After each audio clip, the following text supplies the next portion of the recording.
we could see that killer bonus, an extra 100K in your bank balance. Bronlin's ears perked up. Extra 100K? What do you reckon? What? Extra 100K? If you beat Vitality and deny the Grand Slam.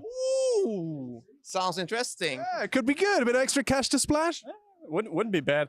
I told the guys before we got here, we should all remember that no one does second place better than us, right? So, Ooh, yeah, not that we're taking that one, but yeah, Lawson's laughing over there.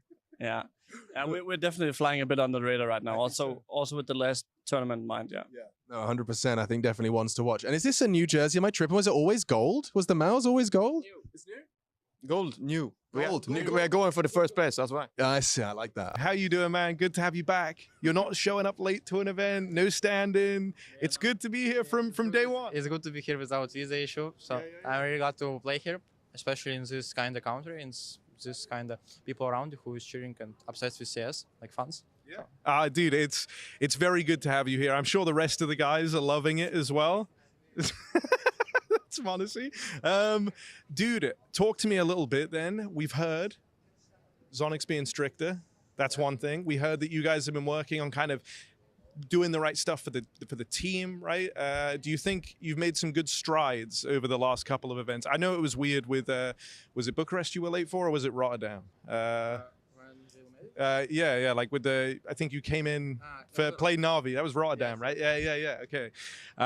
Is it kind of feeling like you guys are moving in the right direction? I think, we are moving in the right direction. I think every one of us feels more comfortable like in the team right now. And yeah, I think you said right. We are moving in the right direction, and we are trying to fix our issues that we had in this kind of certain games, like in playoffs. I think we struggle the most, so we are trying to fix it. And where would you kind of rate you guys right now? You know, it's a hard question. Yeah. Like, do you think you're one of the top teams, like one of the teams to beat here? Where do you guys kind of put yourself? Right word to say right now, we are in the team, like we are on top team, but we can lose to anybody and we can win anybody. I think this is the right word to say it. Yeah. Lethal, but also can get beaten just surprisingly. Yeah. It's fair, man. I mean, one of the things I can imagine that's kind of probably been weird for you is, you know, even joining this Falcons lineup, it's a lot of big names, it's a lot of stars. You're still trying to find like how to kind of mush it all together in a nice way. Yeah, I'm trying. I think when I joined, I think it was the hardest moment in my career because I couldn't speak English properly. Yeah. I can imagine that adds to the stress. Like, and people were like asking me on English, and it was hard for me. Now I'm getting more comfortable with anybody. I just feel more comfortable in the team. Just the vibe inside the team, I feel more comfortable. Yeah. I think that's very, very good to hear, man. And you're certainly, I certainly see that in you, like just walking around at these events. I just spoke to Maxim. I've never spoke to him. Oh my God. Dude, I feel like today's blessed. I got to speak to that guy. Now I get to speak to you. How you doing, honestly? Doing good, man. Doing good. Doing good? Yes. How's the vibe within the team right now? Maxim's saying it's really good. He's saying things feel really good, actually. It's fantastic. Yeah. Did you see what happened to Hunter? Yeah, he broke his leg. How? What the hell? I mean, I don't know if you guys are still tight, but like, I don't know if he posted anywhere did he even tweet or anything? I know why, but I'm not gonna say. Okay, no, that's fair. That's you don't actually have to dox him. If he wants, he will say himself. Okay, that's fair. Dude, ahead of this tournament, obviously you guys have a little run up as well to kind of get in shape before the major. All the interviews we're hearing, everything we're hearing from the likes of Zonic, from Nico, it's all saying, you know, you're building in the right direction. Have you been feeling that yourself? Yes, on practice, yes, definitely. Is it going to translate to officials? We'll try. It's a hard question. We will try our best. Yeah. Yes, very short answers, but yeah. Okay. That's how I want to answer today. Okay, no, that's fine, man. You're having a short answer type day.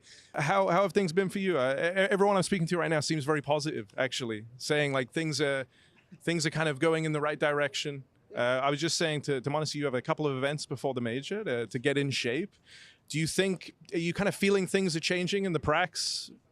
Yeah, I think practice has gone really well. Also, the past, like, I would even say like 1 or 2 months, practice has been going really well, but we need to transition it into the official games as well, the good old classic. But yeah, we're working on this. Does it, when you guys are in I don't want to do this, like, but I'm gonna.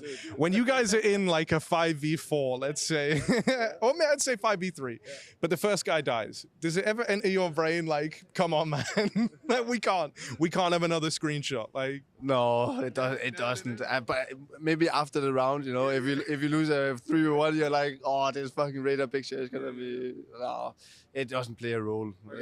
I wouldn't say so, but of course, after the games, when you see these radar pictures, it's ridiculous because they don't do of any other team. Like they only do from us. And I take it doesn't ever go down like that in practice. You're normally pretty well drilled. No, it happens, but Okay. it happens for every team out there. Yeah. We heard that Zonic's being stricter. How you finding a strict Danny? He just looked at us. I know he's always Getting the belt out, bro. Oh, it's over. he's always cute. He cannot be mad. No. How you doing? Huh? How are you doing, Danny? I'm doing okay here.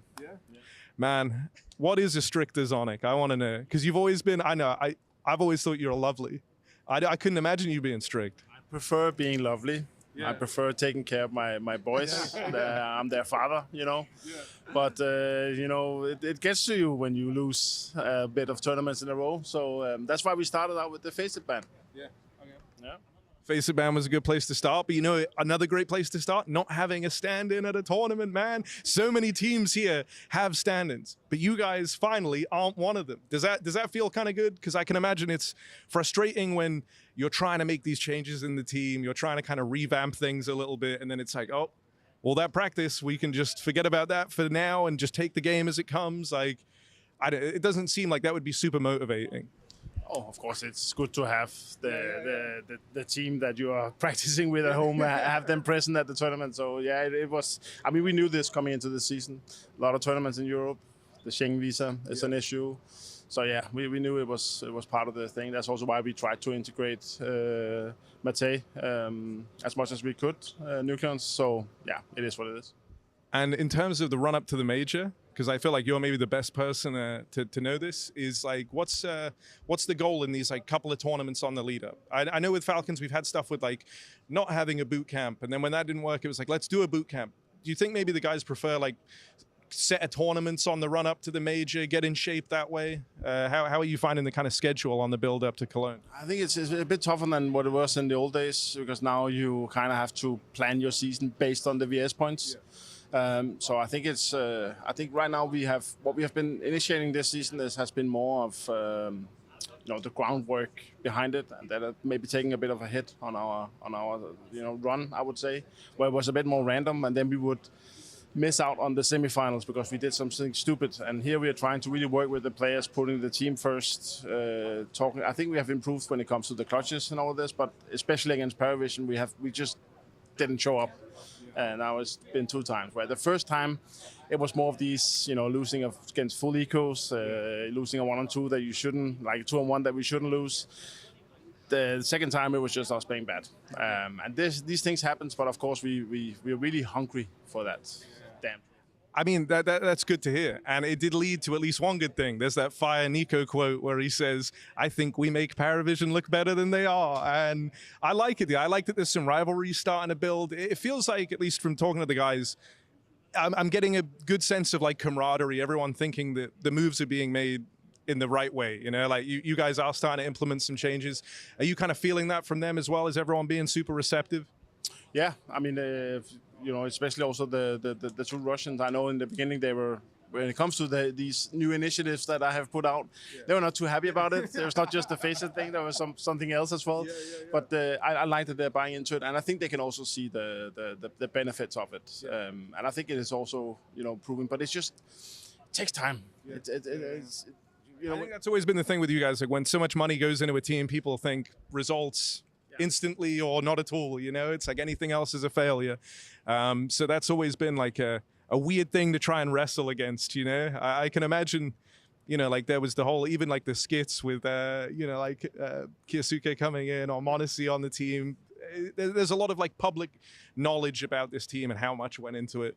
So I can imagine that sometimes leads to extra scrutiny, let's say. Yeah, and I mean, yes, I can see it from the outside that if you look at the paper, I also believe that we should, but it's just, we have different issues. when it's really critical or when we have to go first, who's going to actually sacrifice for the team, who's going to put the team first. So yes, on paper it should work, but I think we have also had enough knowledge, in traditional sports to see that it's not easy when you put, let's say the 5 best players in their position together, because we have different issues. We have to work a little bit about the ego. We have to talk about with the team, and yeah, it's different. That was lovely, dude. I don't think we've ever spoke to you on the lobby, Danny, dude. We might be hitting you up even more. This was a really compelling audition tape, man. Yo, best of luck, dude, and delight to see you all. So good luck in the tournament. Yo, man. So word on the street is you are Brazilian. Yeah, that's actually 100% true. And there's always got to be a little extra fire in the belly when you're going to be fighting to get in front of a home crowd. Definitely. You want to do well. You want to make sure you're going to actually show up, because there's so many people in Brazil organizing themselves to come for Rio, come for the tournament, families, friends, fans. So you don't want to disappoint everyone. Does that lead to extra pressure, or is that something, does pressure actually help you play better? I mean, surely at this stage in your career, it's a very familiar feeling. It's going to depend on the results. If we do well, it helped. Okay, right. That's a good answer. I'm kidding. I mean, it's definitely a little bit more pressure, but yeah, it gives you more motivation to play. But as an athlete, you got to make sure you can put that aside and just focus on playing the game. I think we have a good team. I think we have been practicing for a good enough time now for this competition. So I think we have what it takes to go through. But if it doesn't happen, it can happen, honestly. A lot of good teams here in the competition, so nothing is granted. We're going to have to fight for it. Yeah, I was just talking to Blade, and he was just, making the observation that truly at this stage in Counter-Strike, anyone can beat anyone. How do you compute? How does that compute when, there is a world ranking, there are teams that are better than others and, more frequently winning, but do you still see truth in that anyone can beat anyone? It's very true. I think only a couple teams are able to play on such a high standard individually and collectively in order to don't get upset from some teams. For example, my opinion on this list, only Vitality, maybe us when we're winning a lot of tournaments back on the year last year, Sports, but not right now, but they have been for that for a long time. All the other teams, they can beat each other pretty much any time. And it's just because the way the game is being played right now, it's not many rounds. It helps that's BO3 now to kind of go against it. But it is just very competitive. People have a lot of tools to study. They have a lot of things to come and implement into the game. So they understand what they're doing a lot, and they can just choose some hands. It's like on a card game. They choose some hands, and if it works, it works. Right, I understand completely. Yeah, okay, interesting. And coming into this one as well, Molodoi seems to be a bit of a fan favorite. Are the Brazilians kind of adopting him as one of their own? Yeah, definitely. He has been feeling the love from the crowd already in the airport. People are coming by to greet him up. So yeah, I mean, people have been learning to love Daniel and Maddox since last year. They have been watching them a lot. We have been sharing a lot of their personal stories as well as we play as a team. And I mean, yeah, they're enjoying it now. Yeah, check out this new jersey, by the way. Yo, your kinder. William from UK here. Yeah, word on the street is you guys are. It's got nothing to do with Brazil. It's got nothing to do with Brazil. I think if I speak, I'm in big trouble. But just kidding. I think the yellow tone maybe could be a little bit more into the flag yellow, right? Because I think this is yellow. It's very yellow. But even for me as a colorblind person, I don't think it's all yellow, You're colorblind? I am colorblind, yeah. Which ones can't you see? Yellow, maybe? I have problems with Vitality yellow and yellow. I'm just kidding. I have problems with green and yellow, sometimes brown and green. Shit. Yeah. Has that ever affected your gaming? Not really. I mean, you have seen my stats, right? No, but actually, perfect segue. 1.6. 1.6, and if 1.6 when the bomb was on the radar, it was just pinging. It wasn't the bomb on the radar. I couldn't see it. Yeah, but I mean.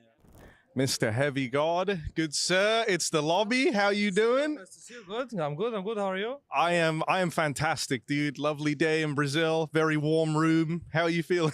I'm feeling good. Still I think need to get a bit used to the time zone a bit. We will see how it will go. What time you wake up? Around 8. Oh, that's pretty good actually, dude. You're on like the prime sleep schedule right now. Okay. First question. Everyone knows Hunter. What actually happened? I've seen the images. What do you do to his feet, bro? I cannot share information. Okay. How's he doing though? Is he holding up all right? Has he been like speaking to you guys and stuff from the back home? Yeah, I mean obviously it's like we're a team. Yeah, it doesn't matter like if someone is injured or not. So He's always connected with us, speaking. I mean, he also like wants to be with us in TeamSpeak when we prepare and everything. I mean, he's doing better slowly. He will recover soon, and yeah. All right, that's good. Well, till then, you have a new guy in the team. You got Tak from G2 Ares, I think is the academy name. How's he feeling? Because I was seeing how many games he's played on LAN. Not a huge number, and I'm sure you remember the kind of feeling of going to like the early couple of big LANs. How's he been holding up? I mean, I think he's doing great. I mean, obviously, it's like it's a different pressure, officials in practice. Practice, he was doing good. And like I can see what the guy can provide to us and how he can help us. Of course, it's a bit different since we don't have Hunter and he's IGL and Tak is obviously not IGL, but he's a good guy and I think he's very skilled. And we will see how it will go, in the server because it's different experience. How have you guys decided like who's gonna call? Who's calling right now? You will see. Yeah, we're gonna see. I knew this would be the answer, bro. I'm imagining it's gonna be a bit of a committee kind of vibe, or it's you. I don't know. You're a smart guy. You're a smart guy, bro. I feel like it's you. You never know. Thoughts? You never know. All right, and I guess like final thing for me, for you would be like you have a couple of events leading up to the major. I imagine it hurts a little, right? Like you can't have Hunter here for this one. But what's kind of the goal, like getting in shape ahead of the major? You guys are starting in what, stage 2, I want to say? Yeah. So what's kind of the goal in these last few tournaments on the run up to it? I mean, obviously it does hurt a bit that we don't have Hunter because like we've been putting a lot of work and we also been attending to this tier 2 lands like this. You guys been grinding. Yeah, we've been grinding a bit on the road and now we're coming here. I mean, it's an honor to be here in Rio as well. And we just want to play. I mean, we need to maximize what we can do with the situation that is given. I mean, we're gonna do the best. It doesn't matter. We don't have expectations. I think we're just gonna play our best and give the best that we can. And we'll see how it goes. No pressure on G2 right now. Major's locked in, standard at this event. I don't know, man. I'm kind of vibing right now with the G2 setup. Yo, good luck, Heavy God, brother, and take care. That was Heavy God from G2. We're gonna see who else we can find.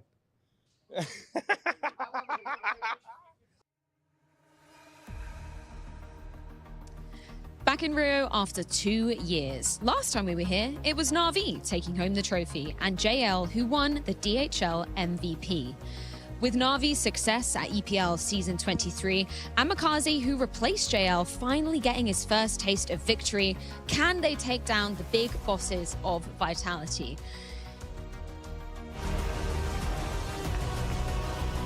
Yes, okay. No Vitality, easy win.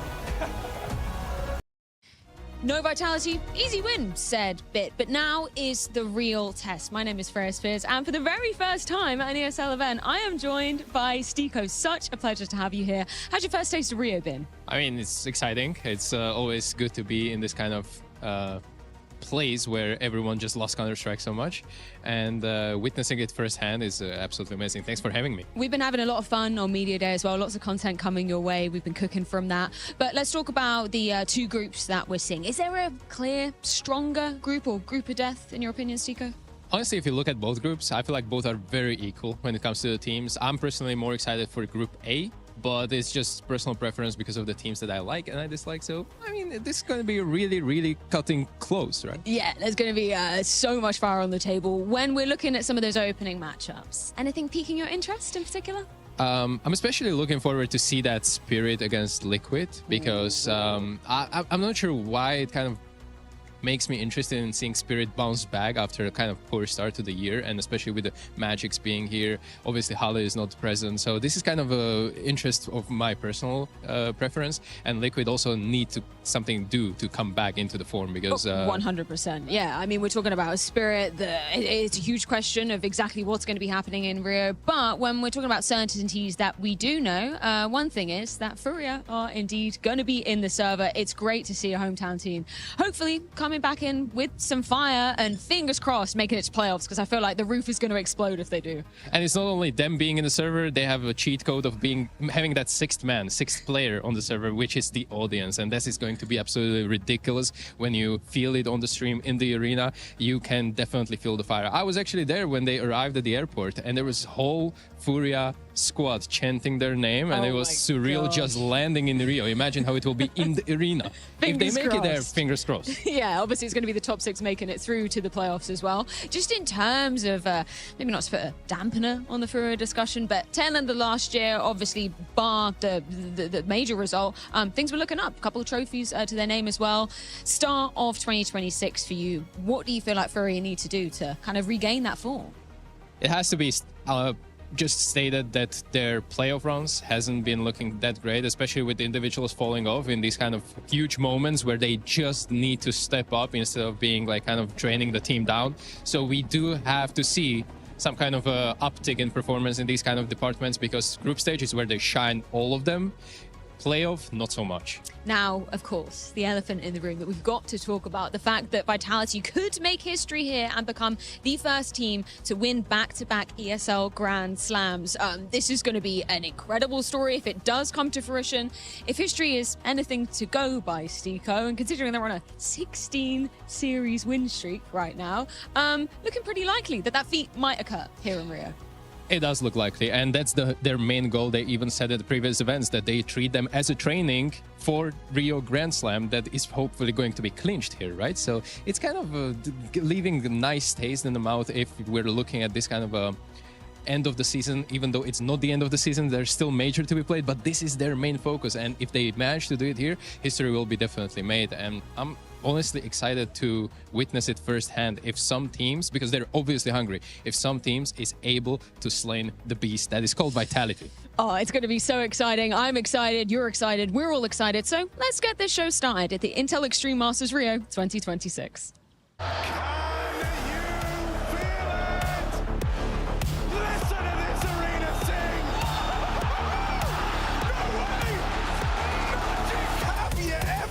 Something like that.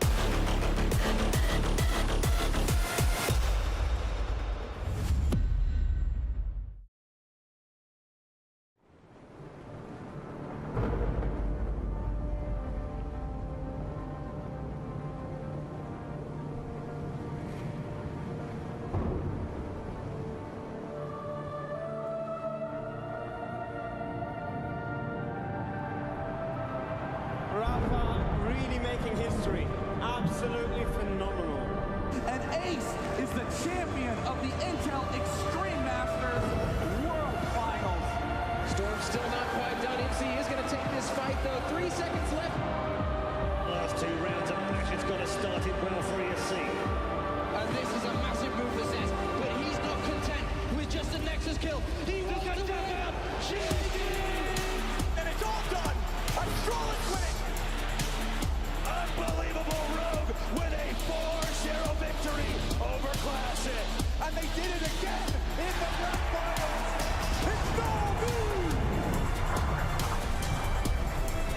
Give it up for your Intel Extreme Masters World Champion!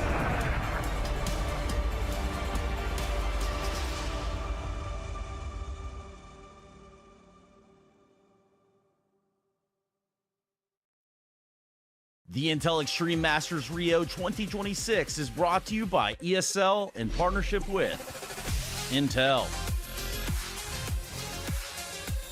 Acer Predator, and DHL.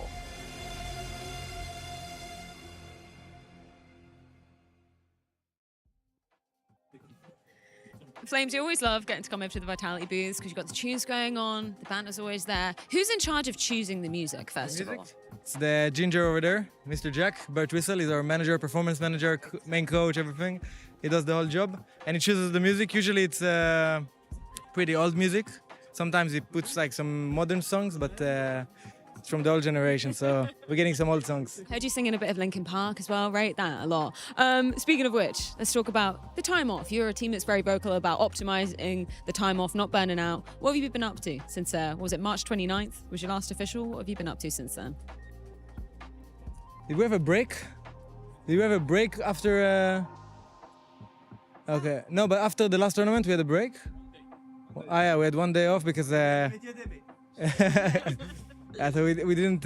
so we had time off after PGL, I think. Yeah. And then we played, Rotterdam? And then we obviously prepared for the Grand Slam, so we didn't have that much time off. And so we did as much as we could.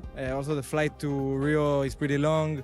We came there earlier because we had a midday, and I think it's just... We didn't... We have rest after Atlanta. That's all we care about. So now it's just about putting the best we can and doing our best, and hopefully we finish Atlanta with on a good note and with the Grand Slam in our hands. And then we have some time off to chill, to relax, to get some energy, and then back to major. Final question, because obviously when you compare yourselves to this time last year, you're now on a streak again, obviously those 16 match win streak, 22 maps in a row as well. What would you say is the biggest difference from Vitality this time last year, when of course there was so much success, versus where you're at now? Well, I wouldn't say, I think it's pretty similar so far. Like we maybe only a quarterfinal last year in Black Bounty, and now it's semis. So it's pretty similar. Hopefully we keep the same streak going, but I think to some extent the other teams are struggling a bit more than last time we played around. I think Mouse were a bit more consistent. Falcons just got Monacy, so they were a bit more consistent. Now they're getting Carrigan, so we'll see. So it's just everything was a bit the same, but right around April people started making roster moves to kind of try to beat us, and I think it's quite similar again, same teams as well. So it's I think it's just the scene. The other teams are a bit more struggling.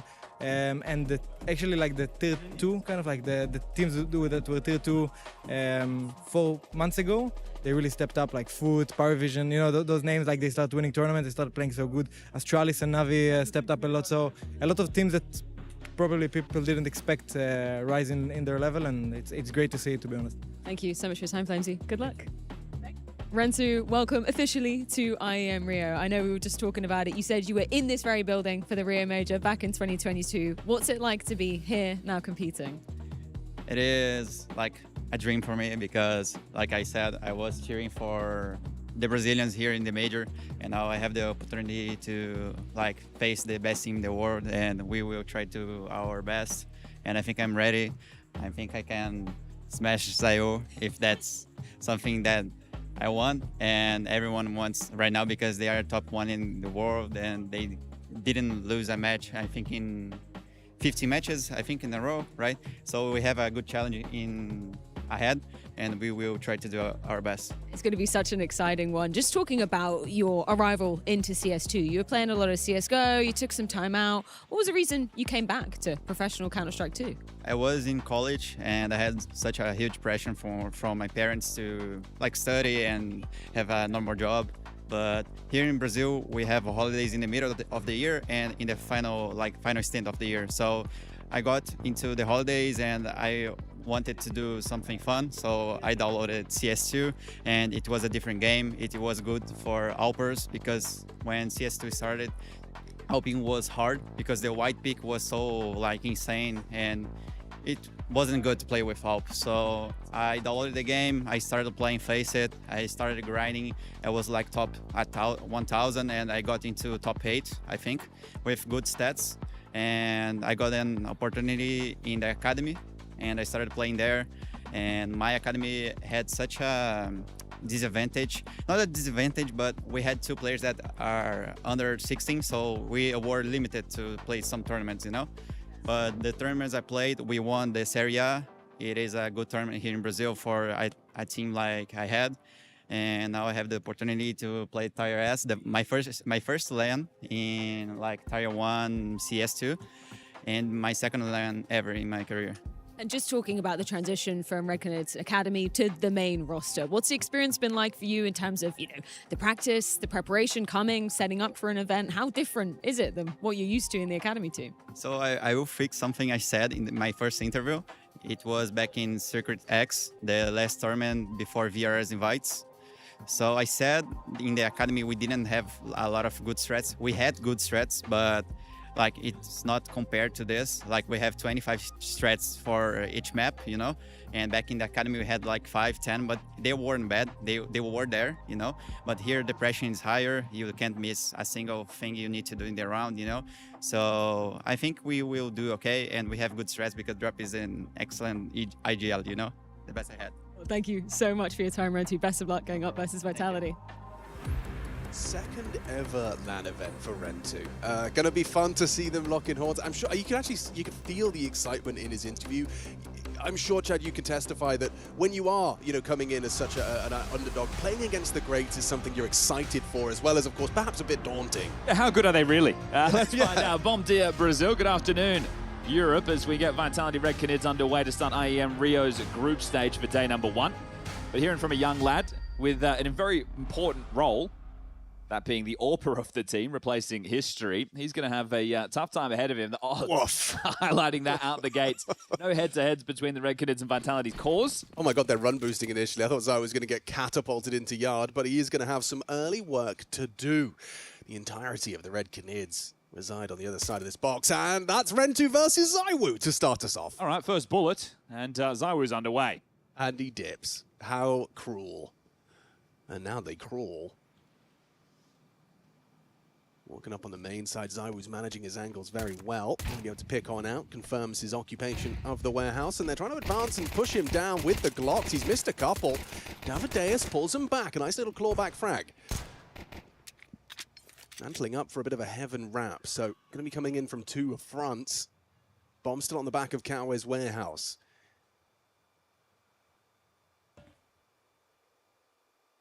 A test for Mezzi on the site. He is going to be completely hidden, crouched behind the box. It's Flamesy holding this heaven swing. I got some decent space here, but just hitting the brakes right now. Coway is working in through main with his P250. Here comes the fight. Oh, another one. Instant. Mezzi takes down Coway. Now they know they're heaven. He's got too much on his plate. Overwhelmed. Nice fine double out of the heaven occupation. Tap back from Robs. Pushes on out. Bomb is going down. He commits to it, but he's covered. Again with Jay, finding impact on the Glock. A clutch available for Apex. Needs to find that headshot and does so. Dips back. Being hunted down. Drop versus Apex. Some IGL on IGL action. Hey. And the headshot to clutch it up. Red Canids with a very threatening pistol, considering ZywOo opened it up with a clean one. Yeah, happy to hit the brakes there once they get out of heaven space. Hoping to play into those rotations, but we'll see if we can get some of the technical doohickeys that are plaguing us sorted. I'll send a couple of messages, Alex, so we'll get that fixed ASAP. Making sure yours isn't working either. But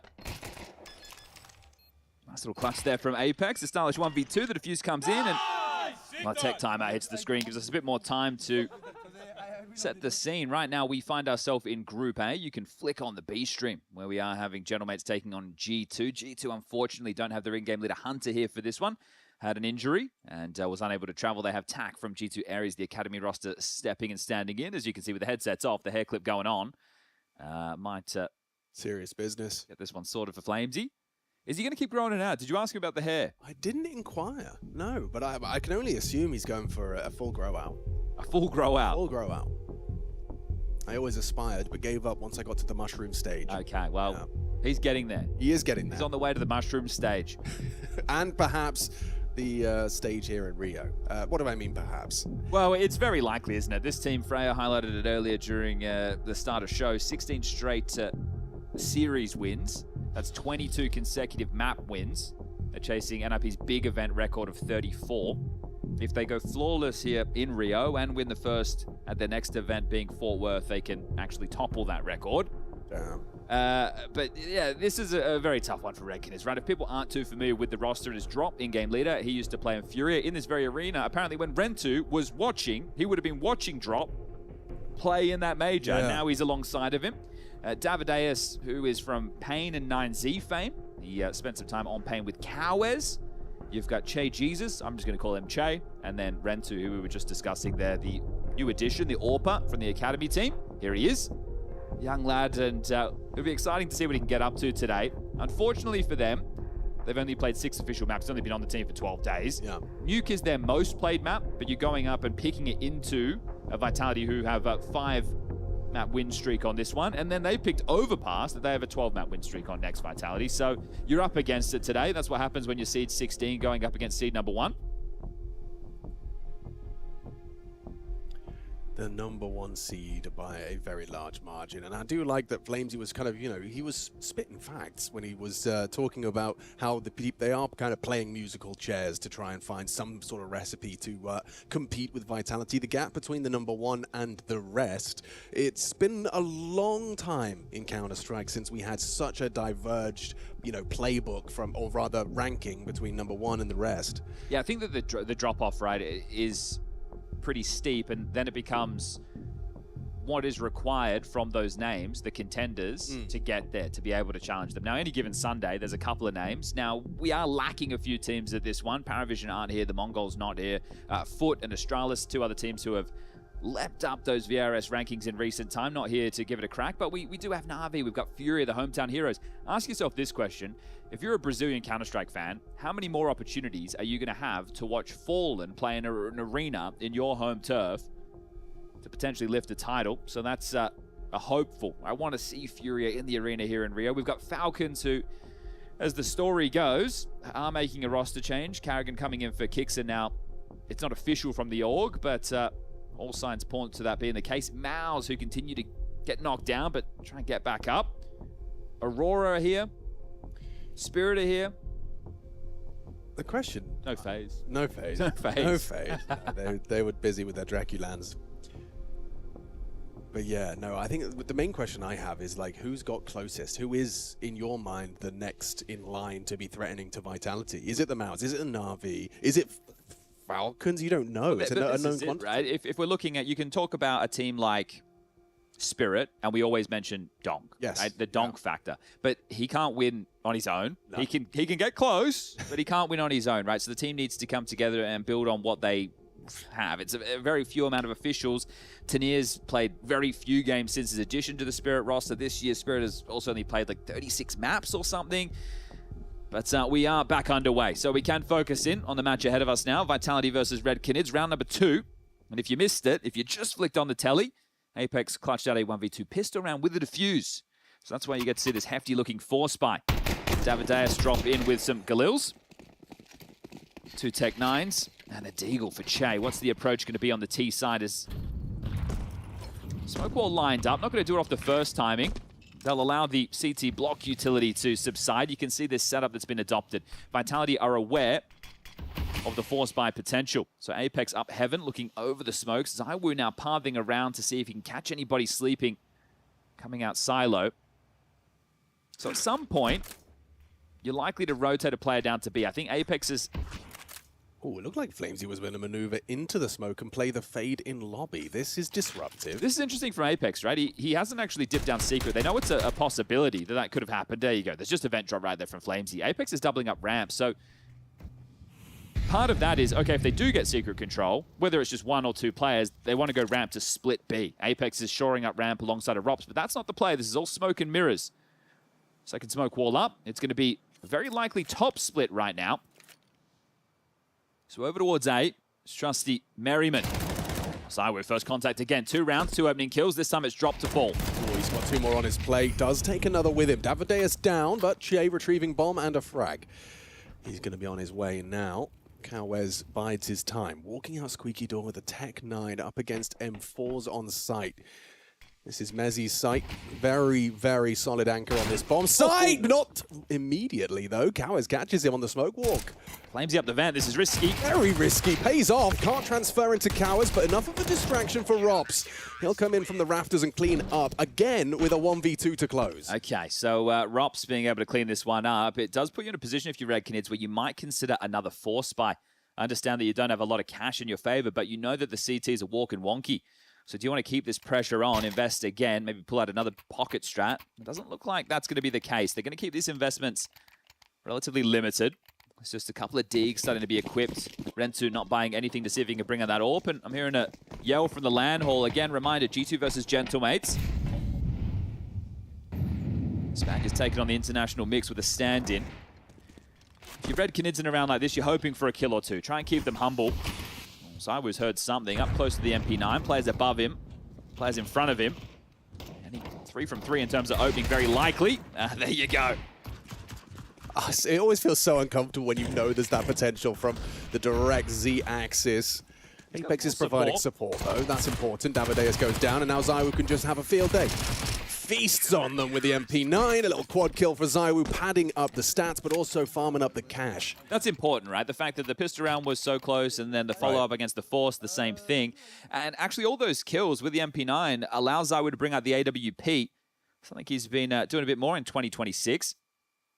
FlameZ is going to continue forward with this MP9, with the position he plays as the doorman.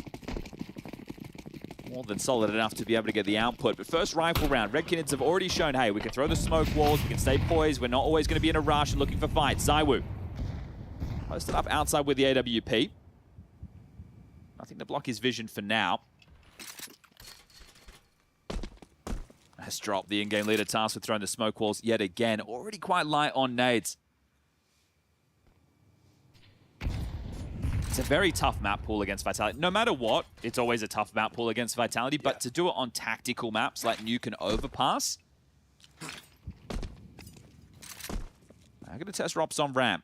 Multiple bodies now in radio. Apex still with a HE to break this and look for info, so Rops on high alert. Robs is so solid on the ramp as well. Gonna need a nice, solid entry if the Red Canids want to have any hope. Apex is coming. Of course he is. Has a good read of the situation. Rob's primed and ready for that one burst. Spots multiple bodies, but gets nothing. Do you accelerate off of the frag? ZywOo pivots to try and lend a hand. Cowers, what? It's tagged through the wall. ZywOo's fast bullet of the AWP, but it connects, and he finishes off the job as well. Right. Pivot available thanks to Drop's positioning. You can see Mezzy not aware of this late main arrival. Drops parked it. He's got some space. He'd love some time. He'd love some teammates. Bang. Oh, a little flash of leg, and now ZywOo is just, he got the blood in the water. He's hunted you down. He's found you, and he puts it into your spine. All too easy for Merriman. Cleans house, and a 4-0 for Vitality. Okay, well, the first 2 rounds were relatively competitive. The last 2, not the case. Now, you can dismiss one of them. It's essentially an eco with some deagles, a little bit of armor like YouTube, but that one, first rifle round. And it is looking rough around the edges. Admin. Check your PC early, please. That's what the timeout's for. Seriously, just off the comms, you know, he kind of builds the X-ray in his mind. This is one of the keys as well. There's no doubt that Vitality are laser focused on doing what no one has done before, looking to go back-to-back with the ESL Grand Slam, becoming the first to ever do it. You've got Rops and Twist, the only 2 players who are currently multi-Grand Slam winners. You can add 4 more names to that, and Rops will become the only 3-time. Obviously, FaZe, one with Vitality, and looking to do the double. And they've made no secret that that is their focus. During Rotterdam in the interview saying, hey, this is not our focus. It is getting the Grand Slam done. If they do it here, they have Atlanta, which has a pretty slim field. They've got the Major in Cologne that they're the favorite for. You've got yourself an EPL in the second half of 2026, and then an event in China to close it down. They could do the double if they keep up this type of fine form. This is their opportunity to do some real damage while the field are trying to put themselves back together. Partial buy, secret cross, ZywOo, another opener. Just between the 2 flashbangs, he has vision, it syncs up with the HE break, and Che gets taken down by that AWP. We're 5 rounds in, ZywOo's got openings in 4. Right.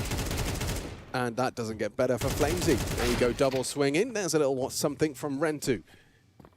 Nice deagle headshot. He knows FlameZ was last seen Vents, but is he going to get caught off by the swing? A 4K from FlameZ. Lush. Absolutely lovely. All right, looking casual now, isn't it? It is. Was just a partial. They took the time out to have a chat, and now they'll bring out the guns. So Rentu in with the AWP. AKs for the rest. So far, we've seen multiple smoke walls from Red Canids. And the reason I'm highlighting that is because they're hoping to play the rotation game against Vitality.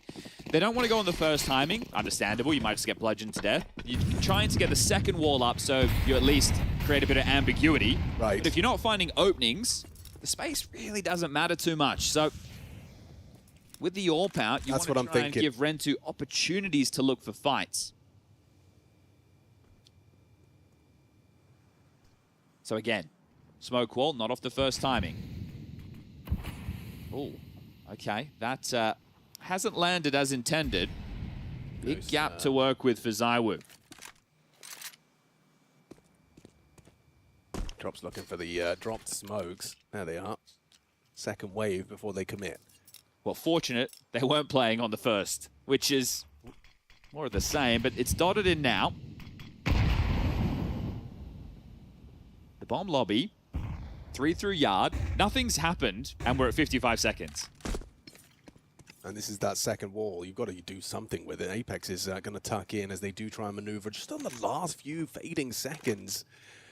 Hi. Walk straight into Apex. 6 rounds, opening kills in every single one of them. There's a difference there, though. With Drop finding the nice quick response onto Apex, you have got the 4-on-4. You have only got 35 seconds to try and find your way in. And Bomb is on the AWP in lobby. Yeah. Sorry, he was on the roof. He wasn't even on lobby. Doesn't really achieve anything. A little bit of ground gathered. Now the molly towards the backside. An easy shot for ZywOo. And just like that, another multi for Vitality's AWP. Ooh, nice headshot back from Davideus, but he's disconnected from the clock. Has no way to win this one. Just going to look to try and bring through the Kalash into the next. Let's call this 6-0 in favor of Vitality, shall we? No! Okay. He goes down. After time, so only $1,000 of the bank balance right there.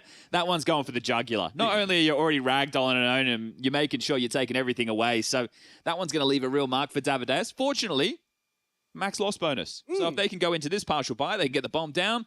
He can get himself an AK into the next. But this is just looking way too easy, isn't it?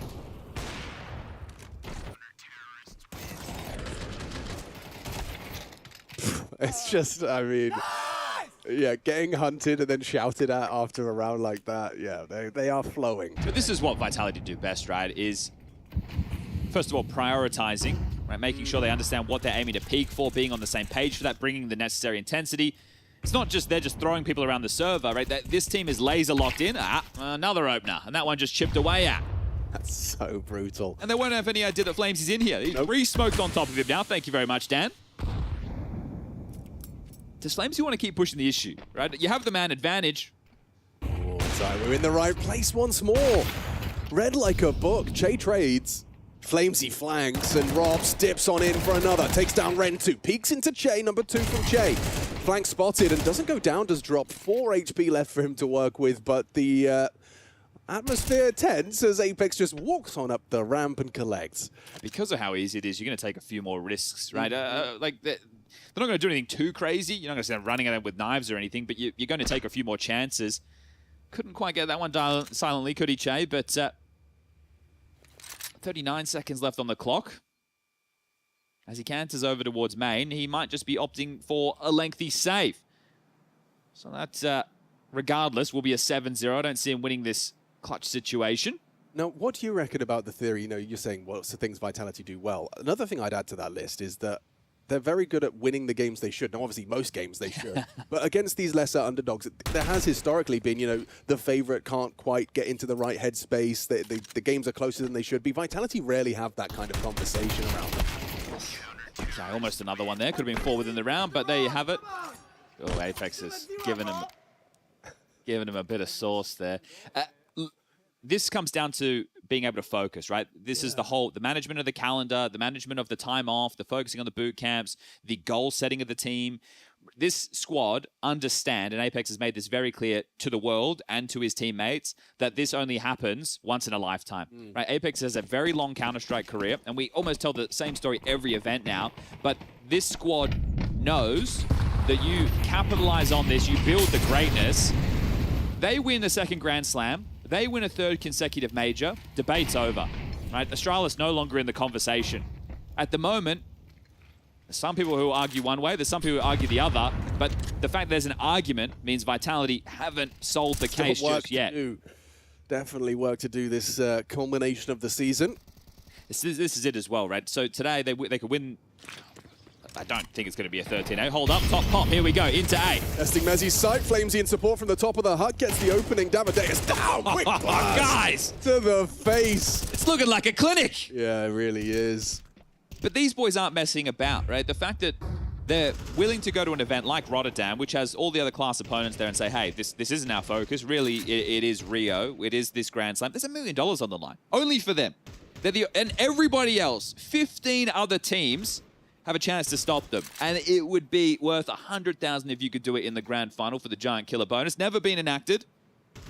Not once. No, and maybe never will if it's this level of Vitality that we're seeing. But imagine you get a Vitality versus FURIA in the final best of 5, crowd going nuts.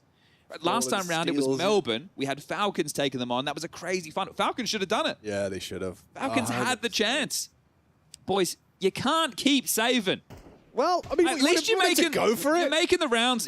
Well, you're making the rounds long. You know, at least it's not the quickest as rapid as it could be. But yeah, this is a non-starter. Yes, but it is nice to see Vitality still hitting hard. Right, back to your point. 13-4 on Zywu, 9-2 on Flamesy, 7-4 on Apex.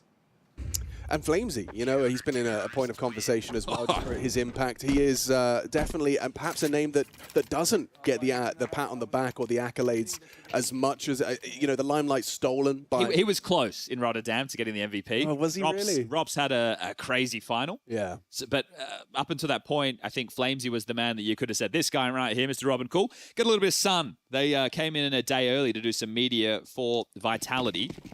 And they've spent 13 hours outside. They were with the Brazilian UFC fighter. They were, you know, make sure they're well acclimatized. All right, well, Outdoor looking for space. Another opener. Here he is, the man of the moment. Doubles up, 2 more kills. This one was already out of control.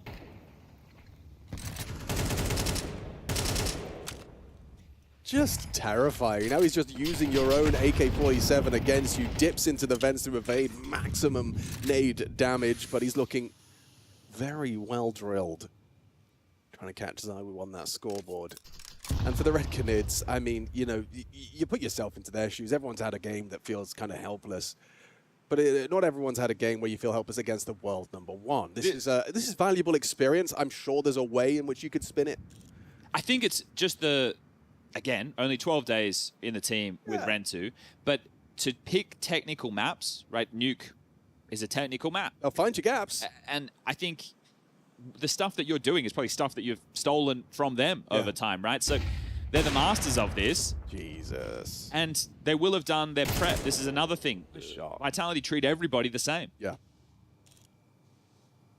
So they do claw something back. We find ourselves at 8-0 scoreline with 35 seconds left on the clock in a 2v4 situation with Rentu and Che trying to find Red Canids first. Part of me is remiss that it was the Red Canids pick on Nuke, because I'd love to have seen the Vitality T side, you know? We're not going to get to see much of that second half if we keep going at this rate. Rentu caught off by Mezzi's positioning. Flowing so nicely. This is, I think, the definition of casual. Casual, yes. Yes, it is. Second tactical timeout. Red Canids, another opportunity to have a conversation, but... Okay, guys, this is going to sound crazy. I'm going to walk over there. I'm going to kick out the power supply. All right, no, actually, we are going to see if they will just play 4v5. Yeah. Gentleman's agreement at halftime. I'll have a chat with Apex. See if maybe we could just have Zywu go for a walk. And we won't just say Apex. We'll bench you for the second half. Yeah. We'll see if we can make this one work. Oh, look, he's sponsored by NIP's Superstar. They got the Kaspersky on the jersey. Oh, sorry, I was like, what? Yeah. Forrest hasn't been there in years. All too easy. All too easy for Flamesy. What? Ladder inaccuracies of myth. Not for him. What the hell's going on? Dan. All right, Tech 9s are plenty. Coming in with a partial by Red Canids. 3 rounds left in this first half of play. Let's see if they can get something. Just something. Give him a Tech 9, quick top pop, and Mezzi and Flamesy both have to die without getting kills. That's kind of the only way in. I think they're going to take their time with this again. You can see Drop on the radar. Back towards Spawn, ready to line up some smokes again. So second wall. More of the same. They're trying out the lurk smoke in response as well. So walled up. Question mark about the vent drop is not answered, but Flamesy actually goes forward, and so does Zywoo. In the smoke. He's just blocking him. Flamesy, you nerd! Aware that he immediately collided with Cowers in the smoke, just from the radar, sees he's not moving forward. Flamesy now is reposition, overlooked again! So strong positionally, and now Rob just goes flooding into the lobby for one.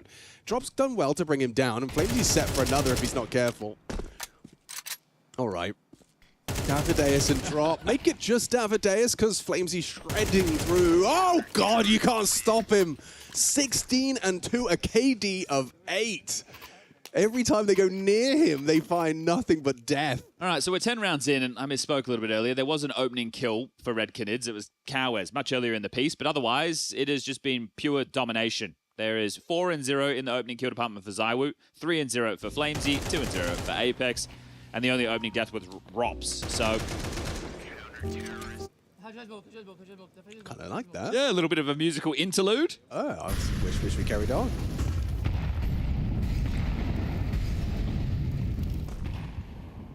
Flames is getting a little bit cheeky now. It's just on his POV. He was playing around 3 mollies, standing in it for a little while.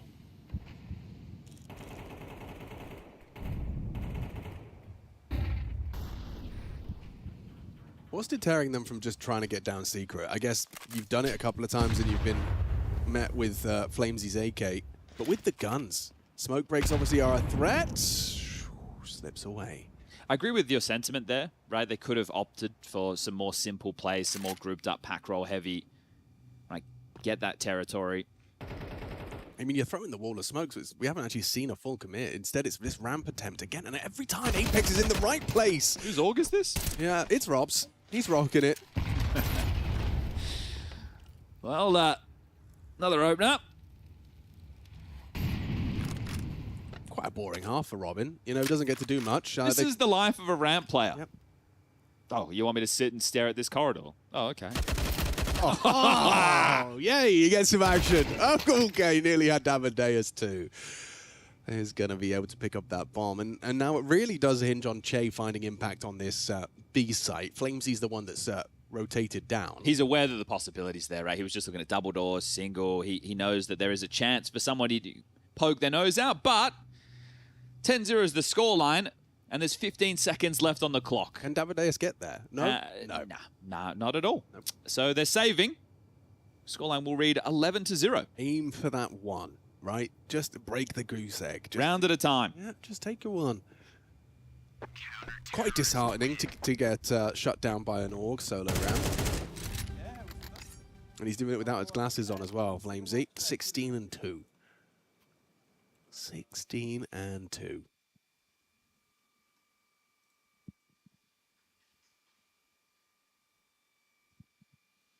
Okay, well, that 22 consecutive map wins very soon to become 23.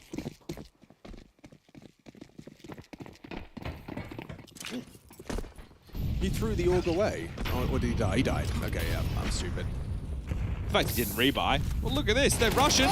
Oh, he got caught on the quick switch. Che punishes. There it is. A pop of pace. An opening kill. Can the Red Canids find one? It forced a very big rotation. Both Apex and Flamesy jaunted down the vent as soon as that kill came in. They might want to play forward for space, right? Not only would that give them a huge amount of information to form the rotations, they might even be able to find Che very low, pushed out and tucked in as a sleeper agent towards ramp right now. The top side, we'll see Mezzy. These are those rounds for the A-site anchor. And Zywoo's support not too far away. So there is a lot of possibility, obviously, up and around to heaven, up the ladder, main, squeaky, heart. They're having to consider all of this. Flamesy and Apex yet to push for that aforementioned information. So the top fight, 50 seconds, will be coming in momentarily. Mezzy, Zywoo, you're in a 2v5. What do you got? Mezzy gets some very clear indication they're coming his way, so he will tuck, and Zywoo will too. Waits for Mezzy's contact, hits the shot. Nice from Zywoo, puts a drop down. Bomb will be going down, but not without a heavy nade damage. Brought down Cowes onto Apex, so now that advantage maintained. They're on for one. They are on for one. Flamesy's low as well. I was going to scoop up a little additional cash. All the guns, all the gubbins. Desires. hoping that that flash draws attention. Oh, the Deagle out. Rentu brings down ZywOo, and that should be it. Red Canids take themselves a single round. Something. Rentu even letting out a roar. That's the halftime break. We'll be right back, but Vitality just a handful of rounds away.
Quick start for our opening game here at the Intel Extreme Masters Rio de Janeiro for 2026.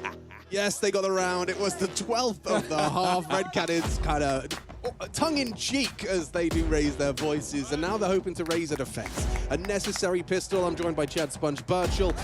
And yeah, Vitality looking to keep that win streak going. 12 times the charm, they say in Rio. So let's see if this opens the floodgates for Red Canids. Remember, this is their map choice. It hasn't gone well. And I did say I wanted to see some Vitality T-side, just to see how they stack up. Well, this one's pacey. It is very pacey. Pressure onto Davideus quickly. Flamesy charging, he's having one hell of a game. Already spots and does significant damage to the ramp defense. Brought down by Mezzi's Glock. It's dropped down and drops elsewhere onto Rentu. Not shaping up nicely. And look how spread out they are, how sporadic this is. ZywOo's going into the vents. He's missed Che, kind of ships in the night moment towards the B side, but Apex flooding in now, and Che has the element of surprise. They'll know they haven't cleared control, though. Oof, ZywOo catches a vent rotation. A bit of an ambitious one from Davideus. Yeah, well, this game, I think you're hoping and praying right now that you can get anything done. Che has been able to slip into the vent, so... He's secret agenting right now, just slipping through. Oh, that's all you need to give him. A headshot onto ZywOo. Well, it's already tough for 2v5. I don't think it gets any easier in the 2v4. Boys, you can't keep doing this. I understand you know that you can't win the round, but the game will end. And you haven't even tried to win some of these rounds. Like the first half, I get it. T-side, early stages, saving, keeping an AK, but right now... That's the kill that Rob started in ramp with just a one click onto Cowes, and he'll finish it off with a couple. Yeah, Apex might... Well, he probably wants to talk more trash, but it feels a little bit unfair. Yeah, no, at this point, you'd be Cadian on the Mongols. Yeah, they're trying to save the Kevlar on the pistol, and they don't get away with anything, so... Well, it's a quick first map here on the A stream. Tis. But Vitality, 1 round away from extending the map record to 23. I've never seen ZywOo give that reaction before. It's kind of like, what are these guys doing? Why are they saying that? All right. They've got them right where they want them. Yes, the 12-1. Yeah, this is when they... New 11-4. Yeah, very deceptive. Come on, then. Well, they force bought in. They've got themselves 2 MP9s, a 5.7, Deagle, a Scout. Apex hasn't stopped once. He has been walking, holding W this entire time. Now, a preemptive block smoke's been thrown. He will have to stop now. I have to respect Temporarily. Temporarily. Temporarily. Okay, ZywOo versus Drop in another head-to-head. He's got support from Ren2 Scout. And down goes the first. ZywOo finding Drop. And they flood on in. Ramp occupied. Trying to do his best ZywOo impression here. Oh, he's not cleared the vents, caught out by the two of them. That's info, though. You know where the half of the defense is, and so they start flooding into the site. Not the weapon for that kind of range. ZywOo's Galil feasts. Jay pieces it together. An important find, flank from Flames. Jay, another. 3 kills deep. Che gets away with it. Rob's thrust into the clutch. They will have to take this one. He's got time for this, though. And 2 of the players are relatively low. Ren2 on 40, Che on 6. Cow is the only healthy member, 100 with head armor. Rops searching back up ramp. The first fight with a Scout spotted on the jiggle. Oh, that's the right side. The jump up from Cowes. And Ren2 will close it down. There you have it. Another taste of victory. He's still making some noise. I like it, right? He seemed like a pretty grounded kid. The people at home won't like it, but that's fine. He's having a good time. Yeah. This is someone who was in the Canids Academy. Got noticed because he had some good face-it stats. And now he's replacing history, playing in the main team, IEM Rio, up against the world #1. And he's having fun with it. What else are you supposed to do? Exactly. All right, we'll force buy back with the 1400 for Vitality. No, be miserable. I want you to be sad. Yeah. Aw, we're losing to the best team in the world. Oh, this is not meeting my expectation. Yeah, Vitality's record this year is pretty silly, right? They're 22 consecutive maps. But then on top of that, the only team they've lost to was Falcons, with Nukeons as a stand-in.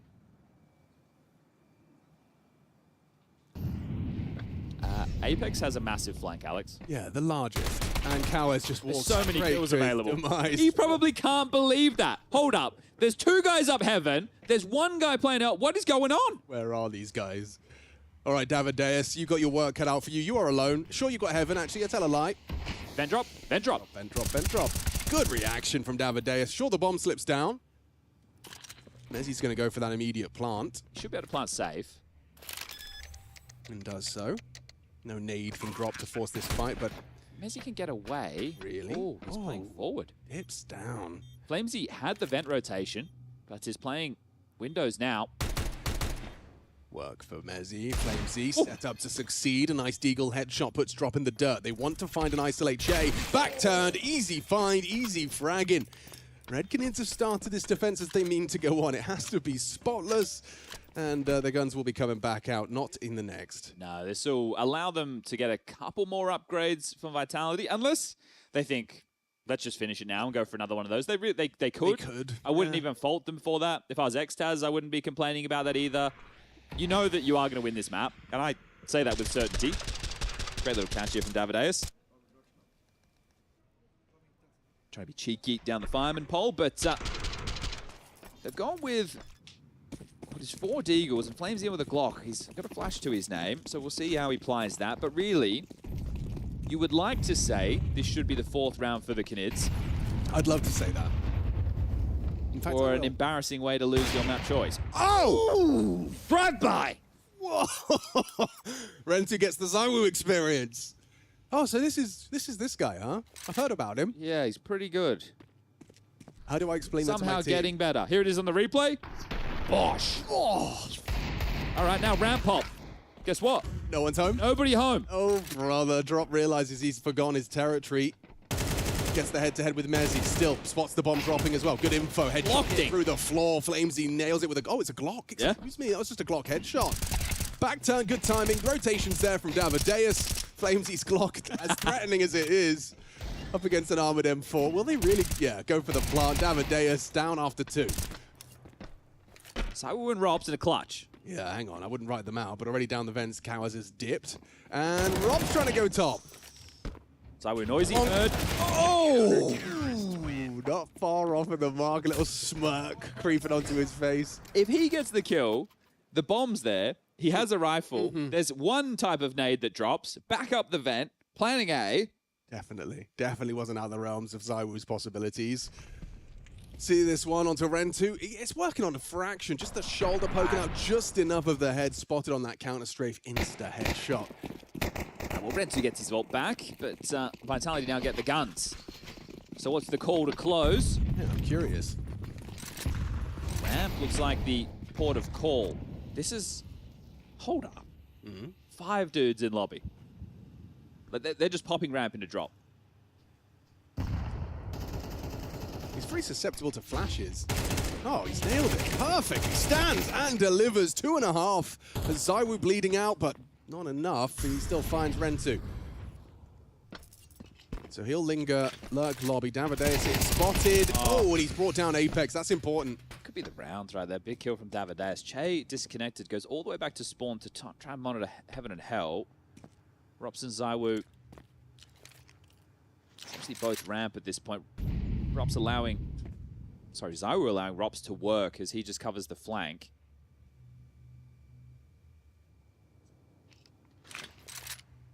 There is another smoke available on ZywOo. That applies a lot of pressure, but because you've got Davadeus in this window side, you feel relatively fortified. Rops is actually past his line of sight, so down and into B.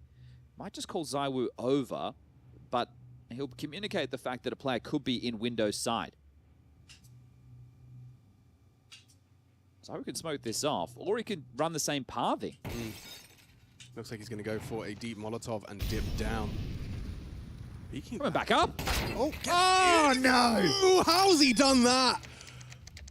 Crazy. Finds Davadeus for his 3rd kill of the round. Now Rops and ZywOo are piecing it together.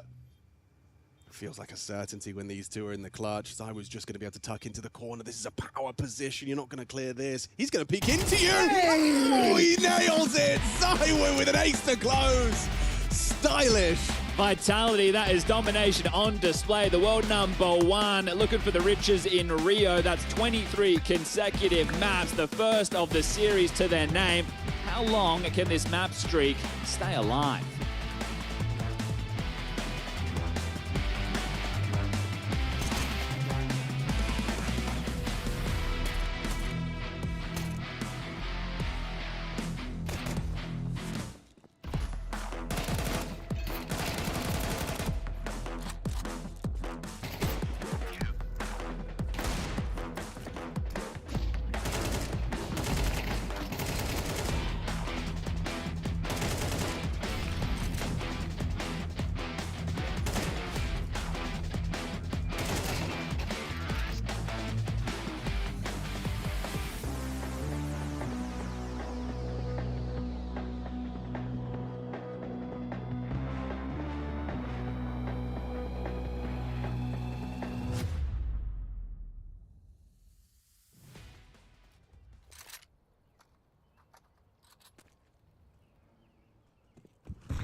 There's only embers left in what was a fire, and all the loneliness got me feeling tired.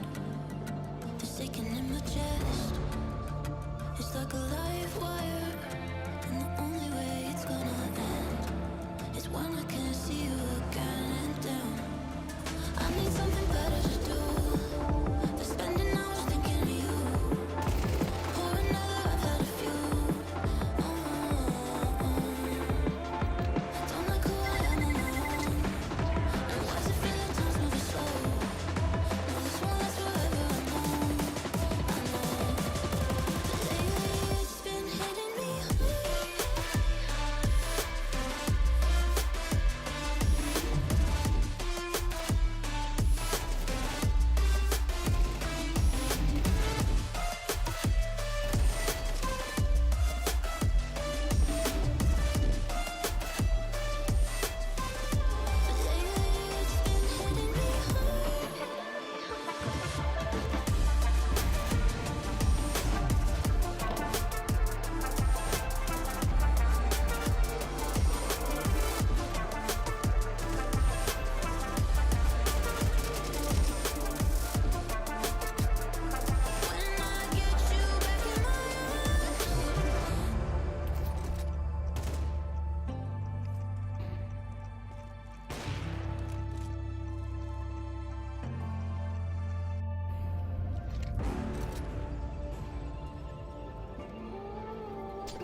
There's only embers left.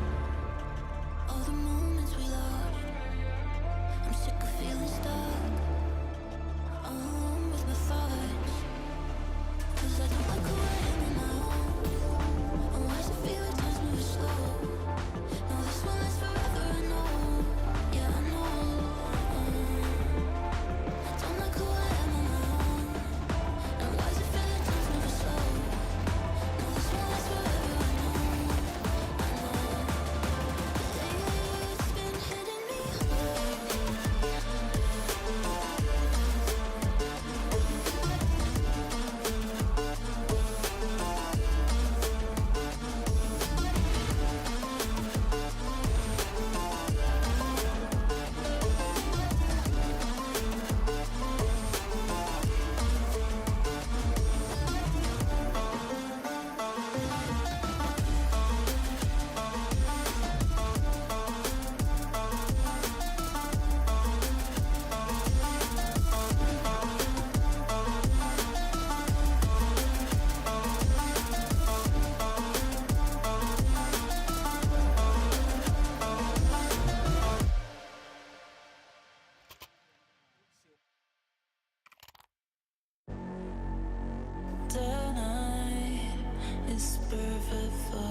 matches set your starting point. Face It rating measures your impact as you climb. The soft ELO reset narrows the gap between the highest ELO players and the rest of level 10. Your starting point will be based on your recent ELO in activity. We're introducing Face It rating, so you can see exactly how much you stack up against others at your level.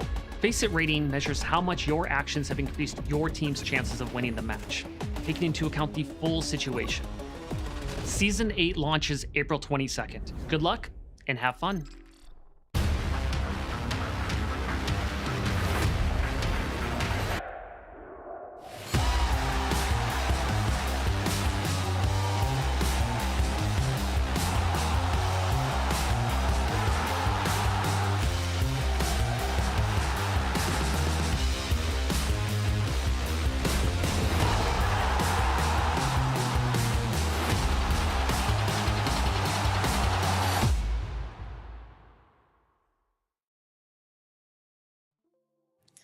Of course, Mezzy, everybody's talking about it. The potential of you guys being the first back-to-back ESL Grand Slam champions. Just comparing back to when you were on that run that you would eventually win it in Melbourne versus now, what kind of emotions are you feeling compared to that last time?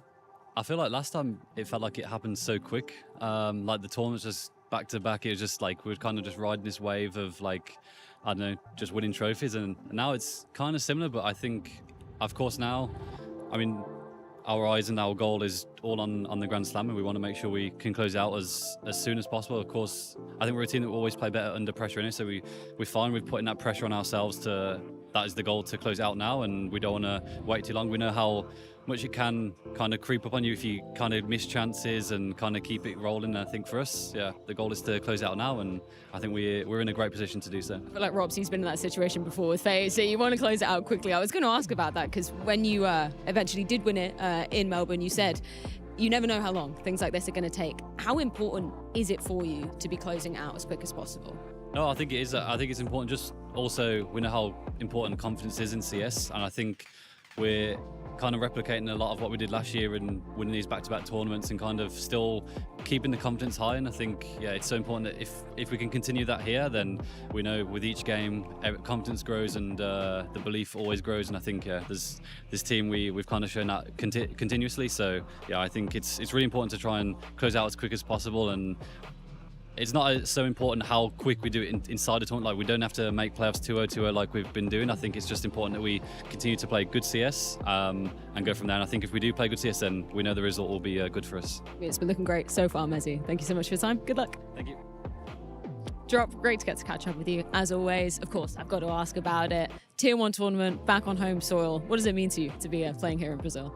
Oh, actually, it means a lot. When I first joined the arena to do the media, I was just posting stories and saying that I miss when the people were here, were screaming. Of course, we were winning against Navi, so it was the best moment of my career. So I miss it a lot, and it's cool to be here. Of course, we got the best team in history to play against, so I think it's gonna be even better. Yeah, it's going to be a tough challenge, to say the least, for your opener game. I just got the opportunity to catch up with Rentu. He was incredibly insightful. You've only had one tournament with him on the roster. Where have you been working with him the most to get him up to speed with what Tier 1 Counter-Strike is all about? Oh, actually, we're just trying to make him feel comfortable, because we know it's hard to come to a new team and then you start playing tournaments that you are not used to play against oppositions that you are not used to play. Even us, we're not used to play against Vitality, and then he's playing his second LAN. I'd say we can say the first really big stage for him. So we're just trying to make him feel comfortable and gives him some confidence and freedom to do what he wants to do, because that's how he plays CS. And you said it yourself, best moment of your career was back at the Rio Major. How important is it for you to be making a deep run here on home soil in Brazil? Oh, actually, it means a lot, because I know that the crowd, they will be cheering for us because we are Brazilians. So they already said to me, if you guys go to playoffs, we are gonna cheer for you just like we cheer for FURIA. So if we can make it, it will be awesome. But for now, we are just taking it step by step, and we're just trying to enjoy the tournament. Rob, thank you so much. Best of luck.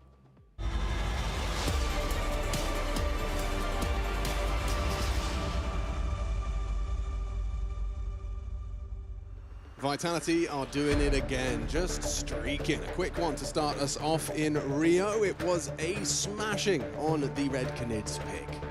11-1, the first time score. And look, if you're getting to start your tournament against the 16th seeded team and you're the #1 team and you get to be CT side Nuke, I know it's ancient history, but even back in my day, you're licking your chops. That is the perfect way. The CT side of a CT bias map, that is a great way to kick off the campaign. Red Canids, on the other hand, just hearing from Drop just there. Rentu, new boy, and new level of opponent for these guys, but we go into a new map. They only have 7 maps since Rentu has joined the roster. Overpass is one that they haven't had an opportunity to play on just yet.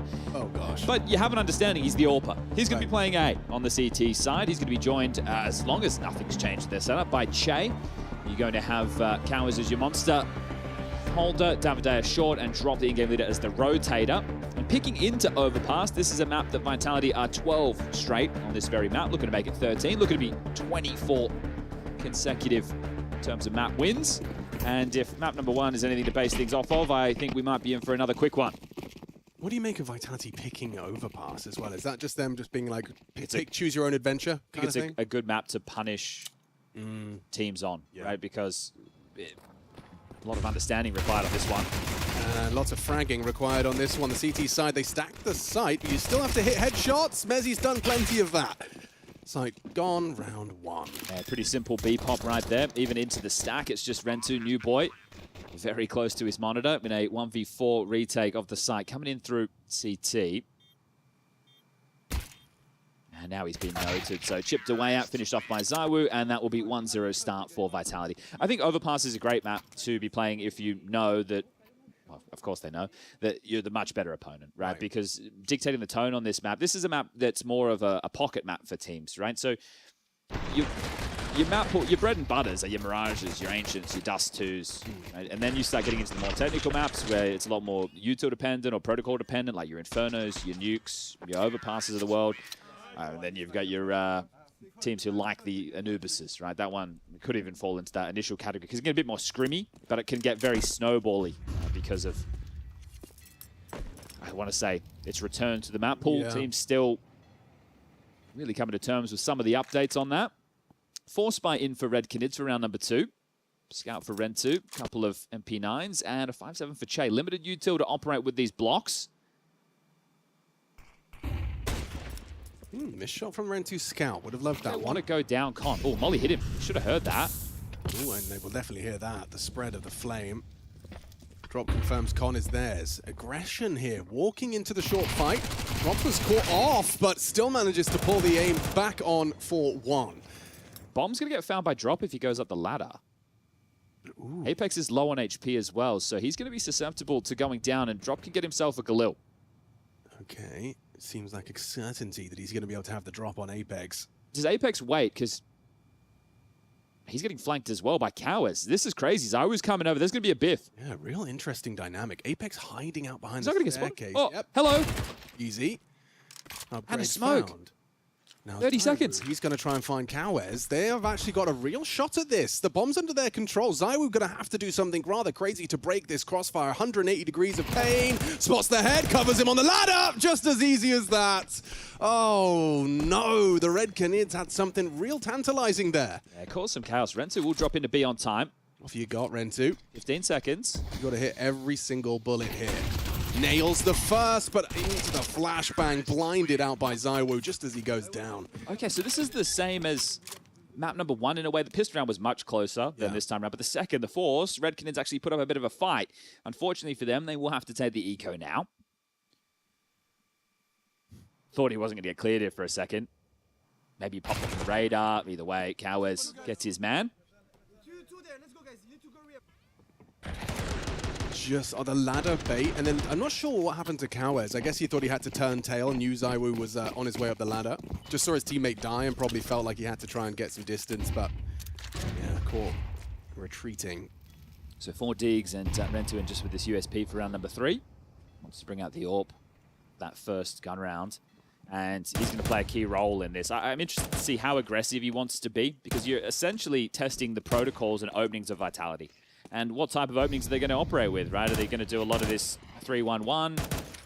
Is Apex just going to bludgeon the B-bomb site to death? Right, we're going to see what approach Next has an Apex have got up their sleeve, but this is just going to be the farm fest as Cowers goes down to Rops. Opening incision in this one.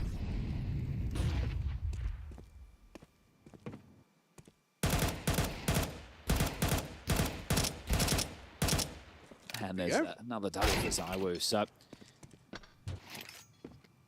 all but confirmed, as it is just 2 men remaining. So we are getting through the formalities at the start of this half. We can see if there is going to be any resistance.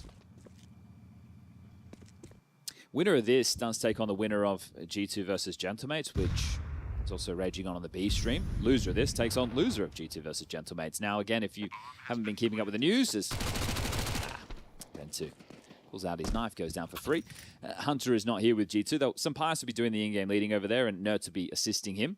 Nertz reunited with Saw and Sampaias with a couple of the changes, and the reason we talk about the changes is because up next we have Liquid taking on Spirit, and obviously there was the player swap, Malbs swapping with Nertz, G2 Liquid. But we'll bring you all that action coming up next. All right, Ren2 gets his AWP. A couple of extra casualties there before the round was done, but tech pause. Who's this one plaguing? Which side of the server?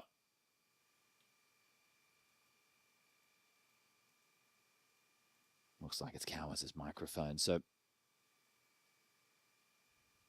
just going to get this one situated. Very important. These teammates can hear him.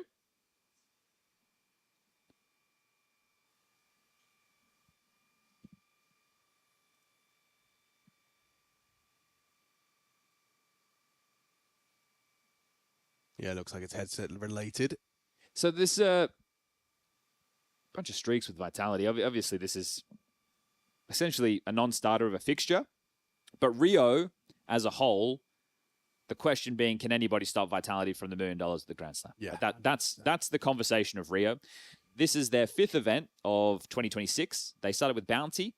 That they were unable to lift the title, but that's the same as last year kicked off, and then they won 7 straight. Well, right now they've won 3 straight. It was Krakow into Cluj, into Rotterdam, and now here in Rio. So seeing if they can make it 4 straight titles.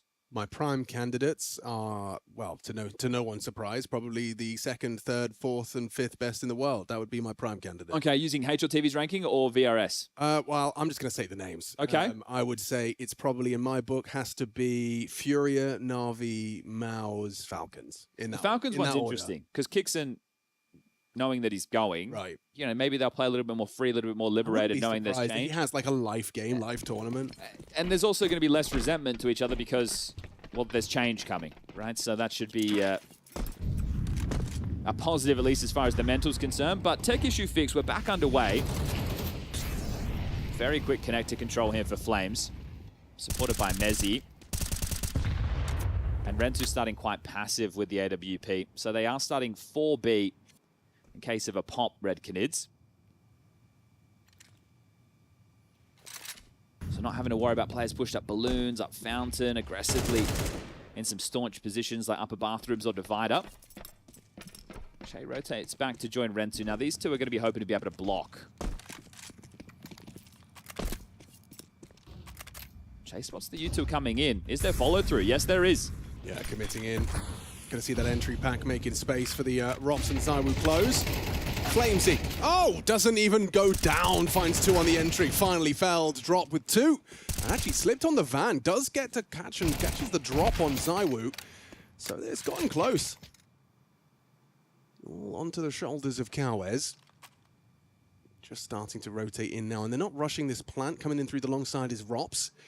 Apex on that truck, still biding his time. He's picking up the smoke, and he's going to lose the bomb. That's a fumble from Apex. I think he's expecting a flank or something. I don't know. He's going to be a bit kicking himself about that, and Rops just leaves the bomb, says, I'll go find him. Coward is going to be well positioned for this. This could be the clutch. He's nailed it. He's read it, and he's found it. Red Canids find an early round. Okay, that's a change from Nuke, wasn't it? We were talking 11-1 to now 3-1 here on Overpass, and with a couple of more casualties in the early stage of this, Vitality will need to have a little bit of a chat about their finances. So they march into site. Flamesy, great on Nuke, keeping up that fine form. It's almost all year long right now. Apex oversteps the mark, drops the bomb for free, and then playing in the tunnels. It's a very, very tough clutch for Rops there to be able to win. So those issues in the finances will mean 2 Galils, but straight in towards a B hit. He's just running. Gets caught by the flash, which will slow him down. Incendiary 2. That was a really perfect example of the stop util on display there. You can see the first spawn eats the flash, buys time for the incendiary to be thrown by the first that drops out of heaven, and then the smoke will arrive in the monster pipe in time.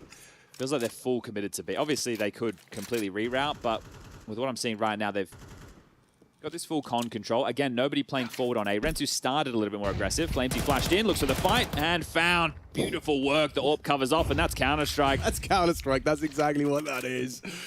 Just, I mean, it's a solid position. The jail position, how many multi-kills have we seen from it? But a well-placed flashbang and an entry fragger who ain't scared. And you've got yourself a recipe for success into this B site. Another one for Flamesy. Feel like I'm repeating myself as again with a double entry. Okay. This is a difference maker because Drop finds another one. Double kill. Rentu finds another. They're going to take for fights. You've still got to get past Zywoo. In good form. Fighting fit. And caught off. He should be dead. How is he not? Just on the uncrouch, finds the burst necessary through the boards. Mezzy puts the cherry on top of the cupcake. Okay, well that feels worse, doesn't it? You win out the clutch, you don't have a lot of finances, Short Counters can drop one, and then you essentially get reset. So you're impartial by territory again here, Red Canids. It's like TGE wants to take a bit of a timeout there, and that will be called. So Red Canids going to take an early one.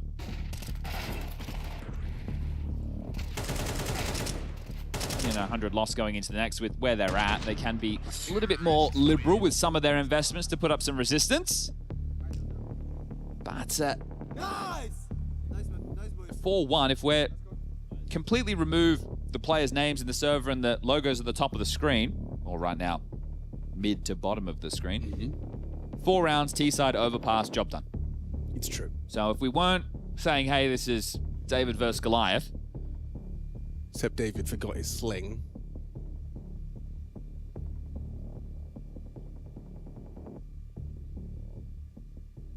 So they're going to have to worry about a bunch of 5.7s and a Deagle. And Goliath's got an AR-15.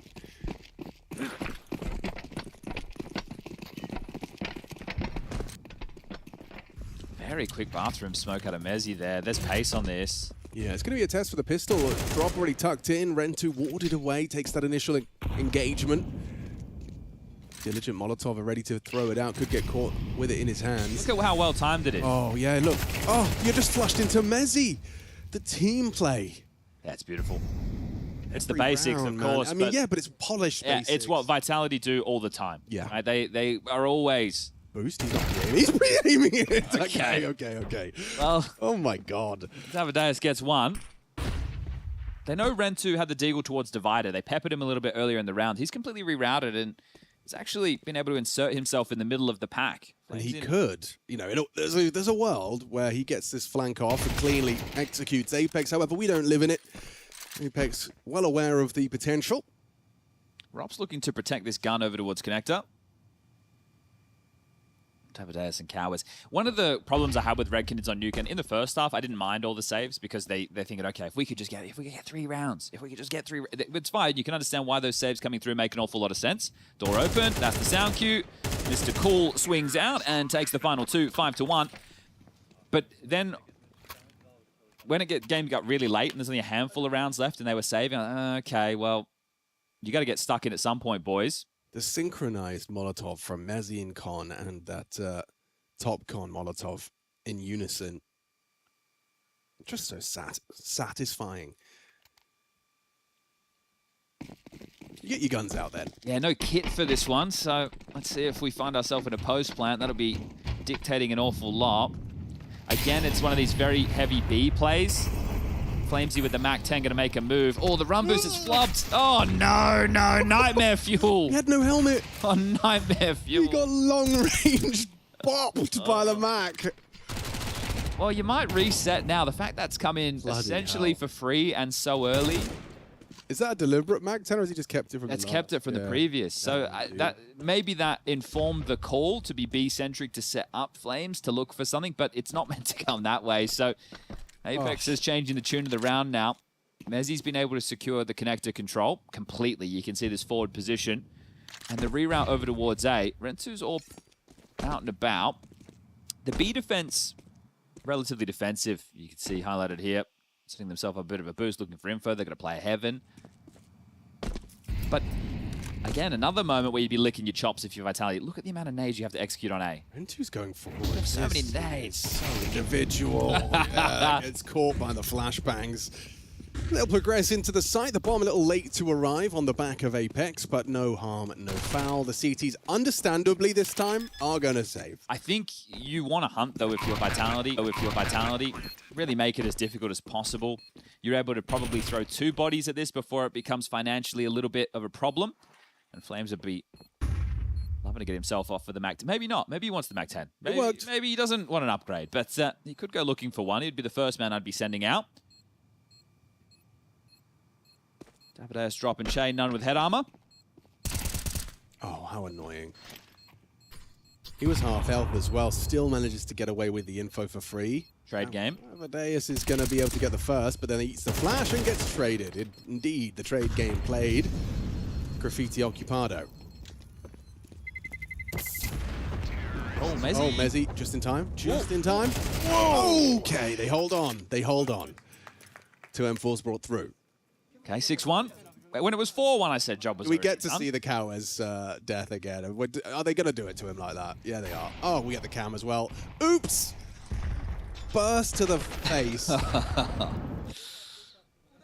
Yeah. No, that's completely justified. Yeah, that is a table smash moment. No one's going to argue with you. Okay, so they saved 2 guns. Max loss bonus. Able to drop. It's Cowes just down to an MP9. He's holding Monster, so that's fine. They're going to throw a little bit of flavor. They actually run boosted Davideus into short. He took an awful lot of damage there.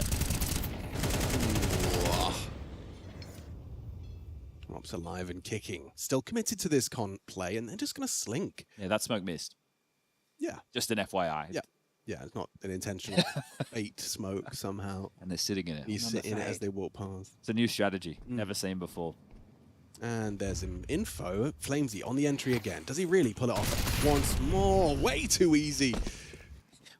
Wait. Look at this. Oh, poor Che. 0 and 7. He's joined the Secret Service. Is he not going to pick up the M4 that was on the ground in the site? Is he just going to keep rolling around with the Mac 10? I think it suits him. Okay. Oh my goodness. Gets the info on the jump spot. Nade, it feels like he has got like Mega Kev or something, because this guy just constantly just gets away with scraps of health. So look at the radar right now. You can see Rops. He was the man that took all that damage, that short push. He's playing for his life, but he's also containing the possibility of where Red Canids can go to save. You've got Cowes in connector. You've got Rentu and Davideus both looking for a safe haven, so relatively clustered right now. Worst case, you give away this all. Plucked out of the sky, and they will get themselves some upgrades. An AK-47 minimum. Claims he wants to take it away, but it's going to cost them everything. Oh, no. Oh, dear. They're vibing. They're having a great time. This is like Nuke all over again. It is. 7-1. Nuke V2. Flamesy 9 and 6. Cyber 10 and 3. Apex having another good game. I think this just... Is he looking at them? He's looking at them. He's looking at them. Did he shoot? I think I heard a couple of M4 bullets there. Mac 10. He's got a Mac 10. Mac 10 again? Yeah. Okay. Why not? Why not? We're going to see another run boost this half. Might see a trap laid for the short player, and Cowes does take the head off of Robs. Opening kill that you can build upon. If you'd have got that boost set up, you find Apex. Okay, a 2-man advantage, Chad. What would the doctor order? What does the doctor prescribe for a second round here? In your... Well, okay, well, this is great. I was going to say, in a lot of your CT positions, play for info so you can reset. Cowes is full committed, and he's in a very tough position to clear. So he very likely has another kill and traded. So with this should be round. Has to be. They're not clearing him. They are. Zywo looked at it. No, he didn't. Okay. Burst.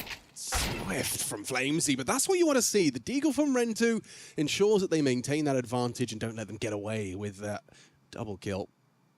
So now a 1v4, just play for info. As soon as you have the info, you relay that information. Your team comes up with a new setup, a new way to be able to deal with the problem. As Mezzi has the bomb, has 35 seconds, but has 4 Red Canids players that he has to get past. They've just set up a boost over towards short on Sandbag. Oh, Oh, there's a step. Hello. Bit of info for Mezzi to work with. Oh. Running out of time, though. 20 seconds. Yeah, he's got a lot of work to do. The smoke does enable him to potentially go for a plant, but over the top of it had the vision sent to the past tense by Mezzi and the Kalash. Fake, anticipating a push, not going to get it 7 seconds, now has to full commit. Will Rentu dare to push the smoke? He waits for his teammate, comes on through. Che finds his first frag, and Red Canids find their second round. I think it's a little bit worrying right there, but all in all, handled. Yeah, 2 AKs carried through. Hey, someone sell one of your M4s. Rentu wants an all, boys. So they're going to work that out in the buy. Yeah, Apex, I think, trying to get rid of the gun. Yeah. Right, to make sure that it's not a freebie available right there. So a little bit of a frustrating death. This one here, not completely cleared, was Cowards. Very good round from him. But it is a horrible clear. You were right, as far as hard to clear. I mean, you'd have to be walking down that staircase, that long monster line with your back turned to clear it properly. So very well positioned by Cowards. It's a chance to get something going before the halftime break. Second tactical timeout. A light buy victory. And now both teams with fully fledged investments. FlameZ not messing around anymore. He's equipped an AK. No more MAC-10 madness.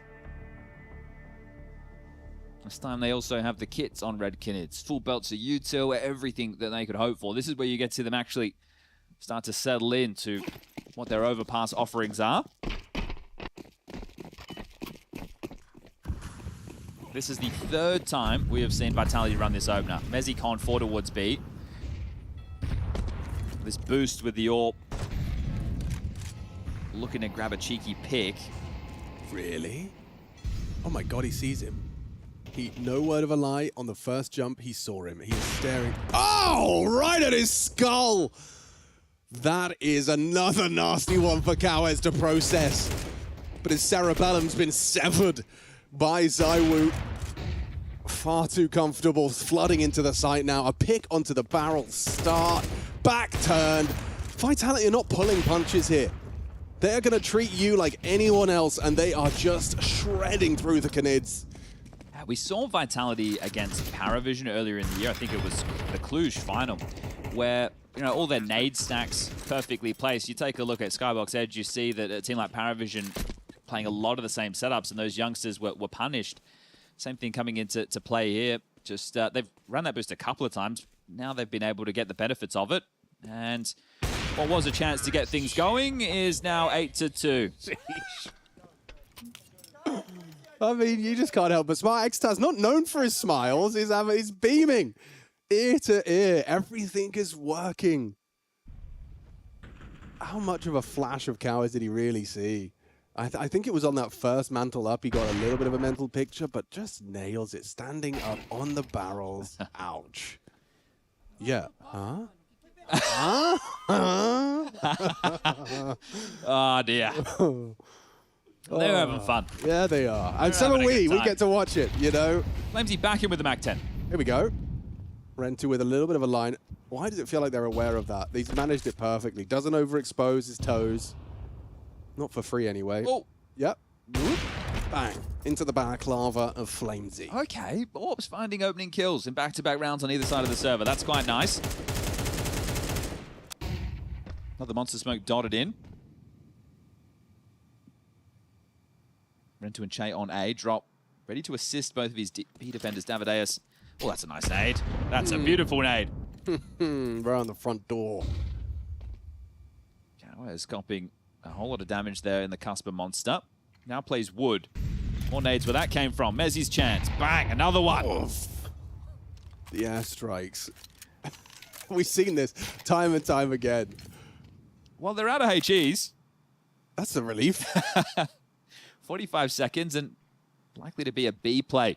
Monster re-smoke. That's going to buy them a bit of time as Apex chips away at the boards. Che might want to start playing for info towards A or start heading back towards the site to assist this B defense. Yeah, he's playing forward. They can wait for the monster smoke to fade and... Oh, never mind. Here we go. This better be a good flash, Apex. Oh, Cowards perfectly positioned for one. Drop swings on out from the pillar position. Does well to dispatch of Mezzi. Still solid as a rock on this defense. It's just ZywOo with no chance to play. Looks like he's going to be caught on the exit as well. Che position sound. Nails it. So money's not great on only one player, that being Flames. Everybody else has enough to buy. So you can see that's likely why ZywOo wanted to save in that situation. But it's immediately invested back in with an AK. Apex could drop him an AWP. So they've been able to make this one work. There's more than enough money going to get a gun in the hands of Flames. So AK's head armor util for everybody. As we move into the final rounds, first half, second map. I don't know how to say this without it sounding patronizing, but I completely mean it sincerely, is that like winning a round against Vitality in that manner is, it should be a confidence booster. Sure. It should be something they're proud of. Yeah. It does sound incredibly patronizing. It's just tough, right? Because you're watching them get thrown around.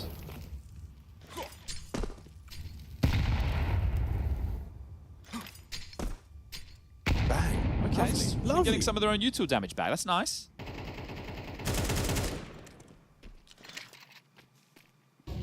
Another one of these 4B stances with Che in rotation from Heaven. He's going to cheat back over and help Ren too. So they haven't done... Oh, not again. Is this for the ramp player, Davideus? Yeah, solid chip damage. Even the wall bang for the retreat. God damn. Flames with another opener, and another one to the tally. Into B we go. Yeah, lovely work. Robs just pieces together that one onto Davideus. The swing doesn't work out for Robs. He peeks into drop, but the trade immediate from Mezzi. Che's in the blind spot. Might catch Flamesy looking the wrong way here. Spotted now.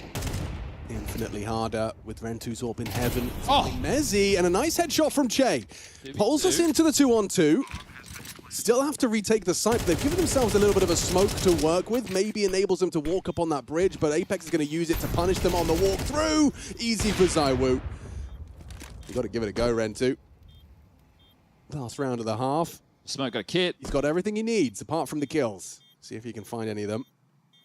Smoke fades. There's another one that's taken its place, and caught as he swaps to his gun. 9-3. Vitality looking to make this a quick start to their campaign in Rio de Janeiro.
The score is 9-3. Second map, opening game. Everyone's having fun on Vitality, but the Red Canids put up a little bit of a fight on their CT side of Overpass. This is the map Vitality elected to bring us to. Things are flowing nicely in one side of the things. Cows has had a frustrating half, of understandably, a couple of fumbles on the run boost. That one stung. The B site was abused. It was very much the mainstay focus of Vitality's D site. To back this up with numbers, he was involved in 7 opening exchanges. He won 2, lost 5, so he was being harassed on that B site. Flamesy was great in terms of the openers, wasn't he? Mac 10 in his hand an awful lot, 5 and 2, but interconnector. Okay, seen enough. Run, Ropsy, run. And then if you do get round the corner, ZywOo is in a position to nail the headshot. Rentu down. Pivot into Apex if you want. He's ready with his dual Berettas primed and ready. Catches you on that inaccurate jump. Already looking rather hopeless. Come back through connector. ZywOo has made sure there is no way up. So door is closed. Well, even more closed now. He's going to actually go the long way round. Rops can worry about Con from front bathrooms, and now they actually have everything covered. So setup looking very strong for Vitality. Only problem would be if Mezzi and Flamesy go down before ZywOo can find a kill, but he's tracked one down. Davideus through Monster. Goosh. Oh, that's one for his troubles. It was a Goosh to the boards. He didn't take much damage at all. No, he should be okay. Oh, still Mezzi gets it. Runs out of bullets and just enough from Jay. He's got one left. There's no ammo in that, Chief. He's just actually reloaded it for him. Okay. He got it done. Oh! So does Jay. Nice headshot, but no, not the knife! ZywOo goes for it! He's having too much fun! I thought he'd fluffed that right there. That's not like him. You know? ZywOo gone for a knife. ZywOo doesn't do that. In a 1v1? In a 1v1. Okay. We're having fun. Yeah. We have fun around here. So, yeah, you bang on. He did reload it in time. Let me get that done for you, good sir. There we go.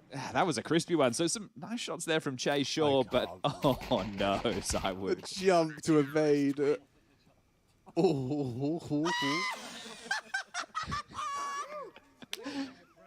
Oh, mate, someone get John Pork on the line. Red Canids have got old mate Apex squealing. Oh, funny.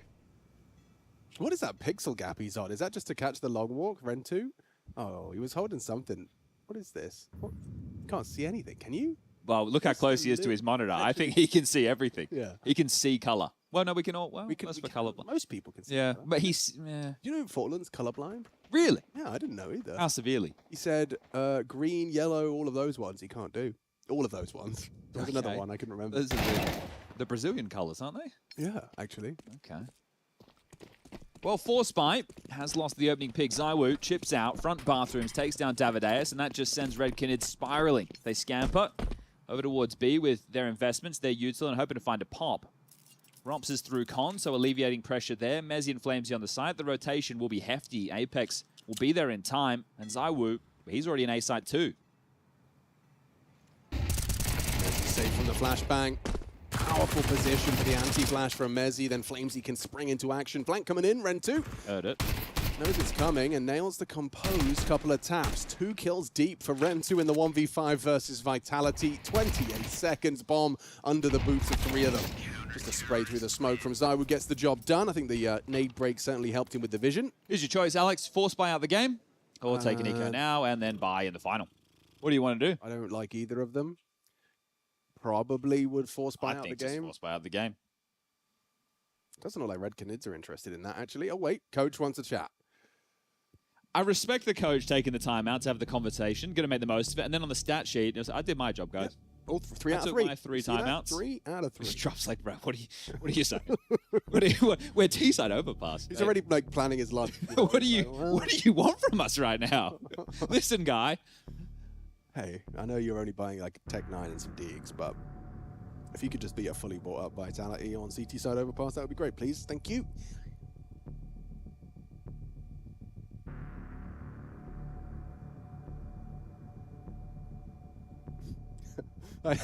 Just the admin's coming over, it makes me think that like, oh, his mic wasn't working. The coach's mic wasn't working, so now he not only gets 1 attempt, he's got to get a tech pause to fix his mic so he can do it again. At this point, it's just like, oh. He blinked. Is he playing? Are we doing a staring competition, or are we just looking into your eyes? Shahar? What a lovely shade of brown, Shahar. Whoa. Can we get closer? This is very intimate. Can we get closer? Retinal scan. He hasn't cracked. He has blinked. No, but I mean, like, he doesn't crack to smile. Well, it's creeping. It's creeping on. You can see it. There was a little upturn on the lips there. You're going to start crying, mate.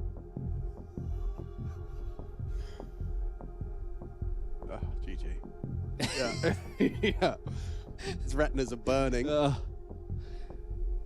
wait. Things have changed. The timeout. The timeout. The coach wanted to tell him, force buy out the game, boys. Or not? God, they really are indecisive. It doesn't. Oh, it doesn't really. It matter. doesn't really It matter. really doesn't matter. Che's got an AK. That's exciting. Yeah. It's better than just the Tech 9 and Deagle we saw before. Rentu has facilitated that. All right, we'll take this brief pause in the action to wish one of our observers a happy birthday. Oh, we should. Happy birthday to J-Raz.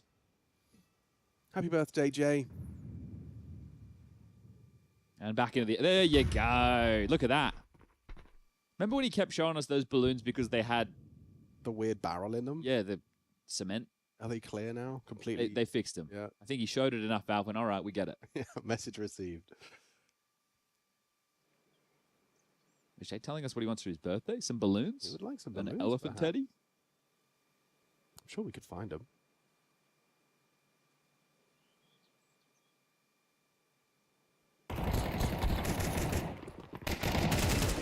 Rob's down after one. They hear the AK sound off. Zywoo on high alert with support of Apex. M4 to be recycled. Cowards has the Kev for this. Oh, completely overlooks the corner. Zywoo actually dunks on another as well in unison. The HE finds Davideus. Jobs are good. Oh, and another one for him. So yeah, just shredding it. Casual. Nothing to get too excited about.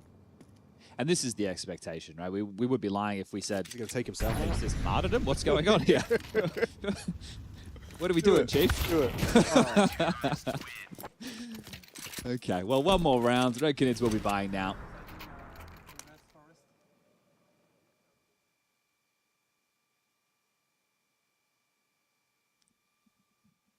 Anyway, returning to the point. Expected. Best team in the world taking on Red Canids. One of, I don't want to say few, there's a decent amount of Brazilian representation here. FURIA, obviously. Legacy's here as well. So there's a couple of teams, but I would say that the only one with a real shot of being in the arena is FURIA. Yeah. Legacy is a maybe, but the way that they looked in Bucharest, I was less impressed than what I saw at EPL. So it felt like there was a regression. Well, Vitality haven't even let them get out the starting blocks. They did default utility over towards A to block T-stairs and playground. Jump spot there, info. Hoping for a B finish. Spam through the boards. Cowards put on notice. Claims he comes a looking. It's so well set up. He's going to get them both there. Swings on in, catches your legs, exposed. Flamesy takes the double, make it a triple. Quadruple, asking too much. Che and Rentu in a 2v4 situation. Minute on the clock. And only real option is to finish B. If you go all the way back now, I understand this time, but you're going to have to be worried about players pushed up, entrenched in connector. You're settling into the round, hoping they just keep running at you. But the writing is on the wall. This one done, dusted, all over Red Rover. Yeah, I mean, standout performances. Flamesy and Zywoo have been on their A game today and making light work of them. Still, Che, he's not going down without a fight, though. From 2v4 to a 2-on-2. Space as well to stretch your legs. Bomb on the back of Rentu. And the bomb will go down. Nade will do significant damage, down to 59. Both softened up and erecting a boost that will unlikely find anything. Rentu knows what's up. Che heard it. He wants them to rot the clock. Che's ready to catch them as they do dismount and start their swing.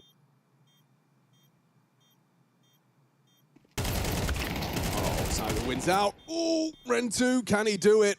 A 1v1 versus Zywoo. This would be a lovely confidence booster for the rookie. His second LAN ever, and he's gone and clutched up versus the Woo. Okay. Well, nice stuff there. That was a... I love you, Zywoo. Sorry.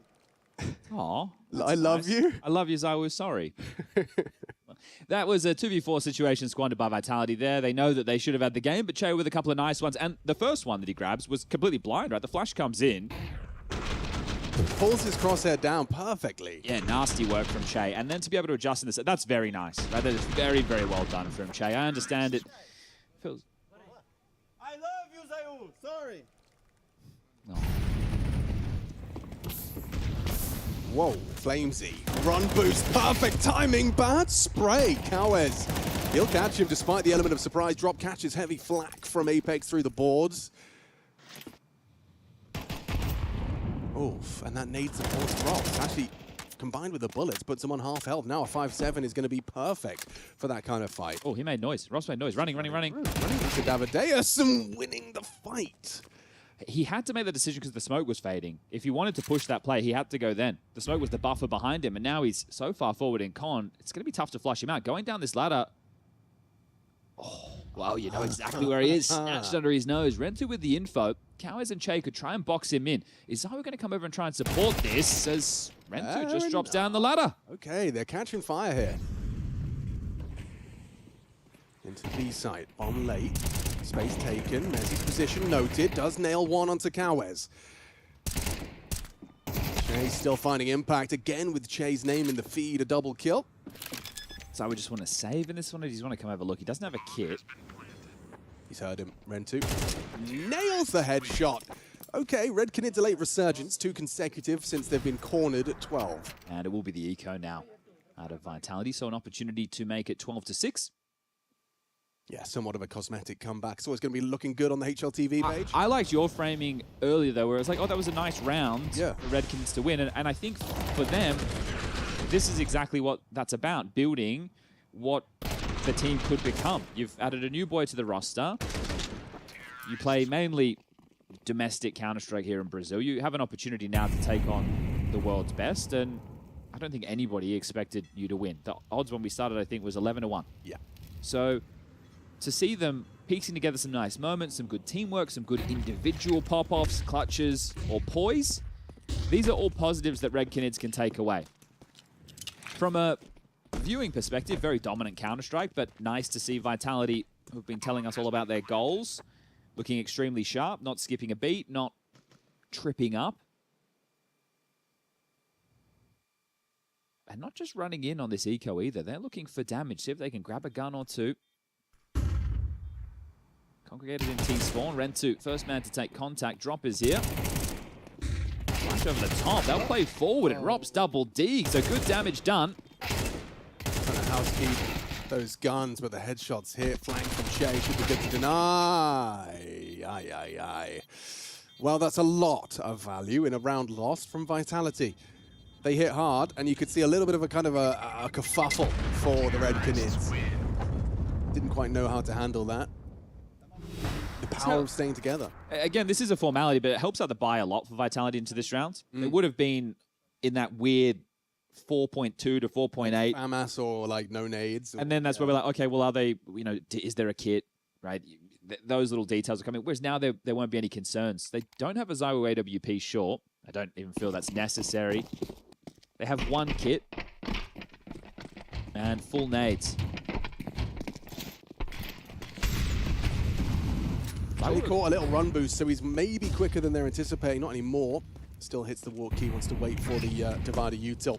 Double long setup with all the nades being thrown should force a rotation of Apex, because right now there is a big gap over towards bathrooms as well as divider.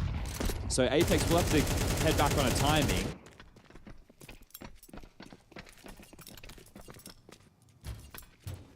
They're hoping that's done enough to pull Apex off the site, and it has. So they have weakened the B defense through their early puff up of the chest. The thing is, they don't know that there's double long setups in play. So in a moment, Zayu or Rops will start playing for info, and Apex will head back. It just depends on when do Red Canids hit the go. At what point is their B execute ready? Likely after this train. Flames also has a smoke to block with, but B is out of util. Apex is coming back now. Short blocked. Util thrown. Have to come through the smoke. Centric approach. Flamesy and Mezzy handle it with poise. And now you feel really locked out, don't you? Zayu was going to be swinging into Cowes here. Cowes wins out. Important claw back. Rob's on this flank. Going to have Rentu dead to rights. Couple of bullets to the spine. Sees him gone. And it comes to its, what was a foregone conclusion. Vitality taking this in 2. Red Canids putting up more of a fight, though. Somewhat of a cosmetic return. 3 consecutive to try and close things out before Vitality finally found that elusive 13. And again, just returning to the story of IEM Rio, it's can anybody stop Vitality? Red Canids, they were the least likely of the bunch. This is the opening game of Group A. Winner of this takes on winner of Gentlemates versus G2. They're in their second map right now. Loser takes on the loser of that fixture. And Vitality, not only are they looking for their second ESL Grand Slam, looking to do it back-to-back. Their map win streak from this series goes from 22 to 24. Their series win streak goes to 17.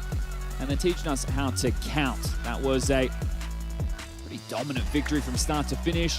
We saw some fun boosts coming into play. A ZywOo ace to win map number 1. Flamesy was an animal in terms of the opening exchanges in this one. 7 and 3, involved in 10. Yeah, there was 19 rounds of play, and he was involved in the majority of them with an opening. Yeah, you feel a bit bad for that B defense, don't you? Exploited, naded, but this one's done. Red Canids down to the lower bracket. Deviation from the mean for Vitality. ZywOo, was this just business as usual for you guys? I would say yes. I mean, to be honest, we just play our game like no more.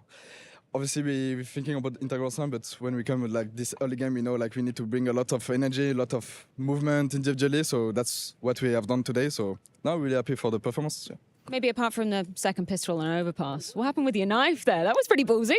It was a bit, yeah. I almost lost this one because of it, but yeah, I saw him turning his back to me, so I took the chance for it. So sorry, guys. That's yeah. You got to take the opportunities when they present themselves to you. You mentioned it, the mentality. It's something that we praise you guys for. Obviously, you haven't lost to anybody in a very long time, but it doesn't matter, it seems, whether you're playing a team like Red Canids who are significantly below you in the rankings, or whether it's a Spirit or a Na'Vi or a Falcons. You always seem to enter with the same mentality. How do you make sure you do that?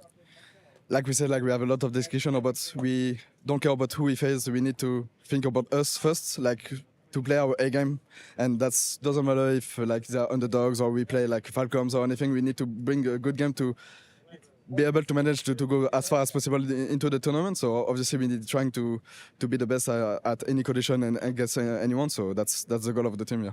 Rentu did say that he wanted to smash you before the game. He did also say he loves you specifically during the game. Any comment on that? No, I mean I guess a lot of people love me, but yeah, I mean. I guess, have fun to the game and have fun with playing against these guys. So yeah, always good. And any preference as to Gentlemates or G2 for your next matchup that if you win would cement you in the playoffs? Does it matter? It doesn't really matter for us, to be honest. I guess for the team, we want to take maybe the revenge against Gentlemates from the last EPL.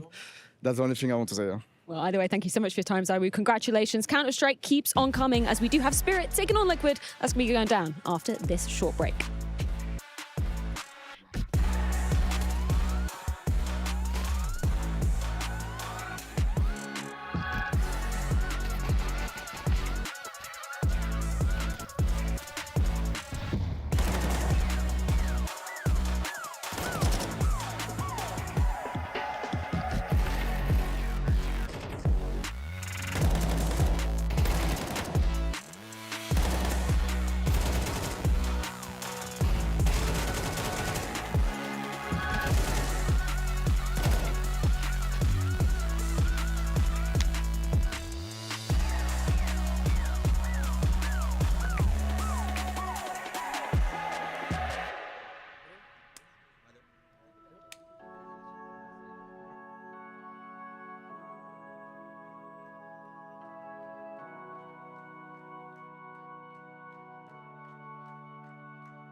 much louder here in Canids.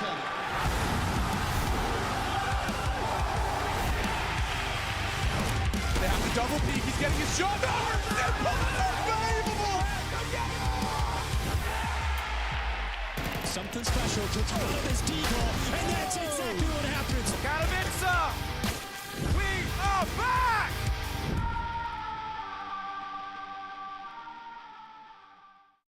Shot now. Flash. I clear log as well.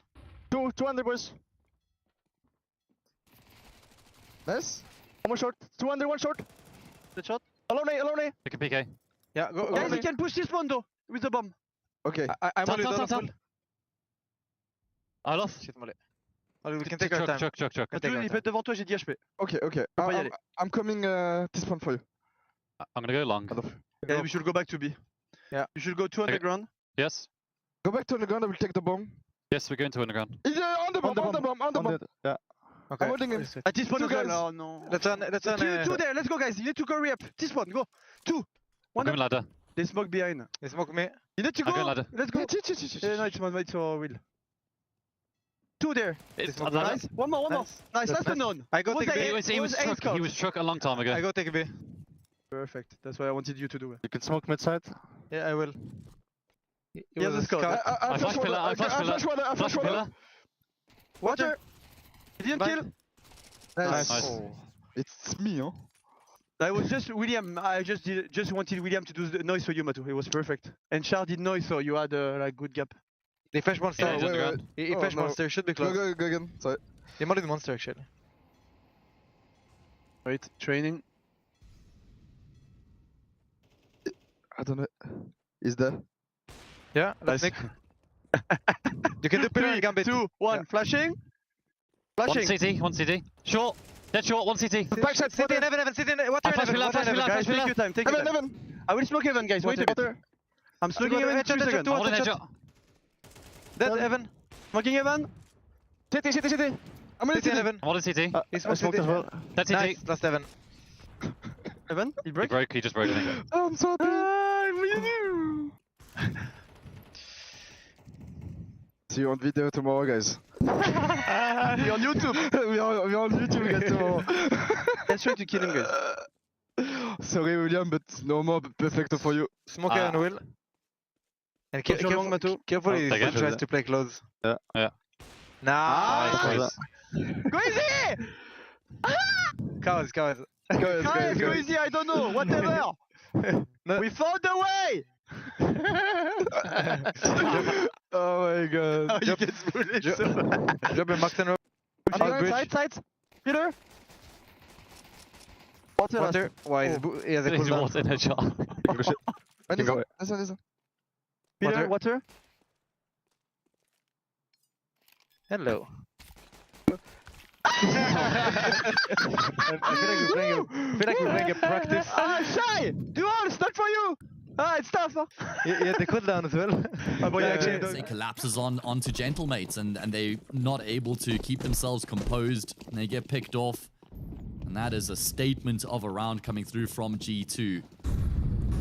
Yeah, beautiful. Converging and converting as they would have hoped it would have gone.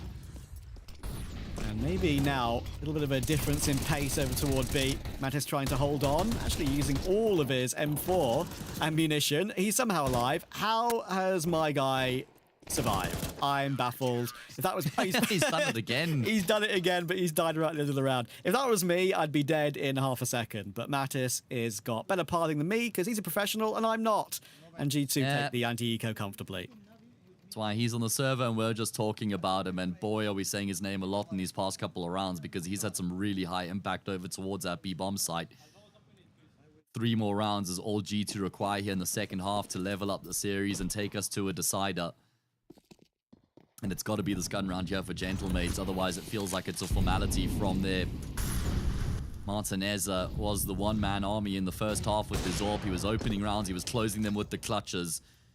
I'm going to need the rest of the team to come to the party. Davi G in particular has had an awful map, just 2 kills, and his life's not going to get any easier here in this round. Already played catch with that HE.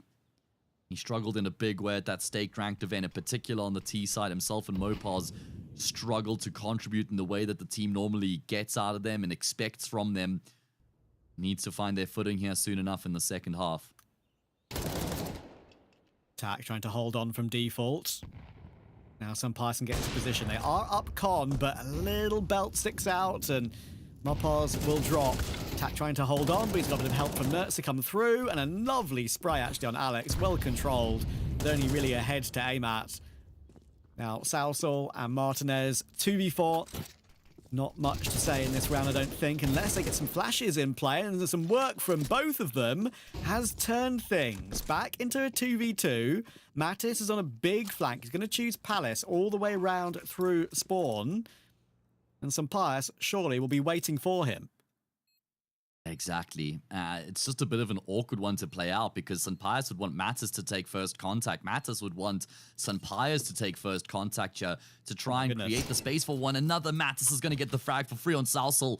At least that gives Martinez the info. He's now spotted the open CT. Sunpius playing a dangerous game. Martinez recognizes the window of opportunity to force the fight on the Palace player, then takes the initiative with the duel on Sunpius, and that's his third clutch of the map. Oh, cool, calm, collected. Little grin as if to say, yes, that's me, baby. Sunpius, you know all about me. Martinez looking fantastic. He was able to piece it together so quickly because he realizes that they're not going to expect him to advance forward like that. Natus especially not. So he realizes, okay, if I step forward and get an angle, I will catch that Palace player off guard. And then I'm just going to continue to force the fight. I'm not going to give Sunpius any time to reset in the clutch. And now a fast A play off the back of that, trying to put pressure on G2, make them uncomfortable. Flashes are really, really good. Heavy God is so blind on default. It's nothing to be done. Smokes up on stairs and jungle mean that G2 are locked out, and maybe Martinez is once again the instigator for a Gentlemate's recovery. They're going to win this gun round and will try and win it with all 5 alive as well, because that will really bolster their money after that 1v1 win. G2 are already out of there. Yeah, no point in going hunting here if you're Gentlemates to try and get these weapons and pry them out of G2's hands, because then you run the risk, like you say, of losing multiple players in the process. Rather, bank all 5 surviving and build up your own money. I love the call from Alex in round 18 here. Coming off the back of a 2v4 win in the previous and a 1v2 clutch out of Martineza, they realized that G2 might be a little bit flustered. There was no pause called, so they just want to charge straight into that site and try and catch G2 while they're still trying to regain their breath off that electric previous round. Brilliantly done, fantastic call, consecutive rounds, Gentlemates back in the game. A timeout for G2 at the right moment as well. They're still down 8-10, Gentlemates. They'll know that one sunny day doesn't make a summer. It's only a couple of rounds in a row and they're still playing catch-up. But the individual ability on show for Martinez in this series so far is proving to be the main talking point, I feel like, for them. Especially when, as we've been talking about throughout the entire series, it's his counterpart on the other side, Sunpius, who they know each other so well.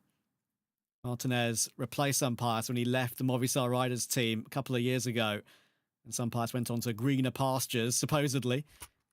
Martinez didn't do too well at the beginning of that, but he's only improved since his other stints in other South American teams. Yeah, Look what he's doing now. 100%. He is now the, I'd say, best Spanish opera in the server. Obviously.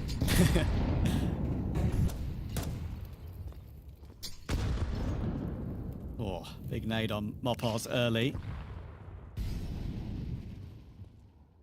This is not the round that breaks the G2 economy yet. That's why I said it's not really very close to a proper comeback for Gentlemates as of yet. G2 probably have 2 more buys in arrears. But it does break the G2 momentum. Yeah. And that's super important considering the direction that this map has been trending in from start up until now. Oh, really well done. If one of you can't take the Jorth Martinez, then double up. A hail of bullets in his direction. He's the first one to fall. He's got to watch this from his sidelines and hope that the teammates can get the job done. 3 players grouped up in apartments with a 4th in tow. Natus now knows it's coming. Tak playing from bench. They're going to jump down next to Natus. That actually makes things awkward for him. Great pathing, actually, for Mopos to force his way out, and Tak can only get the trade on one. Nert's not able to finish off Davy. Another awkward situation for Davy. Down on 10 HP, going 2 and 14, getting just caught with all the damage back and forth, left and right. Now the retake's on, and now Salsal is tagged up. Heavy Gods really force the issue all the way through past the market door. Salsal needs to try and find something because Davy is still walking wounded. One bullet through that bench should be enough. And Alex has gone down to Nertz, and there's the reaction from Heavy God. Davy has been here the entire time. Maybe they don't know. Oh my goodness, there's an opportunity all of a sudden. Or quick reaction from Heavy God. And Nertz has a kit on 4 HP, so the time is fine. Oh, I thought for sure they would have known Davy was there because he was shooting a little bit from behind Broken Wall, but obviously there was just too much going on for G2 to have pinpointed his location. I was thinking about how on earth does Davy prioritize his targets, and he obviously would have been concerned that there was a kit on the defuse. I'm not sure if there was on the first player who was sticking the defuse. No. If it actually was the player, it wasn't, right? So if he had instead maybe taken a little bit more time to line that up, he might have been able to find those 2 kills in quick succession, but obviously it's impossible for him to know that that player busy sticking the defuse doesn't have a kit, so time was far more of an issue in his mind, and that puts G2 just 2 rounds away. It's too much of a scramble for the brain to check to see what color the wires are and see if he's got a kit on his belt and all that sort of stuff, right? Like in that heavy, very difficult moment, it's never going to really be easy. And yeah, Heavy God didn't have a kit, but Nertz did, and thankfully Nertz survived on 4 HP. If that kit gets dropped elsewhere, then that could have been a totally different outcome.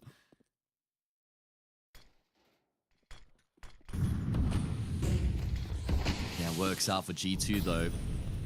It's kind of rough. I mean, Gentlemates didn't have the best post-plant positions to work with. They were kind of trapped. They were quite low, especially once the Apartments player had gone down. He was like the pressure release valve for the 2 players who were hard committed. Barely had a square meter to work with in their respective positions. And now must win here for Gentlemates. It was A, and then A again for G2.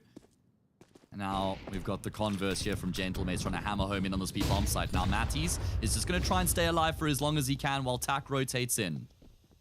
Again, playing inside of this smoke. Tak is here on time. Mattis knows what's going on, but Tak again goes down. That's again just inexperience, unfortunately. It puts a lot of pressure on Mattis, and he only gets 1.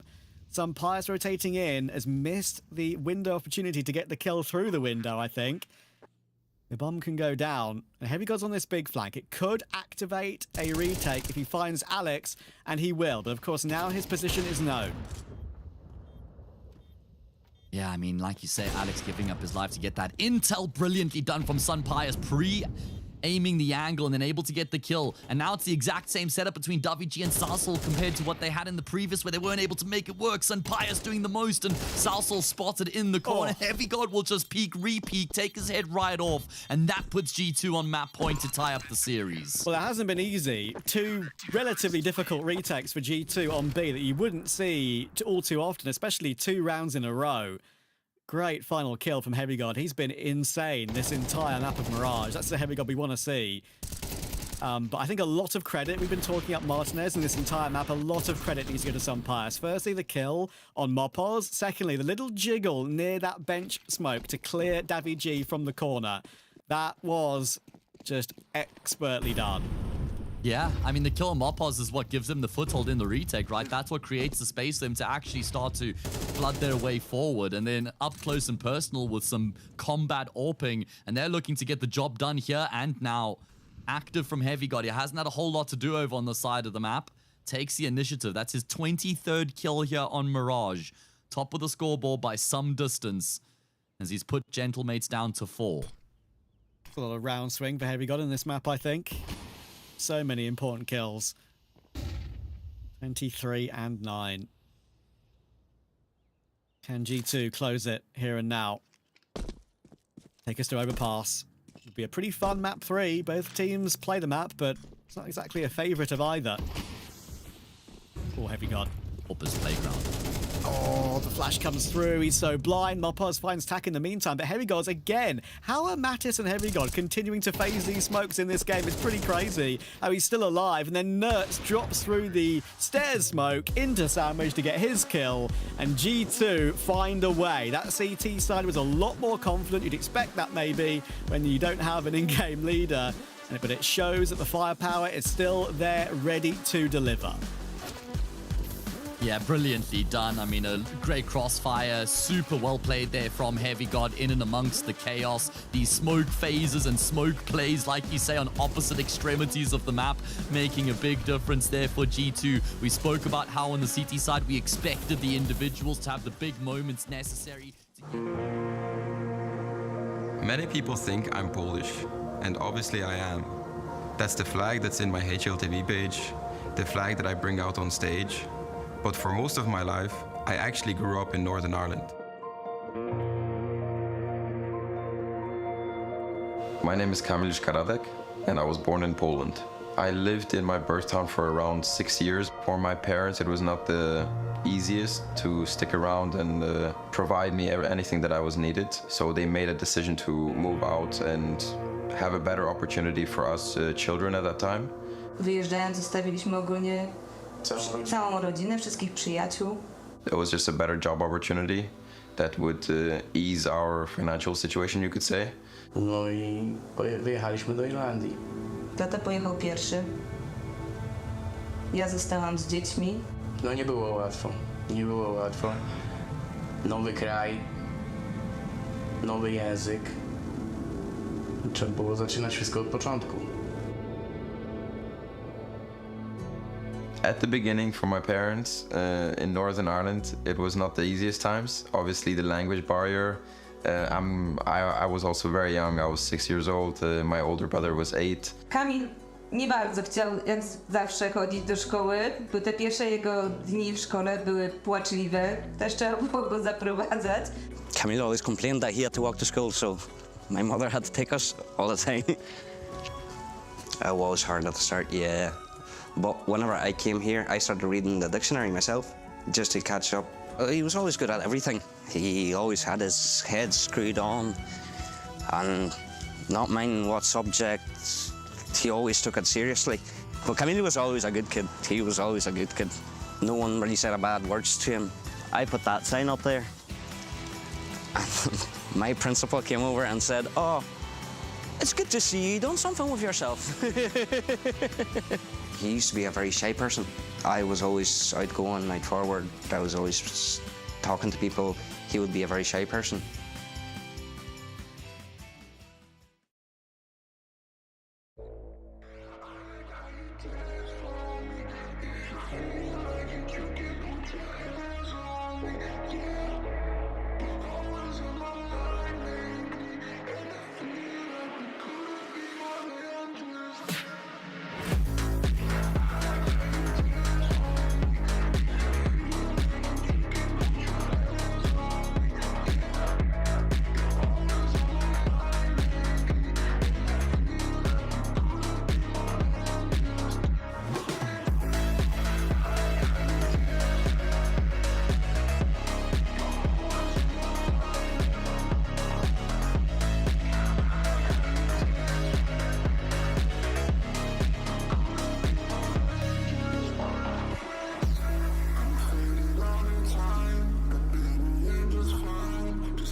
In his Liquid jersey, going up against Spirit once more. Before we kind of dive into that rematch angle, I just want to go back to something you said. I believe it was during a Blast Rotterdam interview where you said fundamentals are the first thing to get in check. How solid do you feel is the foundation of Liquid right now? We're still getting the job done because like they didn't have like an easy time since like what, last year or something. So I think we just gotta keep working, but it's getting there. I think we're working on that really good, and I think it's going to get there at some point. And in terms of your individual responsibilities, G2 versus Liquid, what could you say is the biggest difference in what your duties are in the server? The biggest difference here, I would say that probably Elish. Like he's got a really nice voice, and I think he's really helping Shuhei a lot. And yeah, I would say I have less pressure, kind of, because I don't need to be forcing myself to talk a lot, and I just feel more comfortable on my way. I know Elish is just over there, but he's a very articulate player from the outside, right? Where do you see him helping Shuhei the most, and what kind of wisdom can he impart on you? He's got a lot of like impact moves and everything, and he's trying to help like doing this plays that actually help the IGL, you know? And he's really good at that, and the experience he's got from like, what, 15 years ago is just really helpful. I know you've been talking a lot about forming your own identity as well. I know that was obviously a lot of pressure in G2. Everyone was talking about filling the shoes of Nico as well. What do you want to be known for as Malbs, as an independent player? I just want to be like, this guy's full trolley, but yeah, I just want to be an impactful player. I want to be someone that people can rely on. I want to be like an anchor that is going to be full trusted. And yeah, like I put a lot of pressure on myself just trying to be Nico, and I didn't focus on trying to be myself. And then I completely ruined my playstyle, and yeah, I lost myself. Well, I'm really hoping you can refine that identity today versus Spirit. How tough do you feel they are as an opponent? It's always tough to play that little kid, but it's a fun game anyway. Like I've played them a lot of times in my career, and it's just fun at this point to just play them again and again and again, you know? Really looking forward to the rematch. Thank you so much, Malbs, for your time. Good luck. Extreme Masters Rio 2026 is brought to you by ESL in partnership with Intel, Acer Predator, and DHL.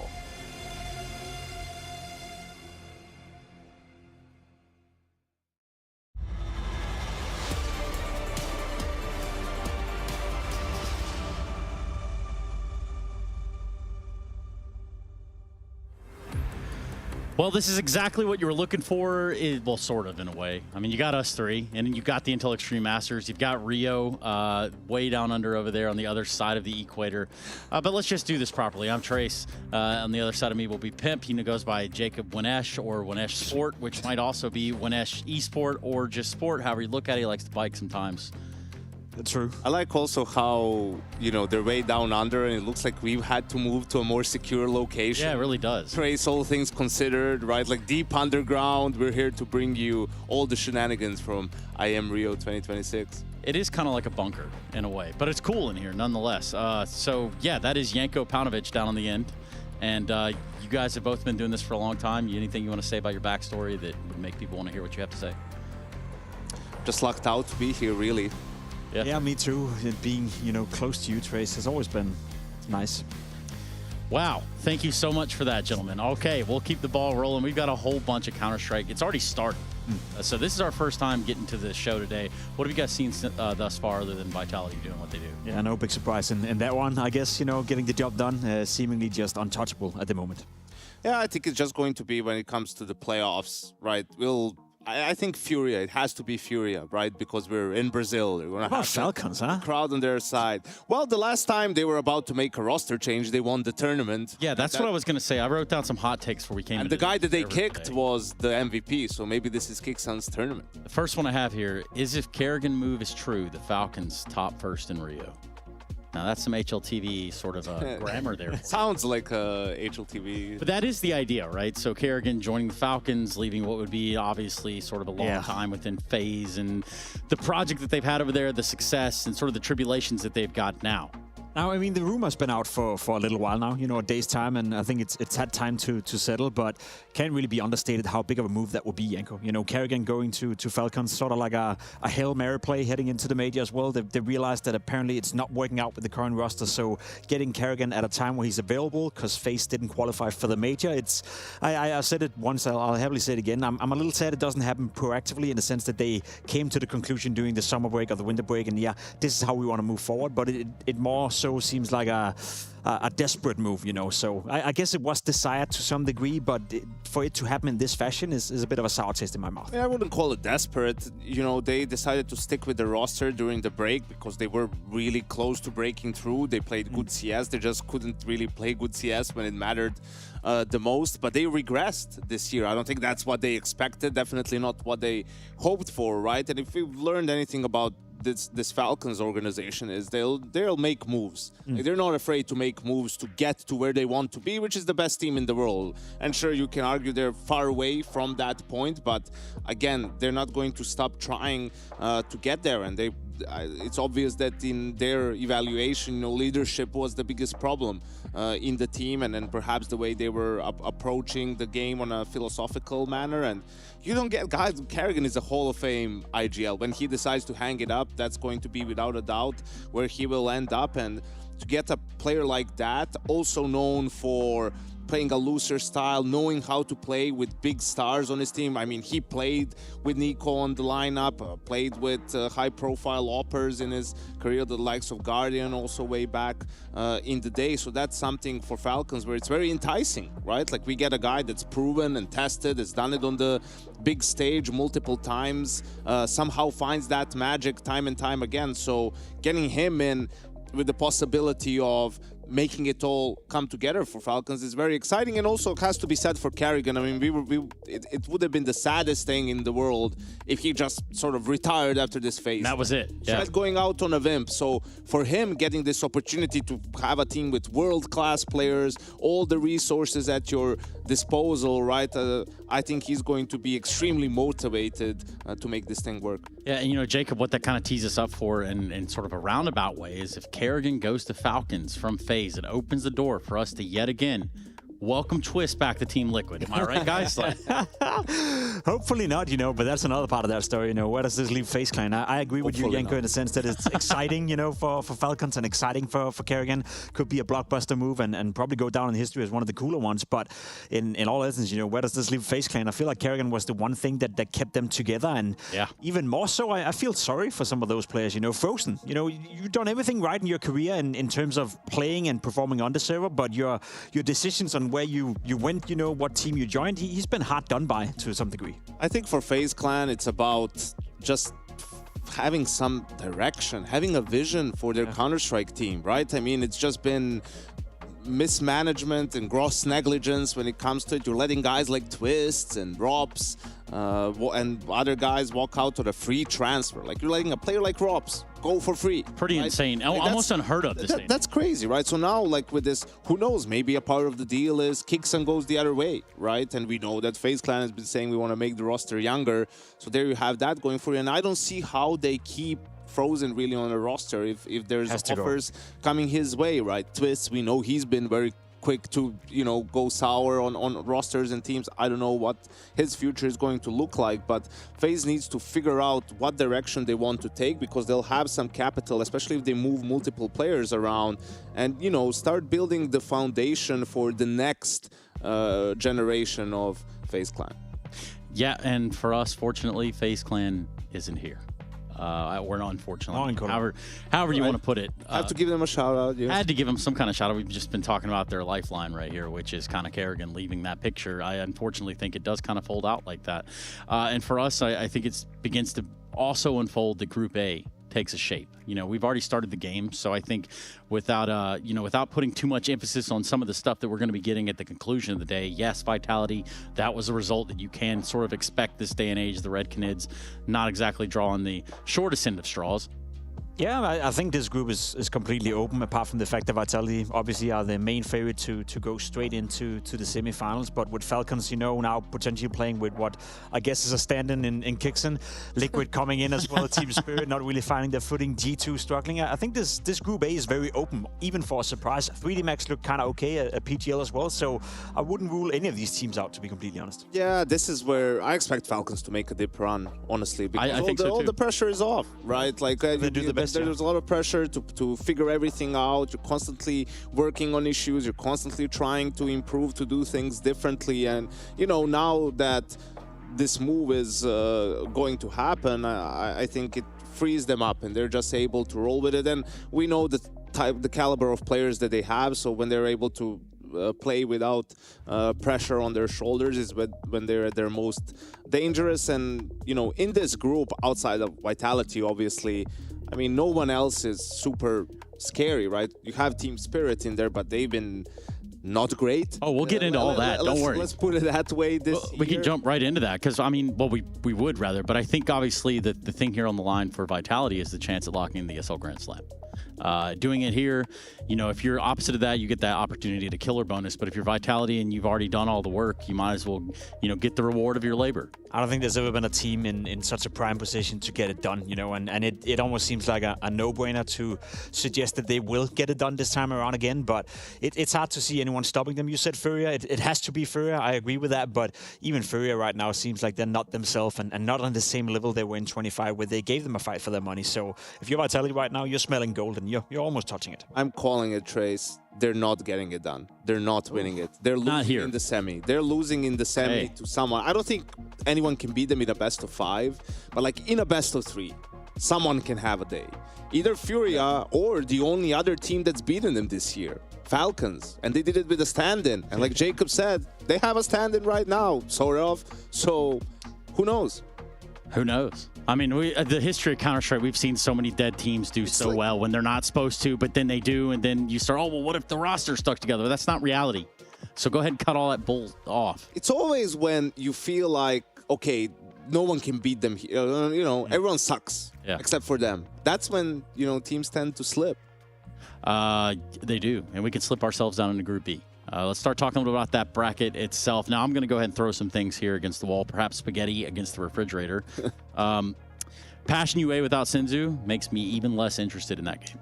Yeah, for good reason. I think it's a bit of a shame. I'm curious to see more of Passion. I'm curious to see more of Senzu, so that's a bit of a bummer in that regard for obviously being the heavy favorites together with Na'Vi. I'm really curious to see more of Na'Vi. I think they've been playing exceptionally well as of late.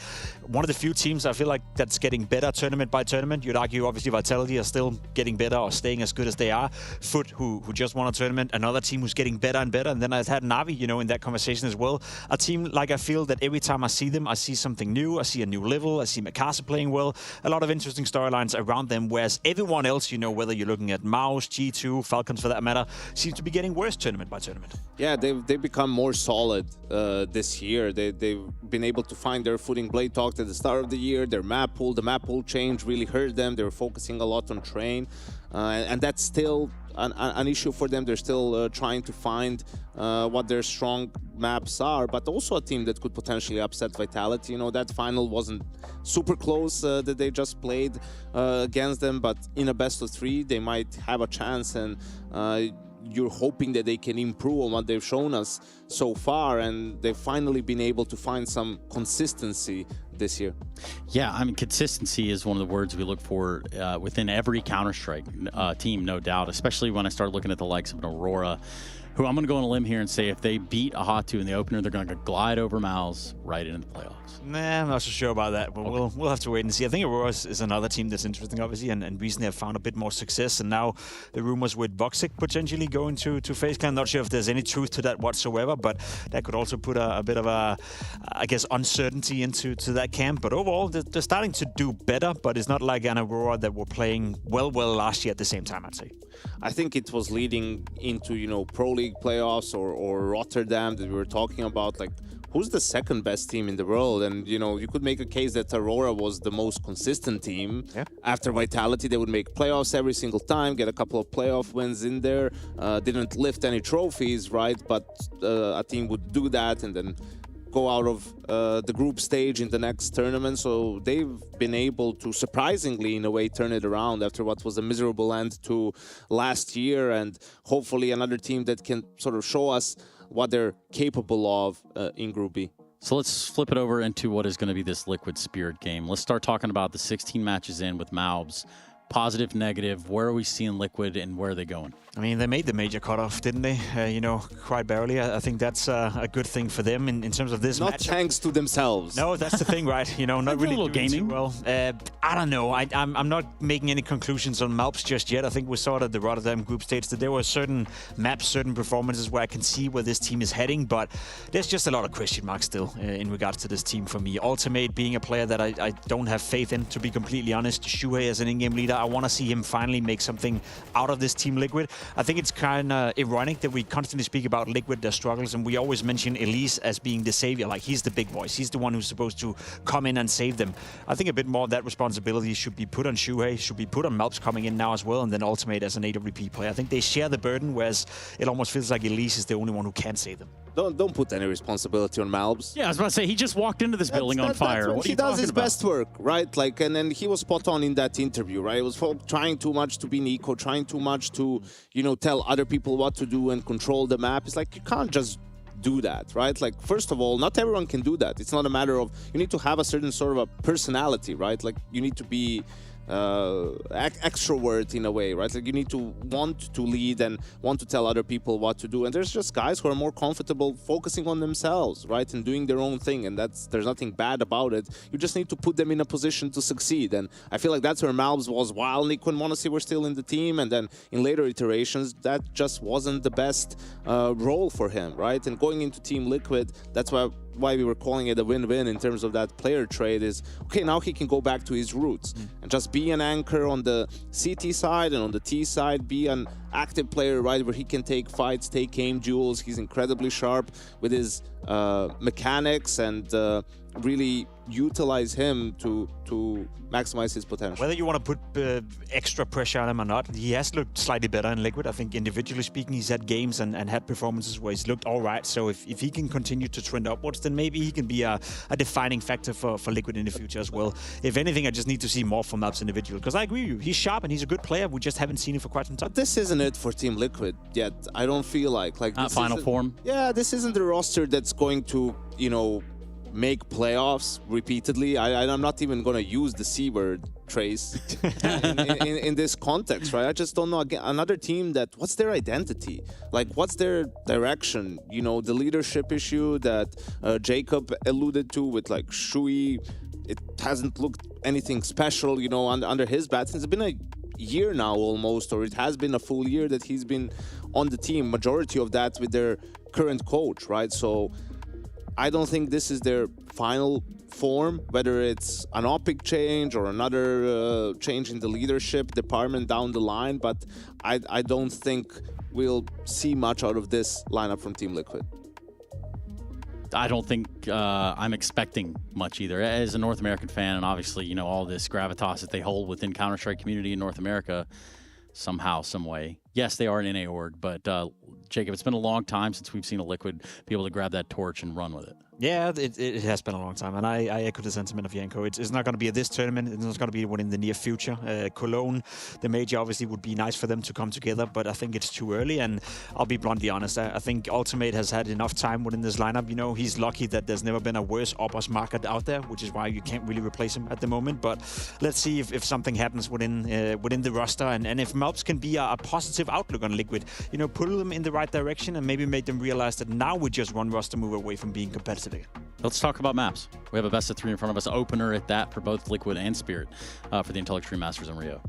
Yeah, potentially could be the same map pool like last time, and Donk did have a game last time around, definitely helped the side of Team Spirit, who isn't in a much better state than Liquid compared to what their goals are and what their ceiling is, right? Like, also been a very disappointing year. They haven't necessarily fought for trophies in a meaningful way. The addition of Magisk as an IGL, the return of Zontix as well, hasn't really been as productive as they would have hoped for. And now they don't have their coach either for this tournament. Yeah, and that's not to be confused with Magix, who is over there at Team Spirit. Now, I know, Jacob, you looked at me a little side-eyed there, and I understand. I would also get a little perturbed by that. Hey, check it out, though. We got Ancient as the first map in the series. Jacob, say anything. Yeah, anything I can say about that map. You know, a map speciality, a map that he has quite a lot of confidence, you know, going up against Donk in a lot of the head-to-head duels. We saw that in G2, one of the maps that he performed well on, one of the maps that G2 performed well on against Team Spirit. So maybe he can use that. As you said, Janko, probably the same map pool as we saw last time around, where Donk did have a decent showing. Dust2 coming into the mix. I don't think neither teams are unhappy about the first two maps, but that's the issue for Team Liquid. Unless you can pull off a bit of a surprise here or rattle out Spirit, I don't see them having much of a chance of winning the veto, let alone the game. I don't know how Spirit is going to perform without Halley seeing how much control he has over that team. Like we've been saying that it is Halley's team, even with Chopper there, even more so now with Magix there, as someone who is new to the IGL role. So you think that could be a good thing, like with Falcons, you know, no pressure, no expectations, and maybe I don't know. The boys play free? It usually goes really well or goes terribly wrong in a way. Like look at the Mongols.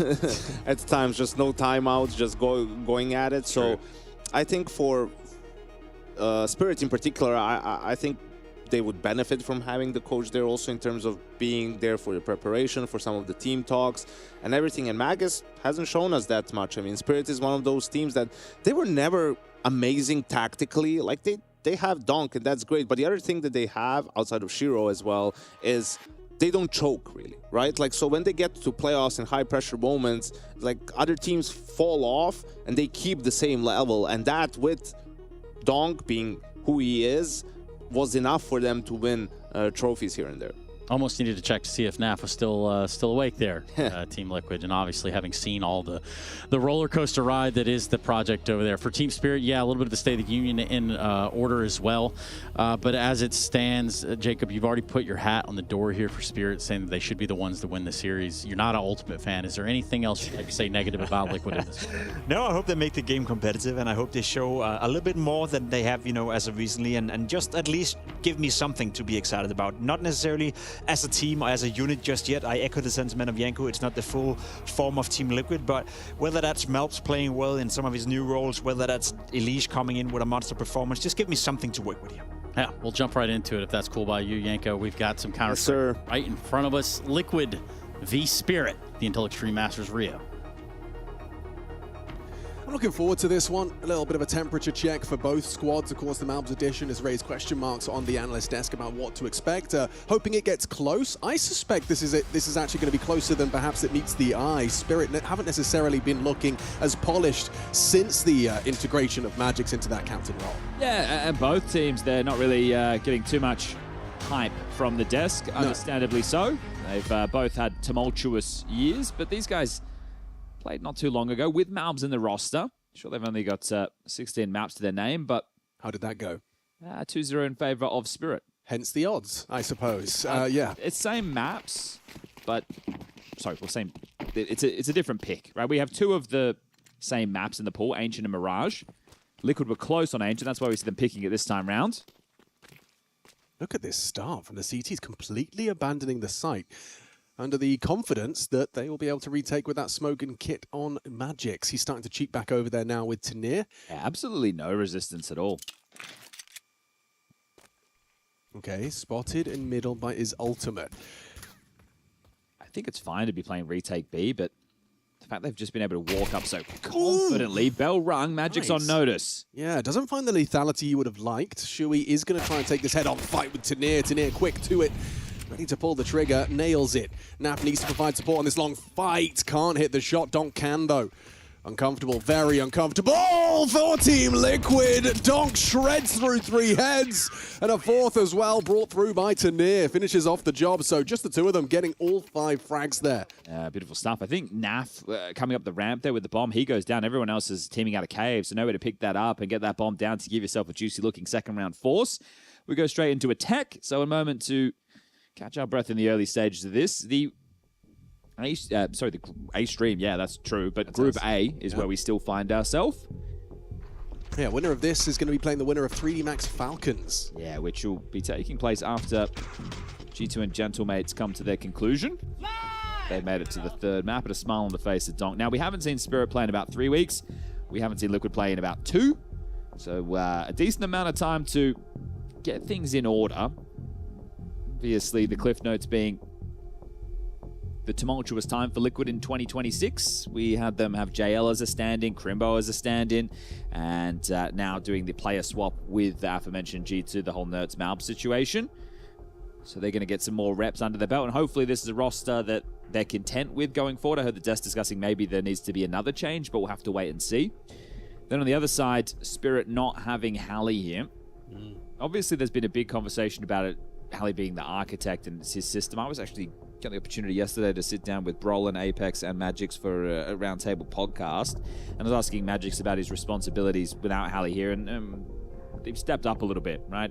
Saltfic is the coach of the academy, but it feels like Magix is taking a lot more responsibility. It's not like Saltfic is coming in and doing Hallie's job, right? He is coaching, but not to the same degree. So from what I could glean from Boris, it feels like he has more responsibility, or he's taking more responsibility, and I'm excited to see how that looks for the guy, because we know it isn't easy when you from being just a standard anchor player to being an in-game leader. There's a lot to learn, and it doesn't happen overnight. So we'll see if we get a better look out of Spirit. We always have to say the donk factor, right? This guy is extremely talented. Tanir's the one that I don't think has lived up to the expectations since his addition to Spirit. I think that's completely fair. And I was a real, advocate for Tanir. When I saw him in that heroic jersey, I thought this guy was a real diamond in the rough. Felt like he could get a lot done with a little. Felt like he had this tenacity. It does seem to have waned. Yeah, it's a different team, different Spirit, different system, and also different expectations. There were no expectations on in Heroic. There was no expectations on Heroic. True. Sure, so there is a direct contrast there. I also imagine it's always going to be harder to have space, which I imagine he could get as much as he wanted in Heroic. This one, you do have to kind of pick up what's left. Sure. But that shouldn't stop him from, it was his decision making. Exactly, having solid output when called upon, right? You'd think it would be there, but understandably, it seems to have been a slow and rough transition for Tanir into Team Spirit. Just for our audio-only listeners, we are still experiencing a technical difficulty, and it's an audio issue. So we're fixing the headset of Shui. Hopefully we can get him sorted so we can get back underway ASAP. But on the other side, for Team Liquid, I do think, and I mean, I'm just going to be regurgitating something that seems to be quite a commonly shared opinion regarding the Malbs swap. Putting Malbs into this jersey, it does seem to be like one where both teams are actually better off. Do you echo that sentiment? I think it was quite telling with the interview from Malbs with Freya saying, I tried to become Nico, essentially, and in this team he doesn't need to have the same level of voice, which means he can focus on his crosshair a little bit more. Obviously, we know he's extremely talented, has very good aim, but maybe asking too much of the guy in some of the scenarios for G2, and I feel like G2 wanted to get Nerds. Boys, whose medals are they checking? I'm not sure. They're having a glance at something. Well, someone on his second team. From the Shiro. Second from the bottom on Shiro. Is it the love hearts that he's looking at? The health pin? What are we looking at? It might be the love hearts because Donk was working on his major signature yesterday. With the love hearts in it? 45 minutes trying to draw a heart. Like he didn't know how to draw a heart, or he wanted it perfect? He wasn't getting it the way he liked it to be. He wanted the heart to be. Well, don't say that. Valve won't let him have it. It takes 45 minutes to do his signature. It took him 45 seconds. It took him 45 seconds. And 17 sheets of paper.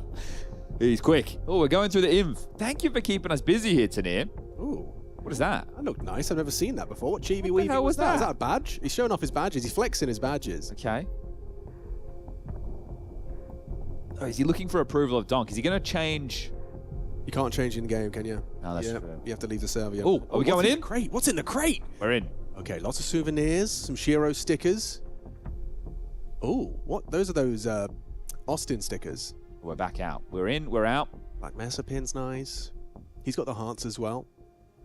I was enjoying that. Go back, Tinny. You don't know it, but you're keeping the people at home entertained. You're keeping us interested.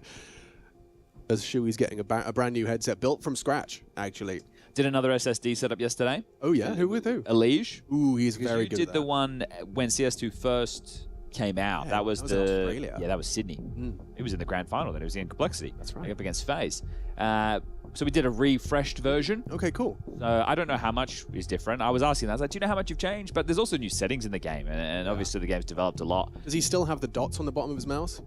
It's got a new mouse. The dots on the bottom. Yeah, he had like those frictionless skates, like he added. I didn't ask about the bottom. I was asking about the grip tape that he had on it. Oh yeah, grip tape too.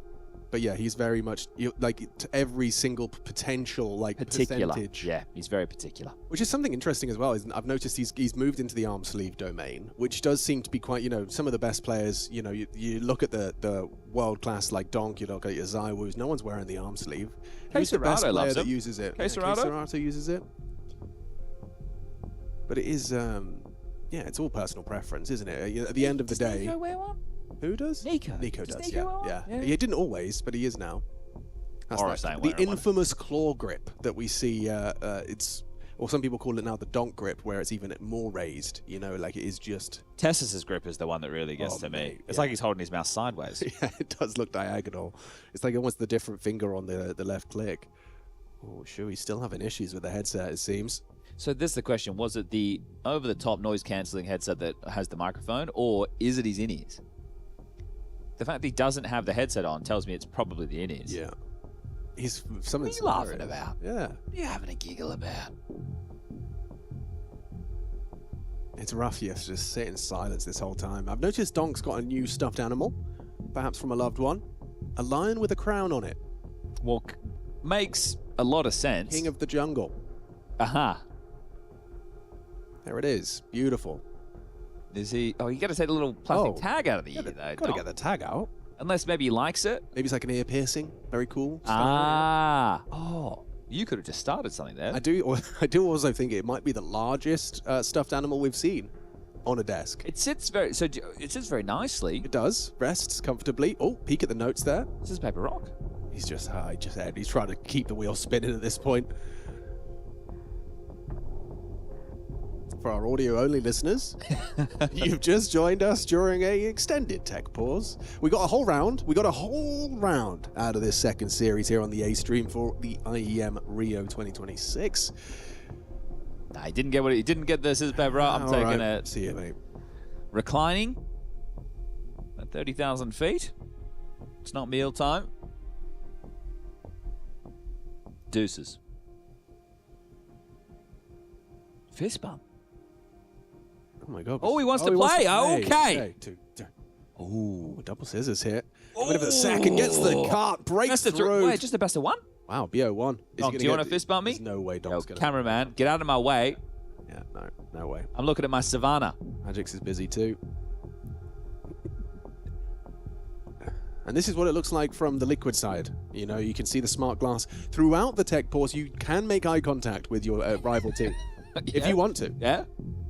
That is always an option. Everyone's just staring at Shui like, come on, lad. What's Flashy doing? This is looking good. The headphones go back in the ears. Maybe let's put the over ears on. Maybe let's get cooking. Flashy is thinking. He is thinking. What else can you do? Rock, paper, scissors, and think. Those are your two options. What else can you do? If you were Carrigan, you could play with your gemstones. Maybe we could turn the lights off. They could do shadow puppets with their hands. Shadow puppets is a possibility. Yeah. Do players... Well, Apex definitely does. He has a pen in his notebook, and I sometimes see him taking notes. Scribbling. Donk's going to give us all the yawns. They're contagious. Unless you're a psychopath. Oh.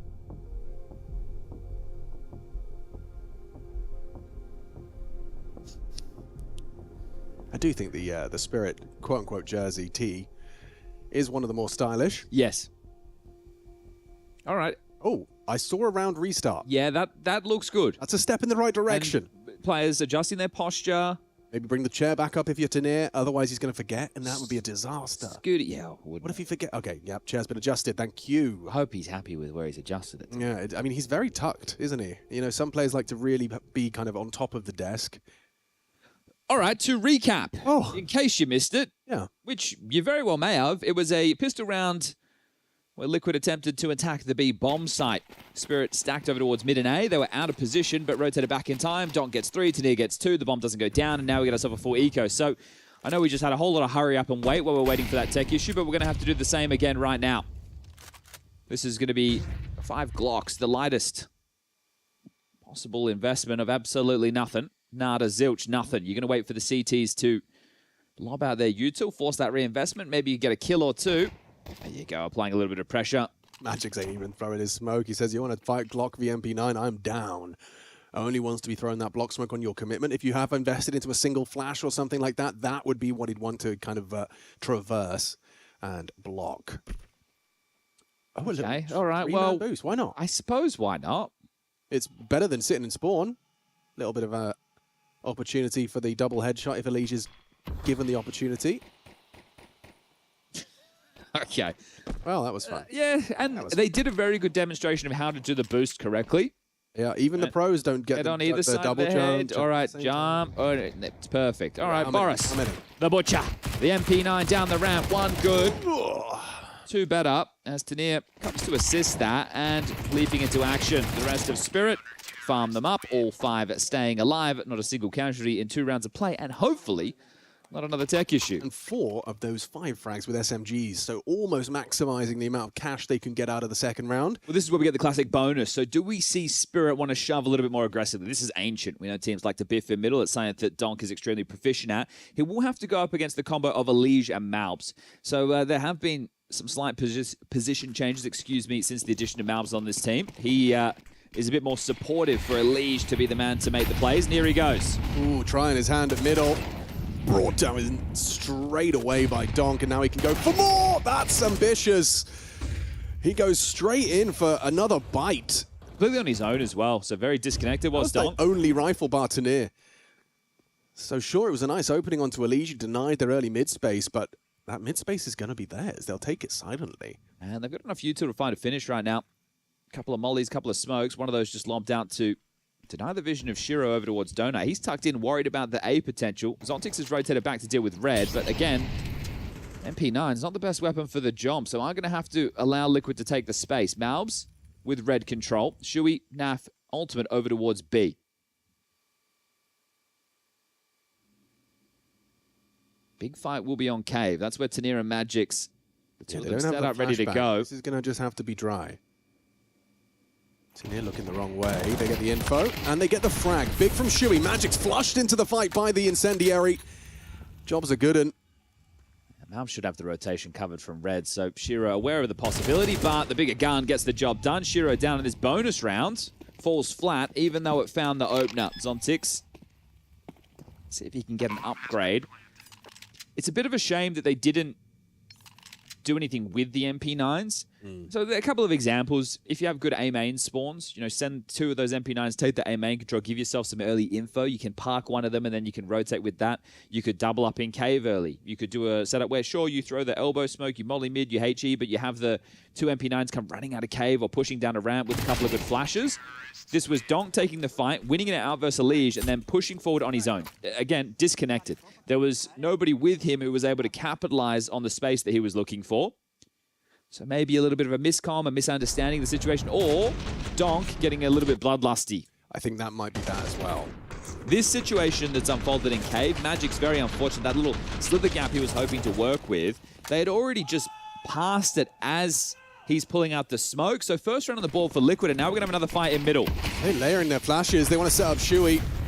Good flashes. They connect. An opportunity for the multis. Denied by Zontix despite the flashes. I think he may have just got a momentary lapse in the white screen. Enough to adjust his crosshair and then eats the flash, but nails the kill. So trading the death of Shiro. Straight into an ace, but I like this. Malbs will probably path through this depending on what Elige and Naf operate with in middle. Zontix in Donut. Oh, Zontix was in Donut. Yeah. It might be a save. They're going to have a look. Looks like a temple approach for the retake. No one directly responsible. Malbs, I suppose. Just not active on that line. Could be caught off by the swing of Donk just like that. So now a 3-on-3. It's been equalized. No kit, but there is a smoke. Came a little easy. They've got Donut and they've got A main, but A main will be smoked. Ultimate no longer able to provide any sort of assistance, and now isolating the fight. Donk nails it onto Naf. Uncomfortable.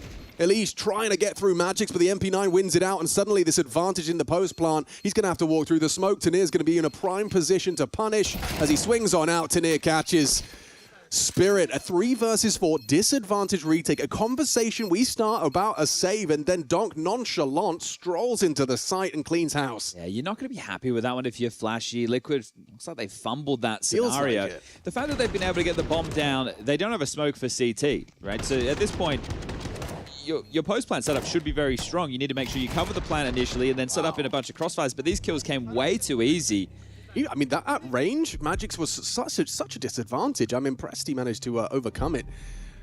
Sopfic on the mic, Flashy too. To be very disappointed again if you're Flashy with that one. That's an opportunity to start taking control of the finances early. That's a fumble. It is an undeniable fumble. They do have the money to get back out the buy on the T side. Elish with the Galil, maybe Shui will hook him up and give him the AK. Malb's down to just the dig. An AWP for Ultimate. This is T-side Ancient, so eyes really do need to be on Ultimate here to see where he wants to look for a pick. Does he have a good spawn for middle? No, he's heavily over towards B, so it might just unfortunately be a boring scenario where Ultimate posts up for the Heaven jump up and then maybe gets boosted on the box late. Donk will get control of this if he really wants it, but the flashes do enough to push him back through Donut. Now boosted Ultimate. Can he catch Tanir lacking? He's got a nade perfectly onto the face of Ultimate here. Up the ramp, though. Heavy damage inflicted, but Liquid are advancing up to the site. A missed shot from Shiro. Peeks in. Tanir will finish him off. Oh, big one back from Malbs. Hold on a second. Ultimate's not done hitting shots. Nails one. Activates Elige through red onto Donk. So they pull it back, but still feels like a disadvantage given the bomb is under Magic's boots right now. He still has a smoke to work with too. Elige very, very low, sure. Ultimate with a full belt on his own, but how do you start piecing this together? So you're still like looking for Elige. It's pulled Magix away from B. And we're going to see a weapon swap. Elige going to be trying to make it work with Ultimate's AWP. But you have two smokes. You could smoke short and long in this situation. Yeah, and pick up the bomb. Oh. It's a bit clunky, a bit clumsy. Long smoke for Elige. Retake from Tanir. Just hoping to catch anyone walking out that cave door on a timing. Yeah, and Magic's timing could be perfect. Ramp smoke's just faded. They should start to make their way up. Just perfect. Elige was holding for that potential cave peek. Now Magix arrives and is going to have a well-timed flank if he goes through cave.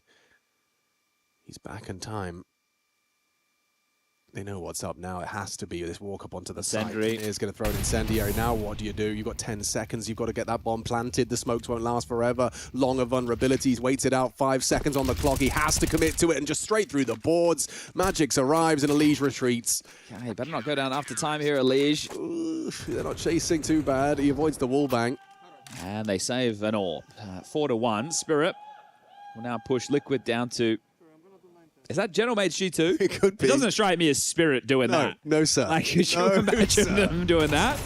No, I cannot. Shiro missed 4 shots. Yeah. He was under so much pressure, so Tanir does a very good job assisting the AWPer there, or at least making up for the mess, but Ultimate will get back his AWP. He's going for it. Heavy aggression, eats the flash, and does get away with his life unscathed. Oh, the nades do all that on Shui. That's brutal. Look at the health of Malbs as well. And Donk, not going to miss that one. Elise trying to cross to the boxes, pays the ultimate price. Malbs walking through the smoke to an easy headshot. Well, this is flat. The atmosphere in the Spirit camp felt pretty good from the media day. I'm not sure what your interactions were like, but Magix was happy to talk to me, which was unusual. Yeah, always nice. But definitely enjoyed the conversation we had. And also in the server, sure, they're winning right now, but it feels a bit more bubbly, which is nice. But that was one of the things I thought when Tanir was in the team. I was like, okay, this guy feels like the icebreaker. Right? He's come in, he's cracking some jokes, having a good time, got a big smile on his face. But we have seen Spirit have a very tough year. Not the expectation when you have Donk in your team. So an odd patch of rounds, and away we go again. 5-1, the score reads as Liquid get the guns back out. Elige without any head armor. Won't matter if he goes toe-to-toe with Donk, will it, who has a scavenged AK-47. This is a second timing mid-take. Here they come. Miss Molly in the pocket.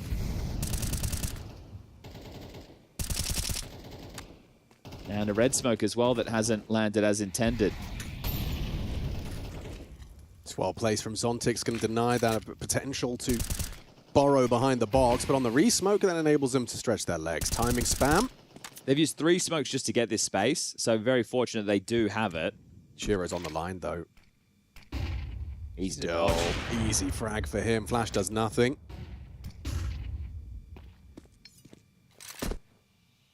Have to be wary of a slight chance on a timing. They could have gone red, I'm sure. Headshots. Tanir dinks up Naf. They'll start to commit up the ramp, but that's a shallow smoke. You have to push through. Magix is going to be comfortable. Double. Easy peasy. Lemons squeezed and Elige in trouble. 1v5. Have a look. You'll definitely have a look. Zontix with a running spam of the smoke, hoping to get some info on a tag. And a step nade. Very rough start for Liquid, isn't it? We're talking... 4 AK-47s as well. This could get worse. 10 kills in 7 rounds of play for Liquid, and the part that it all fell apart was the man advantage A plant, losing that retake, and Flashy feels that pressure as well. It's going to take an opportunity to have a conversation. They have the max loss bonus, sure. They haven't gotten the bomb down in the last 3. They haven't gotten a kill in the last 2. So in terms of having the cash to get together a buy where you've got a few cheeky AKs and then supplement that with some Galils or maybe Mac 10s, it will have to just be a partial. So this is where you hope your preparation, you have a pocket strat that you're able to run. Now, they've had different waves and ways that they've wanted to take middle, but I think they might need to shift gear. Right, keep Donk busy. You know, make sure you throw your red smoke, throw a couple of flashes. But all in all, you do need to hit a different area of the map out the gates, as the posture of the CTs here indicative for something B-centric. Shui smokes red, everybody trundles over towards the B side. It's just a 2-man defense for now. It's Tanir and Magix as usual. It's a rush. Yep, straight B rush. Testing Tanir and Magic's hold. Already the flash is layered nicely, catches him in the open. Magix manages to claw it back. Immediate trade onto Elige in the smoke. He heard that. Magix dips away.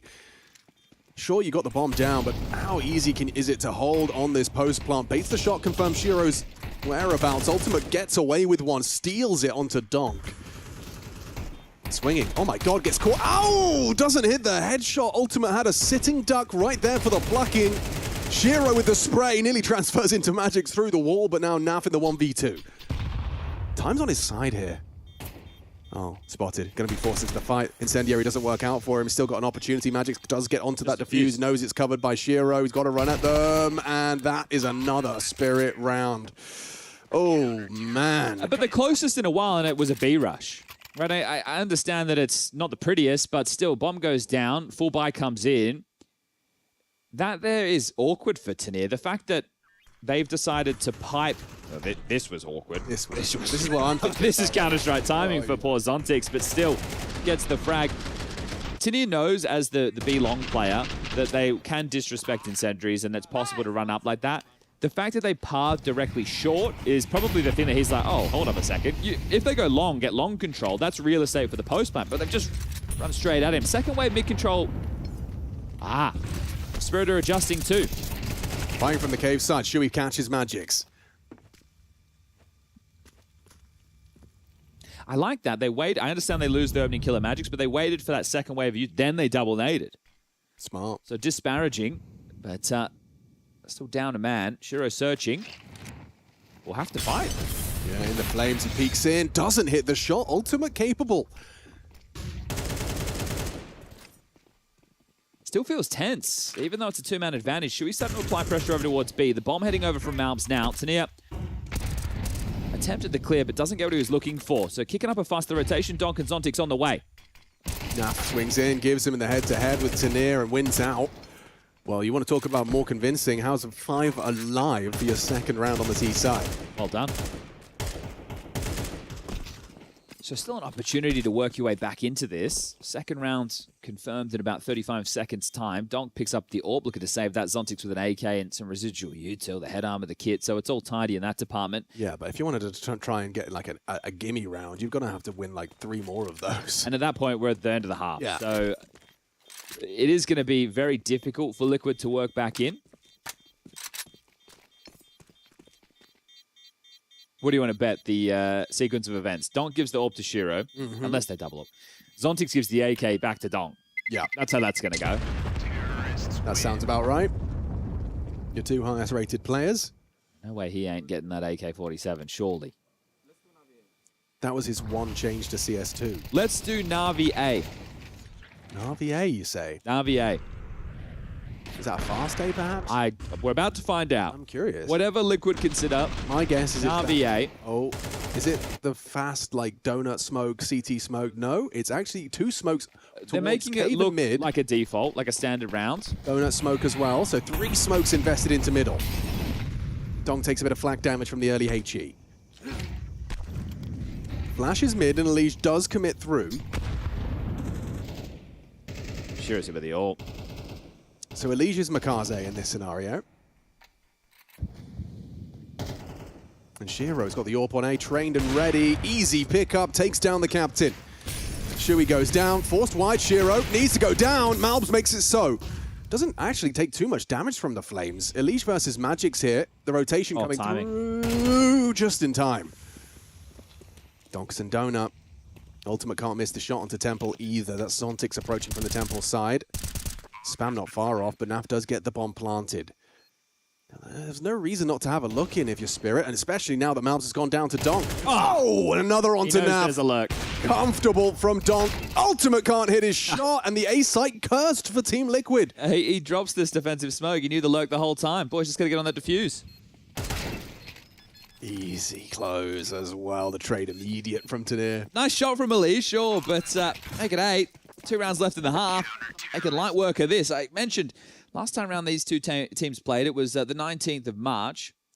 Blast opened Rotterdam. That was during the group stage in the Copenhagen studio. Ancient was close. It was 13-11. Mirage, that was the pick of Liquid back then, 13-8. This time we've got a different looking map pool. Liquid were hoping to find a similar scoreline, but starting on the T side, apparently a little bit more difficult. So 2 more rounds.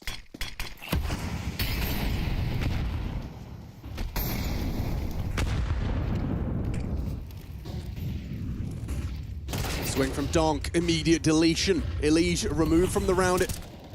The first 5 seconds, pushing through the smoke. Shui was really putting faith into that flashbang. Just 1 back from Ultimate, needs to get a whole lot more of that done, and he's losing teammates left and right. Naf goes down to the cave player, and that is a convincing 9th for Team Spirit in this opening map. Yeah, I think one of the keys that I'm seeing for something like that round right, there's a good example, is they're flashing for each other on Spirit, which I know they do have one of the lowest like flash assists. Yes, it just feels like the teamwork lacks for them sometimes. Yep. So seeing that on display right now is very encouraging. Also seeing the protocols, the plans that, that he ain't, It's looked like you just said, what do you want to have for dinner? And you've just had the same response for the 18th time. I don't know. What do you want for dinner? That's what that felt like to me. Oh. Malbs gets spammed. Shui runs out to his death. Naf falls. And now it's Elige Ultimate with 1:30 left on the clock. Final round of the half in a 2v4 situation. Elige strikes onto Donk. Shiro silences him, and now it's just little Tim. Timmy down to Tanir. Feeling a bit like cheese right now. Holes all over that T side. 10-2. It's time we take a halftime break. Spirit are running away with things damn fast.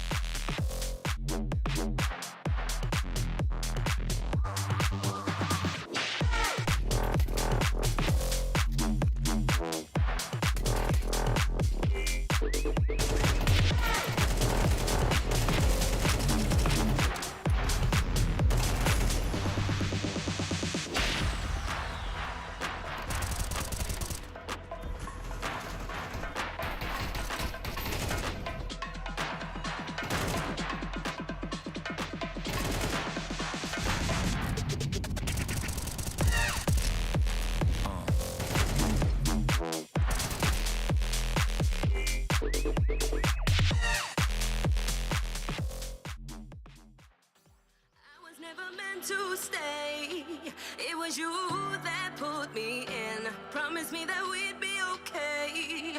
All of your lies I was believing. You were there most of the time, but that was never good enough for me. Had me going out of my mind, had me going round like crazy. But I gotta end this way. Why is there always a struggle for you to let me go? You got me like crazy, like you were always right and I was always wrong. Crazy, baby, where did our love go? Crazy, like you were always right and I was always wrong. Crazy, you're getting attention. Where did our love go? You would always bring my fault. You were meant to be here forever. Remember when we used to have it all? We were so good together. Why can't we both feel the same? Why do I need to explain?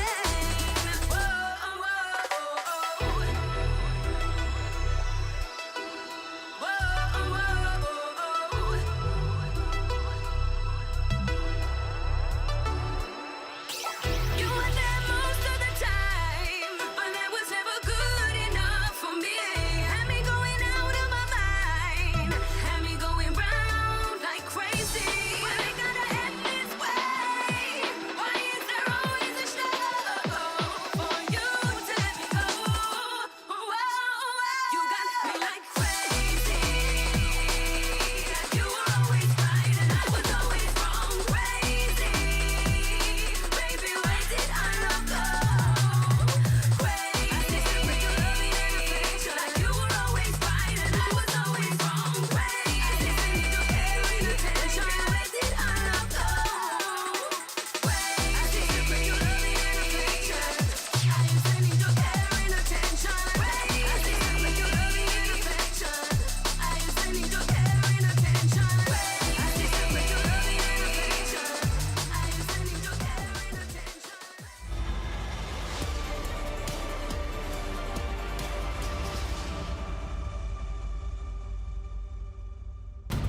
Back to the Intel Extreme Masters Rio. We have had some damn one-sided halves here on the A stream to kick things off for group stage day number 1. You go back to Vitality versus Red Canids, we had an 11-1, a 9-3. Now Spirit versus Liquid has just given us a 10-2.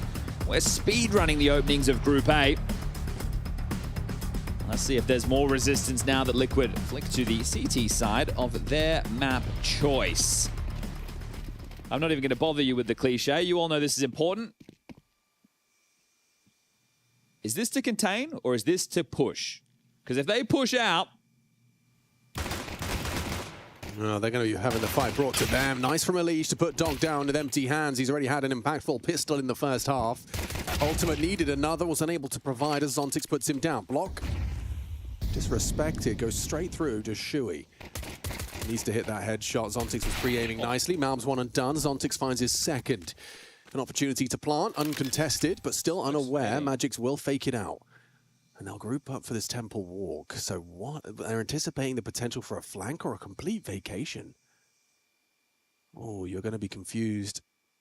Did they go towards CT? Are they donut? Did they really just evacuate completely? At least they got this information pretty quickly. They didn't step back and respect those smokes. They continued to try and apply that pressure.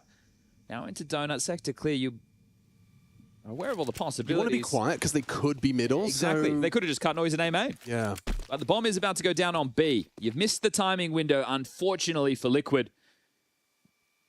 But you've got to commit to this silent approach now. Ramp. Ramp. Audible Magix, now perfectly poised, ready to collect. Looking the wrong ways, Magix. And Zontix, 2 kills deep, is ready to come up clutch. Default plant. It's not ideal for him, but he's just going to call the bluff on the first. And spotted. Okay, now that information flows, and now Naf and Shui just need to try and fight it together. What are you doing? Shui could have easily gone down! Another messy end. Zontix clutches up with a quad kill. Liquid, this is not pretty. Well, Spirit are laughing. Zontix stone-faced as ever. And Liquid, this map's gone down the gurgler. So what's the logical way? Once you get that info, let's go from that moment where you go, okay, he's cave. Yeah. Running to the bomb to fake doesn't seem like it's going to achieve anything. Nah. This part, like, Shuey there. I don't know. That is inexplicable. If the plan was to God, just... it's so cringe. I don't like using that word. Yeah, it's tough. Oh, Mag 7. Now we're talking. Keep shooting. One more. 2 damage. I mean, 98 damage for number 2. You could kill him with a Haribo. And he does. I know there's another one. The nade followed through. Okay, well, there's 2. 2 HEs. And a block smoke. Yeah, and an opportunity to reset. So it's fortunate that Zontix was the one to go down there. And a block in mid. Surely that helps them paint the picture. So 2 nades on A and a block. Yeah, exactly. Tanir's going to make some noise through the water. So Shuey is actually going to be... I thought he would be hearing some steps. Quite smart. He's just faked the water steps. Going to have Shuey fully locked in on the door's arrival. Pulls Malbs as well. I think you may as well gamble, but Elysian on Tree, suppose they feel it's short up enough. Mid's a problem. There's a lot of problems right now for Liquid, but this force buyers to try and deny Spirit from getting to 12, and right now they are partnered it up, all 3 of them, as a classic partnership goes, taking this main space. A modern-day partnership. A modern-day partnership. Well, the Thropple heading into Elige. Like, Donk's head is in Elige's crosshair. It couldn't really be better for where Elige was, the fight he was hoping for. He gets it. Donk just beats him at the punch. Is there a hard clear from Donk? Covers there from Shiro. Just looks away as they walk through the donut smoke. Shuey looking to clutch and redeem himself here. It's a 1v1 versus Shiro, but Shiro welcomes the engagement. Perhaps expecting a little bit more respect in the 1v1 room to stretch his legs, but Shiro just says, that's fine, I've got the Galil. I agree with your sentiment there. Shuey thinking, okay, he's just going to play the bomb, right? Why? No. Nah. Sure doesn't want to borrow that. There's the Mag 7 kill. Bosh. And here's the frustration for poor Elige. He walks into the fight as well. It's not like it's a jiggly, wiggly, woggly, whatever it is. It wasn't ideal. 12-2. Let's get this one done, shall we? This was Liquid's pick, and it's going down. Swift. Donk making it look even quicker. Shiro's flashes connect. Donk's bullets do too. I am hoping to see an uptick in Spirit at this event. Me too. And it's hard to compare because a lot of teams are still piecing things together, have newer rosters. We only have 16 official maps with this new Liquid. It's going to take time to change positions. Players hold up a second. Donk just looked away. Ultimate gets 1, but Donk swings in and keeps the number advantage. Yeah, they've got Spirit. It's a really uncomfortable retake, isn't it? Malbs is going to be behind the smoke on the short side. But just some of the details, have good protocols from Spirit, good ideas, teamwork, as basics of util to alley-oop each other. Yeah, it does. Like almost every POV we cut to, it seems like, oh, it makes sense that you're holding that still. Shuey, he removes Shiro. And on the fade, Magic should have gone down to Malbs. Instead, that low HP sings as he finds the instant headshot. Shuey in the clutch, or this is Curtains. Finds him through the smoke. Magic's a little unlucky about that one. And Tanir is playing around the smoke himself. Dips into sight. He's ready and raring to go. Knows time is on his side and backs up into the final frag. It's 13-2, a 15-round game. Crazy. That's the quickest map we have had all day over both streams so far. We now head forward to Dust 2, Spirit's pick. This might be a damn quick series, but I look forward to hearing what the desk has to say about Team Spirit.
Well, there was a game of Counter-Strike that just got played. You might not have noticed. It really did go in the way of Spirit over Liquid there to open up things here at the Intel Extreme Masters Rio. Pimp in the middle, YNK on the very end. And what was the start of a campaign at the Intel Extreme Masters for Liquid? Sort of. That's why we're deep in the bunker here, Trace, to protect ourselves from Liquid bombing out as they did on their own map pick. I don't think I asked for a lot. You know, I just said, Liquid, give me something. Give me something to work with. You know, one player, one guy, one round. Anything. Anything, basically, and they couldn't deliver even on that. Obviously, great performance by Team Spirit. We raised the question, no Harley behind them, no coach, you know, struggles in period for Spirit. Is that going to be a good thing or a bad thing? I'm willing to say that in a group stage game like this against a weak opponent like Team Liquid, it's not going to be a factor. It's more so going to be a conversation for when they make the playoff. No parent supervision isn't always a bad thing, Trace. You know? Yeah. Let the kids lose sometimes. I agree. That's why my 4-year-old's at home right now by herself. She's just fine.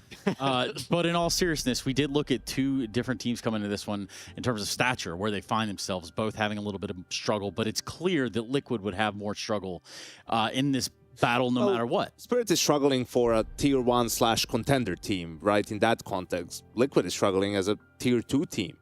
You know, I even said there was these talks about, okay, they get Malbs, they switch back to the Americas region, you know, they're guaranteed to make a major, only to almost not make it. I'm like, I don't want to see them at that. Give me Marsborn instead of them. Give me anything. Like, it's more exciting to watch a team like that maybe win a game in stage 1. I don't know, maybe have some upsets, be close to making stage 2, than see Liquid, getting from stage 2 into stage 3 or stage 1 into stage 2, and that's it. Like, they're not going to do anything meaningful. Like, we're seeing time and time again over the last year or even a little bit longer than that, some of these veteran names, big name organizations just failing, and young upcoming talent across the board succeeding, right? Like, players who are more hungry, organizations who are just willing to take bigger risks and are having better scouting departments, better strategy when it comes to building rosters. It's like there's nothing about this Team Liquid roster that excites you, which is crazy to think considering some of the names that are on it. That's the thing, right? The nameplates on some of these guys should excite you, you know. Having a guy like Elise, you know, should excite you. Having a guy like, I guess even Neff, you know, has been a point of conversation that he's been playing somewhat well as of recently. But as you said, like, there's just not enough oomph within the lineup. And I think the way they lose to Team Spirit on this specific map, again, they haven't lost the series yet. They will in an hour time by now. But it's not a team that gets you excited, and it's the fashion they lose in. It's the fashion where they come in and they're not even remotely competitive. They're not even making us, you know, second guess that, oh, if you won round 6 and then converted, then maybe it could have been like, there's just nothing to work with. So the way Janko kind of described it, you know, as an overview, yeah, we don't expect anything from Team Liquid as a whole, but even walking into their own map pick in a series against a struggling Team Spirit, there's no expectations, and they can't deliver pretty much anything at the moment. Especially when your T-sides are falling that flat, right? Your 2 rounds are just 2 T-sided rounds. Janko, let's talk a little about that mid-fight that came out pretty prevalent. Yeah, I mean, this is the reset round early on. This is where Liquid can gain some momentum, right? They lose the pistol, they win the first gun round. Here we go, right? They're going to go into a mid-fight early on. Shui going to get the entry kill here, gets traded 4v4. They're going to move up towards Donut, try to go for that relatively quick A finish, right? Going to find Zontix, who's the sole A defender, as you guys can see. So now it's a 4v3. They're speeding up here. No one there, and Malbs kind of gets timed here. So he thinks he's in a position where he can see players crossing from CT into Temple, but 2 guys already crossed. He has no idea. Like, he's going to get completely caught off guard here, and, you know, in a 4v3, that's a death that you can't necessarily give away, and after that, it just falls apart. So they're in a 4v3. There's players getting team ganged up on time and time again. Like, you're in a man advantage situation and you're getting double peaked every single time. Like, how do you pull that off? And if they're just able to convert this round, Spirit has to go on a save. Now you're 3-2 up. Their buy isn't ideal. You're starting to gain some confidence, and maybe we have a different sort of a half, but this wasn't even the only time that they lost a 4v3 in the A-bomb side. That's the thing, right? Not even that they could could kind of capitalize on. And I think it's a bad round in itself, but I agree with you. You know, even if you are Malps and you think you caught off the potential rotation, like just being in that open position in a 4v3 with the bomb down in a map that's very hard to retake early on, no grenades available for Team Spirit either. It's just a symptom of where Liquid is at right now, where it almost feels like every player individual themselves thinks they have to make the difference. This time around, it was Malps. Another one, it could have been Elise, you know. A third one, it could have been another player. There's no cohesion. There's no synergy. It does feel like a team, not really playing like a team.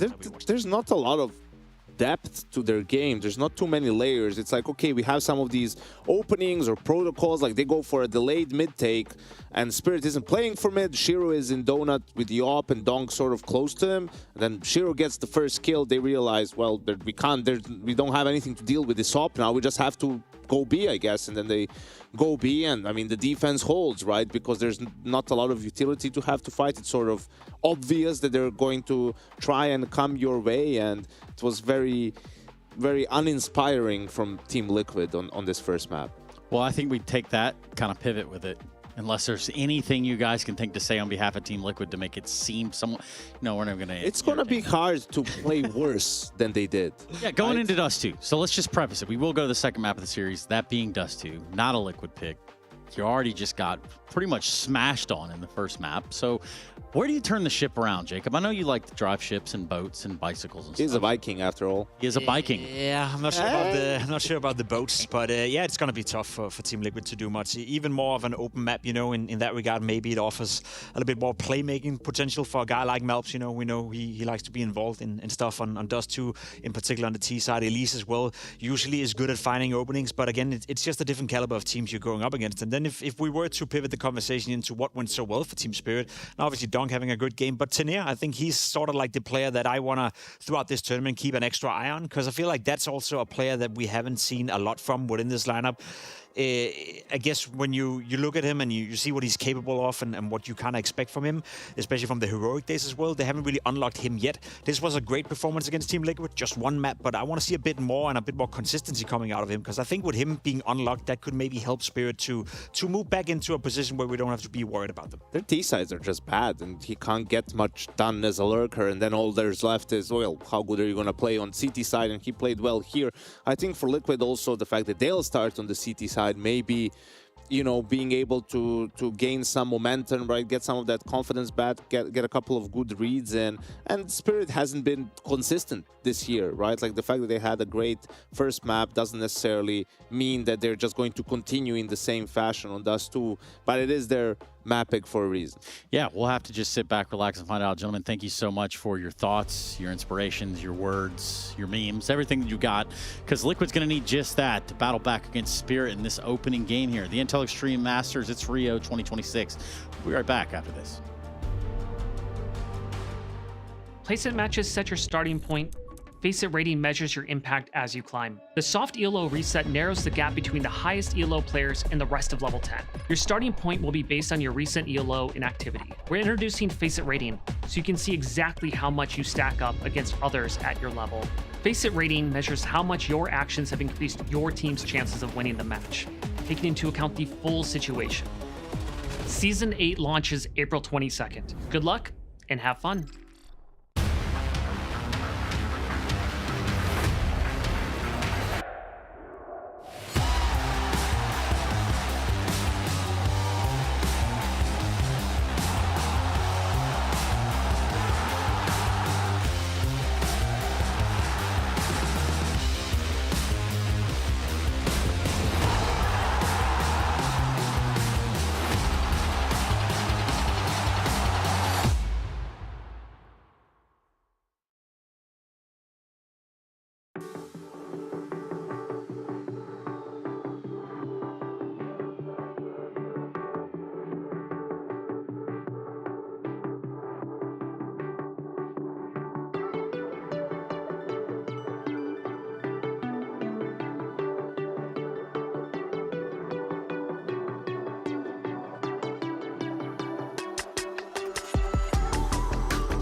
Shuey, you know I've got to ask about it. I bumped into you in the elevator yesterday and you said you really happy to be back in Rio because last time you were in the grand final. Tell me your favourite memory of that experience last time being in Rio. Well, playing in front of the Brazilian crowd, that was first of all a big moment for me. And second of all, having a really good game in front of the crowd against FURIA. Then obviously the final didn't go our way, but I have really good memories here. By the way, we've got a rematch versus Spirit, who you played in Rotterdam with both of the full rosters. I do just want to ask key learnings from that matchup, considering it was a reasonably close affair, right? It was a good game from us, if looking back at the circumstances, because we just got a new player, so we had very little time. Now we had a little bit more time to get Mario integrated into the team, so we feel better. We're at a better place. Still a lot of work ahead of us, but definitely better than the last game. Yeah, I just want to ask about the timings. Obviously, we knew it was complicated, to say the least, with getting Malbs in, actually having the ability to practice with him. What's been the story since you played a couple of tournaments and had a little bit more time? Has there been much availability for practice with him? Well, let's say that we tried. We did the best we could with the time that we had. We were obviously on the road for a long time, for like over 3 weeks, I think. So we also came back home very exhausted, so we needed some time for recovery as well, which we prioritized. But we had some time to integrate Mario. It's looking a little bit different than the last time. Last time when he joined, we obviously tried to get as much done in a short period of time just to get him the things that he needs. So everything was a little bit rushed. Now we had a little bit more time where we could slowly add him into our system, and we're on a better page now. I just want to ask about the map pool briefly for this, because we got Dust 2, second map, third map that never was back in Rotterdam. You guys have gone with Ancient in this one as well, which was played last time and was actually Spirit's map pick. Can you kind of give me some logic as to why you chose that? We're still early stages into this roster, so there's a lot of things that we need to try out and get to know how it will be. It's not like we have our consistent pick or anything like this for now. There's still a lot of things we need to find out, so it could be that Ancient was the wrong pick, but right now we feel really good with a lot of maps. There's still a lot of maps that we need to work on, but I think the veto is really good for us, and yeah. Either way, really looking forward to seeing this rematch go down. Thank you so much for your time, Shuri. Good luck. Thank you very much.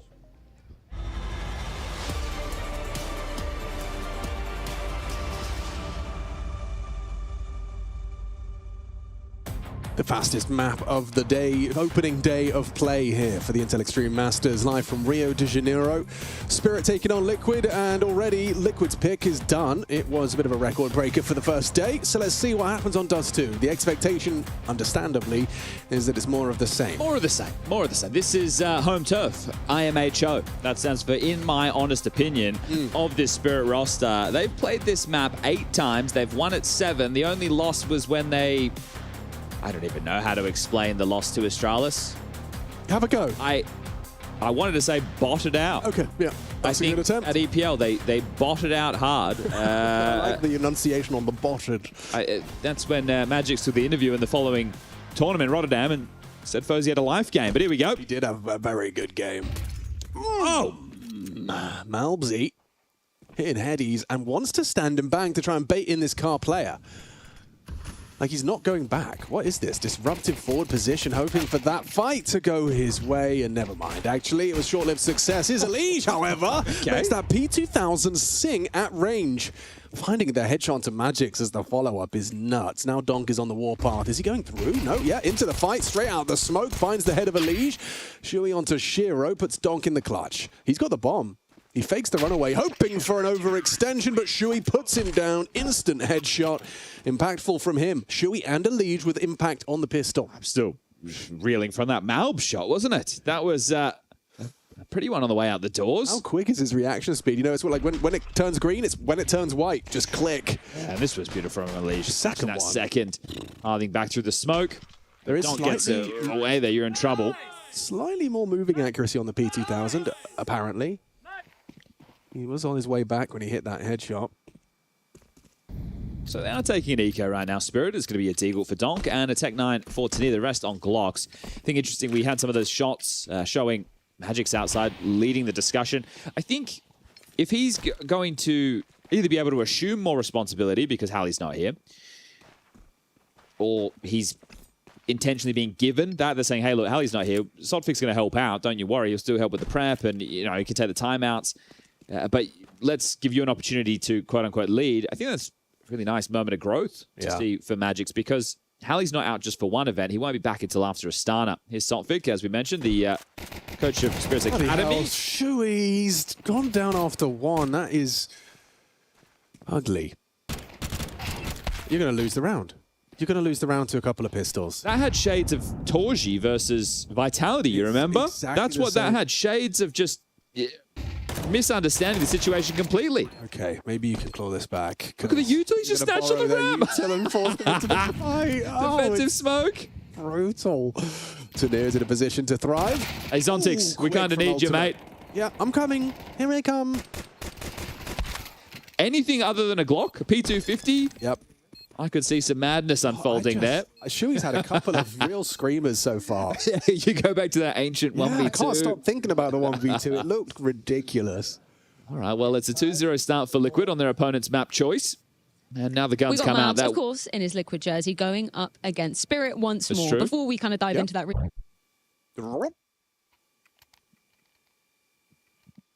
Freya just swallowed the interview. Yeah.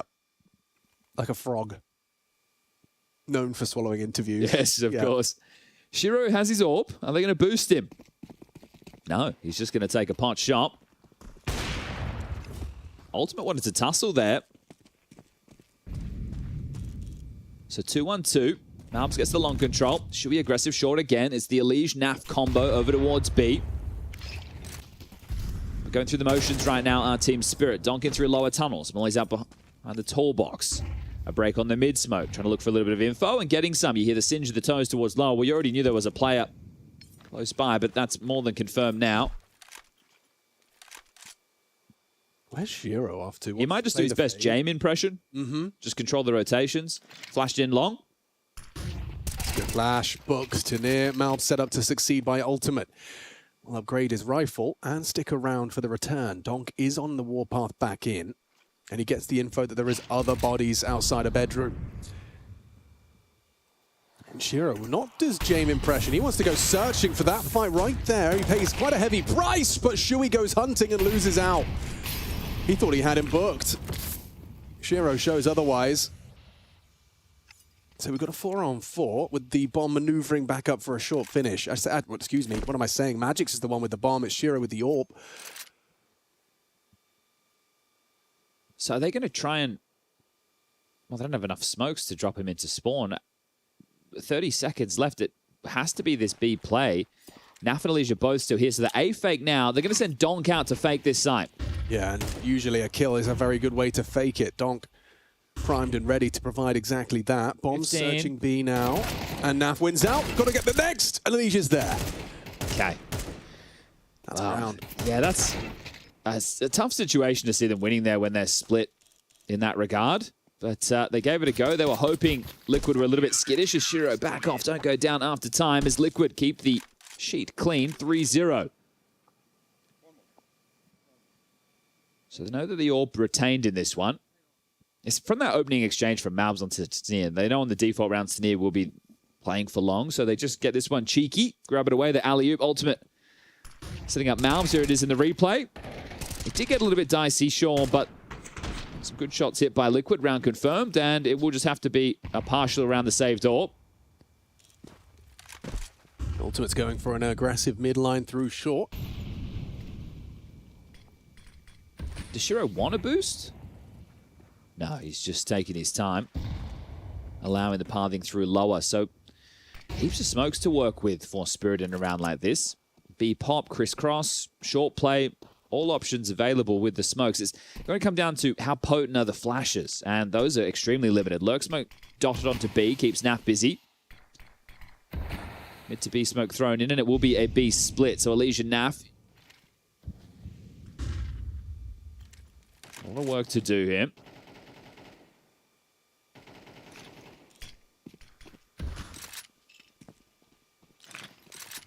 God, he hears them coming in, but the perfectly placed flashbang sets them up for a flattened B site.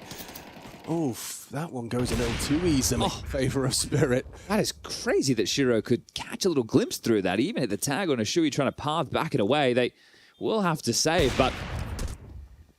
Eyes of a hawk. I would love to see the flash that Magic's through, wouldn't it? Because it was absolutely beautiful.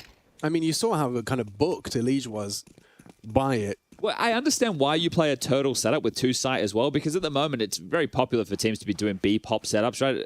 And there, you don't really want poor Naf to be left on an island. You want to be able to support him. But the fact that the fight comes mid to B and no one's playing for info, they got so close before Elige even knew that was the case.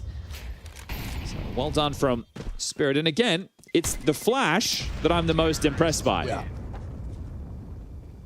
it was Magic, Slug, Smoke, and Flashbang. Spirit on the board.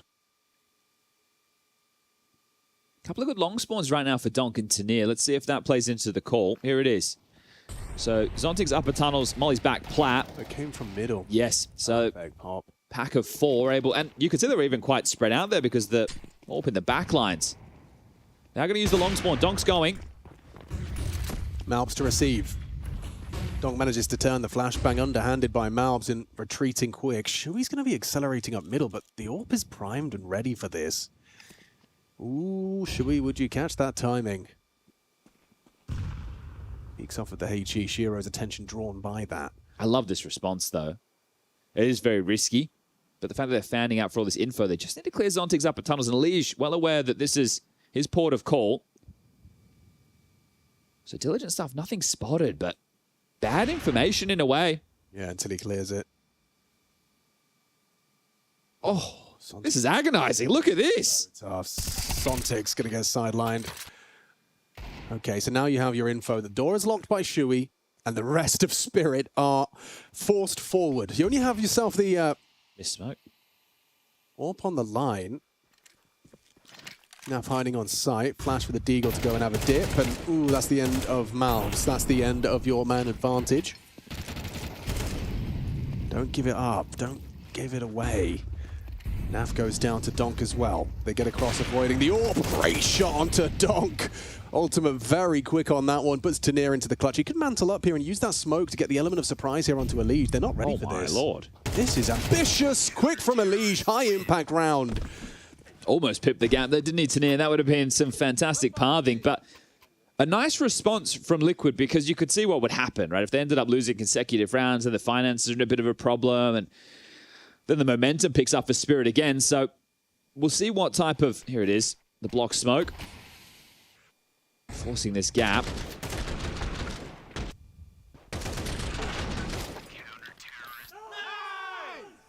And some energy as well. Yeah, it's hard to have energy when you are losing 13-2, but... for sure.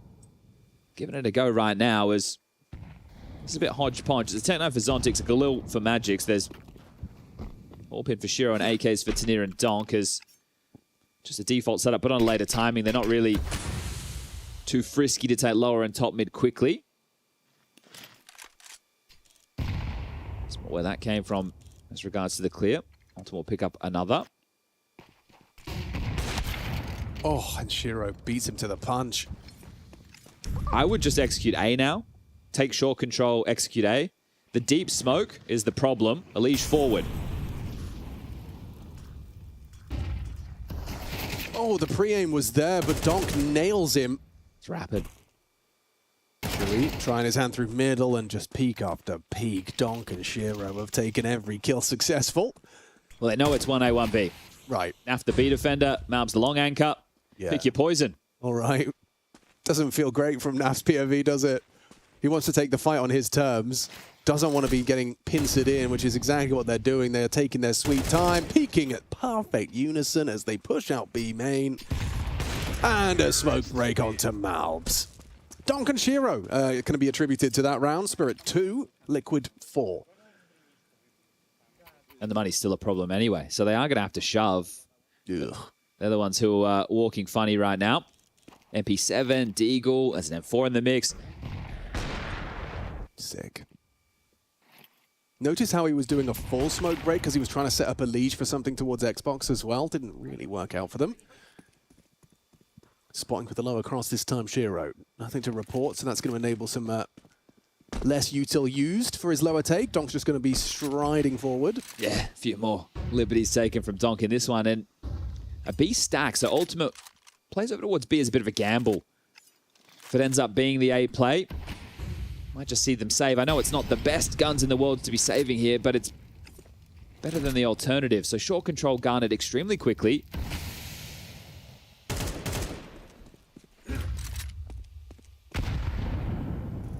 Donk making sure he remains a bit of a nuisance there on short. Crisscross smokes lobbed in. Malp starting to peer in towards long as well, so searching for some info because they don't have the weapons, they don't have the util, they need to grab something.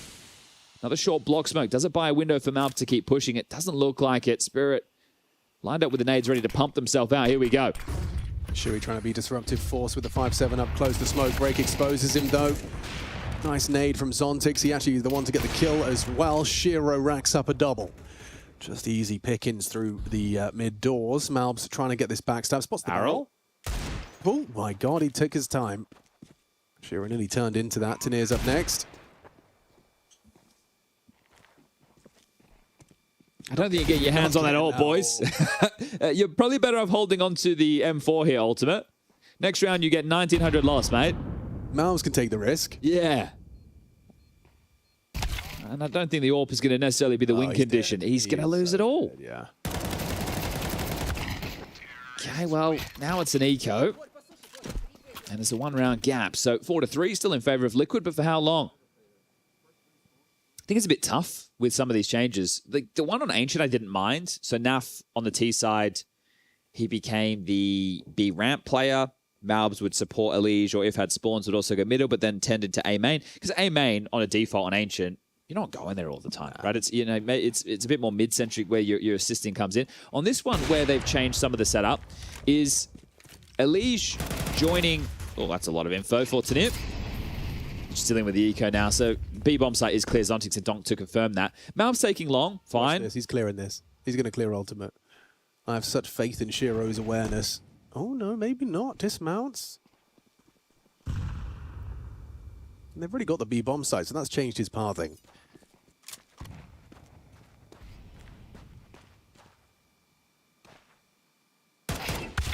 Nice shots from Ultimate. Okay. 50, fair play. Dink dead. Well done.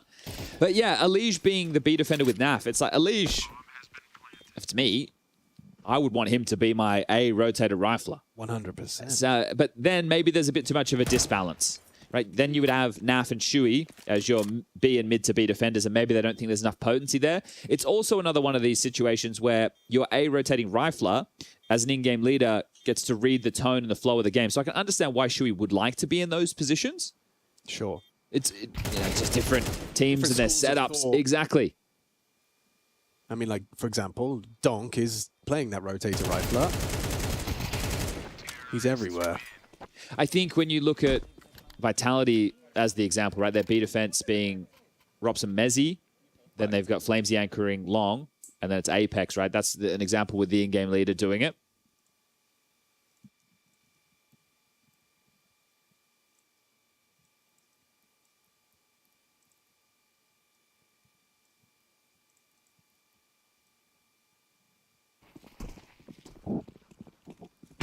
Again on the cross, you jump, you get tagged.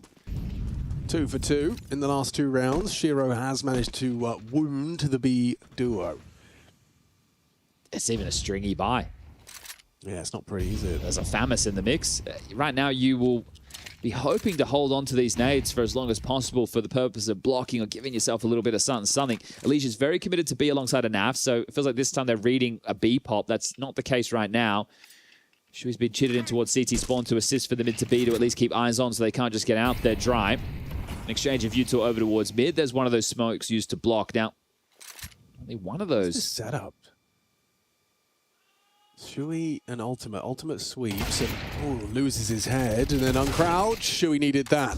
Gets the trade at least. Puts Donk down for his 5th death here on Dust. Malbs completely clears out the bedroom position. Tanir lingers behind the door. crisscross and A finish. Yeah, I think go A. There's again no AWP. Like that's the key in this situation, and you're not getting a goose. Oh, fair play, Shui. The angle was held. The molly towards Goose will achieve nothing. He's gone back towards the ramp and now spotted out. Need Tanir now. Oh, Magic's quick on that. Malbs is going to be cleared out by Tanir. It's going to be cleared out by Tanir. Still enough of a delay that Zontix is met by the M4 of Elige, and it puts Tanir into an uncomfortable swing. Spots the head of Naf, wants to isolate Elige from the elevation, loses his head. One hell of a tap from Tanir. 12 seconds though, the pressure is on. Naf uncrouch and nails the head. Big round for Team Liquid. A stabilizing one. Hey, you were talking about that setup right there. One of the things when you're AWP, either he's holding the line or he's sweeping in. If he misses the shot, he's going to get run down, right? So this wombo combo, this one I thought Shiro had every day of the week. He had a couple of awkward misses over on Ancient as well, which is uncharacteristic for Shiro. Could just be crazy from his POV. Bit of a off day. Either way, 4-5 Liquid. This time it's competitive. All boo, Shiro. Oh, gets the tag. Fair play, nice from Ultimate. So Donk dead. Should we postured close short? They're just going to leave Naf on an island over towards B. So you can see him here back of Plat with the world on his shoulders, essentially. Ultimate joining this, I think they know they need to stay in motion. They don't have enough information. They've given up long in this, and they want a biff to grab another kill. Flash at the ready, not required. Space being taken, long steps heard. And this is all starting to piece together quite nicely for Liquid. This flank might come in quicker than they're ready for, but does Shui read the situation? Is he able to keep this tempo up on the flank? Yeah, these flashes in the blocks. They're ahead of the blocks. Going to buy time. Malbs swings to his demise ahead of the smoke. They weren't expecting that. And Tanir ready to receive Shui. So it looked promising, but hasn't shaped up to be that way. Headshot required and damage inflicted. Magix does manage to get taken down by Ultimate. I don't think this time Mr. Naf just backs off. He clutched at the last one, sure, but that was a 1v1. This time, too much to ask. He's just going to hold on to this M4, and we tie things up again. So the score will read 5-5. Lost bonus is the biggest issue for Liquid down the stretch here. Only 1900 going into the next. But I like the idea. They kept moving, right? They didn't just sit back and get dictated to. They were trying to set a bit of a tone. Sure, they ended up losing the round, but at least the ideas are flowing, which is a big difference from the previous map. Yanko highlighting that key round early on the T side of Ancient where Malbs thought he had the CT line. They were already passed in Temple. He gets blindsided. They lose a 4v3 post-plant on that A site. And Dog's having a good time.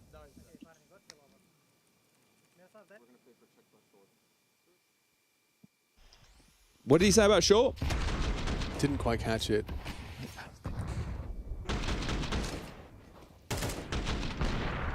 So one saved gun. Oh. What?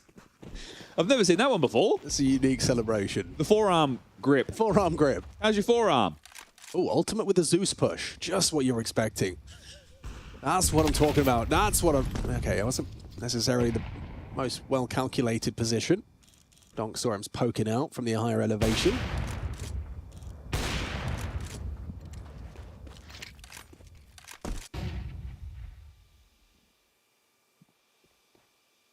They're next to each other. Yeah. It's this short burst with the M4 that I guess is a little bit cheeky. Oh, Linter lower, he slips. No, he doesn't. Donk denies Shui causing any chaos. You know that there was a flash in the mix as well.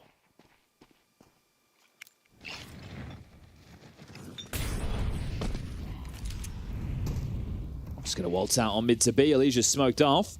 Naf and Malbs win that boost that we were just discussing. And this one, round number 6 for Spirit. I want to see them in tomorrow's matchup, which will be against either Falcons or 3D Max. Yeah. But I'm liking what I'm seeing from Spirit in terms of not just the aim and decision making, but the cohesiveness. Yeah, there's team play. Yeah. look, in terms of how much can I measure, how much better is the utility, but the fact that they were flashing for each other, I know that seems like such a low bar, but that's been one of the most critical things people have had with this team. What we consider, well, hello, there's your dome. It's gone, blown off. Shiro says goodnight to Elige, and this is one of the longest, most drawn-out ecos. Oh. It's death by 1,000 paper cuts to guarantee the 6th, but it is coming. I guarantee you that. Okay, the smoke might have saved them for a moment, but the flag comes in. And Magic secures it. It is, yeah. It's promising signs. I do think you set the bar for Spirit as like this has to be a bit of a turnaround for them.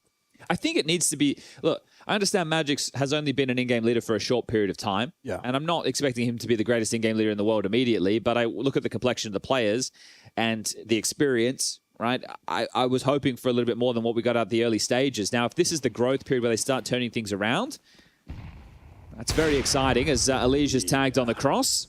Very nice. Double up T-side, of course. Yeah. Well, I'm going to go back T-spawn and take a look. Did he leave himself an AK? He did. So he can go back and grab that at any point, Mr. Boris.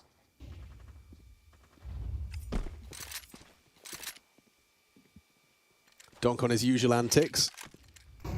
Swing at your own peril. Oh, nice from Shui hitting the dink, but you got to find that second bullet because Donk only needs the one.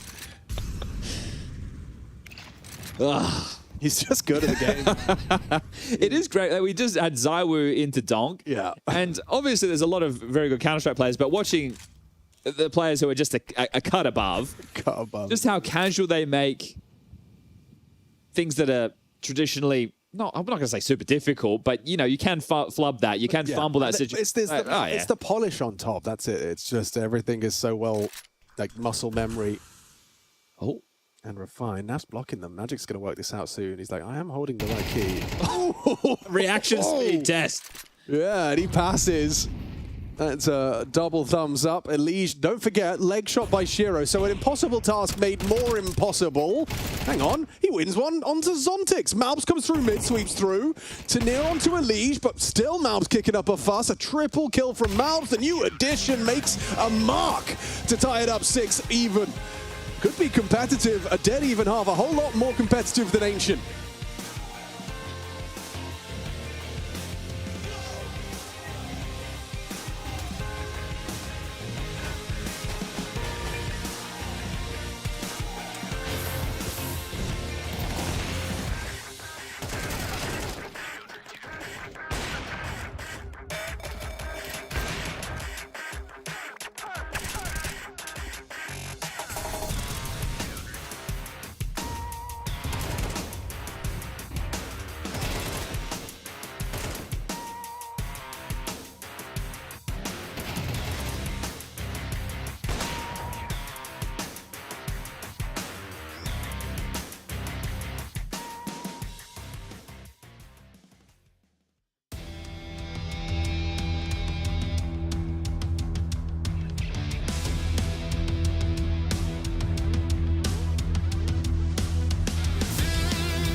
A more competitive second map in our second series of the day here. First day of play. Live from Rio de Janeiro. The sun is shining, but we're locked indoors playing video games, just like you guys at home. The foundation for that half being Liquid winning out the pistol round. That got them 3 straight out the gates, and then from there, dotted on a couple of sporadic ones. However, the scoreline does sit at 6-6, and it feels to me like Spirit is still in cruise control.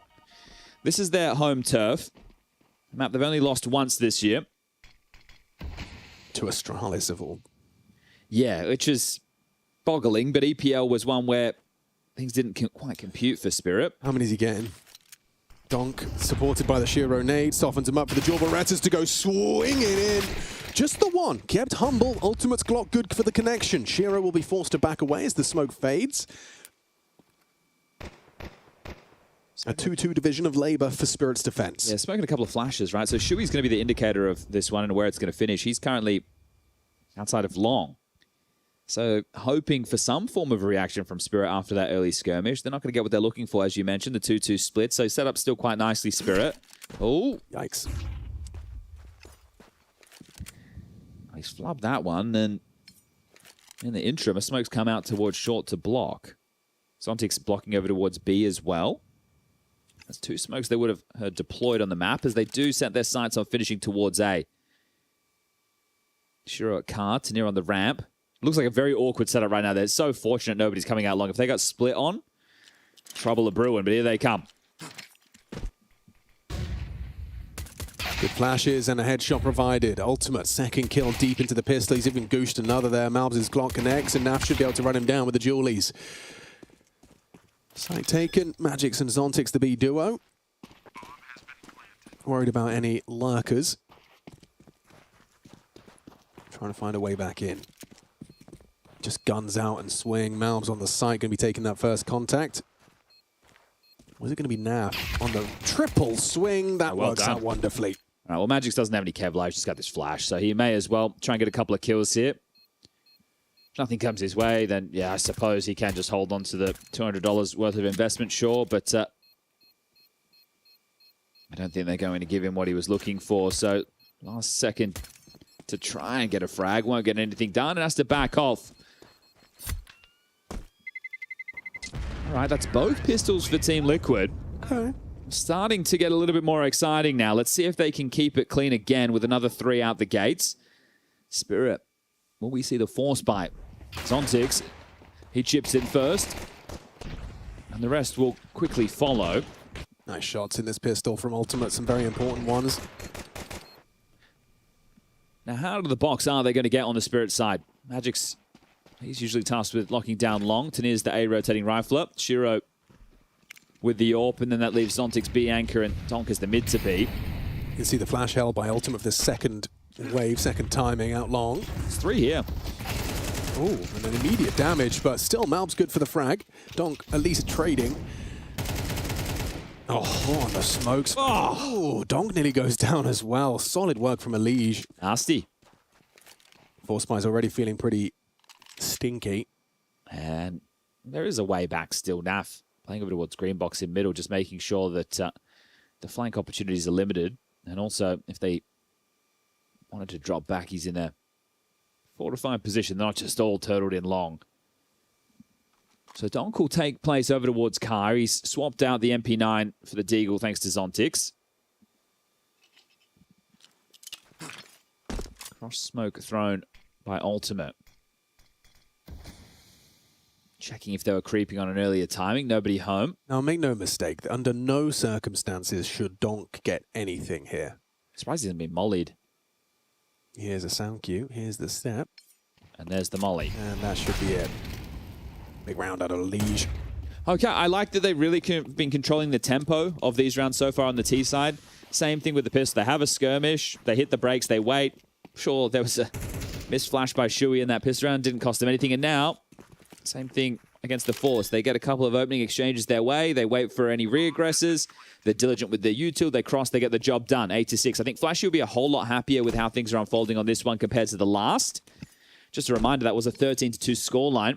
And another reminder, we do have the B stream running simultaneously with this one. You can go check out 3D Max versus Falcons. And the reason that's important is the winner of that will take on the winner of this in the upper bracket, where they'll be vying for a spot in the playoffs quite early. Falcons, all eyes on them at the moment. The news dropping yesterday. Wow. The reports. It's not official news from the Falcons camp, but led to believe that Carrigan going to be joining the roster, replacing Kixon in the near future. And you wonder, does that alleviate the pressure valve for Falcons and they play a little bit freer? And we get a crazy result. The conversation is, can anyone stop Vitality? Spirit hope to be one of those names that could, I want to say, rejoin that list, because I think that list has definitely changed a little bit in recent history. Yeah. Like pure on name value, you'd want to put Spirit in there, but we haven't had the evidence to back up our claim as of late. Yeah, your Furias, your Navis, and Furia as well even. That's another one where they're also on a little bit of a slide. Yeah. But I think that they do get the... Was it Rotterdam they played that had a bad result? Yeah, they've had a couple of... like EPL as well, they didn't even make it out of the online portion, which if they did, they made it to the LAN segment. Fallen wouldn't have been there anyway. He had to head back to Brazil for some personal matters. But regardless, it was just rough Counter-Strike, but it's harder to really work out what to take away from it when it's online CS. Always, yeah. It's always a massive caveat. Now, I do worry in a 5v5 if Liquid take too long. We still have a minute on the clock, plenty of time, plenty of util. No real worries right now, but if they get stalled out or get a little bit too hasty, let's see how quick this one can go wrong. Magic's with a flash. Shiro with a 5-7. Oh, there's info. Lots of info. And ready for Shiro. Wow, Malbs does very well. Makes that look effortless. Magic spamming away on site. Very audible reload, so he's going to get cleared out by Malbs. All right, well, this is what we wanted. A bit more of a competitive affair, and we're getting it now as the Season 75 makes an appearance. Respect. And I don't see that every day of the week, and it might, I was going to say, be a clean sweep on this one, but Naf goes down to the MP9 of Zontix. It's just Donk. Last man standing over towards B. The guns come out into the next for Spirit. It's time for them to start putting up some resistance here on Dust 2. Nice shots.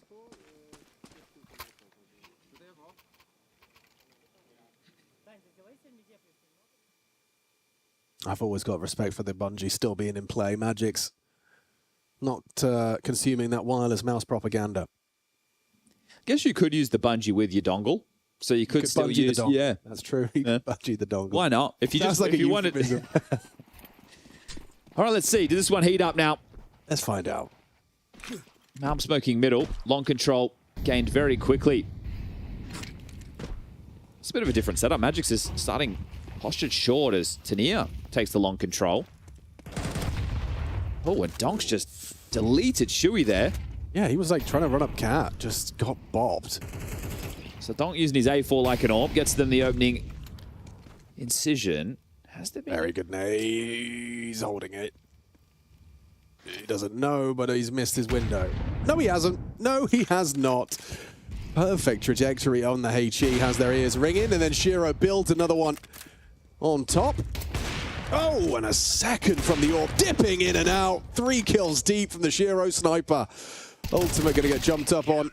Magix closes it down in a very convincing round out of Team Spirit. That's going to be doing some convincing. Their first CT victory.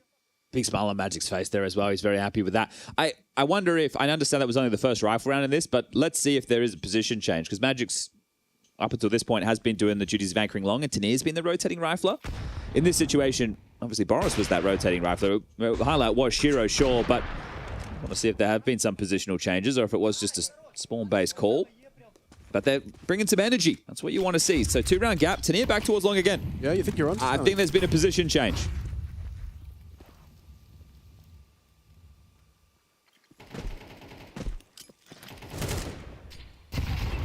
Oh. To be fair, there is a lot more nade usage required out of the kind of A anchor. Magix has probably thrown 4 times as many grenades as anyone else on his team this map. They've got a lot of space out mid to be early. This molly It's going to work. It's going to flush you back. Dong's gone down in the meantime. It's all on Zontix. Yeah, he's going to have his work cut out for him. Shui's going to be applying the pressure in combination with Elige. Still, though, it doesn't matter if he's flashed. Where's that trade? Provided now. Late, but I think you have to save.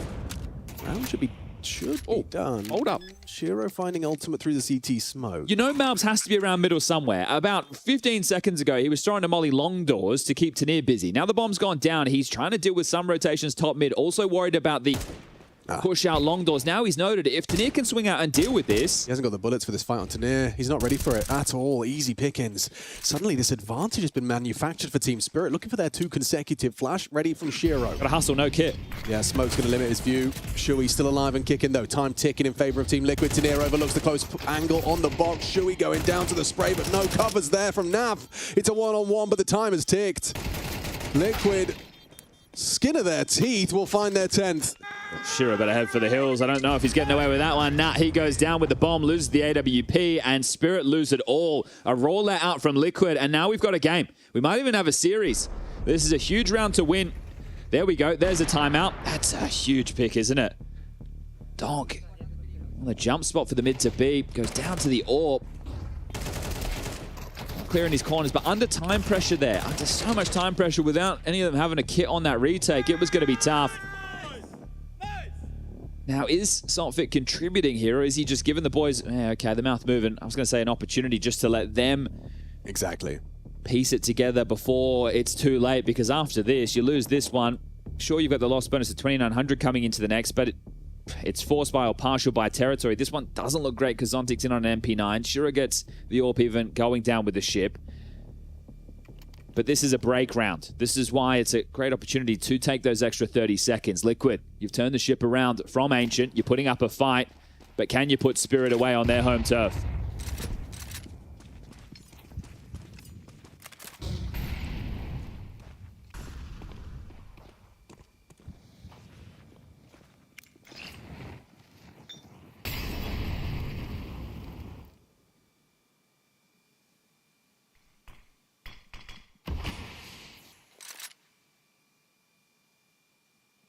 This mid and short control completely open for Liquid to take within this round.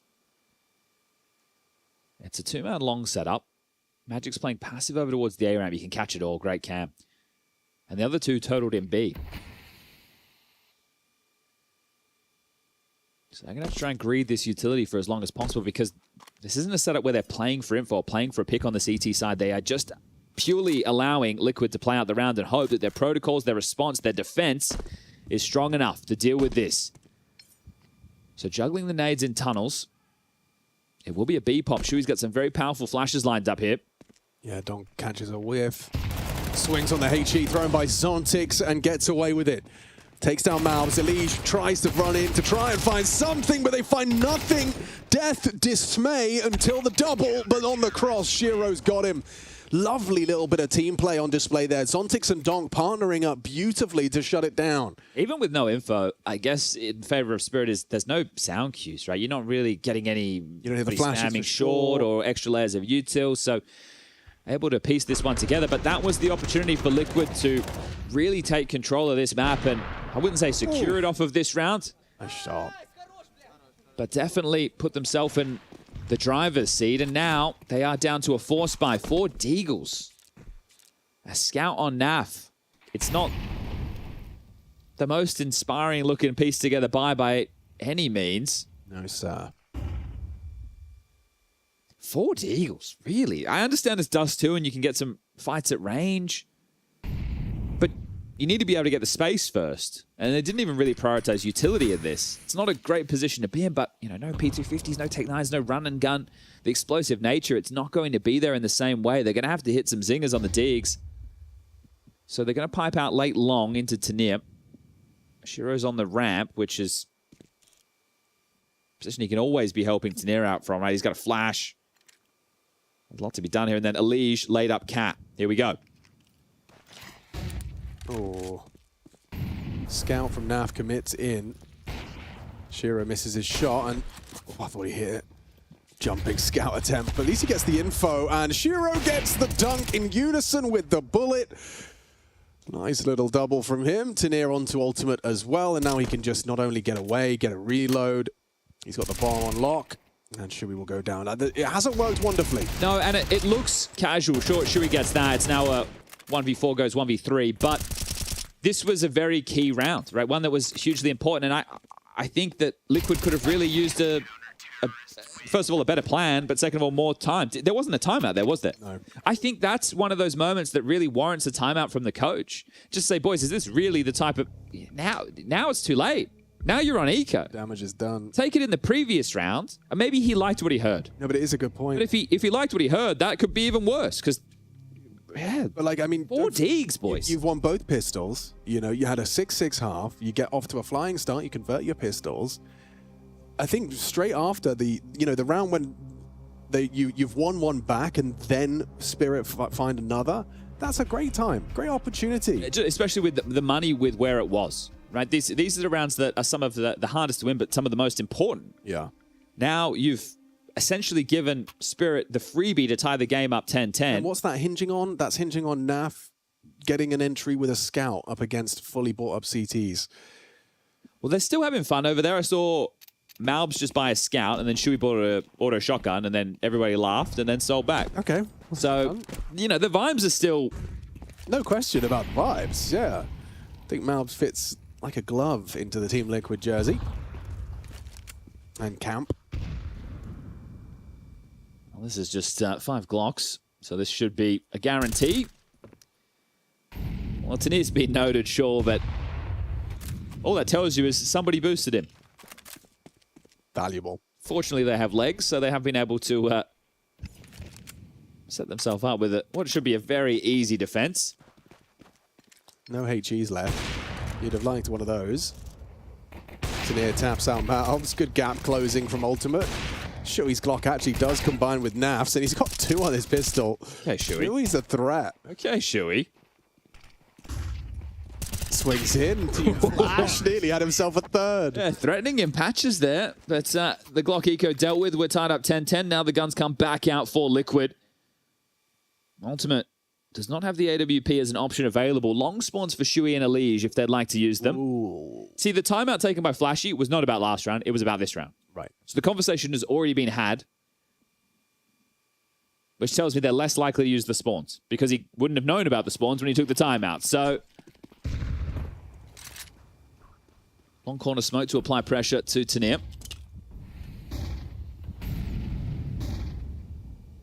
They will get the space either way.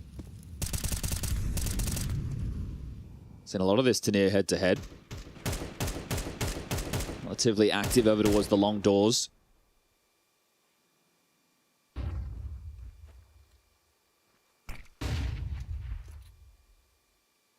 Flash skids forward in front of Elige. He confirms nobody close short, but into Tenier they go.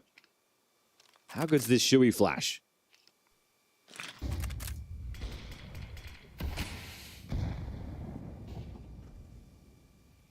Oh, Tenier very slow to react as Malbs just strafes through the smoke. No flash at all. It came after the fact. Yeah, dry and effective. Magic's onto Elige, goes down to Nafs, the short pincer in. Done well there. Done very well ready. there. He's absolutely nailed it. And now he's got Donk supporting him to try and cover the cross.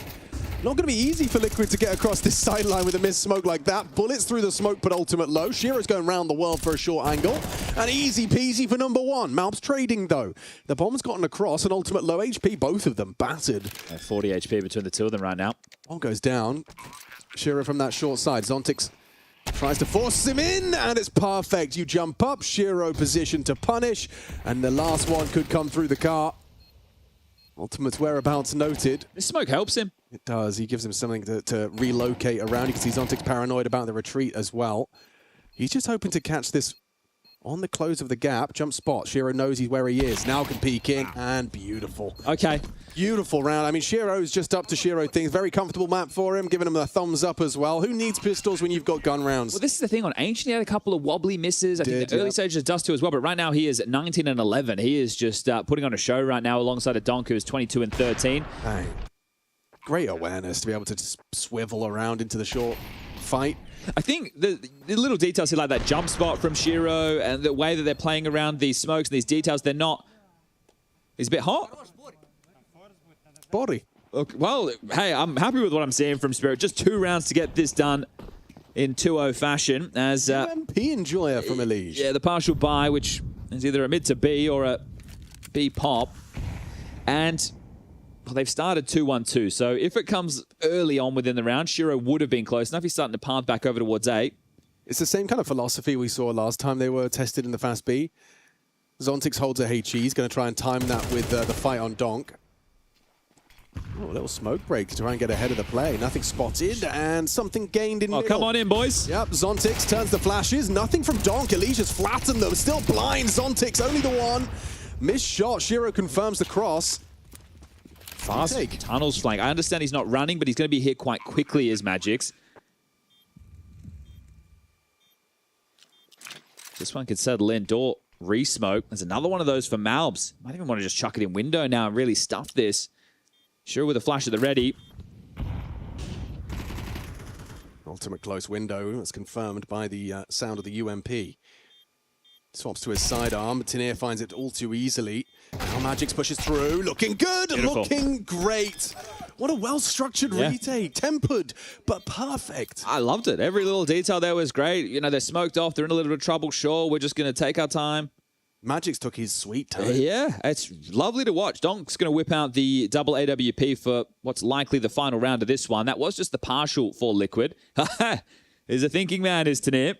It's good to see him in better form too. That's where we started our conversation about Spirit today. I've been a bit disappointed with Tinir in the Spirit jersey, but again, a position change. They've had, what did I say, 3 weeks since their last official, so a bit more time to practice. No coach here, and looking as good as ever. Well, maybe not ever, but... Oh, Shiro loses out on the AWP head-to-head. Ultimate paying an unnecessary price, just standing in the flames, hoping for number 2. But you might fall into the trap of thinking the AWP is gone. Little do you know, there was 2 to start with. Donk took it towards the B side of the map, and now starting to investigate middle. Yeah, he's going to get across. Short aggress, though. Like, Magix is poised for this. That molly will change their dynamic. Tinir's going to have to force forward, and Zontix is pushed in for the flank. Lovely. No, you have to go long, and you probably feel you have to be pacey. Yeah, you do. You do. Okay, Donk is going to be fully smoked off. HE to break. Picks it up. A little bit late. A little bit late. Incendiary might change their plant position. Just planting behind the single box. Yeah, but then Ultimate can't do anything about that from long. No, that's why he's going to play forward. Oh, uncomfortable fights on every front for Team Liquid. A must-win conversion of the plant. Well, this series is gone, and you are sent to the lower bracket. Flash looks promising. Ultimate can throw that upon the commitment of Team Spirit. Saving. Are they just going to save? Wow. Yeah, okay, they are. I mean, Cash is not flush. Yeah, the only one who's stacked is Shiro. And it would have been 1,400 into the final round of regulation. Yeah, okay, makes sense. So, I can't fault it, but I would have loved to have seen it. I too would have enjoyed that. Especially considering how well managed that previous round's retake was. But it's a good save. Yep. Unfortunately, is good. The sun's out here in Rio, so I'm a little bit more positive. I'm only looking on the... yeah, the glass is half full. Yeah. Spirit of flashing through each other. Their saves make sense. Pina colada. Ooh, yeah. Yeah, makes sense. Flashy on the microphone. How much is Saltfit going to say? I mean, he's saying a bit. His mic's on. Though? Is he? Yeah. Oh, well. You see, it's just he's breathing through his nose. That's it. Hey, he's just Chief, we need breathing. Oh, maybe his mic wasn't working? Or maybe it was working. Da. Хорош. Давай. That's all I got. But also, as a stand-in coach as well, you don't want to overstep. You know, you're probably sitting there working out what's required of you. Yeah, it's curious with the dynamic. Obviously, they're a little bit more shrouded to us. We'll find out in the vlogs, right? All these teams put in the vlogs that you find out post-mortem. But double ops again for the CT side. Ultimate has a good long spawn again. Looks like he wants to go for the pick once more. Oh, no, he doesn't. No. Just going to have some flashes at the ready to set up his rifle. Is Donk into low up. Magic's on the long corner. This is an aggressive stance. Here's Magix, gets flashed. They find him. So much damage, though. Yeah, Elysian Malbs looking low. And Donk's commitment distracts as Shiro You got to go fast long. You have to go. And They will, but now Shiro, Zontix to near, Donk, the whole Spirit squad know what's up. HE looks like it's going to do damage. Just a little headshot, nice shot from Ultimate. Hang on, catches Tanir over the top of the smoke. So now they have that advantage once more, but don't forget about those low HP players. Even lower now as Malbs catches flak from the HE. Missed shot from Shiro, Zorp gets uncomfortable. Zontix catches Elise through the smoke spam, catches him. So many smokes. There's so much going on. Pushing the smoke, swivels around and gets it done. Spirit take it in 2. Okay. Well, from a 13-2 to a 13-11, Liquid woke up and they pushed the Dragon on their home turf. They're now 9-1 as far as Dust2 is concerned, but it's the little details. It wasn't just Donk and Shiro getting the job done. There was some good ideas, some flashing for each other, some team play on display, as Liquid will be thrown down to the loser side of the bracket here. We'll have to take on the loser of 3D Max versus Falcons in Group A. Spirit will get the opportunity to play the winner of that. Looks like that game's underway right now as well on the secondary stream. And when that one concludes, that'll conclude the play of Group A, and we'll dip down for the later stages of today for your Furias, your Navis, your Auroras. I think Na'Vi Bait's probably one I'm looking forward to in Group B. I think that could be an interesting head-to-head. Let's hear from Stiko down on the sidelines. We're here with Magix, and obviously my partner from HLTV Wars now on the other side of the mic, back in playing on the server. This is your natural habitat. This is where you feel better, right? Sometimes, yeah. All right, about the IGL duties in this team. Overdrive obviously had a comment that it will take probably like 2 years to make you what Chopper was in Team Spirit. Do you agree with these comments? Like, are you still kind of seeing yourself as it will take so much time before you develop into that IGL that Spirit truly needs? I mean, it depends, because when you're living a life as a player, it's not like always about being agile. It's about you learning stuff and getting used to some things happening or going on. And it's only a question and how adaptable are you and how teachable are you. So personally, I feel like I'm kind of used to be learning like quickly, but you know, we'll find out. Maybe there's more things coming up that I will have to spend more time to, you know, to deal with.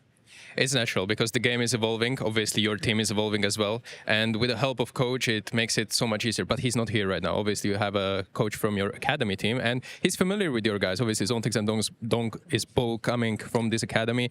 How is he helping you, the guys? What is changing in Team Spirit right now that Halle is not behind you, but there's another guy, Sotfik? Well, since we don't have Halle here, and it's pretty known fact that he is like basically the most responsible person in terms of building the game, gameplay, game plan, whatever. So, and currently I'm doing a shit ton of things that I haven't been doing before. Yeah, and I do have, so I feel like it's working in kind of direction that I'm deciding, and Sotfik is supporting this for me. So it's kind of different what we had like from the last couple of months, and kind of different what we had back then with Chopper. So yeah. I mean, it worked wonders, especially on that first map. But do you like it actually? If it's like these roles are kind of reversed when you are the man of the team instead of being like the connecting guy between Halle and the rest of the team. Do you like this dynamics?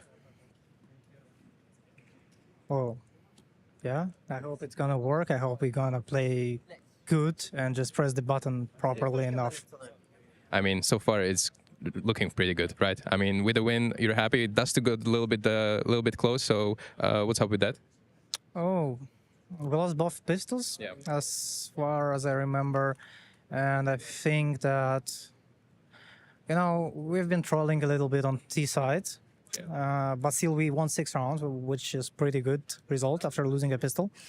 And going on to CT side, it's kind of shaky because, again, we lost the pistol, but, you know, we managed to get a streak of rounds, and, like, there was, like, couple of times, not more than 3, I guess, where we were kind of caught off guard by their ideas and what they did, which plays. But overall, it was pretty fine. Yeah. I mean, obviously, congrats on the win, and analyzing desk, it's over to you.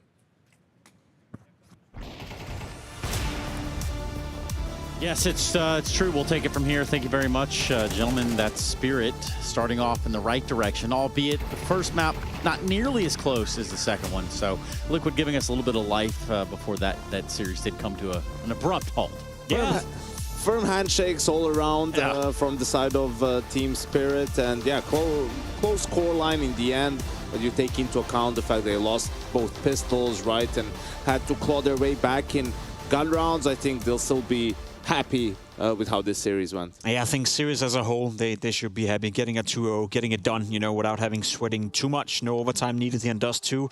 As you said, losing both pistols, the game got close, and I think Liquid had a realistic shot at forcing this into a third map. But if you're Spirit, you're just happy that you won 2-0, that you can move on. Whereas for Team Liquid, I think you can somewhat confront yourself with the fact that you did make the second map very close, and you probably could have won it and should have won it. Yanko, when he's talking about trolling on T-side... I'm not listening. Okay. Ah, you mean Magix. I thought you were... Yeah. Oh, Jacob. Yeah. Oh, yeah, that too. My bad. But in the same light, you know, when he's talking about, hey, yeah, we've been kind of trolling our T-sides, can we expand on that a little bit? Yeah, it usually comes down to guys like not listening or not doing what they're supposed to, or someone forgetting what they're doing in a certain round, someone missing a key piece of utility, or in a post-plan scenario, right? Players over-peaking, not playing together as a team, going for solo moves, thus throwing the round, trolling the T side a little bit, perhaps. I mean, it's like being next to you, Trace. You feel like you're trolling all the time, but at the end of the day, I think if you're Spirit, you're happy with the outcome. You're happy with the way you conduct yourself in Dust 2. I think, to me, it didn't change anything in regards to how I look at Team Spirit. They're beating Team Liquid as they're supposed to. If anything, it was interesting to hear Magix talk about, you know, the preparation, you know, the lack of Halley being behind them. We had the conversation about it as well. I don't think it's going to be an issue in the group stage. I think it's going to be an issue when they're on the stage. This game here in Dust 2, it wasn't pretty by Team Spirit. They took their first time out in round 18, I believe. Liquid took their first time out in round 19. So round 3. Right, yeah, so I'm not really sure that makes a big of a difference in that regard. But overall, just not satisfied with Team Liquid. And for Team Spirit, I didn't learn anything I didn't know already. Jake, we've been doing this. Sorry, just real quick. Like, we've been doing this together a long time. All three of us, years, right? you know, like a long time. I don't think I've ever heard you call preliminary games the understage ever. I don't think I've ever even heard that be used up here. But we'll take it. So the understage. That's the beauty of this thing, Trace. You could be doing it for a long time and still get surprised. Still, right? Still get surprised. Yeah, I think the whole Magix Halley thing. It's just such a big change in dynamic, right? Like, you go from someone else doing that sort of work and presenting you with things that then you need to execute on the server, to now you need to be the guy who's looking for those things and building the game plan. So it's an interesting environment for Magix, and it's going to be for an extra month or so, because he might like it. What happens if he likes it and he does a good job at it and does a good job of sort of seeing the weaknesses of his opponents, or just not even that, just building game plans and like figures it out for himself. All right, this is how I like to do it. And if they find success, what happens then when Halley comes back, right? Like, do you fix it if it ain't broke, or how does that transpire? It's the idea that we can see Magix come in and try to interpret the game and be that role player that he needs to be in this moment, Jacob? I mean, in this moment, sure, with Holland not being there, and if anything, maybe he learns certain aspects of that job, and then they can combine the two efforts into one. So yeah, it can be a good thing, it can be a bad thing as well. I think if anything, it's more so the lack of having Halley behind them in a playoff setting, you know, when players are losing their mind, or when they're trolling, and when they're not focused enough. I think Magix, you know, being on the server, you obviously now have the range of calling those timeouts together with the guy behind them, but in essence, I think it's not going to be an issue when the opposition is called Team Liquid. Yeah, fair enough, but I think, you know, Halley, clearly a very regimented guy, focused on the discipline, like no nonsense, no frills, sort of a thing, right? And that's what a coach needs to be to some extent. But I've also been in situations where if you're just constantly like focusing on, not even focusing on the negatives, but it's always like, okay, we need to fix this, we need to change this, you guys need to be focused on this, we can't be making these mistakes anymore. Like, it starts to take its toll, you know, a little bit just on the mental side of things. And maybe his absence in the sense of the players just not having that to the same extent. I'm not saying they're not going to do VOD reviews and point out mistakes, or even Saltfake isn't going to do his job to the extent that he can, but just not having that much of it can maybe free the players up a little bit to just be more loose on the server, right? And when you have as good of players as Spirit has, that might be a net positive, at least in the short term, right, to regain some of that confidence. For Christ's sakes, they didn't even make the playoffs of Rotterdam. They lost to Astralis in the quarterfinals of Pro League, right? And they skipped Cluj. So this year, really, there hasn't been much to cheer for over at the Team Spirit camp. Yeah, and that's one of the harsh realities of Counter-Strike on the precipice of summertime. Rather, speaking of the summertime, it's warm over in Rio. It's also going to be warm over in our B stream. Thank you so much, Jill. Yeah, our B stream does feature 3D Max Falcons. Now I know that you have a vested interest in this game. We don't need to go down that. Why are you looking at Jake? I'm not. I was looking at you. Yeah. Kind of not looking at either of you. Purposely, of course. But when I look at you guys and I tell you all at home that the Falcons just won that second map, so they're going to be going in first map. First map, my bad. I thought it was good comeback. They're down 8-1 after winning the pistols. 9-1. 9-1. There you go. Must have been a sick comeback. It was 9-3 to end that first half. So yeah, they had to make a pretty monster run there in the second one. On the T side, man, Kickson, no pressure. Inferno, yeah. Calling his game. Everyone listening to him because they only have to do it one more tournament. It's all coming together, Trace. Yeah, it really is. Vitality is not winning this one. Okay, that's a little forward of you. Jacob, anything you want to add to this? Not really. Not really at all. Thanks. Outstanding. Let's leave it right there then. Let's just park the car right where we are. Don't even worry about getting in between the two lines. Just put it in park, turn off the key. We're going to go to a quick break. And by quick, I mean just several minutes longer than the last one. We're going to jump into B8 Na'Vi. And we're going to see how that one unfolds. So make sure you don't go anywhere. It is the Intel Extreme Masters, the year 2026. Guess what? It's Rio de Janeiro, y'all. Vamos.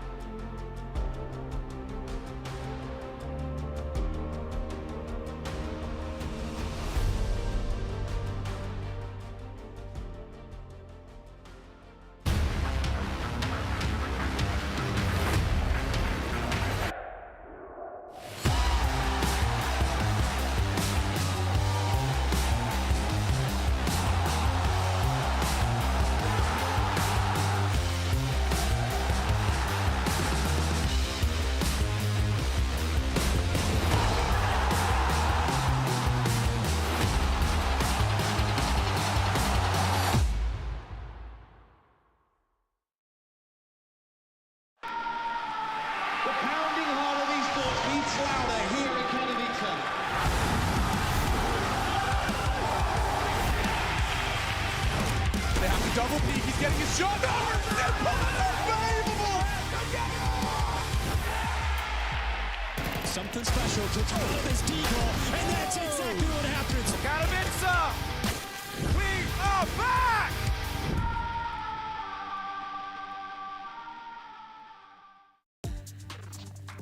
Let's see. Bomb some nades in mid.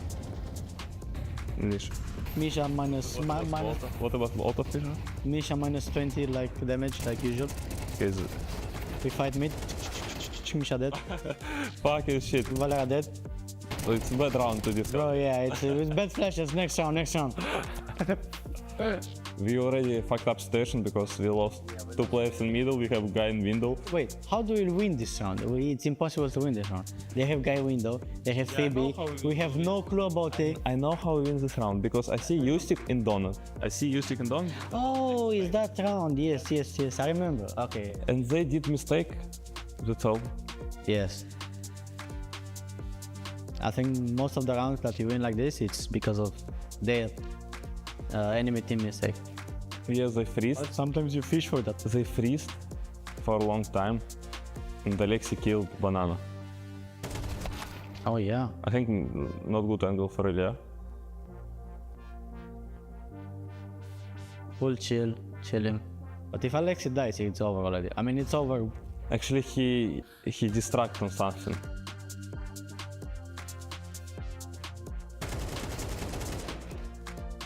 Minus Alexi. And Malbus kills Sigurd or what? Yeah.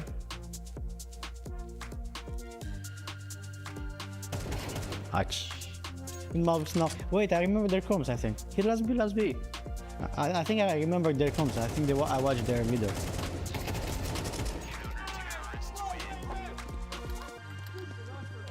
I for sure was pretty sure that they will not go B. Because I even said to him that maybe they will go A. Because they know. Yeah, they know he's a B player, but still, like, I don't know, they killed to B and then I remember that we were saying something like, "What are they doing?" Maybe something like that. I mean, after we scream like nice and stuff. As a dead players, we see more because we can switch between the players. And then if someone is quiet, for example, if Stick is quiet now on Donut, maybe we will speak for him like, I don't know, they cannot be A because we heard 2 or 3 B. We knew already from middle that there's one guy who flashed as well. So we can help with some details, you know.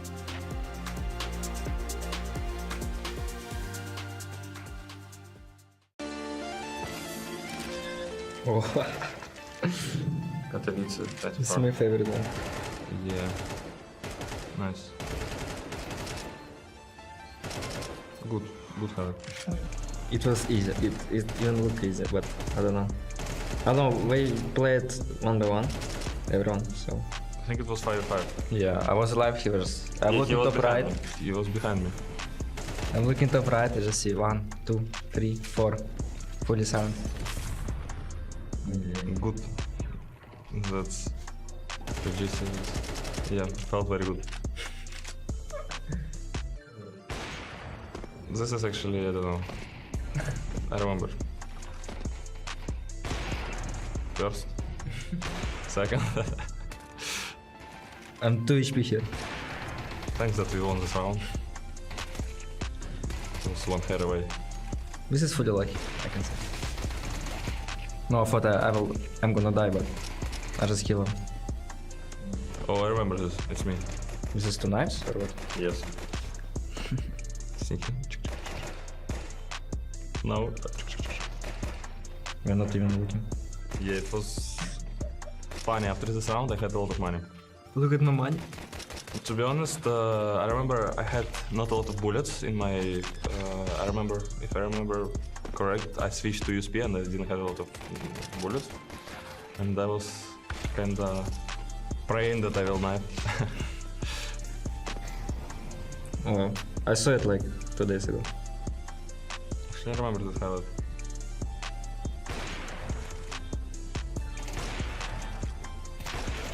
Nice shots. It was good. The first event after break, I guess. Yeah, it's kinda good, but Usual kills for Valera. to be honest, yeah, nothing special here. He's doing it I every have day. better highlights, to be honest. He's doing every day, every map. Like this, so. Oh. Nice. In control. Check. Check.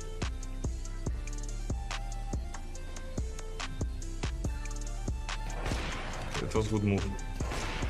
Nice. Or I could do ace here, but Alex is tall. Alexi helped to win the round. Nice, good job. Look what he's doing. He did very good. He crouched, went left side. It's very good. Thank you, Valera. Actually good highlight. Opinions me again. It was, to be honest, easy highlight. I mean, easy clutch, because I knew that I think 2 was slow and easy. It was not hard. Usual job. Again, usual kills, usual clutch. Yeah, but very good that it was kind of an important moment again, so it's nice. Hello, this is Alexi B, and today I'm gonna break down some of my most iconic characters. What happened? Father. This is heaven? Father, what happened? This is hell. Yeah, that's a good one. So that was referencing obviously me in a Navi jersey. So I remember that I just joined Navi, the first big tournament I had in the Navi jersey. Yeah, not many good memories because we dropped out in the groups, but you know, I was a part of this kit and I remember it was very short what I needed to do. But I feel like the players got brought in. This is what you're gonna do. Not too much of the big picture. Obviously, if you wanted to ask questions, I guess they would tell you, but yeah, I just did my thing and it's like I just waited for the whole piece to come out before I even knew anything. Alexi? I may have something, but it's complex. Yeah, this I remember. This was a funny one. This I talked more with the guy who was behind the script and kind of understood what it's going to be. Yeah, this was fun. The vibe was there when we were making the filming. Of all the IGLs I worked with, you are the only one who gets it. It's genius. I might have been with Blade there, or maybe it was separate takes. Yeah, sometimes I've done skits where Blade's been there, but I wasn't like working alongside him. It's just like to play at the end of the day, so we can't be all together in the same room. Usually it's like one or 2 days, and teams have their specific time slots of doing stuff. I was doing it with one player. I think SDY was there, if I remember correctly, and I believe maybe Blade was there, and then Boomish might have done it like at a different time. That's just how it goes, but to be honest, the end product is always pretty good. To Alexi. Peeking. He's got 19 bullets, everything he needs. No, you. Gotcha. Yeah, the final was very good, considering like where we filmed some of this stuff. One of them was in a closet, and the idea behind this was very, very funny, to be honest. And I was laughing it with the Kovac cousins, because obviously we were past teammates and always, like, you know, didn't have anything against each other, so a good banter is always up there. But to be honest, this was filmed very sick, and Elish was so good in this. I feel like this came out very good, to be honest. I think Elish just, as I said, he just made it from 6 out of 10 to like 9 out of 10.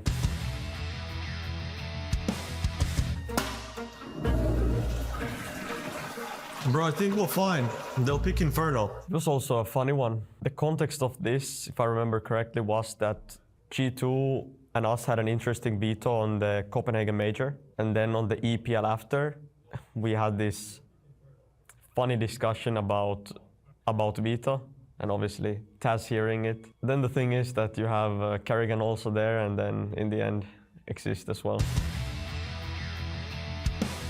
Bro, I literally stood up, took his little strat book, and boom! Boys. So the flow is maybe a bit better, I would say, because obviously the first ones we ever did, it was like a bit of a question mark sometimes, like by the players and everything. Because usually us players, like if you get us into a funny mood, I feel like the end product is always a bit better.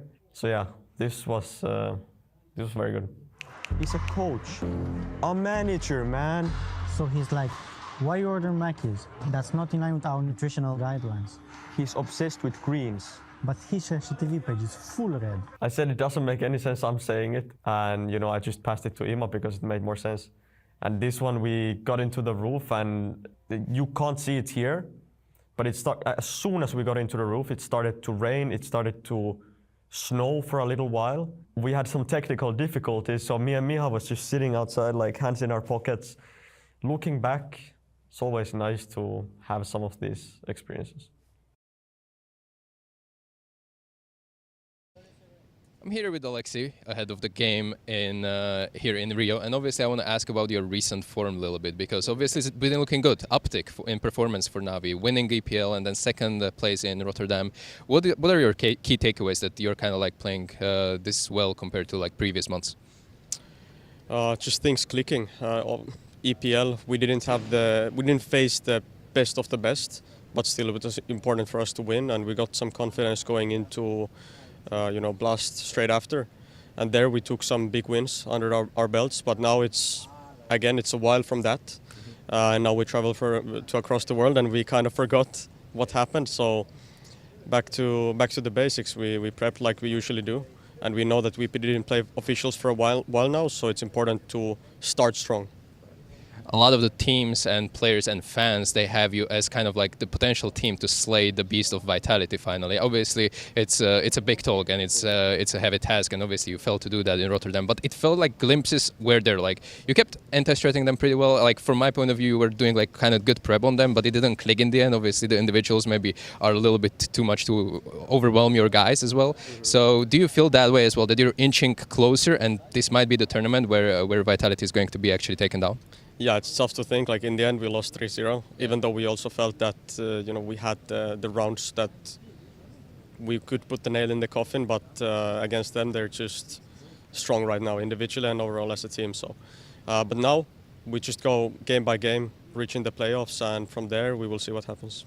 Speaking about this game now, you're facing Bait in your opener, and this is kind of a grudge match because of the rivalry in Ukrainian organizations as well, but not so much grudge match when you look at the server and results there.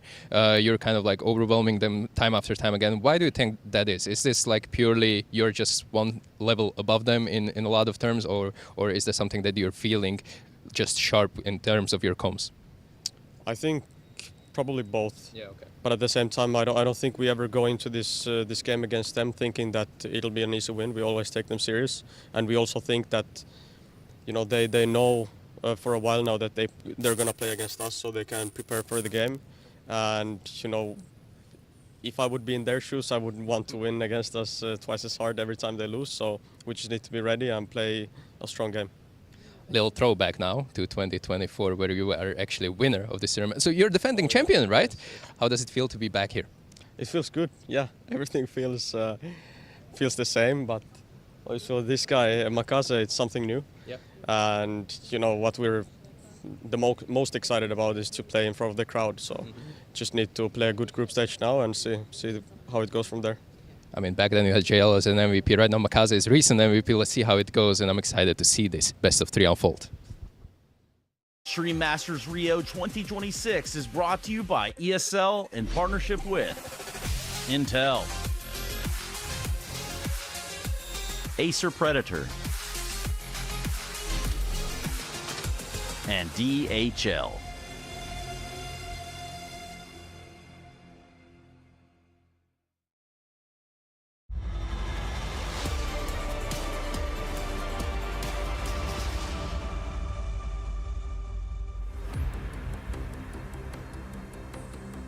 So our stage takes a little bit of a turn here as we welcome B8 and Navi into the server, and me welcoming you right back into the Intel Extreme Masters Rio 2026 being the year, and in what one would be calling it an uphill battle for the side of B8 to take on this Navi side, having coming off that ESL Pro League run that Navi had, and now come to Rio. We just heard him, Lexi B, talking about the idea of, well, hey, Makaze hasn't done it here yet, so now's maybe a good time for them to go ahead and lock that in. Why is that, though? I mean, two teams on two different trajectories. I think Bait were interesting last year. A team on the uprise. Did okay at the majors. Qualified for both of them and made an impact. I think lately, so far here in 2026, has been disappointing. Some weird struggles with the roster changes, bringing in and out players. Haven't really figured it out. Whereas for Navi, I think they are in the conversation now to be perhaps the second best team in the world. As we spoke about, Janko, it's opened up the floor right now. There's Vitality, and then there's everyone else, where I feel like the first contender right now to claim that second spot, at least in my power ranking right now, would be Navi.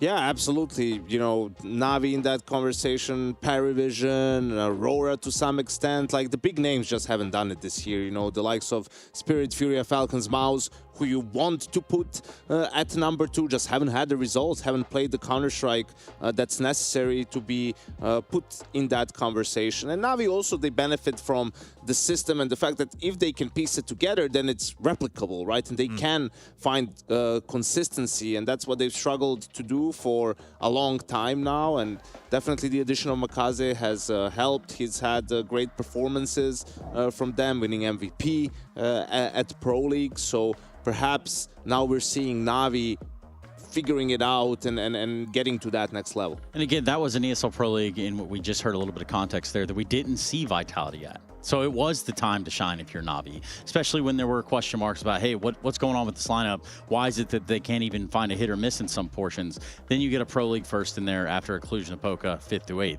and they beat a lot of these really good teams in the last 2 tournaments, the likes of the Mongols, Foot, Aurora 2 times, Parivision, Falcons as well, right? Like these are all teams that are contenders, that are in the conversation, teams that have played well, and that's what Navi has struggled to do, really. They've struggled to overcome some of these other top teams, even failing against teams that were beneath them. And I think what we're seeing is, the benefit of lifting a trophy in Stockholm for ESL Pro League, right? Like we're seeing a bit more confidence from some of these individuals, the likes of Wonderful, right? On the AWP, being able to deliver time and time again. Makaze has been consistent, but it's more the other players sort of stepping up as well. Showing the foundation of the team, the system, as you said, impeccable with Blade, a system you can trust in. I'd also look right now as Navi as a team, if you want a bit of a spicy take, heading into Cologne, I think they're going to do fine. Not really a team I see winning the entire tournament, but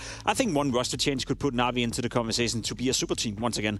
Again, we have the situation right now with Kerrigan perhaps moving to Falcons that leaves potentially Frozen to be a pickup for a team like Navi. I'm not saying Navi should do it right now heading into Cologne, but if they don't win Cologne, if they don't make it to at least the final or semi-final, I think that's a clear upgrade. And I think you shouldn't be afraid to upgrade a team that is doing well, even though you're in a period where you're doing well, if it can do even better. And I think Navi have shown to me that they can be a serious contender to be the second best team in the world. You know what's interesting too is, like, I put out a tweet that if this Falcons thing comes to fruition with Kerrigan, that's going to be the first time Nico is playing with a legit Hall of Fame IGL since Kerrigan the last time they were together. Ironically, of course. And people replied to me with different things. Like there was a lot of Alexi B replies in there where I felt like, first of all, they only played a season together, right? So I can't, count that to the same extent. But also, like, I don't think he's there yet. If we're talking Hall of Fame, I don't think Alexi B, like, his body of work up until this point puts him there. I'm not saying that he might not end up being there once his career is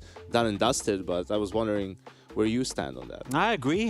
He's potentially getting there. If they can find more success with Navi. I don't think he's there yet either, but I think signing Frozen would probably help Alexi B. I think one of the biggest issues they've had within Navi, Blade has even said it a couple of times, was the lack of firepower. Now that you see Makaze playing exceptionally well as of late, he's kind of, mitigated for the fact that there is a bit of lack of firepower within Navi. Makaze playing at this level helps to solve some of those issues.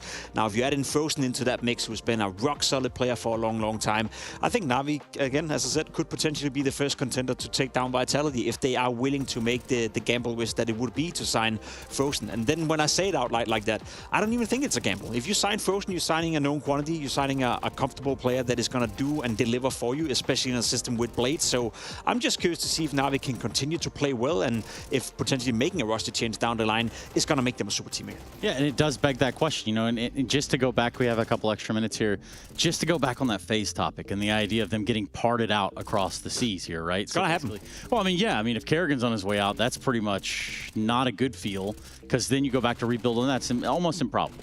Yeah, and it's also a matter of, okay, you need money to be able to get players. So, FaZe isn't doing amazingly well. So that's how you can get it. Like, sell off some of your blue chip talent, who's also going to be hard to motivate them to stay, right? Like, not only Kerrigan leaving, but you're not going to be at the major. You're going to fall down in the rankings. Like, what's the way moving forward? The timing just feels right for them to get into all of that. But we'll have to wait and see. We've been surprised before by FaZe Clan and their decision making. Yeah, and seeing where they go with things in the FaZe journey on some FaZe, what do they say? FaZe bullshit, I think it is. That's the one, the FaZe bullshit.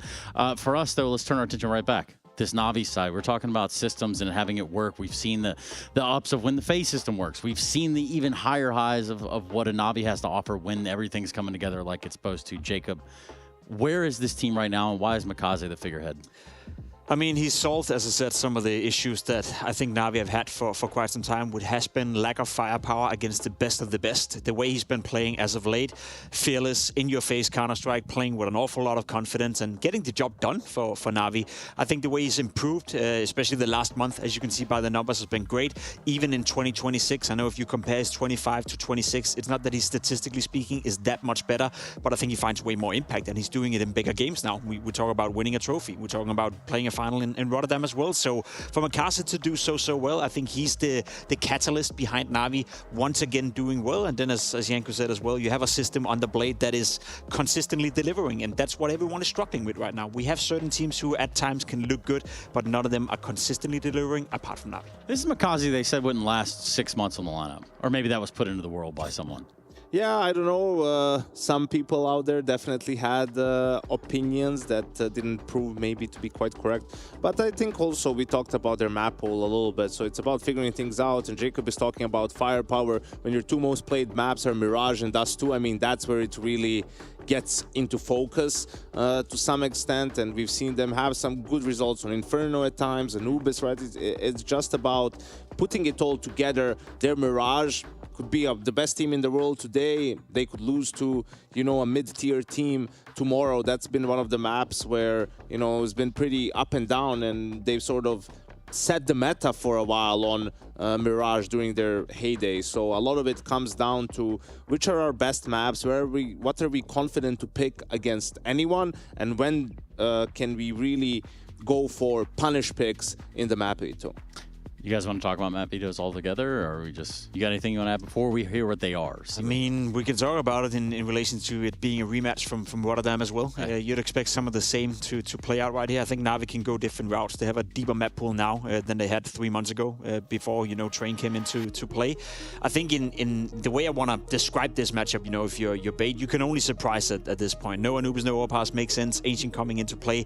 If you're bait, like, you're just hoping that you could do what you did in Rotterdam, steal away a map, and then hope you find a bit of luck on the third deciding one. Na'Vi essentially should be winning this one quite easily. To me, it's interesting when we speak about the map pool, Janko, that you're getting to a point now where Inferno is being picked by Na'Vi. You know, even depending on the opposition right here being bait, Inferno was one of the maps where they struggled to integrate Makasi in the first place, where he couldn't really figure it out on the CT side. He was being punished on Banana. Him and Alexi B couldn't really get it done together, whereas you've clearly seen the development of him as a player in terms of fracking output, but even his understanding of how to play certain roles and how to integrate within the team now is at a point where what was a weakness 3-4 months ago is now the pick for Na'Vi into this matchup. Yeah, absolutely. And then even in the end, deciding to go for Dust 2 over Mirage, that tells you that their confidence has risen on that map too, and maybe it has something to do with Wonderful. I mean, he's definitely become more consistent in the last couple of tournaments, and he was definitely one of those hit or miss guys, right? Like, either he can carry you to victory or he'll be a liability, and perhaps the reason why you ended up losing the game, and recently has been much more of the former.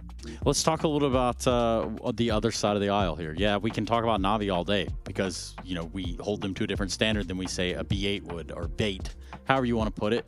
Let's talk about the lineup that's sitting across the way, maybe even some of the good stories coming out of there, like the Sizzy story. Well, that's the thing. Is it a good story? Is there any good stories coming out of bait right now? I think you can highlight Sizzy and say, okay, a young prospect with the AWP. He's shown glimpses of what he can do. He hasn't shown consistency yet, which is also maybe a bit unfair to expect from this guy. I don't think he's necessarily an issue within this lineup at all. It's just more so the lineup not really working together. So how do you expect a young player being integrated into a lineup that is struggling on a lot of different parameters? I don't think I want to focus too much on him in that regard. If anything, to me, it's NPL who's been a bit of an issue for bait, in the sense that in 2025 he was the catalyst. He was playing above and beyond. He was really doing good job in very crucial moments. In big games, he was stepping it up. So far in 2026, he's been struggling together with the rest of the team.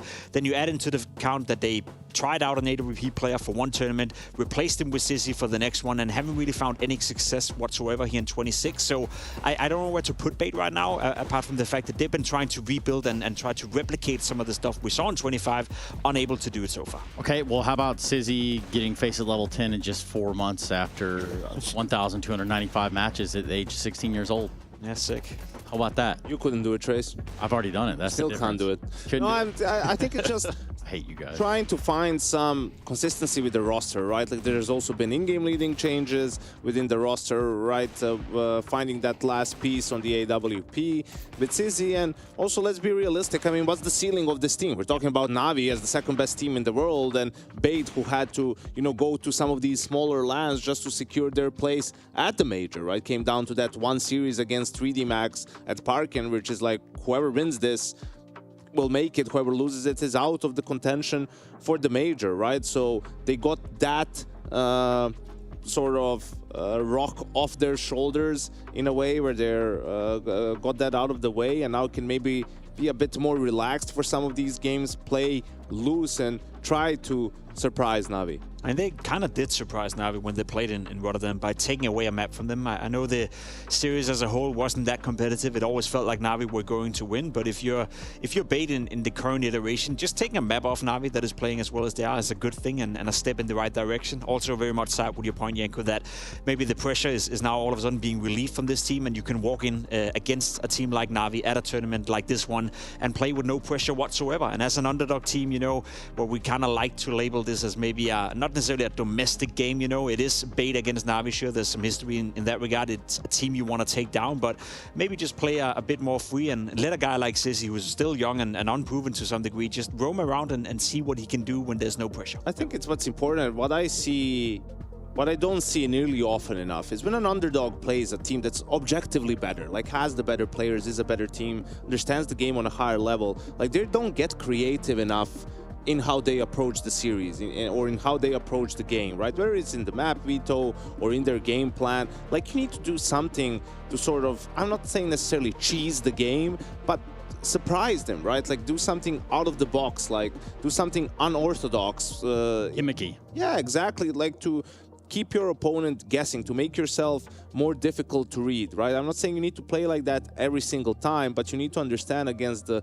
caliber of teams like Na'Vi is, you need to find that sort of an edge. You need to find a way to steal a round or two to be able to get that win. And if you're a guy like Nipple, MPL, you've come into this lineup as sort of one of the older guys even, like you're having to then actively transfer some of, if anything, that you got from way back when, right? Question is, has he been scarred forever from that little time he played with Simple? Exactly. I mean, that's kind of where I'm going back to, because eventually, I guess, all roads lead to Probably Simple. not. Right? No? Okay. Yeah. Well, the problem with that is that he was doing so well in 2025. I think he was one of the main reasons as to why they overachieved and performed better than we expected. And now that he's not, then you see the lack of both firepower but also individual decision-making within... I mean, people we were mentioning for a while last year, while they were doing well and Na'Vi struggled, is like, maybe he goes back to Na'Vi, right, as the IGL for Alexi B in terms of upgrading the firepower, right, and getting someone who was on the team before that Blade is familiar with, right, and all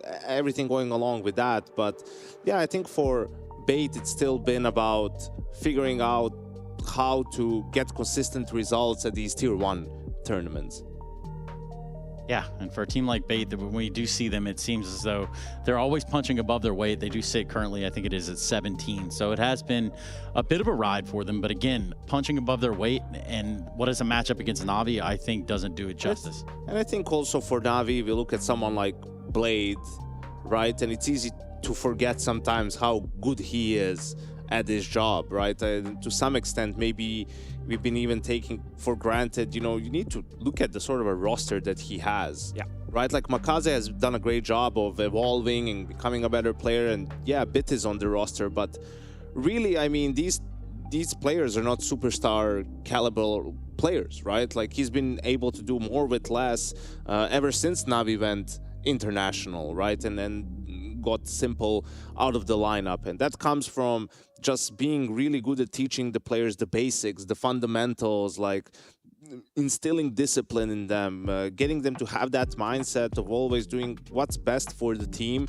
to win the round, not overextending themselves, learning how to play patient, not panic, communicate clearly with each other, right? Being on the same page during these rounds, and also establishing, you know, and building mental fortitude and building good chemistry within the team, which is obviously the credit of the rest of the staff as well, not just him. But these are all qualities that are necessary for you to be a contending team. I think the key word of all the words you just said right there to me would be patience. It was a lot of words. There was a few words there. To be completely honest. We're filling. But patience, you know, because he's been very patient with this lineup. I think a lot of people, as you said, you know, were calling for potentially LXCB to be cut. Then there was a period where Wonderful wasn't really delivering. Really everyone except for Bit. Well, at that point, exactly, right? And he kept kept, you know, his faith. He kept his trust within the lineup. He was patient with them. Whenever you talk to him after exiting a tournament, he would always be able to find something positive that they would be working on leading into the event, that he would see certain results from, that he could tweak, that he could maybe go into the winter break and get even better. And we did kind of see that transpire during the major, you know, just before the winter player break, where they did play well, where they did beat FURIA in a game where they were, you know, playing exceptionally well on Train, third deciding map. Unfortunately for them, they didn't really follow up with that by losing to FaZe in the semi-final. I think it would have been fun to see Na'Vi play Vitality in that grand final. Wouldn't have changed the outcome of the tournament, but he kind of saw what this lineup can do when everything is clicking, and nobody really saw that coming apart from Blade. So if anything, I want to give him credit for staying patient where everyone else, including myself at times, have been doubting whether or not this lineup was ever going to work out. He had a broken arm. Yeah. Hold that. Yeah. Well, he tried again. And Na'Vi having, you know, 2 teams in the top 3 in a way, right? Like Foot being 4 players from Na'Vi Junior, their academy teams are just doing a great job over there at scouting talent. You know, Flashy, who's the head coach of Team Liquid, was Blade's assistant coach for a long time. So I think it's just a great example on all levels of the organization, setting things up the right way, doing good methodical work, and when that happens, sooner or later, results will come. Yeah, when it all starts to come together. Take notes, Team Liquid, FaZe Clan. Yeah, there are a couple of you out there that probably need to take notes on that. But it is something about systems transferring into place, you know, because everybody's learning a little bit from a different system they're taking it from in this regard. That would be Flashy having worked under Blade. Yeah, and also they're the defending champions, right? So we didn't have an IEM in Brazil last year, so going back to 2024, which was Navi's year, was where they were able to find success, and perhaps that, you know, fires up some of the players a little bit. It's familiar ground for them too, so we'll see if that plays a role in their run here at IEM Rio. That's the thing as well. I think the entire team and Na'Vi as a whole right now are eyeing the opportunity to kind of claim that second spot in the world. I think everyone agrees that obviously aiming for Vitality and expecting to be in the #1 team right now is going to be incredibly tough. But the second place team, the first contender to Vitality, you know, establishing yourself as maybe being one of those teams you expect to go all the way in Cologne and make it deep into the playoff. I think right now is a very good time for Na'Vi to come together, peak, and by then, you know, stay motivated to work towards that goal. And it shouldn't be underestimated how much a win can mean for a team and for its players. You know, even though not much changes in reality in terms of how you approach the game, like you don't make sweeping changes, but just the fact that you won and saw the proof of your work, right? Like that what you were working on actually is good and it makes sense, and the concepts that you have in game are sound, right? Like now everyone is getting more confidence. Now everyone is, you know, seeing it work. Players are more confident when it comes to just taking fights and taking duels. I mean, we had this in FaZe Clan in 2019, right? When early on we win, blast Miami, right? And after that, the team is just playing much, much better, even though you're not changing roles, you're not changing positions. It's just like, all right, things just click, and now everyone's bought into it 100%, and all of a sudden, you know, everything is clicking. And a lot of clicking we continue to do. In case you guys haven't realized at home, we have not started this game just yet. We are real close. You know, moments away from starting, I'm even told just right now. But that is because, you know, this is the nature of the beast. This is the nature of Counter-Strike esports in some fashion or regard. But as far as regard, like the fall that Na'Vi would have to do to just be completely forgotten from the greatness that they've built and achieved over there under Blade's leadership, it would have to be a lot. Yeah, and it's not going to happen. I think, as I said, they have the core right now. They have Blade. You know, I think he's almost, as Janko said, we kind of underestimate him from time to time. I think as long as you have him, you know, it's always going to be okay. And again, you know, it's a conversation that is maybe not suited, you know, for now. But you look at teams like Astralis, you look at Fnatic, you look at some of these big organizations where you'd say they are the same as Na'Vi. They would never fade away. There's no way that we are not going to approach them as one of the top organizations anymore. Well, look at Fnatic right now, ranked number 57 in the world. Wait, they have a team, like Jacob? I don't know. I think so. You know, a Ukrainian team. used to be a Swedish-Ukrainian team. Now they're just Ukrainian. Anyway, ranked number 57 in the world. Astralis is slowly but surely getting back to it, but they had to sell the company to someone that's not Danish for them to start to delivering. So I think there's that was the problem. Danish people in control. To be fair, nothing good comes from that. That's true. Well, gentlemen, I as much as I want to go down this rabbit hole, I'm sure we're going to have another opportunity, if not multiple opportunities. All of the money, Trace. All of the money, all of the time, all of the games. It is time for the Intel Extreme Masters to keep going. I was told that the game was ready, and so we'll do just that. We'll head on down to the commentators. Thank you very much, gentlemen. Yeah, it's a beautiful day out here in Rio, and right now in Group A, everything is kind of gone about as you would expect, Hugo, but you might have forgotten about it. There's a whole other group. We've got to catch up on the mischief here and see if this one goes the way it's supposed to, opening things up with a little bit of Na'Vi taking on Bait. Hugo, can you kind of set the stage for this one for us? Yeah, it's an exciting game. It's a game that Na'Vi have taken many times, at many important times as well. They even denied Bait the major playoffs, we'll remember, back in Budapest. And Bait, despite numerous attempts at it, have rarely found success against Na'Vi. One map finally picked up to the 8 of Na'Vi back at Rotterdam. Beta looking for more revenge today, and it's going to come down in middle with Alexi B starting this show with a rambunctious double. Headshots come in and Bait just speed up on that A side, but Na'Vi are all here. Well, that's a pretty one-sided pistol as far as they go. It's a one-sided head-to-head, Harry. As I just said, 8-1. 8-1 in favor of Na'Vi, right? And in those 8 wins, there's a couple of overtime wins for Na'Vi, but the vast majority are one-sided games where Bait don't even get double digits. So safe to say, Na'Vi, even historically, have been good, but that's before you take into account their current form. Coming off the back of back-to-back grand finals, Na'Vi coming into 2026 looking to bring back their 24 form.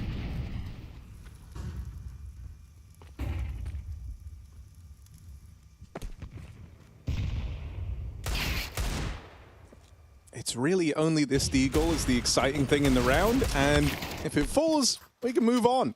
I think, you know, with Vitality in attendance here in Rio and the idea that they're on the verge of a Grand Slam, it's very easy for that to be a focal point. But I think for a lot of these teams as well, you're thinking about the run-up now to the major. And so for Na'Vi, you know, you talk about how their 2026 has kind of been going from strength to strength. I think this is a very important tournament for them in regards to the major on the horizon. It's really hard to imagine any team beating Vitality in a BO5 when you consider map pool, but I guess the hope that you're holding on to is maybe in a BO3 with a surprise, it's more realistic. And yeah, Na'Vi obviously, they have great form, but we've already seen that matchup. They got 3-0, nice and clean by Vitality as it often is. I guess it's a question of, like, can Na'Vi, you know, warm in? I don't think any team is going into an event right now with the realistic aspiration of winning the event, except Vitality, right? You're hoping to make a run. You're hoping to get to those grand finals. You'll try your heart out if you play Vitality, but at the same time, you know what you're up against. But Na'Vi, off their recent success, coming into this event as the #2 ranked team and definitely have had the better form out of anyone else, right? We have FURIA on the ropes recently. We have Falcons with the rumors in the air. And so, yeah, it's very nice to see Na'Vi re-enter the conversation as a, do I want to say contender or just another top team? It's up to them whether they can contend. And I think, you know, you even kind of started feeling that quiet confidence from Na'Vi in interviews around their games nearer the start of the year, right? Like, for a little while there, Na'Vi weren't being too shy, thinking about characters like Blade, who's not one to kind of sugarcoat when they're having problems or when they're, you know, kind of working through issues within the team. But the tone of a lot of these interviews changed a lot for Na'Vi. Now, hold on a second. That's nice. No time, so that's fine. Little couple of exits on your way out of the round. Na'Vi staying mobile, just trying to find them, and I think they will. Bit down ramp, and Central trying to save. Would hate to die after time. Bit won't grant that. And, you know, we've been talking Na'Vi and the kind of how they're in the swing of things. For Bait, since the near miss at the major, it's been a rough go at the year.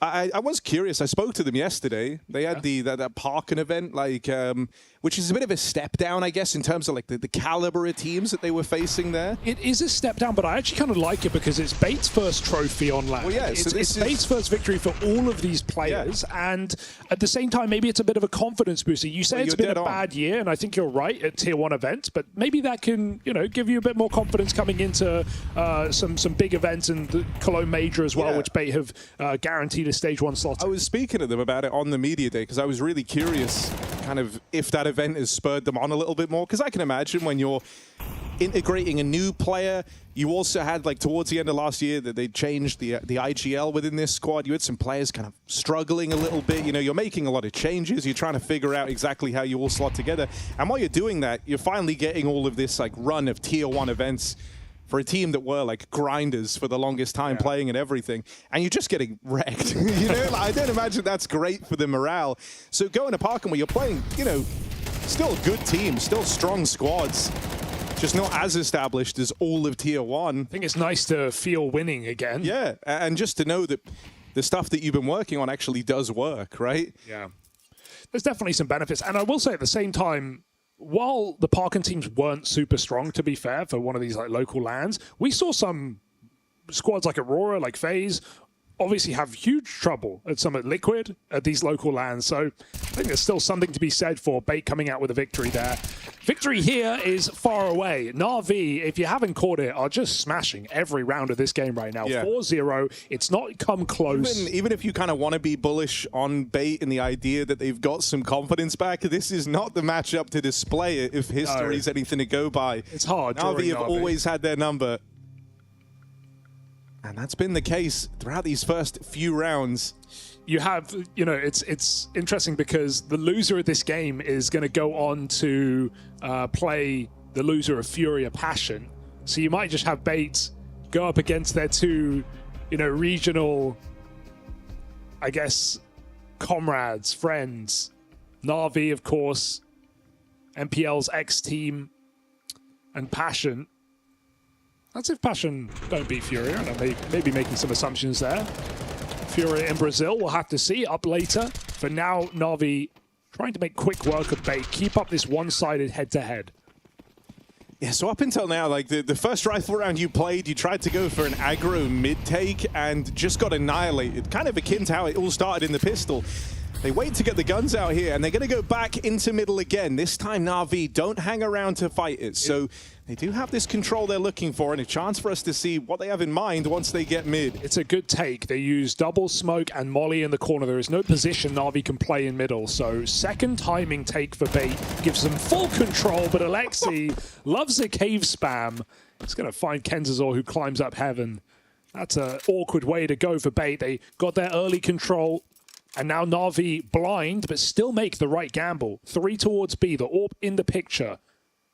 Bait setting up for this execute. 3 on the ramp and 1 cave. As the spot on cave saw 2 players, did Sizzy. It's wonderful up next, and he's going to hit his on the AWP. Quick work made over this B play, and a 5v2. You're trying to plug in the numbers, but you knew there were multiple players back there in cave. It's too much to deal with for Bait. Golf clap for Blade. I mean, everything's going perfectly for Na'Vi. The way they played that round is excellent. Conceding the plant, you know, not a necessity, but just Na'Vi trying to min-max in that round and play it as safe as possible. Wonderful ahead of the utility. Picking one, surviving. Na'Vi using their numbers together, ensuring nothing can go wrong in these rounds. Even the cave player doubled up. So trade is really nice from Alexi. He started strong. That double in the pistol, double in this round. There are 0 complaints for Na'Vi at this point.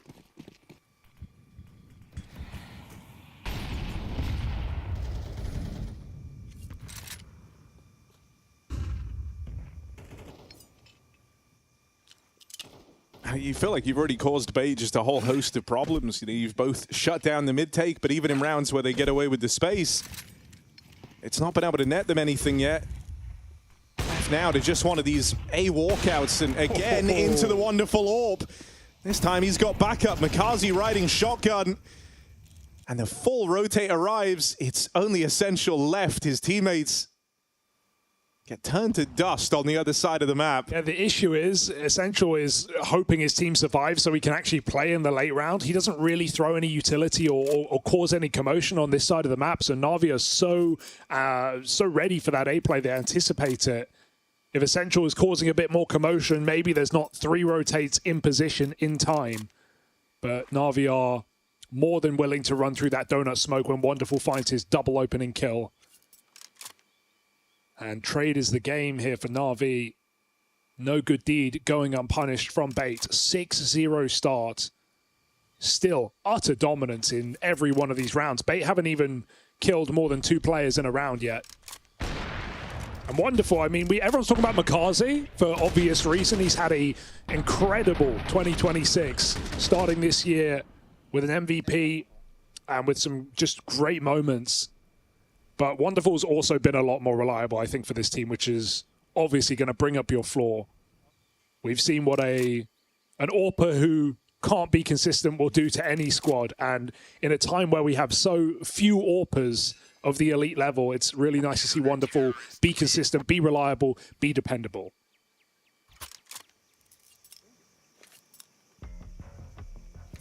Second time out for Bait. Hemorrhaging. Burning through them. Can't blame them. Use them or lose them.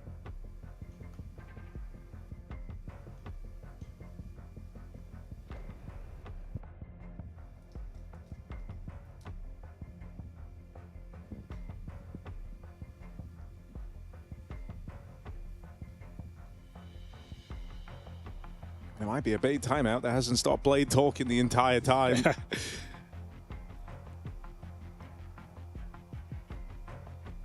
I think it makes a lot of sense. You know, this is like a very critical juncture in the game. Don't get me wrong, you've been absolutely wrecking them up until now. But this is like the type of round where if you lose it, suddenly there can be a way back in. You can actually end up having a way more stressful time on Ancient than maybe you were looking for. This is the round that decides whether it's a nice, quick, easy day on Ancient or going to require you to dig a little deeper. All right, or underestimate the freedom that comes with these Tech 9 low econ rounds. They'll go running right in to Alexi B. Dude, is that a Blade call? Do you see what Na'Vi do there? They just double nade Cave Rush from mid. They didn't even HE elbow, they HE heaven. They were so ready for the Cave Rush on the eco. Call it prep paying off, call it a great read for Na'Vi. They completely counter Bait's opening play on the eco. Just disturbingly accurate. And it's going to keep coming. Dominance and decadence for Na'Vi.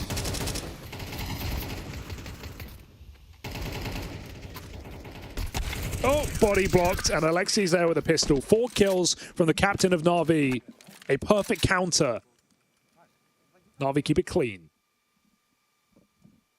Now, 3 players on Na'Vi as individuals have more kills than all of Bait combined. It's 7-0 to Na'Vi.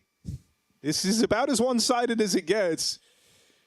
Yeah, you got to feel for Bait here, who have just repeatedly banged their head up against the wall against this team in the last few months. Starting back at Budapest, losing in one of the earliest stages, stage 2, I think it was, and then even playing them for a playoff spot at the major. And they had a really close train as well.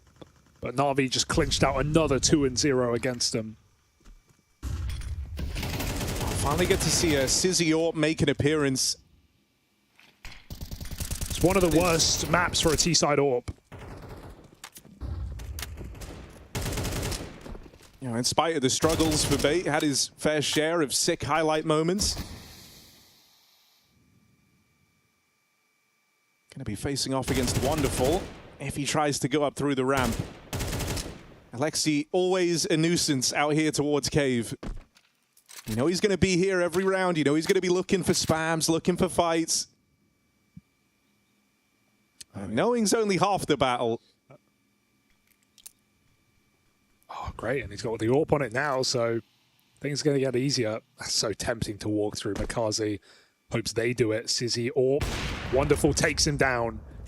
Easily done by Wonderful. Yet to die in this game. Looking for another, not shying away from the fight right now. As Exec comes in, Cave is taken, and Wonderful is exposed. Bit needs to provide the cover. Oh, dances around the smoke. Bit makes it look so comfortable, and there's Wonderful to help him out. Poor day one of Rio turning into just a slog of one-sided matches. Great news for the favorites, though. Great news for schedule fans.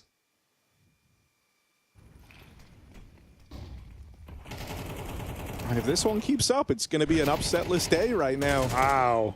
Okay, we're only halfway through. I know, but this never happens, I feel like. True. Vitality win nice and comfortably. Spirit 2-0. G2 with their win. Falcons able to turn it around versus 3D Max. They were getting wrecked to open up that map. And now Na'Vi with maybe the most convincing case yet. This one was written on the wall, I feel, but it's still nice to see it be as dominant as this. I think you could have come into this match saying, yeah, Na'Vi, you're going to win. I don't know if I expected it to be quite this one-sided. Yeah. I mean, now Bit's walking down ramp. We haven't seen crazy aggression for Na'Vi. We haven't seen them flexing their muscles in this CT side. They've been willing to let Bait do what they want, and they've always had the stack in the right place. Bit off angle, simply done. And yeah, he just chooses to survive. He's got utility, wait for his rotates. Makazi's got them cut off. They can't even get to be, not free at least, but they do find that kill. Bit block. And where do you go from here, Bait? Yeah, just what I was thinking.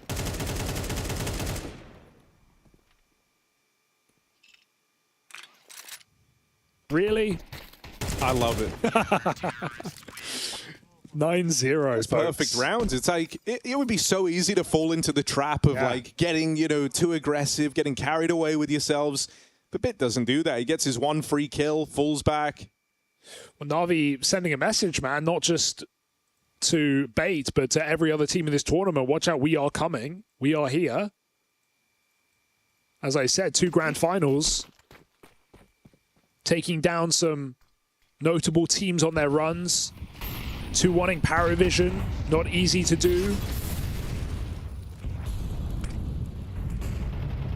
Beating some of those up-and-coming squads, but Makazi close middle, clotheslines another. We have had, in these opening games, like we've had everything from 13-1s through the 13-4s. Wow. Had some dominant maps in here, but could we get, the completion of that with you've done it. With a clean win. You said it. I know you don't actually believe in Jinx, No, but so don't even play it up. I don't believe it, but I feel like it always happens. You always say, imagine actually thinking. No. We could jinx the game. But let's just see what happens now. Remember, it was 9-0 when Harry said it. 10-1 was the score. So is he getting boosted? Wonderful yet to die. Let me show you how a Jinx works. Oh, he's still in the round for now. They've lost a bit. It was getting aggressive. That nade is brutal. Oh, there it is. Wonderful finally taken down a peg. First death of the game there as they make their way in through ramp. Still, it's looking like the end of the line for Bait. Couple of entries short, but into the full stack of Na'Vi.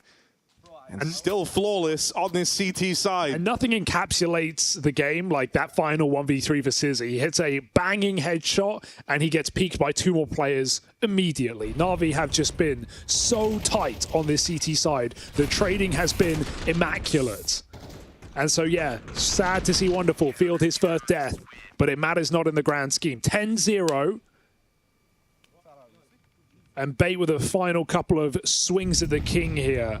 Another force buy out of pure desperation. You don't have any other choice. Faster tempo on this A hit. Still 3 CTs here. Na'Vi just remaining 1 step ahead. Again, great damage on those nades. Rare miss for Wonderful, but boy, does he make up for it. Quick collateral to waltz that one home. These rounds are so quick. Na'Vi can't even believe it's this clean right now. This is an 18-minute half right now. We're going to be sub 20 minutes on the half. Be over in 20 minutes. That's crazy. We might have more time waiting for them to fix the mic issue at the start than we did in the map itself. Unreal run from Na'Vi. 11 straight rounds. CT side Ancients. Bait. Relegated to just Galils here in round number 12.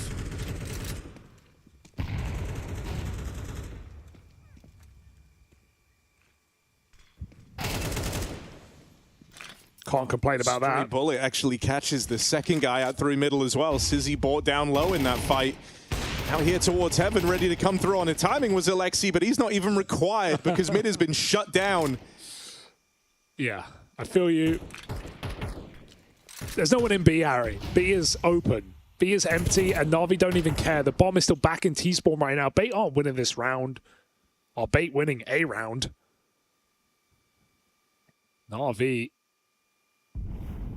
waiting on this B site. Essential swung. Good double, but as said, that bomb too far away. That might just decide the round. Alex goes out middle.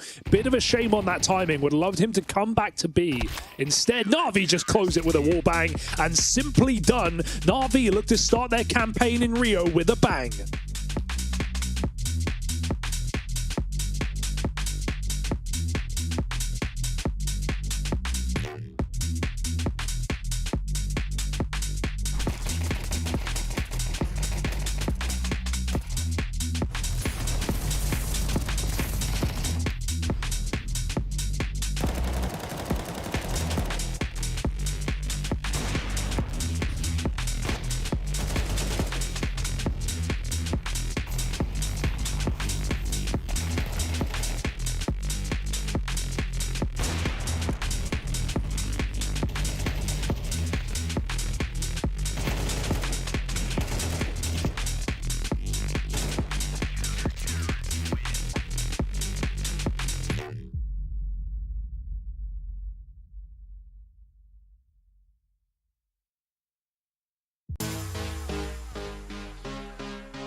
All right, Na'Vi looking to start off Rio with a bang. They're looking for the most dominant win on the day so far, and it would just hold the record as the most dominant win you can get. Looking for the 13-0, Hugo. They're a round away from it. Yeah, first series had 13-4, second had 13-3, third had 13-2, fourth had 13-1. It would make sense that the fifth series has a 13-0. Fans of numbers doing what they do best and going up or down. You love this one. Well, only need one more here for Na'Vi. What have they got on this T side? A hyper important pistol I hope for they're them. calling the best pistol they got. Yeah, this is Vitality pulling out the Overpass boost at 7-2 against the Red Canids. I want full try for Na'Vi.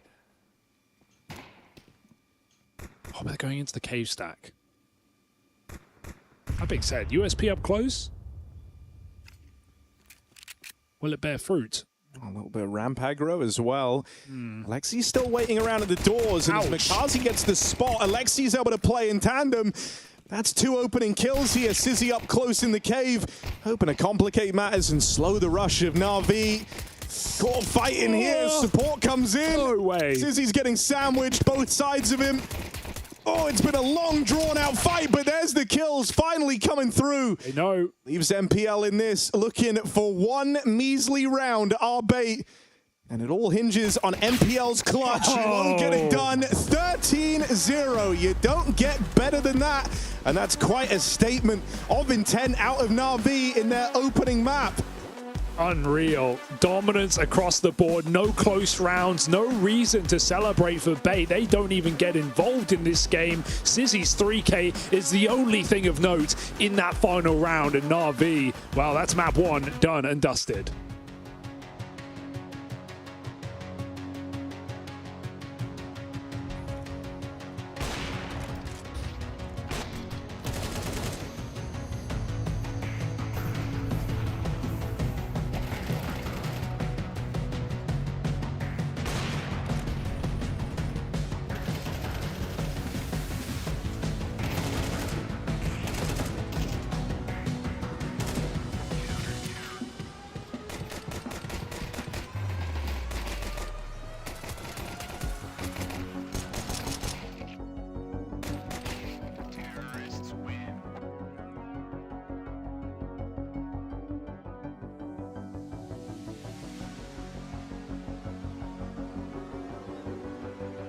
Spotted easily, and it's Torji left 1v2 thinking, I know where one is, the other's the planter, but I didn't quite catch him, and I've got an AWP. It just doesn't look good enough, so he's gonna have to back away. Miles with a little more proactivity to them, but it still does not work out. Yeah, Legacy loving life on this dust too, setting up a nice T side at the moment. I'll save those remaining 2 guns. It's moving out to long. It initially looked like it was falling a little flat, but it's just Xerxin getting caught there. And this shot as well by Nissim is absolutely incredible. If he falls for nothing, numbers of answers on the retake from Al, you probably back them to be able to take that. Following the attack timeout, nothing changes. Back into more success for Legacy, which is furthering the point of just how well this side can play on any given day. Yeah. Now we've got Sadson out in towards the AWP as well, so he's going to contest with Torzi, who's yet to get on the board. Yeah, it's just never good, is it, when you see a timeout go south. Art does get taken down. Suppose on his teammate's head. What's he doing there? Sadzin was like AWPing lower, and then Art's just on his head. I don't quite get that, but you know, whatever. Just classic Art things. Yeah. They try and respond with some aggression out long here. That also goes south. So looking pretty good for Mouse in this fight.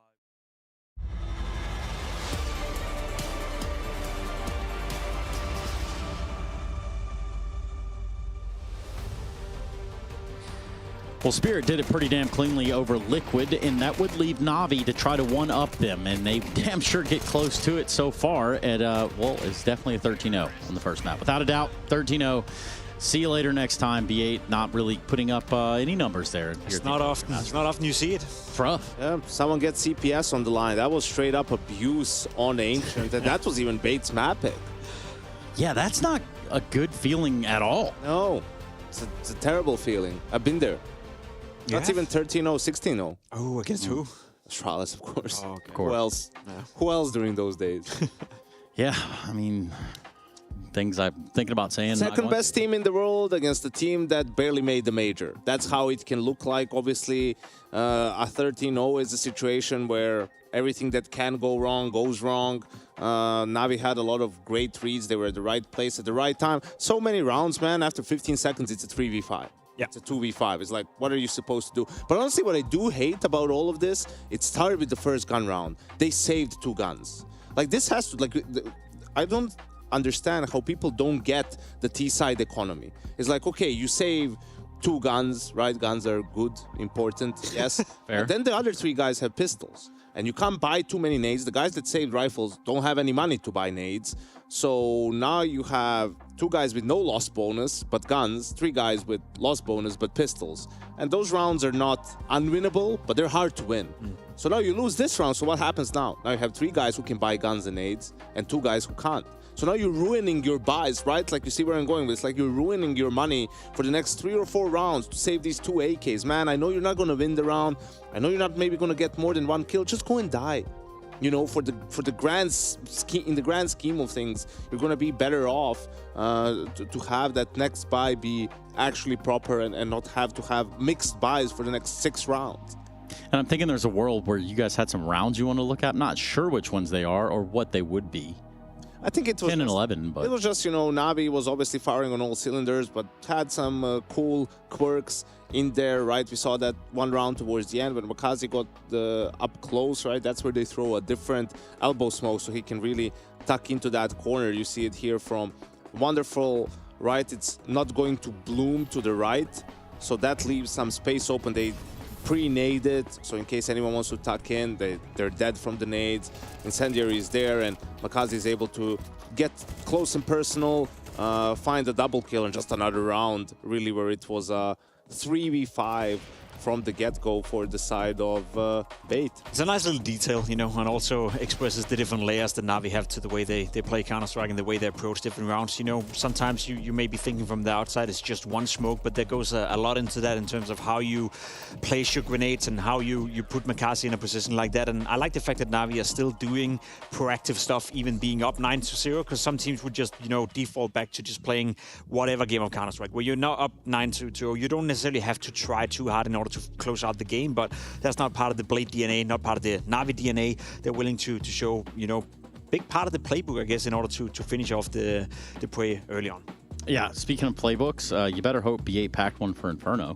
That right? Like, that's pretty easily. You know what? We'll pump the brakes on B8 here for a second and just talk a little bit about Mouse. They're playing over there against Legacy over on the B stream. Not just a random side ricochet over there towards Mouse, but they are playing over on the B stream. It is against Legacy. And here's what I'm seeing from Mouse. I'm seeing a 5th through 8th at EPL. I'm seeing the 13th, 16th at Rotterdam. Contract extensions equaling a performance plateau. That was the decline. Yeah, but like overall, where is that program? It's the best part of the team. Yeah, exactly. Where's that team been? What's going on with Mouse? I think it's important for Mouse to do well here. Yeah, nothing good at the moment. It's important for them to do well here and build a bit of confidence leading into Cologne, because I think I was one of the last persons to lose faith. I think a lot of people have lost faith before me in the whole Mouse project. Yeah, a long time ago. I've had it recently happen to me. It's not looking great, and I see Mouse face, you know, as 2 teams where please pick apart those 2 teams, spread them out, and we can have a lot of good teams. Not even that, like, not in the project as a whole. They just need to make a change. Like, they need one change at the very least, you know, to change the dynamics of the team. And I know they obviously want to do well at Cologne, German Org. What was the rumor with Brolan? There was like a rumor circulating, you know, Brolan. I don't know if it's Brolan, but they want to get Magus because the IGL. There you go, yeah. That's what they want to do. And I saw Thorin tweet this today. I was shocked. It's like Magus is only 2 years older than Robs. Yeah.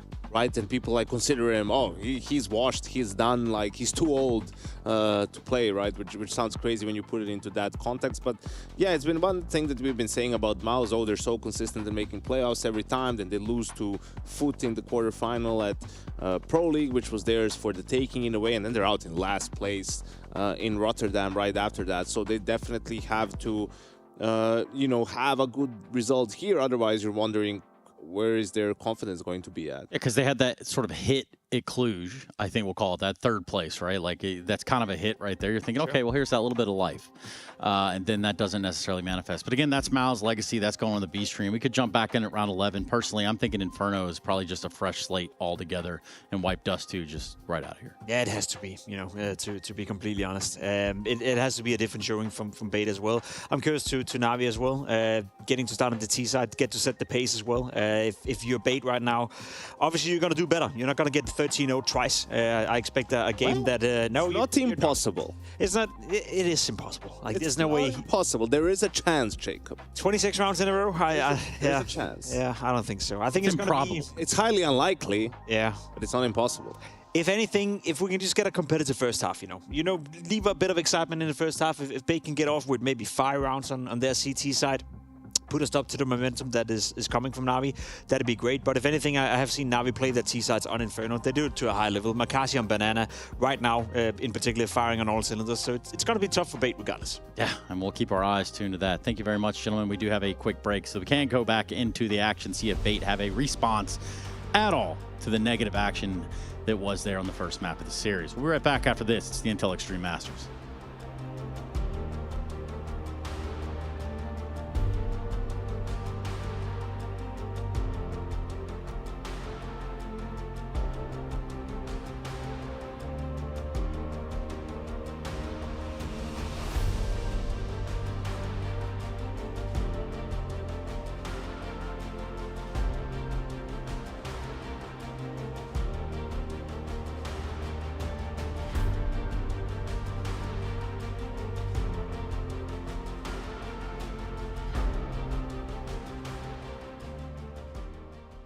Placement matches set your starting point. Face It rating measures your impact as you climb. The soft ELO reset narrows the gap between the highest ELO players and the rest of level 10. Your starting point will be based on your recent ELO inactivity. We're introducing Face It rating, so you can see exactly how much you stack up against others at your level. Face It rating measures how much your actions have increased your team's chances of winning the match, taking into account the full situation. Season 8 launches April 22nd. Good luck and have fun.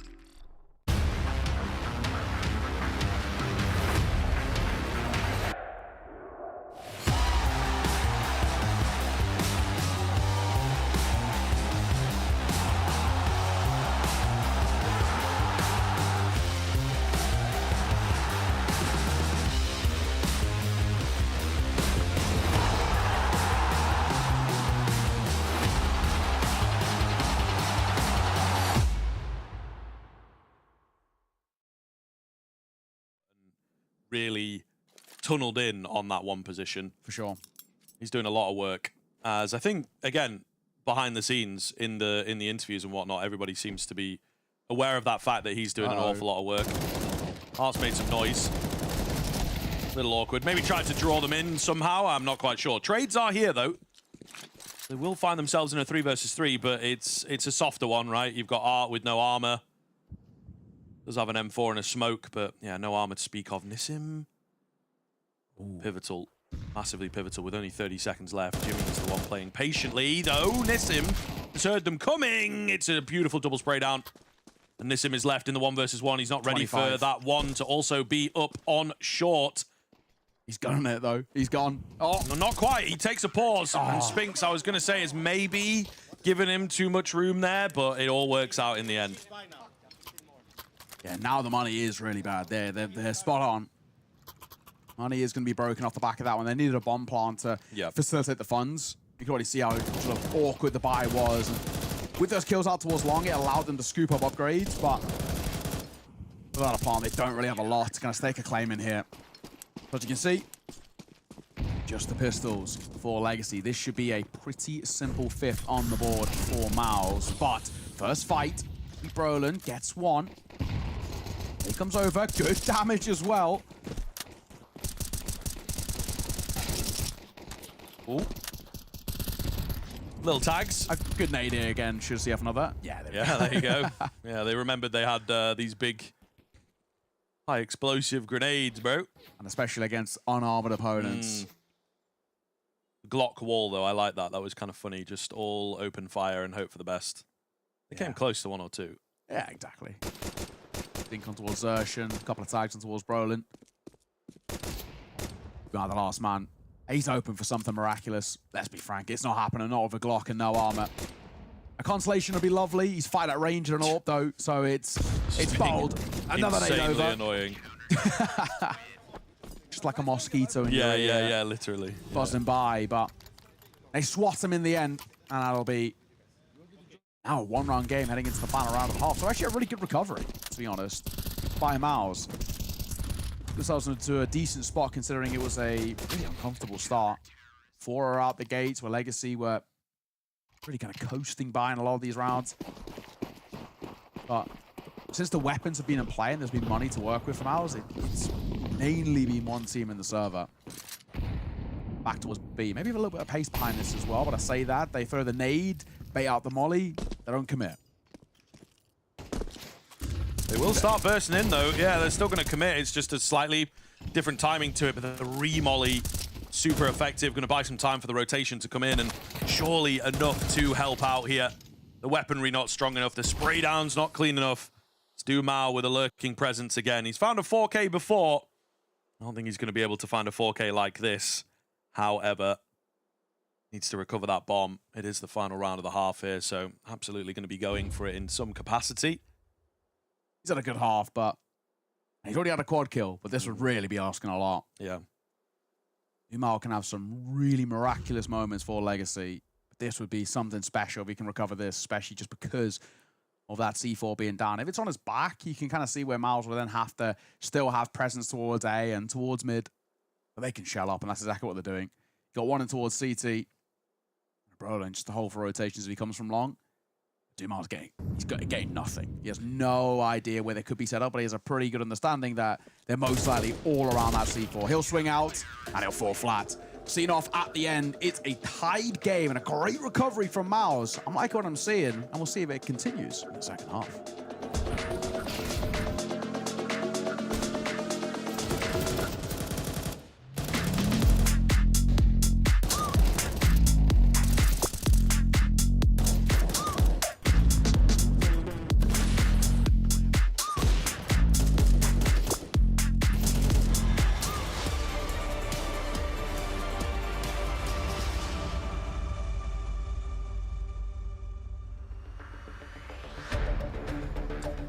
All right, Na'Vi thus far have not given up a round in this series. Is that going to stay true on Inferno? They're readying themselves here for a second map.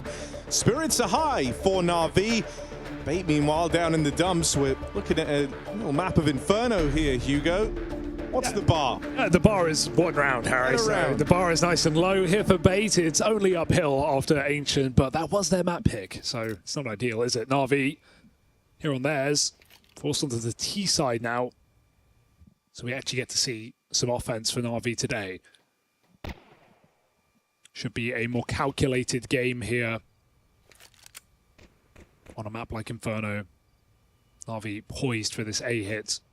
And Bait won't be moving from their positions. NPL's going to have to find himself inside of A.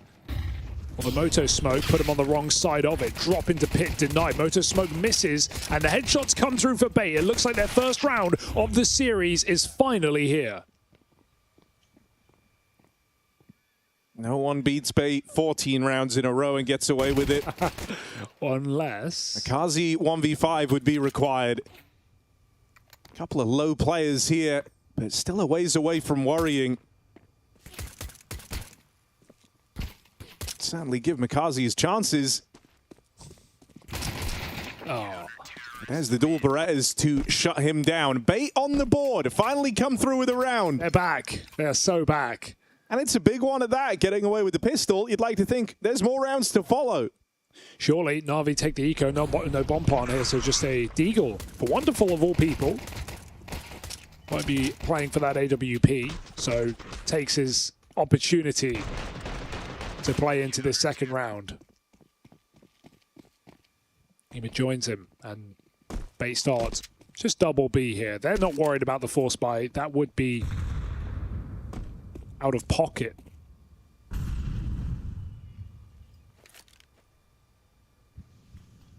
Maybe a kill here for Ema. Oh, didn't believe. Body shot is all he takes.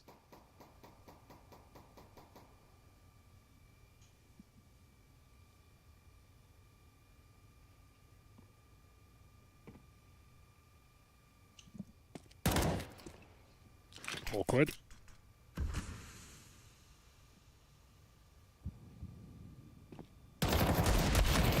It's the spot on the mid setup, but it's pretty pretty well ready for that type of a play. Just a nice, clean shutdown there up against the Deagles. One play anti-flash, poor play was spotting. Yeah. It's okay, no harm, no foul, All right, no punish. guns out now for Na'Vi. Let's see how long Bait can ride the high of winning rounds again. Sizzy AWP, that's nice to see, right? T-side H, I think you got it once and, lost a duel to Wonderful, or twice, actually, in fact. And it's not a great place for it. Na'Vi weren't exactly playing aggressive enough to give Bait picks. Here he's CT side, he can position where he wants. Wait for Na'Vi to come his way. He's going to go for just an angle onto ult mid. Meanwhile, Na'Vi focus on Banana. Smoke down, great grenades here. Alex just eviscerates Makazi though with a run and gun. And it's up to the nade to trade. Na'Vi 4v4, full Banana control, orb left in limbo. It's a good staging for the beginning of the round here for Na'Vi. But they don't want to be one-dimensional and just execute on this B-bomb site. Gonna let the round breathe first.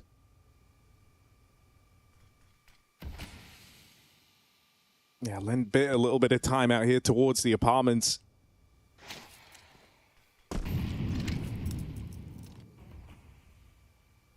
He'll go roaming. Sizzy Zorp out here towards top mid. Na'Vi still keeping up appearances outside of B. And it looks like it will be a regroup out here towards Banana. No fight for Bit in the apartments, so full regroup outside of this B site. They're getting ready to go on this. I wonder if they heard that drop out of apps, because immediate rotation coming in. Sizzy peeks down mid, Kenzazor's on the move, so Bait have good timing. Wonderful, up and over, gets the spot, can't convert, and all the kills come through for Bait. No worries there, as that one is cleanly converted. Oh, I do think they got that information. I think Bait heard the drop out of apartments as Na'Vi pull away from their 2-2 split, and that was the one bit of info Bait needed to not just ready their B players, but move players over as well. Sizzy confirms it by peeking down middle. And so Bait still in somewhat aggressive positions, pays off. That Molly just misses the second orange player as well. Good hold on the B-bomb site. It was still only 2 guys inside of B at the beginning. Nice to see Bait have some trust in their anchors.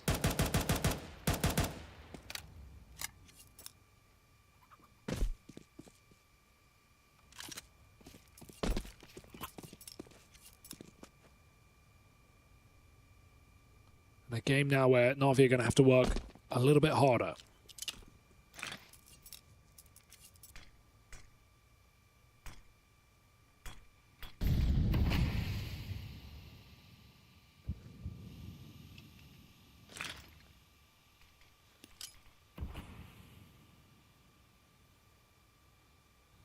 Looking to be an A-focused round here, and so Sizzy with the AWP pad towards short.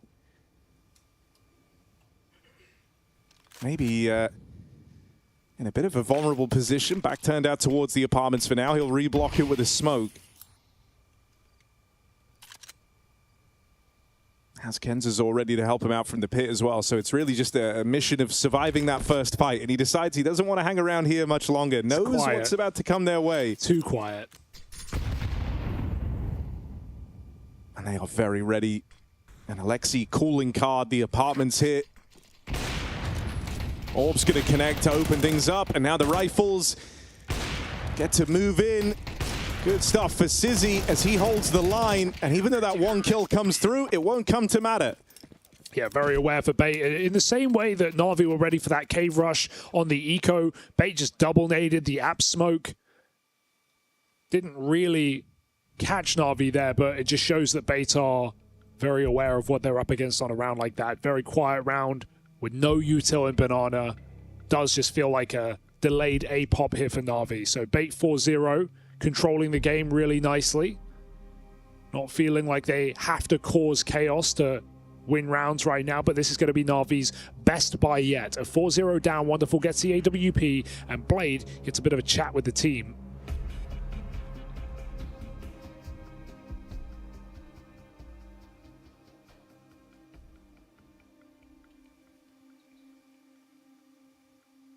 It looks like a lot of this going towards Mikaze, so expecting something out towards Banana. Saw them try and go about that quick take in their first gun round, and Mikaze got chewed up by the SMG on the push. Triple B. He's got a great spawn for this. Doesn't get hyper aggressive. Half Banana smoke in. So for now, Na'Vi respect that util in the Banana fight.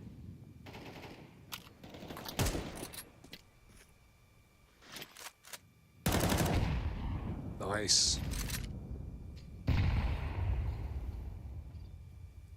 Na'Vi coming in late. That smoke fade, and they already just crossed. Sizzy reveals his AWP, and well, there's no time to rotate here. He's just got to root himself back at Coffins. Eats the flash, doesn't fire. Waits for the second, doesn't want to show his exact position with this AWP. Can Wonderful figure it out? Sizzy playing at the very back. And Na'Vi looking like they want to just send it into this site. On the other half of the map, Bait are very, very blind right now, right? They're passive back within the A site. So last time, where kind of Sizzy being pushed up over towards mid gave them the info ahead of time. This time it's just guesswork. Ooh, flash in. Hoping to have got Essential involved. Does a good chunk of damage, but no kills found. Down to Sizzy on this AWP, and they're quick to close in on him. Mikaze might just don that as well because of the health. Now set up at the back of the site. Crossing in is Bit. You're worried about that bomb in transition, but he's dealt with the player back in spawn. MPL can't line him up.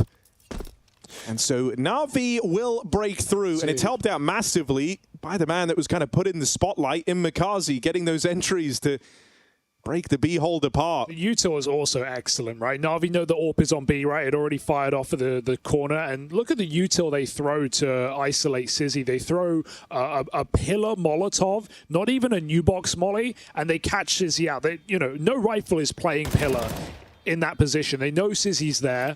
And then the amount of flashes that connect as well. Sizzy spends his entire round blind on that B bomb site.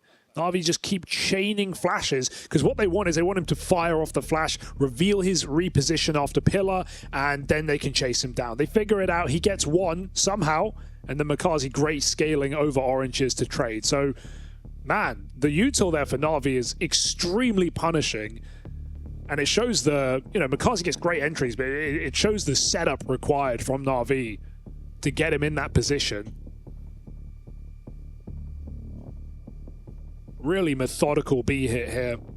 But there's more to do, remember? Still damage done in that round. Na'Vi get out with a couple of guns. They get the AWP at least, but there's a Galil, there's a MAC-10, and there's a chance for Bait to still run away with this CT side. And we saw there in the pause, again, a lot of the conversation in and around Mikaze. I feel like maybe if you're Na'Vi here, you want to kind of cause a bit of a problem early on and then look to use guys like Bit out towards the apartments a little bit later in the game. You would have seen in that round even, he wasn't really on the lurk in apartments, instead just watching for aggression down through mid.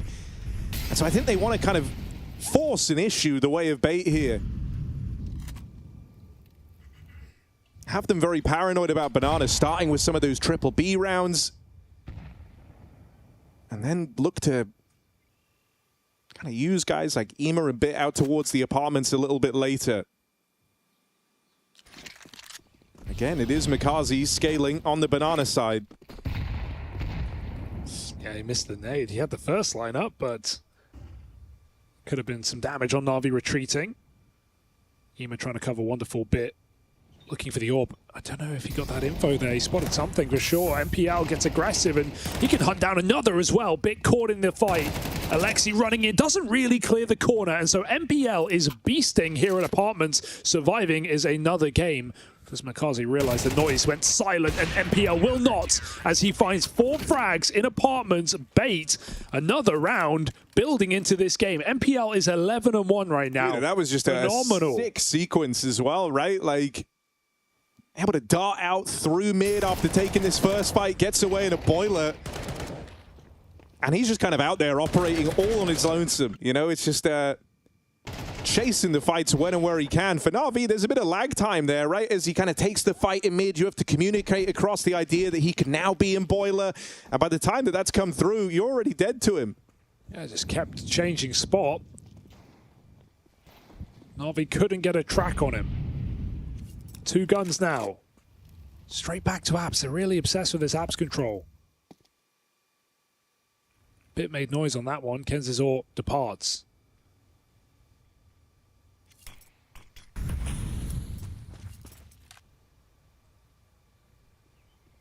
Flash to try and get out through Boiler. Pops him in, and again into one of these heavy top mid setups. Wow. MPL putting a hell of a foot forward here on Inferno after a 0-round game to open up this series. MPL just takes him a map to get going, I guess. He's giving us a bit Copenhagen Major Final performance right now. That's what it feels like. 14-1, CT side Inferno absolutely destroying Na'Vi individually. And that's, again, a good execute for Na'Vi in middle. Double flashes, left one of the 2 blind. And MPL just excellent transfer. Na'Vi have hit the wall from 13-0ing the first map of this series. But now struggling to get in the game on this T side. They've got another full buy. No AWP for Wonderful.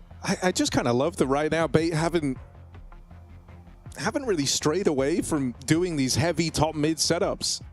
Right, like they haven't looked really into Banana since the early game. They've largely just been playing back with B, and that's been to Na'Vi's detriment. They've largely left Banana alone outside of the 1 round they have on the board. Yeah, when Na'Vi have gone for B hits, Bait have still been aggressive enough in mid to re-clear that position and send early rotates. I guess that's the other benefit, right, of playing these like heavy triple top mid crossfire setups is when you need to, you can go and get that info. We have a bit more of a B-focused start here for Bait, anticipating a change out of Na'Vi. Yeah, the 1 round that Na'Vi won was when Bait played double pit. Oh, ouch. Grenadier eats one for breakfast. Good trade work again. Bait beating down on Banana. And MPL, you just don't want to give this guy more fights. No, you want to be wherever MPL isn't right now. Get out of apps, boys. Game plan is busted. Bit's alive. I wonder where he'll be. MPL doesn't wonder. He knows.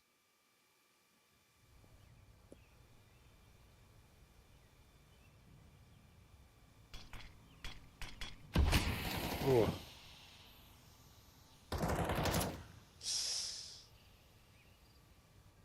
Trying to regroup. Sizzy, I mean, he should get 1 here for sure.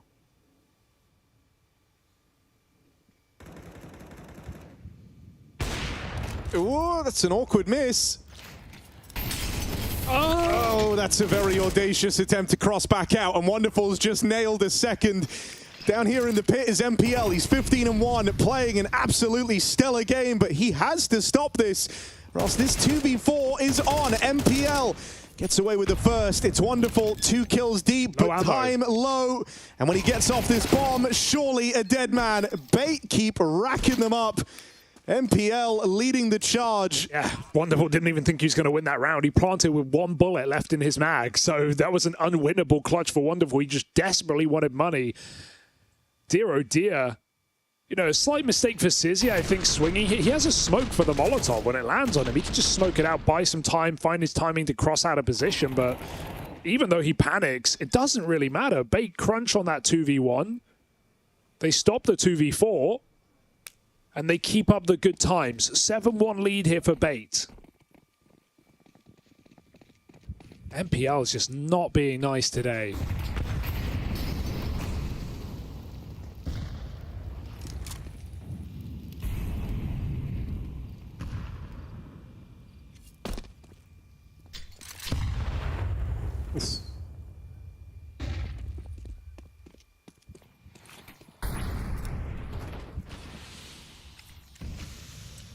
You've at least forced a lot of util out of Bait here in the early stages of this round. But in that same breath, it's not like Na'Vi have a lot themselves.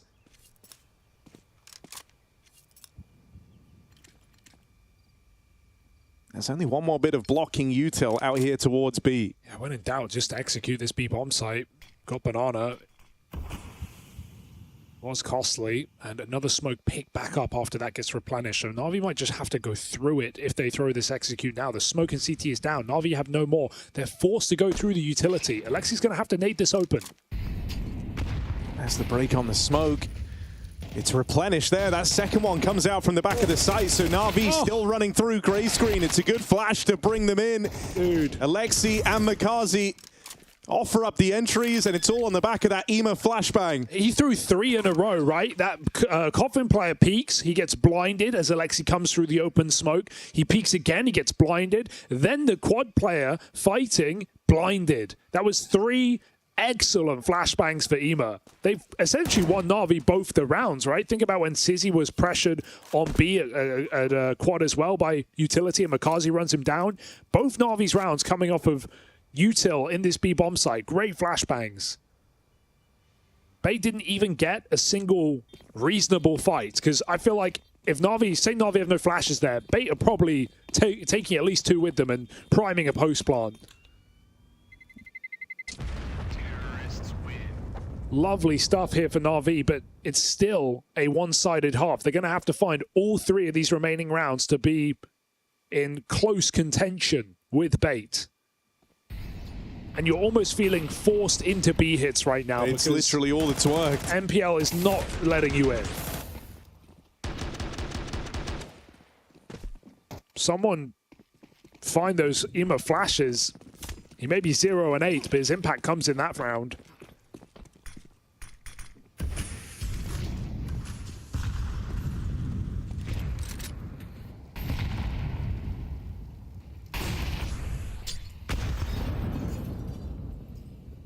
I mean, rightfully Na'Vi are expecting a bit more resistance out here towards B and the one way in. So again, they go on this venture out towards top mid. They meet that Sizzy AWP head on.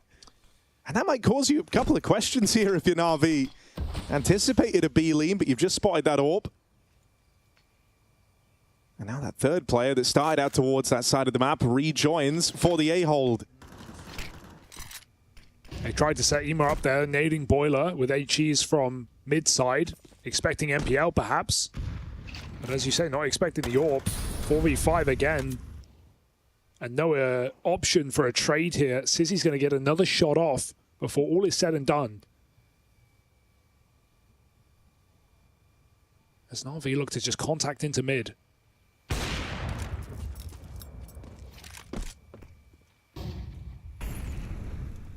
Don't really have a whole lot to show for these 2 kills either that have been handed away. You get out top middle now, but going into a fair fight out at the A-bomb site. There's the opening from the captain. Alexi provides.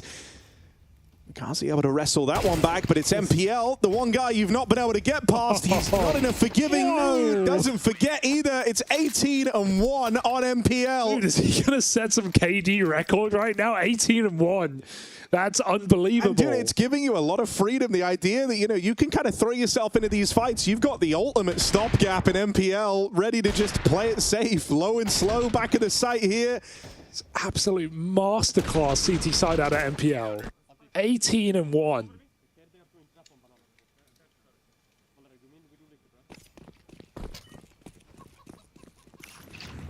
I think this is what they mean when they say life game.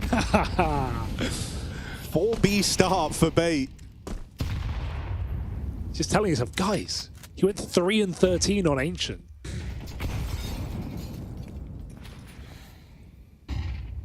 I mean, Na'Vi have been really insistent that eventually they're going to break through this A-hole. They don't want Bait to feel so safe over towards A.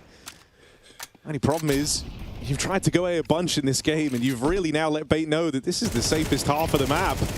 Only successes have been down Banana, and so a quad B start sees a lot of aggression for Bait, and they even get the spam kill on the smoke. It's also pretty important who it's onto, right? That's Makazi, the guy that's meant to go and take the B space. Well, he's just been knocked out of the round, so you start shuffling the defense around straight away. Okay.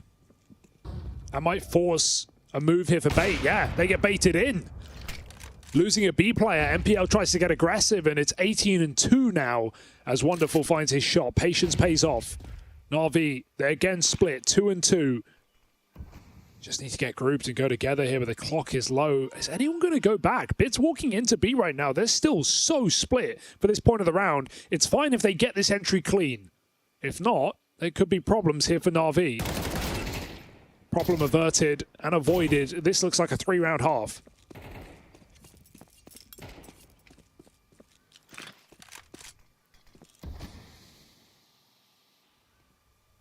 Oh, Ema hears the footsteps, looking for his first kill of the map.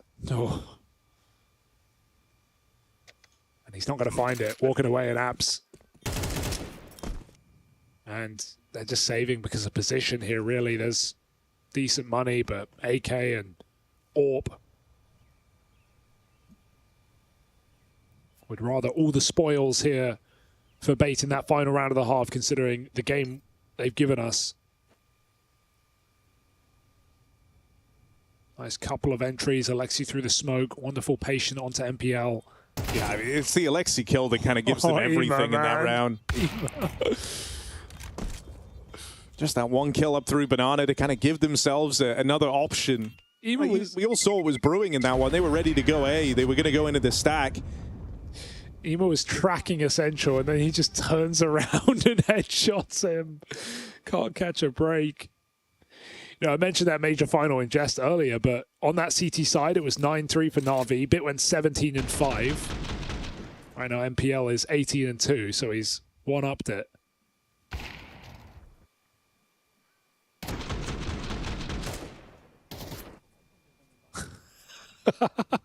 Even Makazi's laughing at Ema like, yeah, bro, not your game.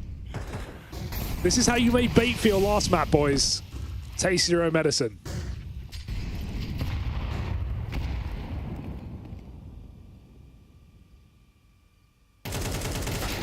Oh. And this is how the T-sides felt. Just so many untraded opportunities here for Na'Vi, right? Like, oh, okay. How's that for a trade? I take it back. Just wallbang them. And there's a second one. And now what about the trade here? Oh, miss on that. Sure. Through walls, through smokes, whatever it takes. And welcome to the game, Ema. Hey, on the board. If Alex didn't use his molly, I bet they never clear him, but he'd rather keep this B site intact. No, not another wallbang. Bits might be a dead man. Gets out in time. Just hounds him down as MPL, and I mean, not hard to see why at 19-2. MPL now behind enemy lines. Might just seal this half with a bang. Backstab on Wonderful. Swing and a miss with the turnaround. Okay. Ema might have made it past. Redemption. It'd be one hell of a redemption arc. He's 1-on-3. First kill of the map in this round. Cowering. Confidence not at all-time high for Ema. And timing's missed across the board, but he's still in behind MPL. He's got 10 seconds left to work with, and Sizzy's caught him on the cross. Bait lock in, a dominant CT side. And with MPL playing like this, they might be able to make it a 3-mapper after all.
After utter humiliation back on Ancient, Bait break through the ceiling and give us a game worth talking about here on Inferno. 9 rounds on that CT side. We have a masterclass from MPL at 20-2 and reliable pieces across the board for Bait. Na'Vi feeling lackluster, untraded. Maybe their CT side has more in store, but it's got to start now. A couple of years ago, Blade would have loved this performance out of MPL. Right now, he's hating it. Nice. 20-2.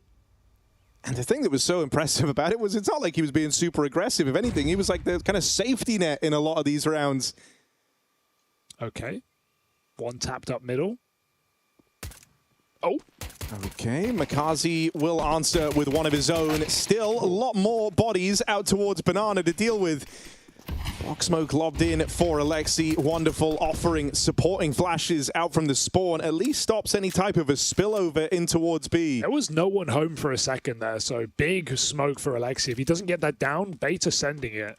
He's still alone though. Na'Vi are opting to gamble, and it appears wrong. Yeah, you kind of hoped that you just showed enough, right? That there were players scrambling over. 2 known about for sure by Bait with the flash and smoke timing. And so hoping they were going to kind of overcook this and go back into the one-man hold. That's not what's happened. And so that will leave Bait with a pistol round and that much closer to making this a 3-mapper. 20-2, and he's still planting the bomb. Guy does it all. Poor Bit trying to get back in the game and just gets taken out. Cost Na'Vi everything here as they rotate off of the B bomb site. And so Bait, nice and clean, maybe even keeping some Kevlar on the way out as well. It's reassuring, I think. You know, we talked about Bait kind of optimistically coming into this match back on Ancient. That obviously went away pretty early, but just the idea that they were coming off the back of their first trophy ever for these players and for this org. Yes, a smaller tournament, but still one where they had to play a lot of matches against a variety of opposition and still took a win there. In a year that has been, you know, despite their major qualification, kind of struggling for Bait, kind of middle of the pack. Had some difficult events, some early exits back at Krakow, 0-2 in stage 1. And maybe now looking at Cluj, where they at least made the playoffs, it feels a little bit sweeter knowing you lost to the event victors in the quarterfinal. But generally, there's not been a lot to love from Bait in 2026. And so finally getting some revenge against Na'Vi, a team that has beaten them so many times when it matters. Well, it might be a nice start to the tournament. We're touching on like the head-to-head, just how one-sided it's been between these teams. 8-1 in maps, with Na'Vi winning the series every damn time. Yeah, this was like the least likely map for this to happen on. True. You know, it's helped out by the fact that Bait have had multiple players just kind of step up, rise to the occasion, and simultaneously Na'Vi have had a couple of key players go completely missing.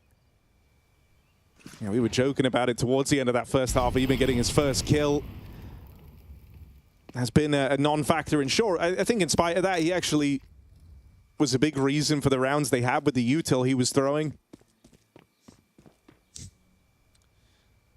But, you know, he's usually a very important piece here alongside someone like Bit. Yeah. And the A site was the one that they just couldn't break through. Well, if you're not ever getting the openers, if you're always the guys getting entried, it becomes very, very hard. Uh-oh, this is dry, so Wonderful's going to flick pretty quickly, and there's no time to... 2 entries for the price of 1. Bit of a discount here for Bait, and nobody home. So converting their pistol, a certainty on this T side.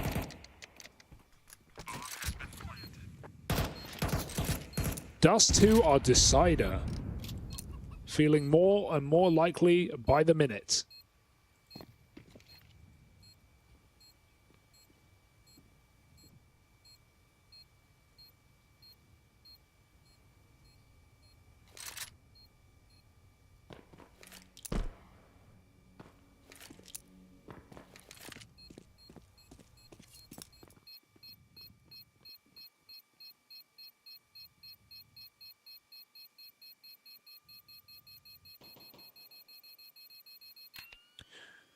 Well, if Bait can reset from Ancient, expectation of Na'Vi to do the same coming into a third map.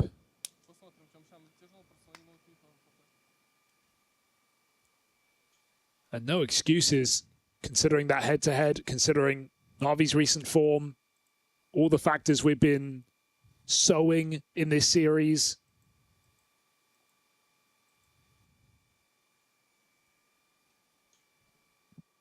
Because as far as a group stage goes, man, Na'Vi got the easy group. That much is clear. I think as well, Na'Vi have always been a team that are good at, if they do kind of drop off like this, going away in between maps and resetting, heading into the next. So if you Bait, you know, you can't get ahead of yourselves. It's a very, very promising sign. But you've got to keep it up.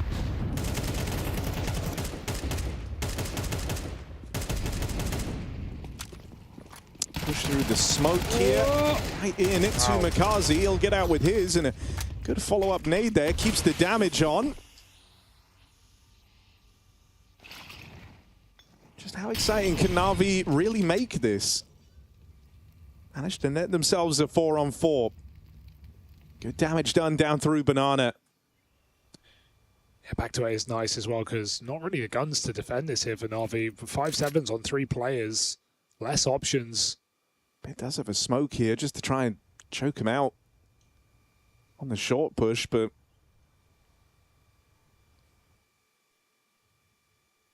goes in towards the apartments. It's one angle removed at least. However, they've lost this long control, and there's the spot on Alexi.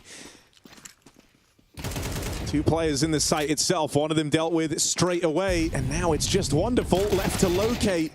They'll have no issue doing so. So crisis averted there. The pistols, no threat. Bait get through, and they've got many a chance now to lock in that final deciding map of Dust 2. Clinical. I mean, it's hard to really compare halves because there hasn't been enough tape on this T side for Bait nor gun rounds for Na'Vi.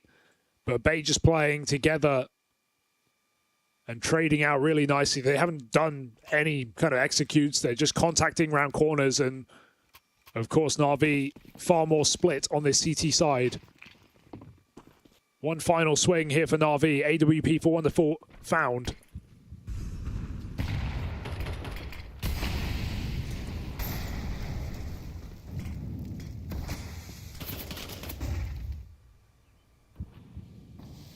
Bait gonna let MPL work the apartments. Oh, the timing of that. I mean, that just kind of sums up how the game felt for Na'Vi, right? He finally gets his hands on an AWP. All right, Harry, why don't you do us a favor here? Wrap it up. Like we are indeed wrapping this one up. All right, okay. That's more like it. Bit of aggression out towards the boiler, nets himself a double kill. Alex up next, doesn't last long. From double kill to double your kills, Ema gets a second.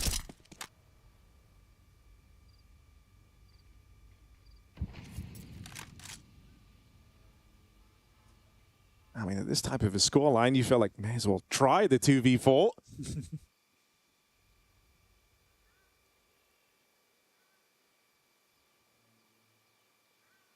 Alexi with flash available, and Makazi hiding.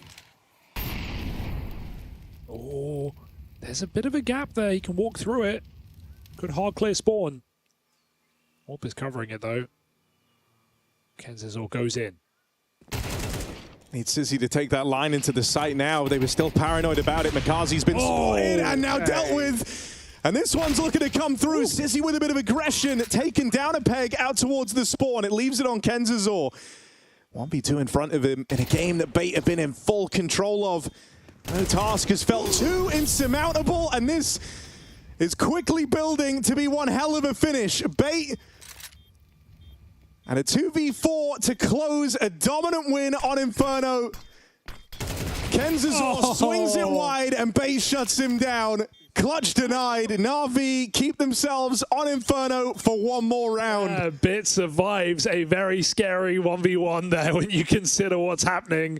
Bait squeezing their way through any disadvantage to make that interesting. But the smoke hitting, he knows he has to take that swing. It also is info, right? Bit probably hears that tag. It did connect onto him, and he has an HE, so it's a matter of time.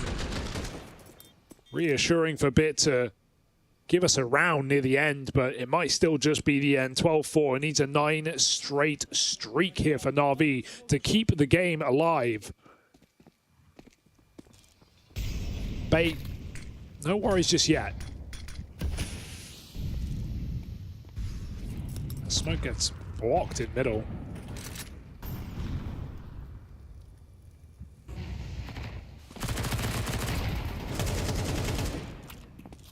Na'Vi just hanging on by a thread. Even the way you win that coming down to a 1v1, this isn't, you know, the triumphant makings of a comeback here. You're kind of strapped for cash, you're running SMGs. Even the 4v2 was so far from comfortable.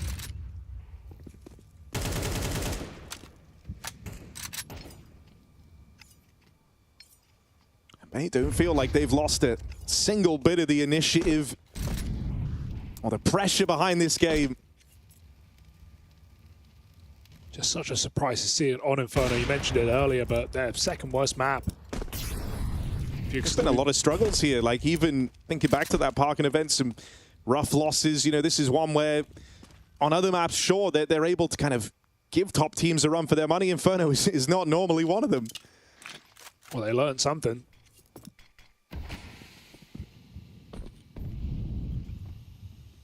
All right, more execute heavy here. Bait just coming up on the shore side and coming up with a pace. Good flash, doesn't matter. Alex, full blind, full running, still gets away with the entry.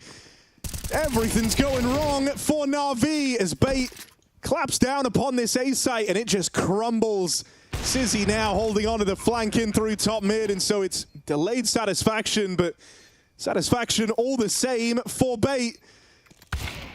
There's one hell of a turnaround from getting 13-0'd to open this up. They go ahead and dominate Na'Vi right back, and this one now goes the distance. Dust 2, who will be informed? Can MPL keep up this hell of a feat, this life game from Inferno? Or do we get map 1 Na'Vi back in the building?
I can't believe all y'all were sleeping on B8 like that. I mean, to be honest, it's an unbelievable thing that you would even think to do now that they've run this back in the second map of the series. Convincingly at that. Making Na'Vi eat a little bit of their own words in what was the first map of the series, 13-0 the other direction. Let me go ahead and send it to you properly. Welcome back to the Intel Extreme Masters Rio 2026. That's Rio. I think it's kind of short for Rio de Janeiro, but that's neither here nor there. Rio de Janeiro. Yes, Rio de Janeiro. Speaking of dinero, where's your money at now, Jacob? I mean, it's still at Na'Vi, but I'm not gonna lie, I didn't anticipate this one to unfold. That's the beauty of Counter-Strike. Sometimes it doesn't make any sense, you know. When you see Na'Vi play on Ancient, they're winning 13-0. In itself, that doesn't make any sense. Bait, we're supposed to do better. We're supposed to get at least a couple of rounds on their own map pick. You move into Inferno, that is the map pick of Na'Vi. You think to yourself, okay, maybe Bait is gonna do better. Maybe they're gonna make the game competitive, but you'd put your money on Na'Vi to close it out one way or another. But this game was not competitive whatsoever, you know. I didn't anticipate NPL to go absolutely nuclear and play like he's the best player in the world in this occasion. Oh, he definitely got angry after that first map. He ended the first half of Inferno with a 20-2 scoreline. Was really everywhere on the map. I mean, early on in the half, he had that one round on B, but did most of his work towards A. You could just tell that he was a little bit mad with how aggressive he was with his peaks, right? Like, he was just taking fight after fight after fight in brackets. Then he would push into Boiler, into apartments. You're going to see it all here in the highlight package. And yeah, absolutely the main culprit for Bait here on Inferno. And that's a player who hit flow state in that first half, as you pointed out, you know, aggressive, in your face, kind of disturbing in basically anything and everything Na'Vi wanted to do in this game. And I highlighted it coming into this game. In 2025, he was the catalyst behind a lot of the good performances coming out from Bait. He was the player you could rely on. So far in 26, he's been a bit lackluster compared to his own level. Him playing obviously like this is not something you can expect every single game, but him playing well goes hand in hand with Bait being competitive. And this is another great example of that. Let's talk about where that competition went for Na'Vi right here a little bit. Obviously, there were things that B8 and Nipple were trying to do, and they were trying to get past the keeper, and it did work pretty well in Inferno. So what's your take on it? I mean, he stepped up a lot, and I don't know if there was a bit of complacency on the side of Na'Vi. You know, you win your opponent's map pick 13-0. That was the one map that they lost the last time they played. So maybe you were a bit overconfident, not consciously, but in your subconscious, you're like, all right, I mean, after a map like that, this is where we just close it out. And then all of a sudden, MPL is having a game. You can't really find an answer for him. And before you know it, the game is out of your reach. That's just over. Jacob, it's over. In those situations, it's hard, right? Because he's playing A mostly, right? Yeah.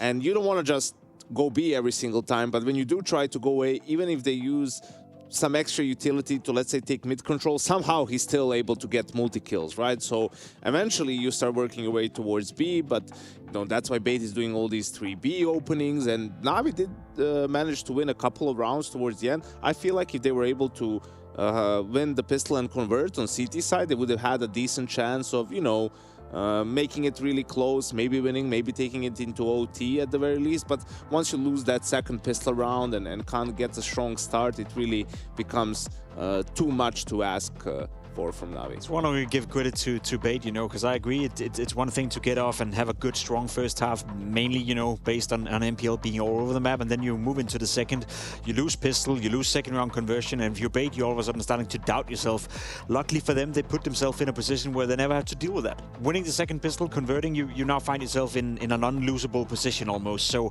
credit to Bait for getting the job done.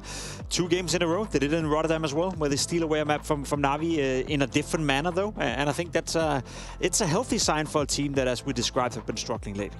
That's the key word right there. I just want to say you've stolen a map away, because there's still another map to be played in the series. We do still have Dustin. Yeah, and these series get somewhat strange to some extent, right? I mean, you're Na'Vi, you won 13-0 the first map, now you lost your map pick. Like, all of a sudden it becomes a best of one, right? And you had such a great start to the series, and if you're Bait, who remembers Ancient at this point? Yeah. You could say it's ancient history, haha, but it all comes down to a best of one for them as well. And Dust 2, unfortunately, though, has been a map where Na'Vi has improved a lot, I feel like, in 2026. One of the maps that has been really important in these series, in these playoff series, against some of the other tier 1 teams where they've been able to find an edge. Yeah, if I'm not mistaken, you pointed it out as well, that they could have gone for Mirage instead of Dust 2, so that speaks volumes to the confidence level on a map like Dust 2 as well. You're willing to head into that. Nakasi in particular is strong, both on the CT side, but also the T side. The way he's always, you know, the spearhead when you're doing a B split, the way that he's always trying to find openings. And then I think Wonderful, to me, was one of the players that I would always single out on Dust 2, saying that he's been struggling a little bit, couldn't find impact. That's getting better as well here in 2026, seemingly something he's been working on together with Blade. So I think there's a lot of positives when it comes to Na'Vi and Dust 2 still, and that's why I'm pretty confident saying, Trace, they're still going to win this game, but I would like them to do it in a bit more convincing fashion.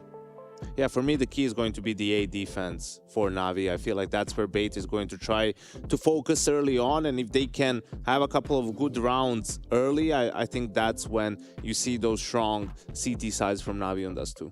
Well, we're going to keep our eyes to it. Again, thank you very much, gentlemen. This is just day one of the Intel Extreme Masters Rio 2026, and we are very much ready to get back into the action. It is in front of us a Na'Vi versus B8, and we are looking at an even keel series. It's going to be 1-1. We'll be right back after this.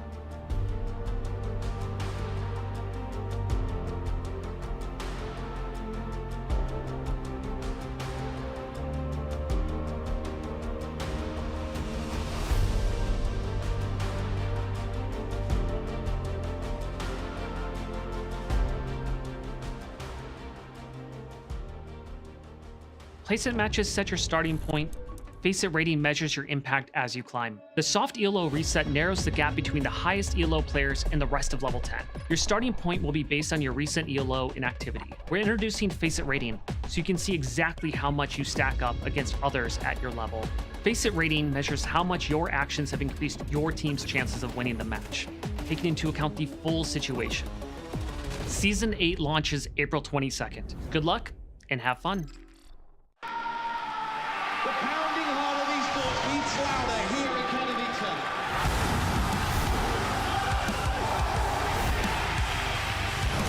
They have to double peek, he's getting his shot. No, unbelievable! Something special to throw up this decoy, and that's exactly what happens. Canids, we are back!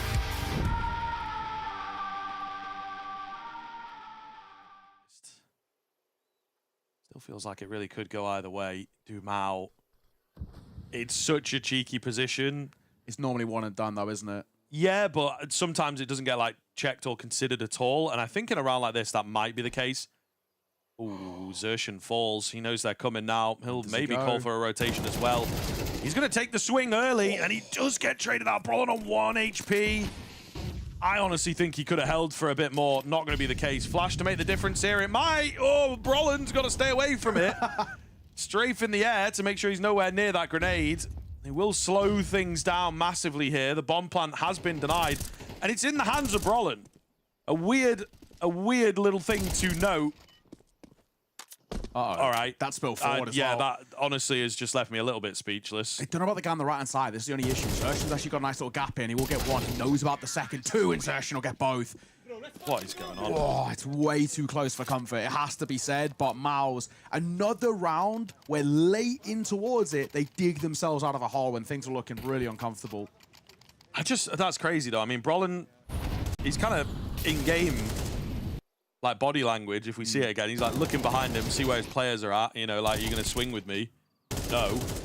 And then he loses the bomb. And then the remaining CTs just go flying in when there wasn't that much time.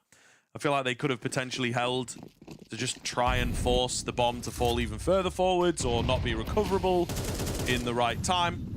Really, really messy round from both sides. And this is where things can look very akin to what we saw at the start of Dust 2, right? It was a really nice start by Legacy out the gates, but then a really good recovery from Maus to follow it up, and it could be more of the same here. If Maus can find round number 9, it just breaks the finances up towards Legacy, and that's where they ultimately should be tying up the game. So it could be a very similar thing of that strong start, but maybe lack of consistency when the full gun rounds are now in full force. In fact, oh my god, he's shooting so early on the shadows there, Nissim. He kind of scared himself into a fight he loses. Yeah, it is true. There's preempting when you spot a shadow, and then there's, you know, a couple of meters off. Sadzin looking to pick up the pieces with this AWP, as he has done in a number of rounds so far in this series. So he would not put it past him. Same vein, I think Miles are aware of the fact that there's going to be some sort of attempt in the mid-round to re-aggress, either with a move forwards or just the positions that they're holding. Art finds himself very alone here, but he's able to play anti-flash from here a couple times, actually. He will get halfway checked. It's Sadzin to find the kill, left on 1 HP. As Torji, I think, through Spinks has hit him. Maybe a wall as well. And that's how he lives and finds his kill. Rotating one off, though. They're suspecting a late flip to the other bomb side, which has happened a number of times now. Sadzin to find another kill. And Dumao in this pit is going to have to really go large. The flash is great. He's surely bought enough space. Wow. He gets another one in as well. That's 2 self-flashes to just absolutely destroy them. Yeah, he's done so well there. Dumao single-handedly takes over to shut down that A defense, and things were looking really uncomfortable. Fantastic work. And he runs out of ammo, and he's like, should I reload? Nah, we're just going with the pistol.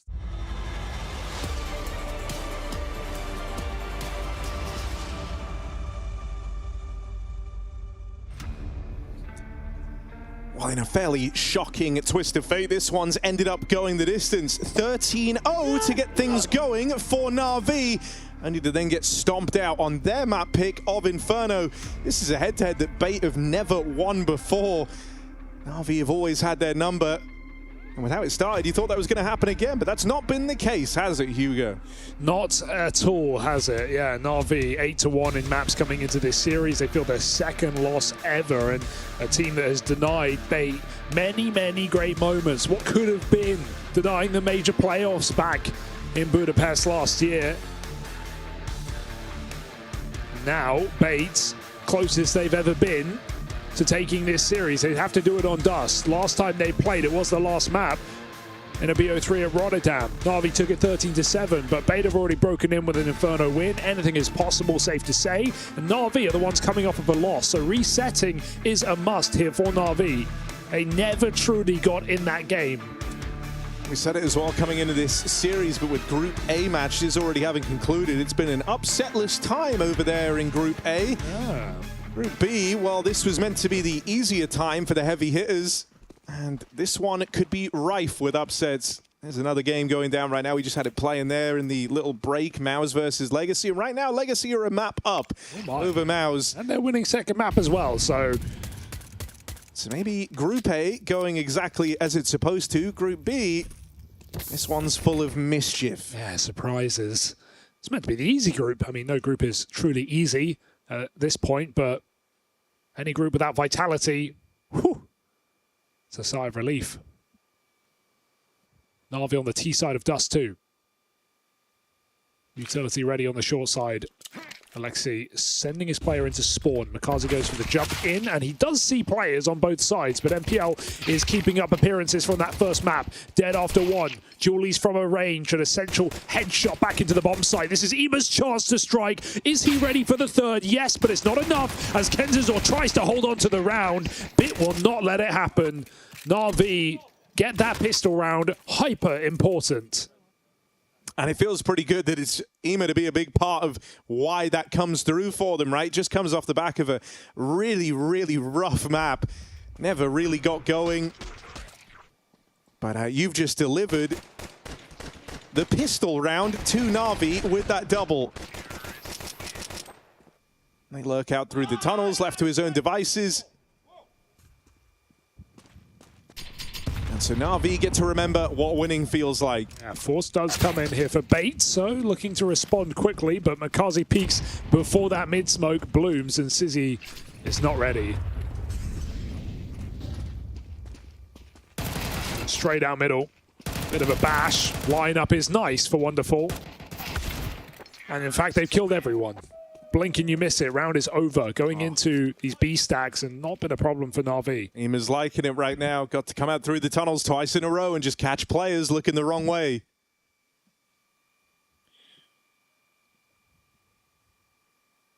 Something Beta already going to have to remain aware of then in the CT side. IEM finding his form again.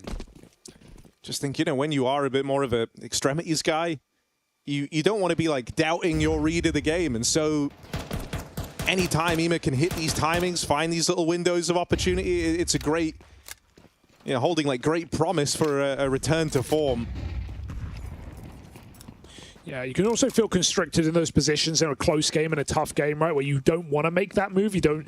It's not even that you don't trust yourself. You just don't want to risk everything on. Yeah, like risk the entire round on your you one making timing. a 1v1 happen, and you have to win the fight. But paid off twice in a row now for IEM. Keep an eye on that. Kenzazor's killed his teammate in an awkward lineup. Oh, that's a hell of a shot. MPL. Careful, Na'Vi. 2 low players. And MPL alive. NPL doing a lot of work right now. No, okay, Makazi's alleviated a bit of the pressure there with that kill. Oh no. But I love the follow-up. This is an ugly skirmish out towards long, and now there's a player at cart. Oh, they picked it up. Got one. Kenzazor forced forward. IEM shuts him down. It's quite a reposition to try and run to cart, but he wanted the gun, I guess. Job's not done yet in the round. True. Still low health for Bit and Makazi. So, IEM, you really hope these first few kills have got his confidence back. He's got a big part to play. There's his second kill in the round, and looking to deal with this one after a bit of stress in those long fights. Sizzy remains as the sole survivor, and not for long. Oh, you were getting scared. 3 players. Taggable. Dinks with the Deegs, man, out towards long. Like, everyone's been headshot. You're all 10 health. Oh. This is crazy for MPL. Just swinging out, finding a double with the Deagle. And thank goodness a player dropped that Molotov, because Kenzazor was in a hard position to clear. I mean, like, the MPL life game on Inferno just being a mixture of reliable and depressive whenever he needed to be. You would love for him to be able to lock in and run that one back. It's just a 1-for-1 out here in mid. Watching Makazi find entries like that is always a delight. Flash didn't even really seem like it did that much to Sizzy, but just wide out tunnels. Na'Vi find 2-for-1. Just look at the difference for IEM right now as well, right? Couldn't do anything on map 2. But here, being a real force to be reckoned with. You know how it feels when you get those first few early rounds in and everything's going well, you're getting your kills. There are some players who benefit a great deal from those type of games. Oh, there he is, adding more to the tally. IEM is back. Yeah, it's not going anywhere soon. Spotted. Bit doesn't even need this fight. That molly forces you forward. Alex, oh dear, had to make a decision. And didn't commit with either of them. Stuck on 30 health as the molly pushes him back, and now Bit just keeps the pressure on while Na'Vi have realized where that other player is. They've even cleared it out. This is Wonderful walking mid to B on his own with the orb. They can do no wrong right now, Na'Vi. Punishing everything. And so as Bit has Alex trapped in this corner, the bomb, it could even be delayed, but Na'Vi are not going to get that cocky. Put it down, and I mean, Bit doesn't know which side of long he's on, but as IEM comes up cat, they're going to figure this one out. Bit. Okay, fight comes to him, and an escape route granted. Where'd it go? Oh.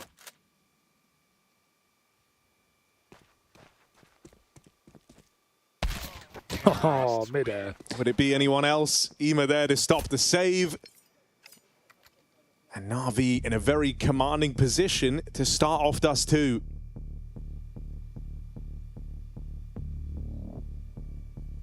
I think reassuring is the word, right? Just to see how frazzled Na'Vi looked in that last map. They were laughing off their deaths. Couldn't believe it. MPL was unstoppable, but it wasn't just him. I think just across the board, Bait locked down B multiple times. Sizzy was doing a good job on the orb when required, and no one was overplaying their hand here for Bait on Inferno, so Navi had to really work even to get a couple of rounds on that T side. Well, here they're coming a lot more free as Navi are finding the gaps, not afraid to make moves. Makazi and Ima peeking ahead of utility. Bait back to pistols. Ima had the long spawn, and so he says, you know what, send me out there, get me involved. All the flashes to help him out. No one from Bait up for the challenge. For a little bit of mid-aggression to open things up. Didn't see anything. They hear all those long flashes, and so they quickly mount a bit of a defense here. A stack out towards A. Ima dead on the cross. It's bit with the trade. Seen these long fights get awkward for Na'Vi. Crazy. This is not looking to be one of those rounds. They've clawed back a 3v2. The cross should be right there with a chance to replenish that smoke. That had every right to go out of control, man. Bits hit some bangers. Oh, maybe it still can. Oh, there's Sizzy arriving on the Deagle. 1 kill left in this. Alexi will put him down. Dude, crazy round. To be honest, I'm shocked Bait lose that, but it just comes down to a mechanical moment for Bit. Hitting players low and high. And a great save for Alexi onto a Sizzy who's hit tags off the Deagle. Low ammo as well. 5-0. Cause for concern, but still a clean game for Na'Vi. Wonderful, fearless, sprints out middle with no smoke down.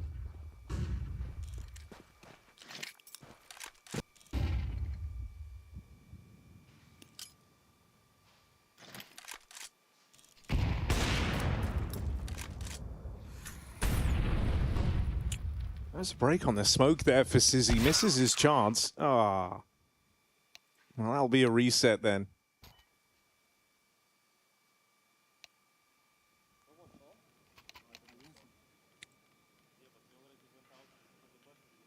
Little tech. Honestly, I think that's kind of good for Sizzy. Yeah.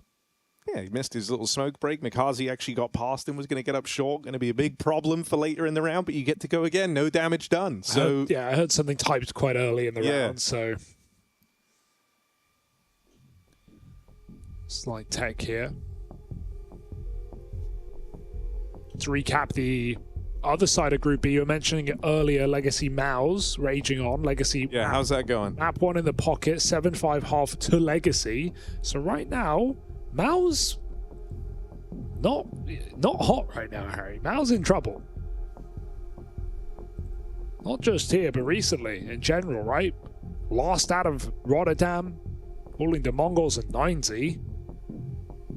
Losing their Pro League playoff spot to Foot. We had a player run out of battery on their mouse, Harry. Oh dear. Classic. Who's it going to be? Oh, I see a cable.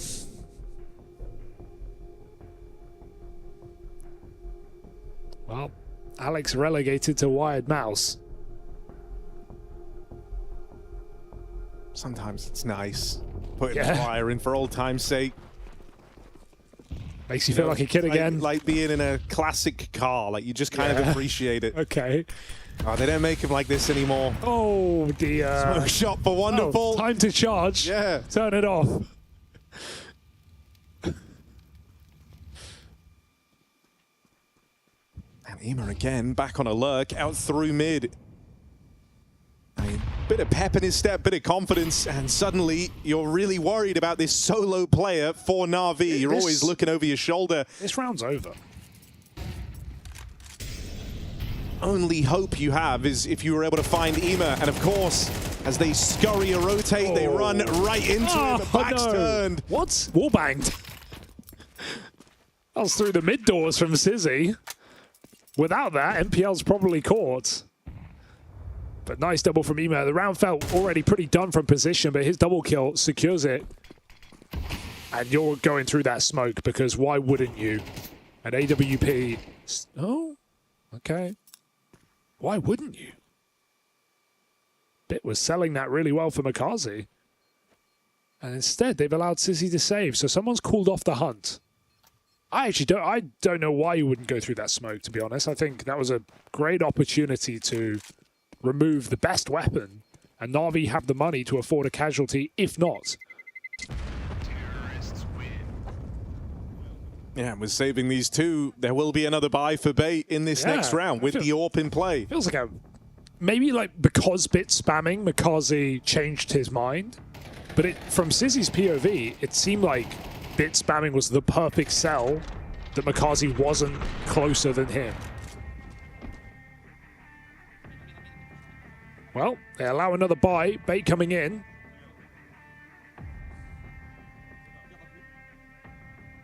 And they tack as well from Madden. Because at this point in the game, Na'Vi are running away with things and Bait are looking very stressed.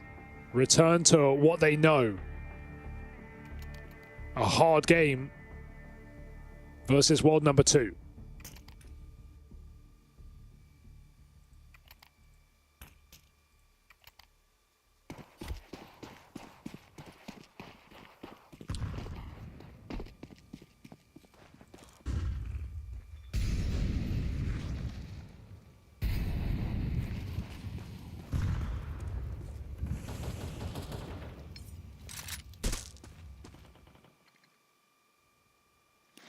Uh-oh.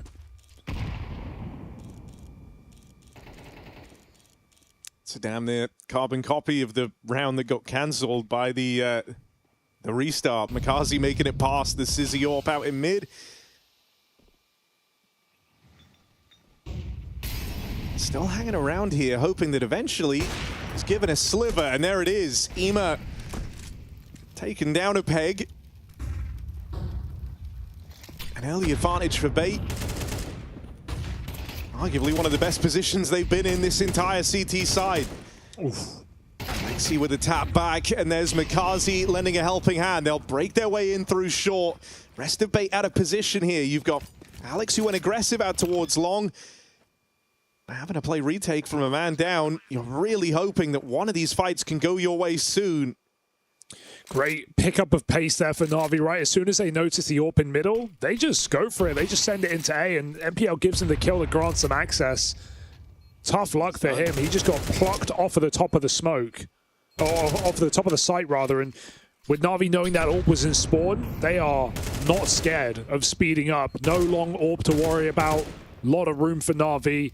Even the long play has to get out, so... Just a great call in the mid-round. A couple of exits here for Bait, but Na'Vi playing a fantastic T-side right now. And Dust 2 is one of those maps where you really can just react off a tiny bit of information, right? If you realize the triple B is in, if you realize the AWP is still in middle in the late round, and you have that cat control, you can punish. There's lots of little bits of information that if the CTs give away and the Ts capitalize on, it's really hard to fight your way back into those rounds. I think this series is also doing a damn good job of showing kind of the importance of those extremity players and kind of what they bring to the table, right? On Inferno, where Ema really couldn't get the ball rolling, it wasn't just his own numbers taking a hit, it removes options, you know? Like, if he's not kind of providing you kills on the other end of the map, you're always shoehorned into what that initial decision was. And Bait got to stay ahead of them throughout all of Inferno. Here on Dust, it feels like he's always assisting in some way, whether that's leaving a back door open with B kills, walking out through the tunnels, catching players in rotation. There's a lot going on here. B tunnels push here for a century, walk through his own smoke. Bit saying, I have long, but he doesn't truly. And now, Bait, get aggressive in a mid-round. They've got a lot of information right now. Alex still needs a kill here. He's got to take one with him. There it is. That trade, footsteps heard. Alex, quick to the multi. It's left on a wonderful here. Cross out for MPL, tries to get across to Gandalf, and he'll get in there before Wonderful able to see him. So he's got the drop on this Wonderful clutch, and gonna swing out, gives away the kill. Wonderful with a flick back round. Down to a 1v1 now. This is to keep it flawless for Na'Vi, and Wonderful backs his aim, goes for the fight. Comes up short. Finally, Bait are on the board. Some hot hands for Wonderful, really trying to get the jump on that last player. You could understand why he goes for that move, just because he's low health, right? Sitting in a corner or playing late, he's going to be victim to whatever utility Essential has. He has no idea where he's coming from, just trying to clean out angles. Nice try for Wonderful. 2 out of the 3. Bait get on the board.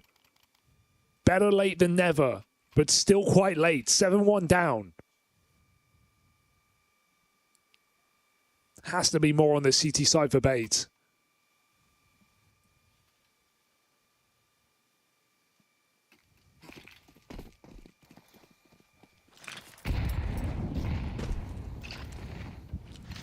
I mean, this feels like a bit of a change for Na'Vi. Not wasting time setting up in a default. They've gone heavy out towards the tunnels with just Alexi down here in mid. Oh, they would have. And they hinged it all on Wonderful being given an opener there. When that doesn't come through, they get blocked in the tunnels. They're going to link up with Alexi out here in middle. You've got to posture elsewhere. Can't just commit to that B hit anymore. Yeah, it's surprising how little Na'Vi have actually gone for B in this game. They went for the first 2 rounds, but since that point, they're fine going into the best player of Bait and the AWP on the A site. Had no problem with these cat and long splits. And for the most part, avoided any commitment. They feel like they've been given a lot of room here on Makazi as well, right? Expels a bit of util just to make sure he gets up short safely, but now the rest of the team here in tow. Some nice blocking, but is it enough? Na'Vi look like they want to go through. Flashes send them in. It's Sizzy, first line of defense, and he nails the shot. Rotate arrives out towards the spawn as well, and even though these flashes are good, there's just a lot of targets to deal with if you're Na'Vi. Sizzy allowed to just maintain the pressure out here on long. He's even got Alex moving in there to back him up. And so Bait starts stringing rounds together right at the end of this first half. Yeah, really well done. Nice to see Sizzy. You know, he's a young player. He's a 16-year-old with no experience, no professional play prior to this team coming in. And you really do see, I think you see some nervous moments from him, but you also just see some like great moves to re-aggress there with the AWP. Realizing that Bait have got a lot of control and they're coming through the CT smoke. I mean, it's a team call, right? It's to keep fighting. We don't reset and use whatever trigger word we have to play the retake. Sizzy just comes in and brawls with the AWP. He's hit some nice shots in this game. And Na'Vi have been willing to fight him as well. They've not been too afraid of this AWP. Continually peeking middle. Wonderful, and the rifles, to be fair. Fighting ahead of the smoke. So Sizzy's got a bit of an unorthodox game, but he's still delivering on his side of the bargain. Top performer right now for Bait on this CT side. Wonderful has the B spawn again, but I don't think he's going to go back to it. I think they're just worried that smoke's coming in every round, and so instead posts up out towards mid. Deals with Sizzy on the cross. Yeah, Wonderful. So many of these rounds has just been holding for the fight. He's not been going for the tag. He's not been going for the jump. He's been just holding for the fight from the orb, and he finally gets it. That's all right. As you were singing his praises, top performer Sizzy has to sit by the wayside in this round.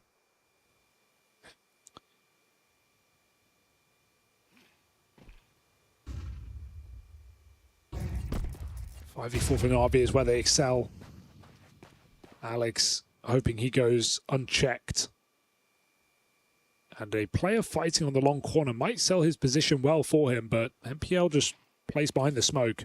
There is just this gap over towards short, so there's kind of a limit on how long MPL can be there to draw attention away from Alex in the pit. Mid-skirmish bomb trickles out into the open.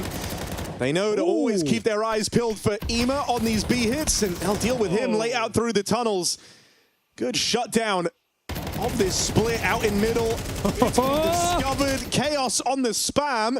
Backstab in for Alex should have him dead to rice, and so Bait 3 in a row, trying to make something of this CT side after all. Okay, just chaos now. We're just taking the wheels off, and I mean, the car is scraping down this hill. Both teams pushing their own smokes. Both teams getting crazy. I mean, that's a huge round for Bait, though, right? Like, 5v4 to start things off. You're instantly on the back foot. Again, Ema's been able to like find this great timing out through the upper tunnels. Yeah, it was far from an easy round, but you still got it. He was really scared of B site, not the hill. Now we have lower pushes. Anti-eco. Kenzazor comes in. They've had to worry about since right at the start of the game. MPL did this once in this first half. Other than that, it's been pretty reactive from Bait. And, you know, they know that they've broken the money of Na'Vi. But it's just kind of sending this message right before right before the final round of the half. We can get aggressive. You know, maybe we do that again next round. It's going to just slow the roll of Na'Vi a little bit in the opening stages of round 12. Well, they definitely stemmed the bleeding. It's a little comeuppance at the end of the half for Bait, 4 rounds in a row. If they can put a bow on that with a 5th, who could truly say that they're not in the conversation in this opening game of the group? Bit out long quick, great flashbang. Alex can do nothing about it. This long position has not been fun for him on this CT side, and it won't get better until Sizzy comes in with the orb. Hanging around here, feeling like he has to play the hero. Sizzy goes out for even more. And in the blink of an eye, it's down to just one man. Kenzazor tucked in at the car. Molly displaces him, forces him forward, and so Na'Vi stop the streak. They close on that half, 8 rounds to the good, looking to make amends for a weak performance on Inferno.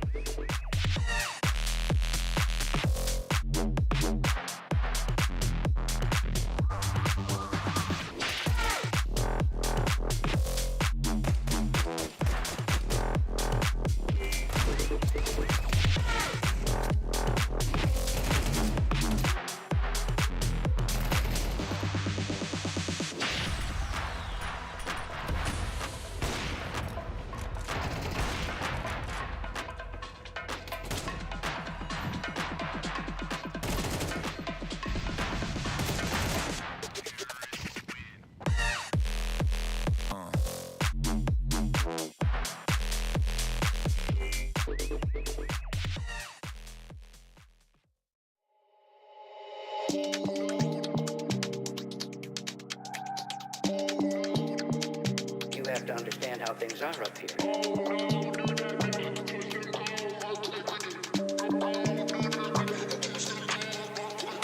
Oh no, do that there, touch them toe, earthquake with it. No, no, do that there, touch them toe, earthquake. Oh no, do that there, touch them toe, earthquake with it. No, no, do that there, touch them toe,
Na'Vi getting business done on Dust 2. It's been a one-sided head-to-head in history, and maybe today more of the same. Bait came through with a fantastic Inferno, but after a 13-0 on Ancient, Na'Vi are finding their form again. 8 rounds T-side, Dust 2. And the opener of the group stage here for Na'Vi, looking to run through it cleanly. Bait gonna have to dig deep now. And a bit of a long rush. Not a bad move in this pistol. Nobody home.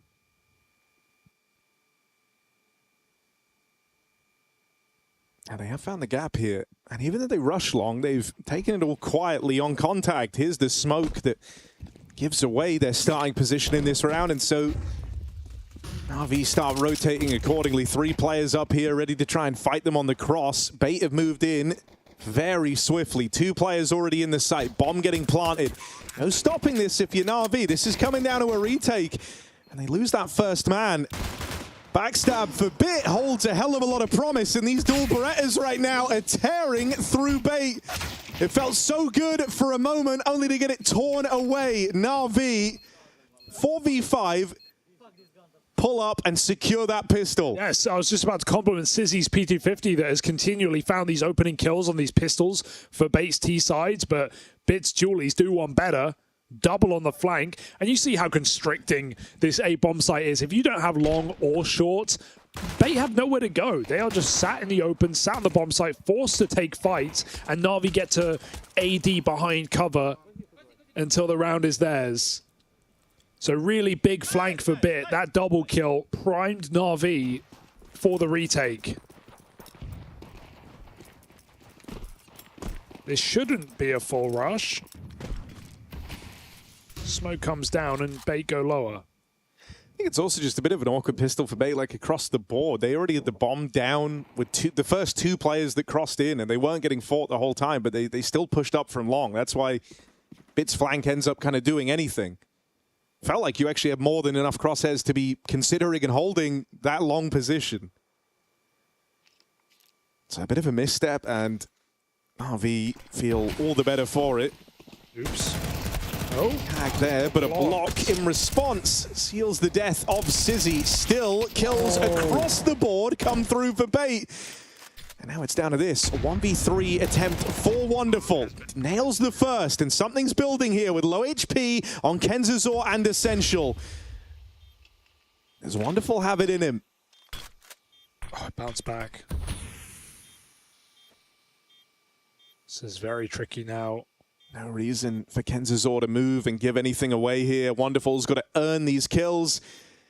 As he heads in through the window, it's considered, it's held, they play off of each other and lock him out of that clutch. How the hell did Bait win that so cleanly? I mean, they get body blocked in middle, they only get the tag with the scout, and then Makazi whiffs his spray on Car. He had a great position, he was alone, he lost his teammate, but it felt like a double kill was right there for the taking. It's the 2 low players who close out that round.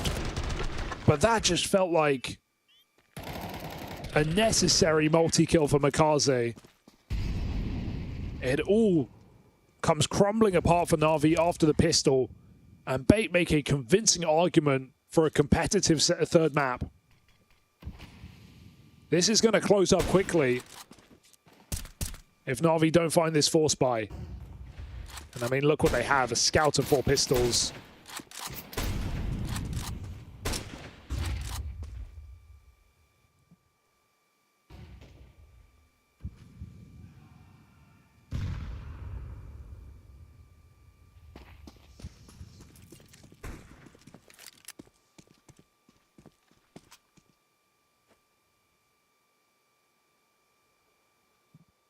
I like the Bait just aren't jumping the gun. Like these rounds, these forces, CT side Dust are really, really tricky to get a lot done in. And Bait know that they hold all the advantages, right? You got better weapons, you got more utility. You know that even though Na'Vi have got some, they don't have a lot. That's just trying to burn that out so it's not a problem later in the round. They've avoided the stack.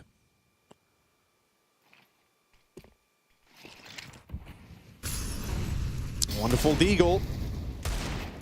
Nice way to start. Can't reel them in. That's 4 players out through short. Well, too much for one man to deal with.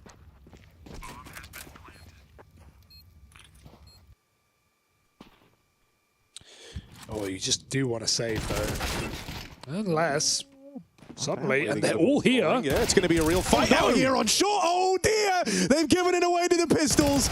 Alex needs the lineup, and he can't get it. Bit rips heads off with the 5-7. And those fights on the catwalk, oh, you hate that you gave them away. 8-second chance in this series goes out the window. Na'Vi onto double digits. I was presumptuous. I thought this was suddenly going to be a close game off the back of Na'Vi having nothing to work with. But Bid's pistol rips a face. And Na'Vi just send it everybody here because Bait, their post partner is short. They've got the bomb down for that position. They have to play towards it, they feel. And Na'Vi have everyone there. I'm shocked that comes in so easily.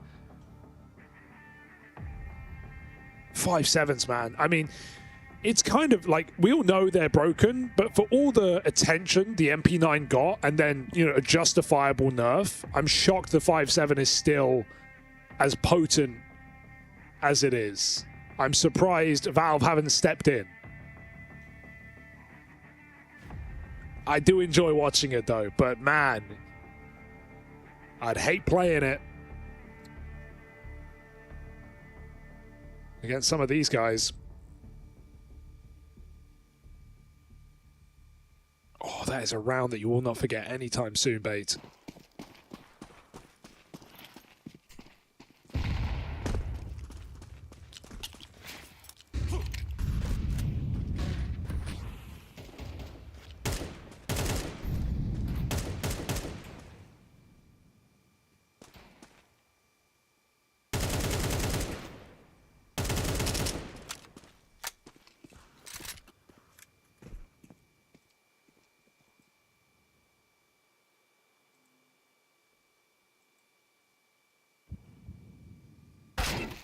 Okay. See, that's a thinking man's gun. That's a classic. Yeah. That's a kind of, you know, you can't not respect a 1D. Yeah, see, 5-7's dirty, but yeah, you feel kind of cheap. Eagle's classic. Liam has missed his nade. Oh. And gets caught out in the open over towards ramp. What's happening? Alexi needs to try and reel this one back in. It's fallen to the shoulders of the captain. The nades are fantastic. The Grenadier get him out. Puts a stop to this A hit and any of the worries with it. Bomb will get planted, but that is the only victory for Bait in this round. Triple kill from Makazi, lovely spray, and quick on that cat flank. He's been in great spirits across this series, even, you know, at the low points of Inferno. Yeah. Smiles all round from Makazi as far as he's concerned. You know, they would never lose in this one. Yeah. You mean he was laughing at Ema, right? He was laughing at Ema. I think that's good. That's fair. He was 0. We were all laughing at Ema in a way. Yeah. But now we're laughing with Ema. Oh, you see? That's so nice. He's come back around. 11-5. And if you look at the scoreline in this game, you would say Na'Vi, no problem. Never even close. Not an issue. But I think there were definitely moments in this map for Bait. And, well, the most notable just transpired. Could have closed this game up. Could have given Bait a bit more room to play some T-side gun rounds, and those gun rounds will never appear. They're going to take the eco here, give Na'Vi match point, and then pray that they can hang on. But that's going to require one hell of a streak. And so the weaker first half coming back to haunt Bait here.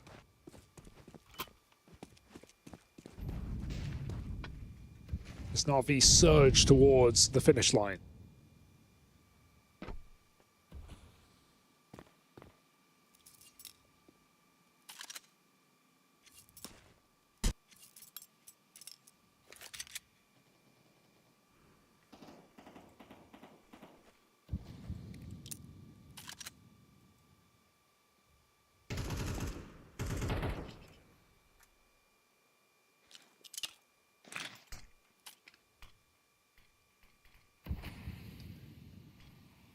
The AWP is the thing meant to defend this A side of the map, but these are just fake smokes trying to drop down into the spawn. That's exactly what Ema wanted.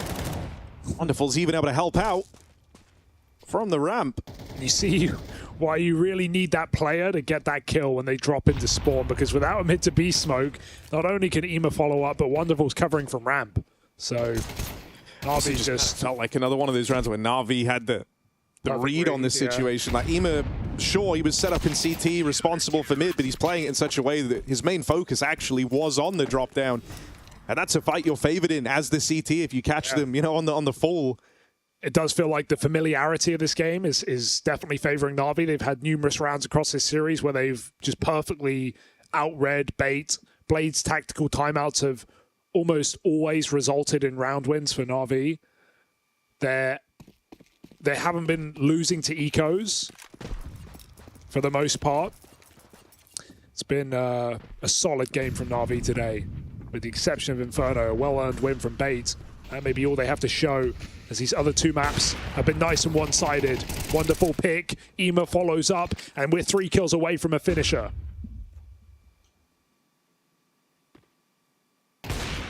No problems. Wonderful on that AWP, making it sing.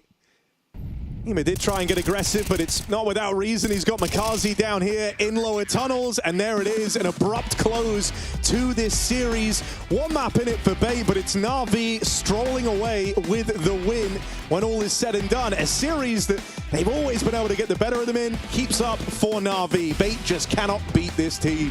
Damn, it's not been fun for Bait. A couple of maps here and there across their head-to-head, but we are now 10-2 in favor of Na'Vi in this matchup, and they've done it in groups every single time. So Na'Vi, solid day in the office, setting themselves up for a victory and a match against the winner of FURIA v Passion. That's our next game as well. So smiles round for Na'Vi. Great day in the office here for Makazi and for Wonderful as well. I don't think there's many complaints for Na'Vi. For Bait, more lessons learned perhaps, but more dominance for Na'Vi. The issue is in these wins, it's always just been one-sided maps for Na'Vi. That continues today. Yeah, and you know, you zoom out, you look at the tournament as a whole, and the upsetless day continues. But now, right? Na'Vi able to pull through in this one, and that other series set to go the distance between Mouse and Legacy. For now, let's hear from Na'Vi. We'll throw it down to Stiko on the show floor. From hero to zero, back to hero again for you. What happened? I'm sorry, I had to start this way. What happened for you? I mean, personally, in that, because this kind of a roller coaster performance is obviously happening to every single player. It can happen. But what do you personally feel like was the cause for it? I mean, I know, but like it's crazy. I think I had only like three fair duels against Nepal, but 2 of them I had Galil, and he killed me. But other than that, like on this side, I'm like usually throwing flashes, smokes, and then I'm kind of in the back. But yeah, nothing worked for me. But yeah, nothing to say. Like usually I try to don't mind about it. I was even joking, guys, I need 1 kill. I need 1 kill, just to not end the half with 0. And I killed 1, so I'm happy at least. This is exactly what I noticed, because when players are having this kind of like 0-9 round in the scoreline, and you were still having fun, and Makazi was actually turning to you a lot of times, and he was just cracking jokes with you. This is good mentality, right?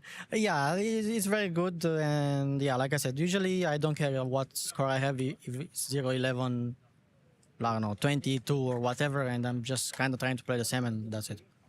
And I also want to keep around talking about that Inferno. Do you think like this was a purely just individual problem that it kind of went this way, or do you think like game plan was also lacking? Because I saw Blade taking a couple of poses, they were actually changing things up. So what in your opinion was kind of like cause for this? I mean, our main plan didn't work that well. We tried to execute it, but also we kind of noticed mid game that they changed roles, and Nipple went away, and then I'm not sure who went to be instead of him. And yeah, like I said, I died a couple of times against him in Boiler, who I think he overpicked and he stayed there too long. I have to kill him, but I didn't, and which sucks. And yeah, also on Banana we got countered as well. And yeah, I think we got countered. They played pretty well. They play pretty confident after that Ancient, and props for them. Thank you for all of these insights. Now back to the studio. Yeah, it got a little scary there, of course, towards that second map, but fear not, because Natus, Vincere, Na'Vi for short, have closed the series out over V8, and they do it in a fashionable way here on the last map. Bit of a weird game, to be completely honest. You know, it doesn't make any sense to win your... How we like it. Yeah, I'm not sure it is, you know. To win your opponent's map pick in the fashion you do, 13-0, then lose your own map pick without making it competitive. Walk into Dust 2, where sure there were brief moments in the game where you'd argue it was slightly competitive. At the end of the day, Na'Vi never really in doubt. Bit with his 5-7 round kind of put the final nail in the coffin. So Na'Vi getting the job done, 13-5 right here. To me, an odd one. Na'Vi was just toying with them, you know. They're just letting them think that they have a chance. But in this matchup, it's been nothing but Na'Vi for a while now. So no surprises here. Perhaps they got a little bit complacent. MPL had a life map on Inferno. Sometimes that happens. And props to Na'Vi for not letting it affect them, right? Like just went right back where they started on Dust 2. Kind of want to pick up on the question that Stigo had asked there and sort of the response, which was they had made an audible. They'd made a change as to which player is playing where, which role this there or whatnot. Can you explain on that just a little bit more? Yeah, I mean, sometimes you're going to make changes to fit the players better, right? Like to make everyone more comfortable. Whether it's like players, anchors changing spots or players being moved from more passive to more active roles, right? You're just always trying to optimize the output from all the players on the team. You just look so menacing over there. And you know what? I was going to let that kind of be there for a second. We'll just run the rounds. That way Jacob can get out a weird stasis or funkies in over there. 6-7, 6-7-8. Well, I mean, it wasn't even intentional. That's just what we're looking at. Well, it wasn't a great half for Bait at the start, right? So they're losing 6-0. We see another default round from Na'Vi, smoke mid, molly short, right? They're aggressive and taking map control. They're in the lead. They're playing confident. But Zizi is actually going to be able to find an entry kill here on Nima, who takes a bit of a risk just trying to cross on his own. But immediately, as soon as that happens, Na'Vi is trying to get out short. Yop is in middle, in CT spawn, right? And CZ, you know, just spends an extra couple of seconds. He throws a flash over the mid doors, is walking a little bit in CT spawn, perhaps not wanting to give away the sound cue. I think this is just a tad of, you know, catching up to tier 1 CS. Some of these teams have very simple reactions, you know, okay, Op is going to be mid, even if there's 3 more players on A, let's just swing short with AKs, we're going to have an advantage there. And he had a incendiary as well. NPL threw his as a precaution, right, for that reaction, and if Zizi just booked it immediately after getting the kill, he could have layered his incendiary on top of that and bought enough time to get into a position on slope to defend the A bomb site. Wasn't the case. The reaction worked out for Na'Vi, and even in the 4v5 they were able to keep winning rounds in that first half.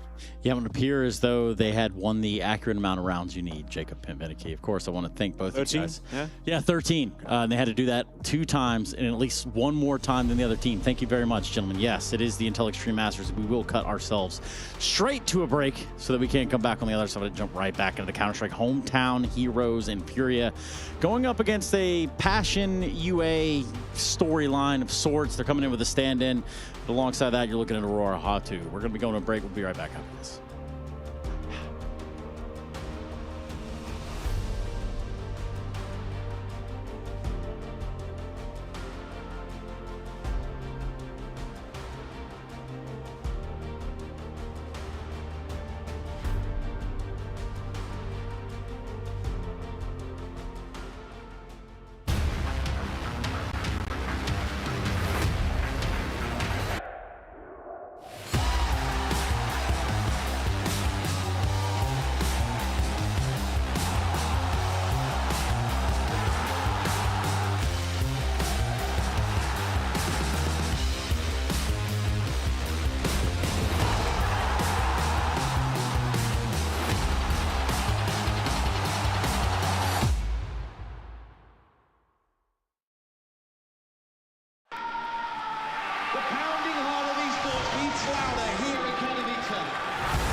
Double peek, he's getting his shot. Unbelievable! Something special to pull up his decoy, and that's exactly what happens. Canids, we are back!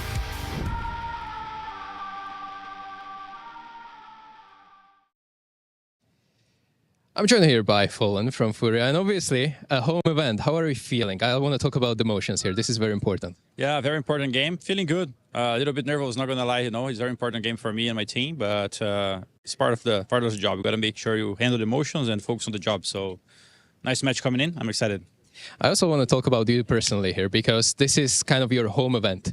And in your position, you never know when the home event is your last home event as well, when in this kind of late stages of the career. So does this play a huge role in terms of how you approach this? Yeah, definitely. It's a tournament that I really want to win. I have been able to win some tournaments in Brazil, including international ones in other editions of Counter-Strike. Yeah. But when it comes to CSGO and CS2 most recently, it's been a difficult task. I think I was pretty close to win one of in São Paulo at some point a couple years ago with a SK lineup, but we ended up in the finals. So yeah, it will be pretty special to win here. Feeling the support from the crowd, you know, so many years together, kind of lifting something in front of them would be definitely a moment to never forget. You remember how I eliminated you in Belo Horizonte? Belo Horizonte, you eliminated me, and see, so you're a part of this. I'm sorry about it, but now let's focus on the game. Passion UA, you're playing against them, and they have a substitution. Is this going to play some kind of role? What's the difference when you're playing against real lineup and when you have kind of subs like this? Because is this kind of weakness that you're trying to abuse, or you're not paying too much attention to that?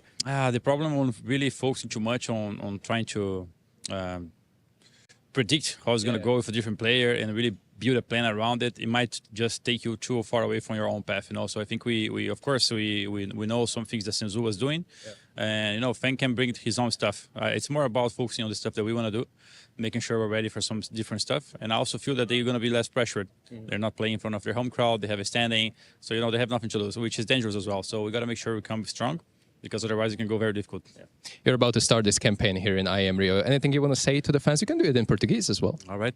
Galera, vamos começar aqui o nosso torneio na IEM Rio. Espero que a gente consiga ir super bem e classificar para o playoff na arena.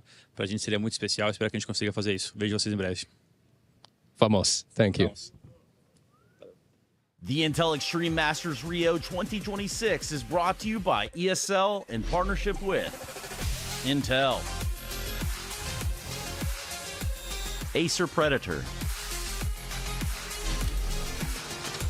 and DHL.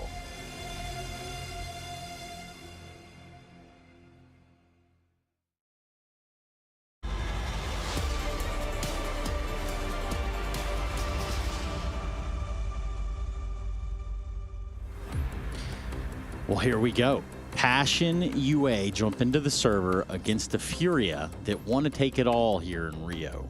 It's the Intel Extreme Masters, and for a guy like Fallen, I'm not sure how many more IEMs in Rio he might have in front of him, and that's only because he's been playing a long time, nothing crazy going on.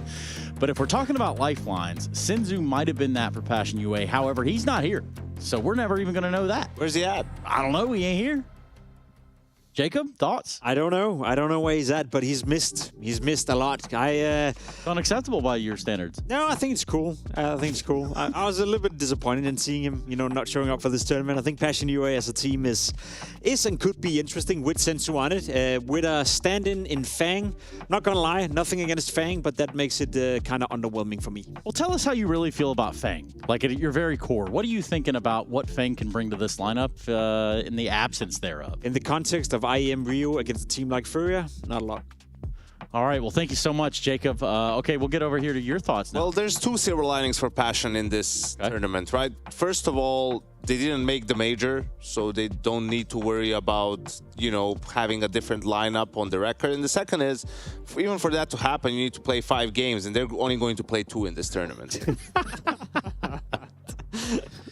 That's pretty good. I'd say it's nearly spot on. But again, you guys did say that it was going to be a wash of a last series, right? We got 3 out of that. I will say this, though, Trace. You've been here for a long time, same as me. You were in Sao Paulo in 2016, right? You were in Brazil many a time. I've been there. And there's just something with Brazilian teams playing in Brazil. Like, they just can't get it done.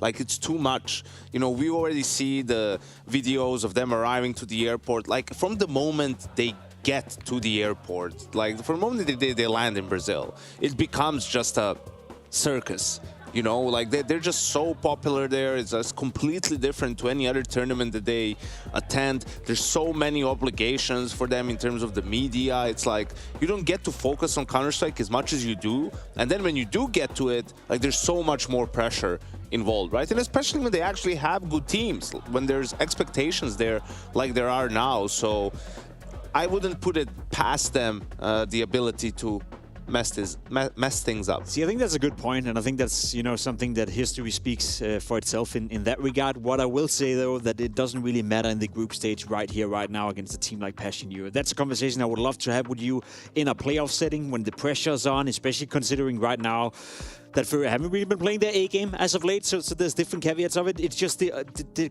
quality of opposition they're going up against in Passion Euro. You said it yourself, didn't qualify for the major, haven't really been off to a strong start with Senzu either, and now Senzu's not even here, then it's hard for me to see how this game is one that should rattle out FURIA, despite them being in a bit of a result crisis. And this was a FURIA that I think a lot of people had on the radar for not this past major, the major past of that.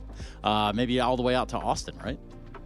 Yeah, I mean, they were the main favorite going into Budapest, right? But that series against Navi, really disappointing, out-prepped, out-played, and they've been trying to find that form ever since, right? Started off well in Krakow with a grand final appearance and a loss to Vitality, but just after that, it's been disappointment after disappointment, and no better environment to bounce back than in their home country of Brazil. Yeah, we're going to get those maps out in front of you all. Inferno, Mirage, the first two ports. Good maps. All Dust 2 there at the very end of the strong maps. Strong maps. They're tremendous maps. Listen, there's a football on Dust 2, so if it comes to that, surely the Brazilians are going to win, right? Versus a team of a Canadian. Well, there's an Argentinian on the other team, so... So there is a chance. I'm so happy I'm not in Brazil right now, so I could get heard for these comments. You probably could. It's not too late. I'm safe in my bunker, though. Yeah, we're definitely there. Jacob, tell me how that it is possible FURIA can go about fumbling this first game. I mean, it would require a generational fumble. That guy. You know, that guy try? Yeah, maybe. I think he's been interesting, you know, to say the least for Passion Euro. I think everyone has to play at their best. Stry, Krem, Nyx for that matter as well. Give it them all. Yeah, all the players. All the players. All the players, play well. All the rounds. Let's do it. Passion UA versus FURIA. That's right, the hometown heroes entering the server. FURIA ready to take on Passion UA. And obviously it's Passion with a stand-in. Fang into the roster over Senzu. Hugo, I want to get your thoughts ahead of this one. We're starting things off on Inferno. I know FURIA have had their woes as of late, but do you have any worries in this series? Oh, it's hard to have worries just considering the stand-in situation. But I like the way that Yanko, you know, contextualized it with the idea that they're busy, their minds are elsewhere, they're thinking about the arena, they got all these media obligations. It has been a pretty rough obligations. track record for Brazilian teams trying to win on home soil. Oh dear. Stiko even flexing in the interview about eliminating Fallen. Yeah. I mean, we're just rubbing it in now. But hey, let's see if FURIA can bounce back. They know this is what they're playing for, right? Just coming through the group cleanly and getting a chance in front of that crowd. But hey, Yakinda, missed nade in the pistol, has to go back. Excited to see what Passion can bring, even without Senzu. Still an exciting roster, and a roster that's out of the invite bubble right now. So no major and limited opportunities at these top events. So even without Senzu, I still feel like as players, they have things they want to prove.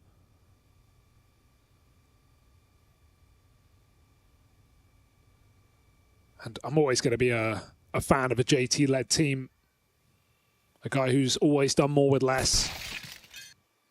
Yeah, if anything, this feels more appropriately a JT-type team. I mean, Fang was a former teammate of JT back in Cole years ago. Reunited in difficult circumstances. FURIA, not an easy opener. Yakinda from that B site back to mid, and that does leave B open for the taking. So you think K-Sterato, USP on this B site. I've seen a highlight with this guy's name on it. And just his presence alone scaring JT off. It was a 1v1. But now, he's done. Bit all over the place there for Passion in the pistol. Flawless round for FURIA.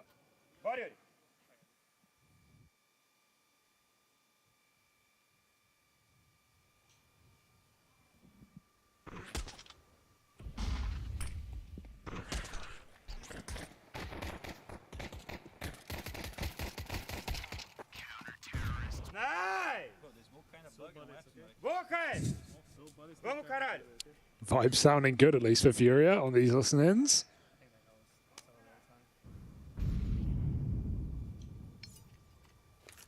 If you would just call that and you're thinking, damn, Senzu looks different. Is it there? He spent a bit of time as of late, you know, trying to make his way through various teams in the NA region on an effort to try rebuild himself. Been interested in talking to him at this event. Someone you and I liked when he was playing in the upper echelons of CS. Kind of saying that he's still very keen to get involved, wants to try and leave a good impression here. So someone's still trying to keep themselves in the shop window.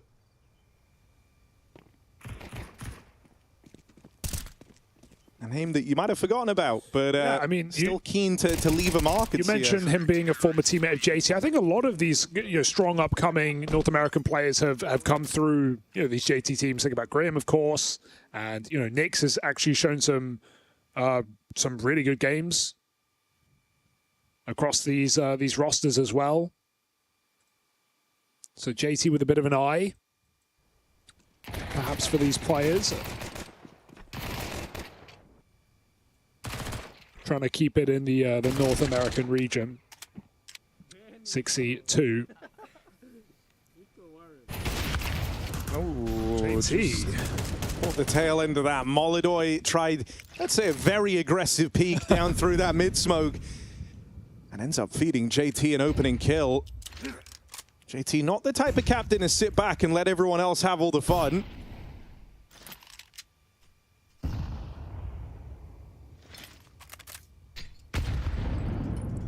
They're waiting for their timing to strike here. 5v4, just going to pop. Resmo comes down on long. That gives Fallen room. After clearing, he's going to go back and help his teammate. Will be needed. Passion walking in. Gotta thread the needle on this gap. Kavem, that's your teammate, your guy. He just ran past Yuri. Didn't even matter. Let's see, Kavem, not used to Fang being in the squad. They just try and kill him. That's so crazy, because why is he looking there? He got like a full 12 bullets or so into the spray, too. That felt personal. Can we replay that? It's crazy. It's fine. It's absolutely fine. They're on the extremities here. They're still looking kind of curious, right? Normally, 2-on-3, you write it off straight away. Ikindar still seems interested. The damage taken, surely that just seals the deal on a save here. Trying to make it expensive, trying to make it costly. Nice. Serato will fall. It's a big kill for Try, though. Just allows both players to get out and that orb to stay alive. So an important round for Passion to capitalize on the 5v4. Bit of a shaky start for all the players here, looks like, but all mates. All mates.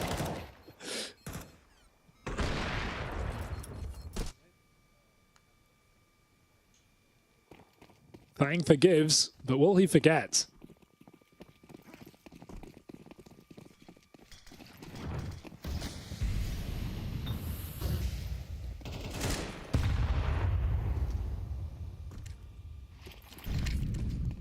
Solid banana. It's only Ikindar here. Does good to get away with the first.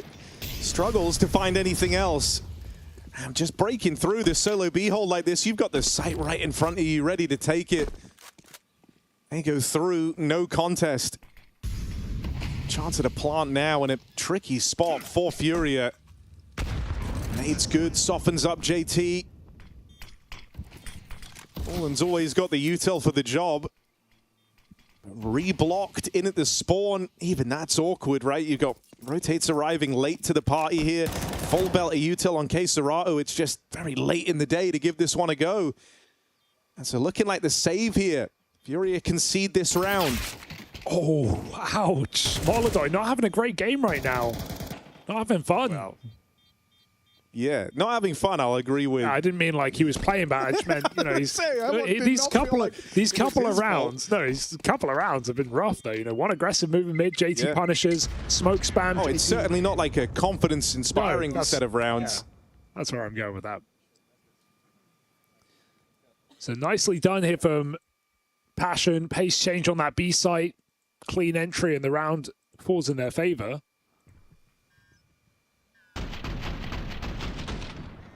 Can't believe Molodoy did that.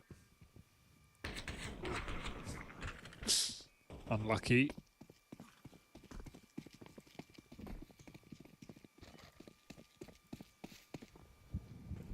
Still looking for it. Molly will deny that though.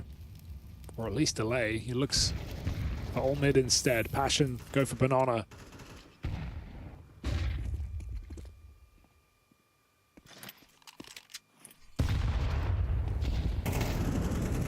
Ooh, strong nades.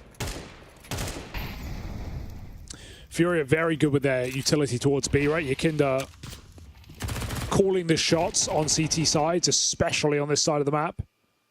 On the reaggress, when to go back, and when to get those nades in, importantly so, doing significant damage to Passion in this round.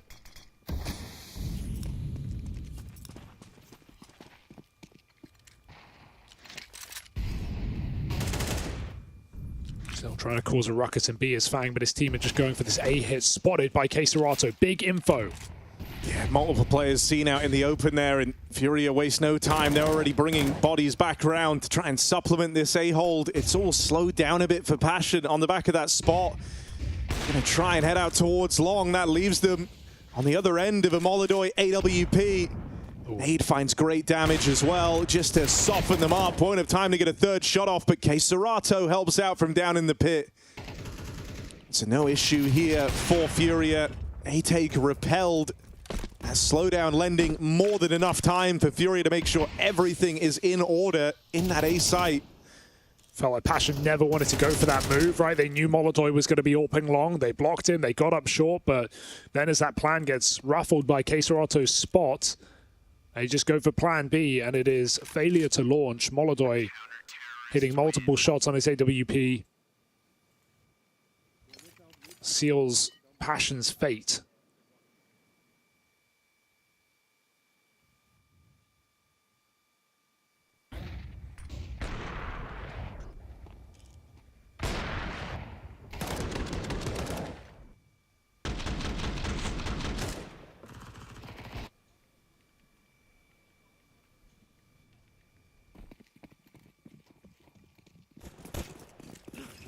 Try gets his AWP saved for another try.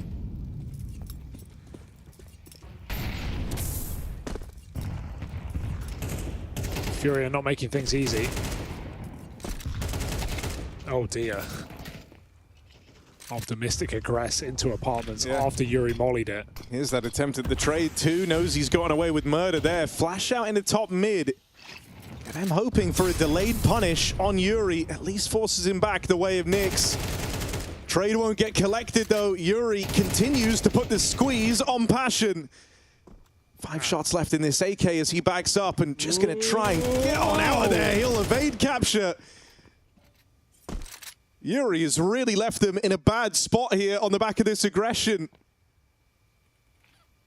And it might get worse. It's lagging behind. Trade never comes through, and now an awkward 3v5 attempt. You know Molodoi loves a repeat, but even he will hang on this line. Oh, I say that. Flash back in for a little bit more. You can't tame this guy. Fallen's tried, but Molodoi, bloodthirsty, finding that third kill with the bomb. And so that is enough to seal Passion's fate on the save. JT getting the AWP into the next round, and FURIA happy with a 5 alive.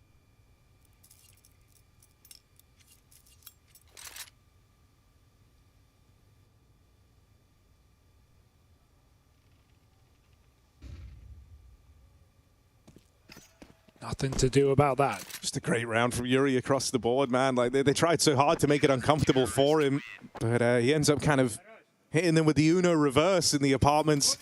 And on top of that, it was his flash that helped Molodoi go for that swing in the first place out towards short. So kind of at all facets of the round, Yuri was very much involved.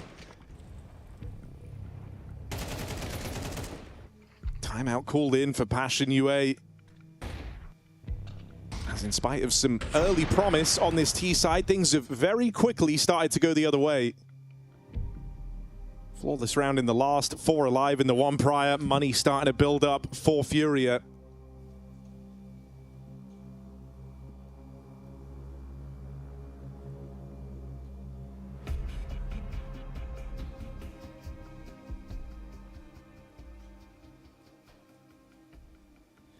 Going to be a round where we get to see what Fang's made of on this T side. The 1 AK saved on. Try gets the ult from JT and Pistols on a force buy. So Passion feeling like a faster round with this kind of buy. Mac 10s and Pistols.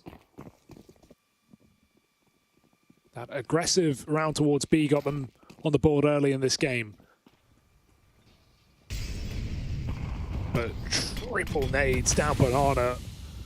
Passion waited out, so they take no damage there. Does mean FURIA own this line. Tries desperately trying to force an opener. Oh, but all those footsteps heard and Yakinda walking down at the perfect timing. God, you just feel like Try cannot catch a break in this round. All his timings avoided by FURIA. And even there, Yakinda so close to the bone.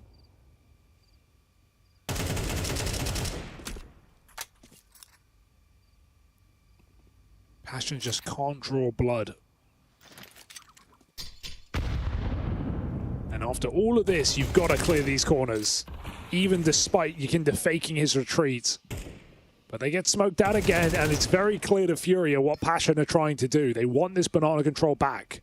So Yakinda won't hang out forever. And wow, FURIA, I mean, it's a great round. Like, they've used a lot of util, yes, but look at the time. And Passion have nothing to show for this entire round. A minute has gone by, and it's so clear all they were trying to do was take banana. And so this fake for JT feeling limp, and even rotating back now, Yakinda in time. Fallen, here's the footsteps. That only serves to confirm it. Yakinda tucked in, waiting for the cross. Still needs to put up some numbers here, right? Can't give up the site for free, and he won't. Quick double, bomb dropped, time running out for Passion UA. And no chance at the plant. Try just wants to save this orb again. There's Molidoy to deny it. What a rough round for Passion. I do think FURIA played that to just the perfect degree. We talked about Yakinda calling the shots in banana. I think he nailed absolutely everything Passion tried to do just there. Constantly breaking that smoke open with their HEs to look for the opening kill. Never was it given over.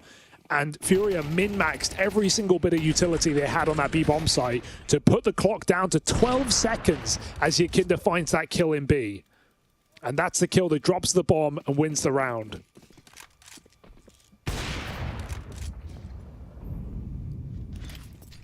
Passion just playing hot potato with this saved AK.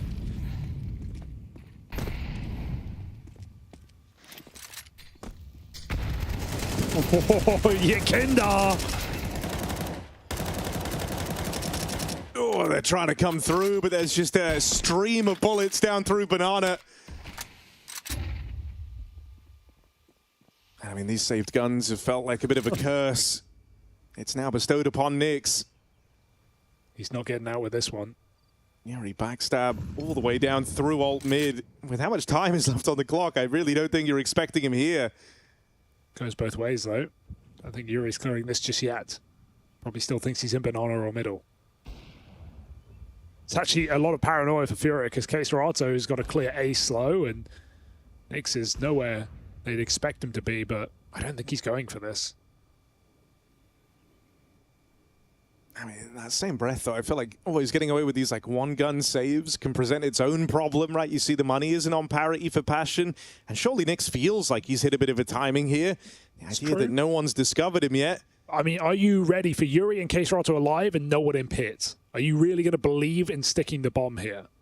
And with every second he doubts it, Yuri gets closer. So that timing is closing, and yeah, Nyx is clearing everything, understandably so. That window is still open. He just needs to stick. Out in the open, and there's Molidoy delivered the kill. Felt like it was only a matter of time. Unfortunate. CT side picking up a lot of steam. That's 4 in a row, and it's even concerning just how clean these rounds have been for FURIA. They've got a lot of cash banked up now. You're not going to be breaking through that really for the rest of the half. Passion's still a little off balance as well from all these saves. Don't have full guns to play with in this round. Yeah, JT's used to, well, not just doing more with less, but in terms of the weaponry as well. Pistol with utility is his go-to. As the rest of his team do get AKs, they're going to go back for banana. This time not offering the respect to FURIA. trading the possible nade damage. Oh, Try walked into it for the chance to fight. And fight they shall. Full flashed, full in supports. Oh, Yakindar's trying to play hide and seek in this smoke. Oh, no. Was good at the hiding. Shame Nix was better at the seeking part. So, you know, it was one hell of a bash for that banana control running through the smoke. You've gone out with the kills, and that's where they're going to try and slow it down a little bit here in the 3-on-3. Molodoi chucks everything and then rotates out. He's actually picked up more nades and hung around. Uncertain on these gaps. Try is looking for one. But Yuri's not exactly been an easy man to beat. Waiting in the pit. Execute coming in. No commitment here from Passion. Knowing that will at least give them a 1v1 at A. Try still has to win this fight. I mean, Yuri started this map off fantastically, right? Been very aggressive, very hard to get past. He's 7-1. Top of the board for FURIA, and now posted down here in the pit. Gonna try and rip this one away. Gets the spot on both players as well. Okay. Rotate arrives in the form of Molodoi. Yuri flushed out. That bomb plant's gonna come through. There's nothing Molodoi can do about it. Down to a retake now. And Nick's playing it aggressive. Here's these footsteps out in a top mid. Gonna clothesline Serato on the rotate. And it's a 1v1. Bomb to work with. Nix plays for the tap. Doesn't bite down on it straight away. Takes that swing out, learns that Molodoi's not on the bomb, and that might be the only chance he gives you to stop him on this corner. Protracted clutch, but Nix will bring it home. Passion break the streak of FURIA. It's Nix in the clutch, keeping his cool in that 1v1. Well played from Nix. Very well played to make some ballsy moves there. Jumping the corner. Molodoi's the kind of guy who's going to hit those shots on jiggles. So very well played by Nix, not giving away enough skin to give Molodoi the kill. And that was after a banger on to Try. Nix plays with his food just enough and tucks into a third round here for Passion. They needed that. Their money was on the line.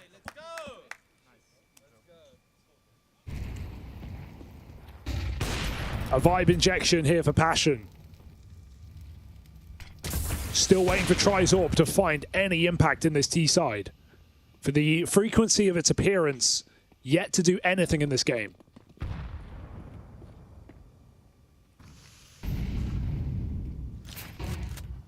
Oh, they're a little closer than Serato looked ready for, but now gone on in time. Oh, yeah, sorry. There's the spot. Double flash. Second flash to try and set him up for this.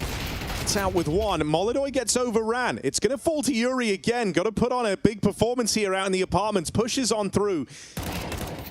First man around the corner goes looking for Yuri, and now they've got the info. Try even cuts down, Fallen on the rotate, even waiting for the Try AWP to come online.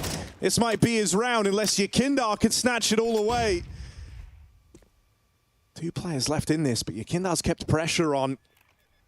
Going to try and play on the back of that plant. Knows that he's got a 1v1 available. Spot on the player in the pit and knows about the guy in the site as well. Yakindar's got the info. Oh, no. Can he back it up with the aim? Yes, he can. Yakindar makes it look easy. That's a bit of trolling from Nix, to be honest. Uncrouching in the post plant. His teammate has the cover. He has the cross. He's off the bomb. And Nix puts him in a horrible position. And then, yeah, nicely done for Yakindar. 4 frags in the round, but Passion worked so hard to get to that position. Just saying we want to try to do something. He hits a very important trade onto Serato after this lovely double flash, and then goes on to kill Yuri and Apps as well. Those are the two front men here on this A site. And then Yakindar just gets given this clutch.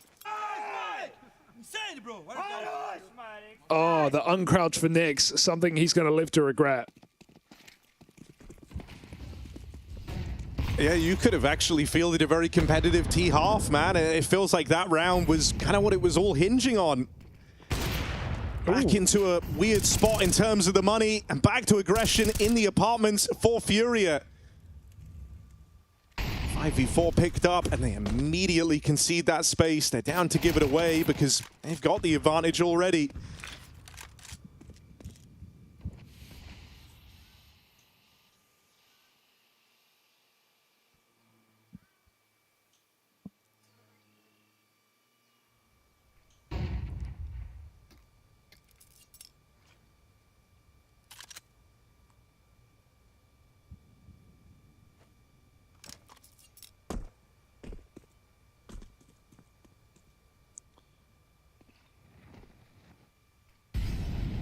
Oh no, Molodoi is going to get flashed off here.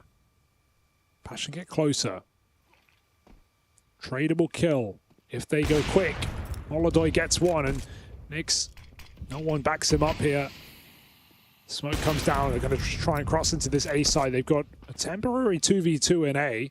So if Molodoi doesn't come through, and Yuri wins his as well. Oh, Passion just can't catch a break in this round. Picked off one by one. And Bomb, Moto side, this is done. Saving again. Very little save here for Passion. FURIA have just put on some stellar holds all over the map. Think of Yakinda and Banana, Yuri and Pit and Apps, and Molodoi mobile as ever. It just kind of feels like you have at least one safe pair of hands on either side of the map at any point in time, right? Yeah, because you're dead on. Yakinda on these banana rounds has been fantastic. You also don't really know how he's going to go about playing them. You've seen a variety of looks, right? He likes to get aggressive. He likes to try and play for that, deep banana smoke. It's something him and Fallen like to do a lot. But then other times, you'll have the util thrown down and he won't even be bothering to fight you there. He's playing for later in the round. It's also given you a great deal of comfort in terms of you've seen him solo B in a couple of these moments, right? Freeing up Fallen to kind of rotate around, get some movement across the map. And then over towards A, Yuri has been a big problem. Like, no one's enjoyed running into Yuri on the side of Passion. And that's why you really have to lock those rounds. When you get into a good position, when you get into a post spawn, you really can't afford to give FURIA anything to work with, right? Because as you said, that was a chance for Passion to get a decent half on this T side. Now they're looking for scraps. The fourth is feeling optimistic with this kind of buy as well. Yeah, it's like, you would have suddenly started stringing some rounds together. Maybe they would have had money, to be honest, because they've never had money because of these saves. Which I don't even think the saves are bad, by the way. Like, the saves have made sense in these positions, but just been some really hard buys to make work here for Passion. Yeah, you've gone through this whole first half and you feel like you've played... Ouch. You've played less gun rounds than anything else. You've always had some caveat. You've always had some step down. Ooh. So many nades, triple B. FURIA read this one off the rip. That smoke does fall weirdly short, and so it is abusable by Passion, but they're not going to move in yet. Fang scaling on the side of it. Oh no, you feel like this is just a timing shot that's about to happen. Ah! Timing in a different way. Fang gets through. He still takes one with him. Try with that kill.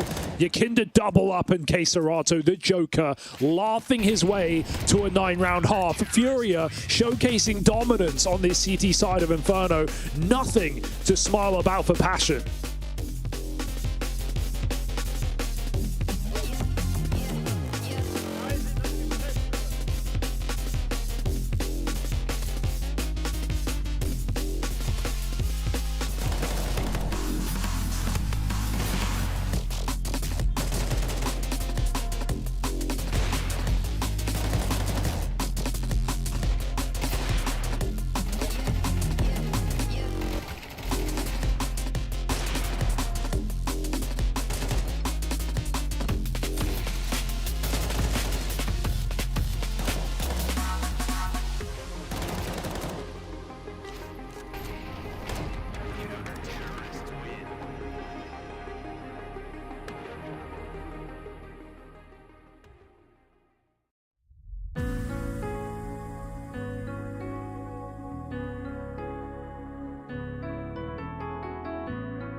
It's Passion's map pick. They're here with a standard, and they're facing the hometown favorites of FURIA, and they're getting absolutely destroyed. Inferno 9-3 to FURIA, and that's after, I think arguably, the most gut-wrenching round of that first half is that 1v2 out of Yakindar. Ends up to be pretty, map defining. It feels like you're just rounds away from victory now. Pistol round pushes FURIA over the edge and leaves them just a map away from securing a nice 2-0.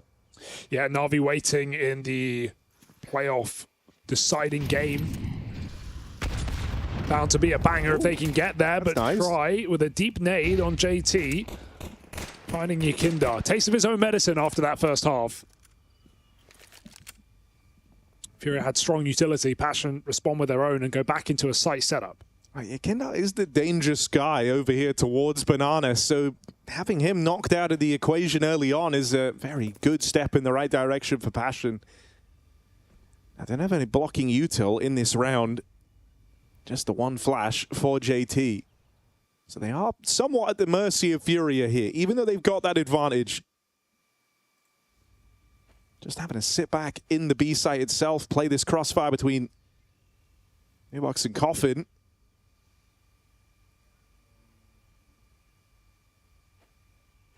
And wait to see if FURIA actually do give them the B hit.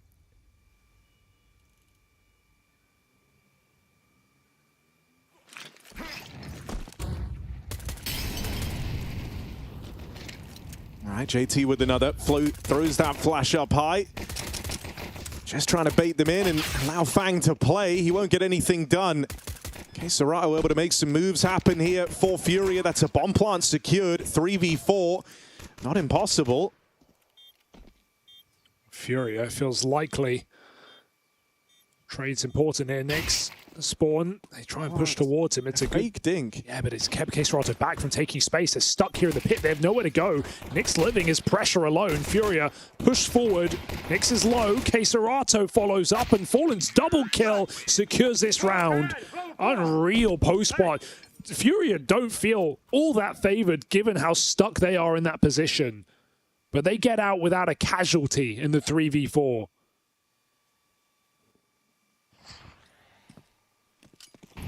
That's prime Glock play right there. Dude, also just like in amidst all the chaos there, it was Fallen we were on this camera where he gets his double.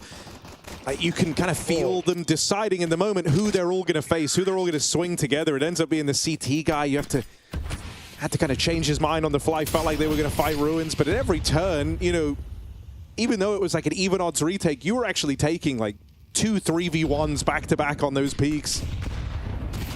So just very well handled, well managed in amidst the chaos of the retake. It's a really hard round for Passion to piece together, to be fair. The numbers, their only advantage.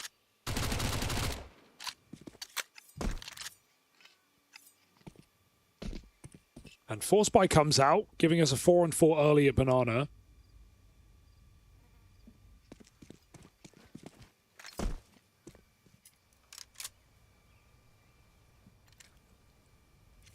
But now a gamble has to be made. A lot of util here. Top B, Fang's going to block. He's got one more smoke as well, entrusted with this site alone. Nick's got a jump spot down middle, I think, so he's just realized that whole position's empty. Does Kavem want to rotate? It might be too late anyway. Even with the smoke from Fang, he needs a multi-kill or bust.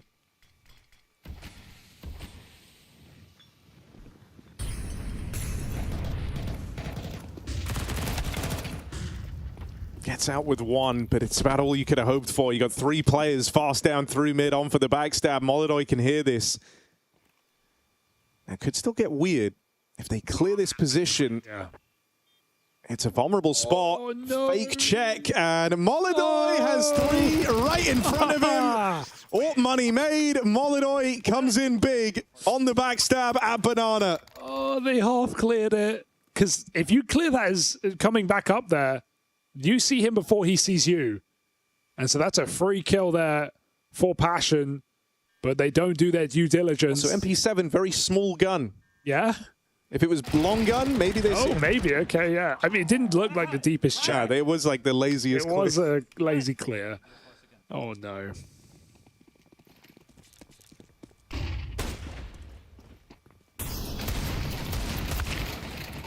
Another, I feel like it'll just feel like a missed opportunity here for Passion.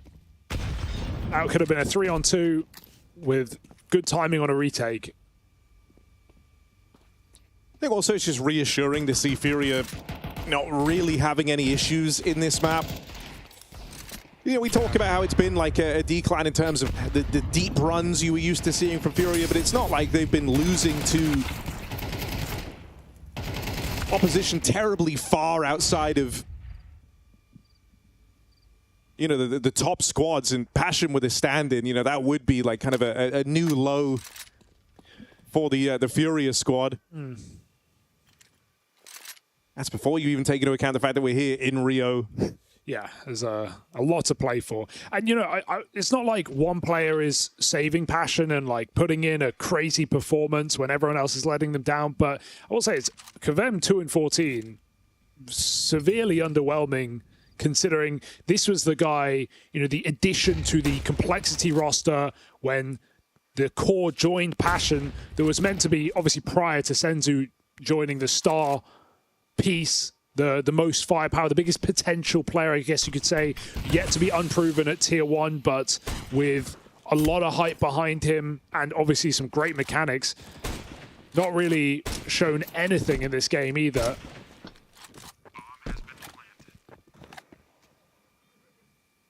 So shame to see. Yeah, you know, and I think you feel it even more with the Senzu absence added on, you know. Yeah, it's like the kind of other guy, the other star, the guy that's meant to be showing up for us, just never really getting going. Yeah, you've had no hard entry on this T side, finding, you know, opening kills for Passion in that first half. And then, you know, the kind of other tragedy of this is Try, someone who bought out a lot of AWPs on the T side, something that some squads do just like leave off the table, or it's one of those like break in case of emergency type features if you've got a very specific idea. But Try was so keen to bring it out, he's not going to get one in the CT half, the side where you really want the AWP. Yeah, that is rough. Nick's trying to make them go down with a bomb, but FURIA were too far away. Would have loved a kit.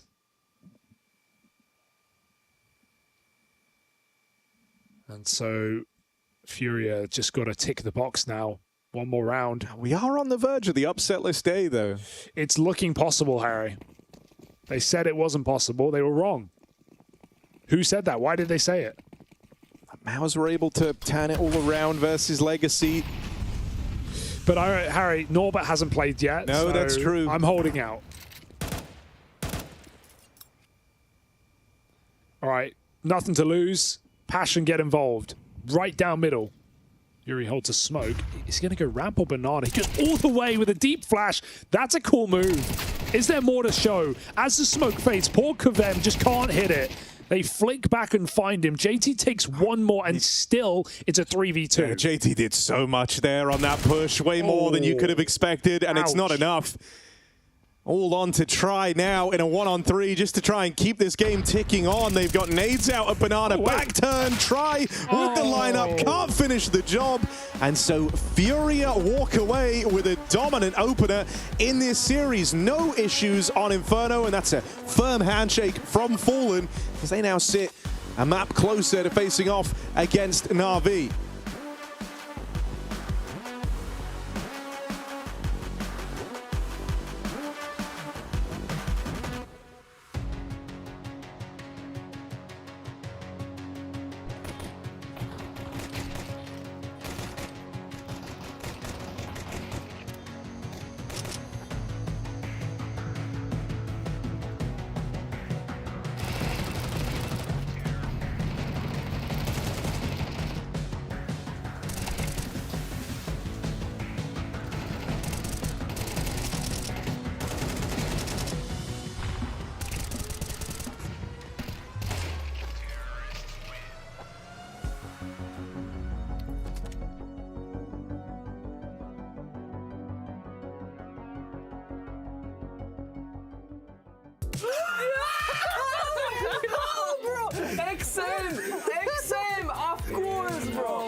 Nossa, só segue reto aí. A ID, aperta a IW, isso.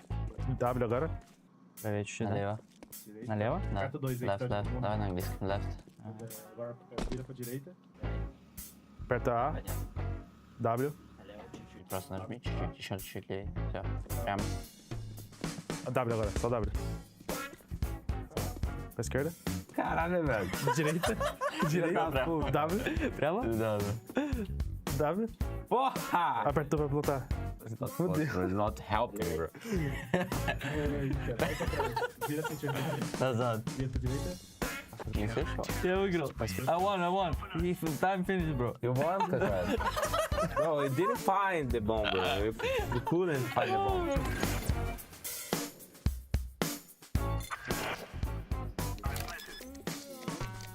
Прямо. Поставил бомбу, да? Да. Направо. Блядь. Нормально, блядь. Так, направо. Aperta W. Tem que mirar certo na bomba. Vai, mira pra minha Não, esquerda. здесь, наверное. Вот тут. Бомба здесь? Да. Mais pouquinho. Baixa. Baixa, mira. Назад. Правей, назад. Fiquei, para. Pouco pra esquerda, atira. Atira. Pra direita, pouco pra direita. Cai. A direita, acabou. Mano, que isso, cara? Mano, é impossível, mano. Tá indo?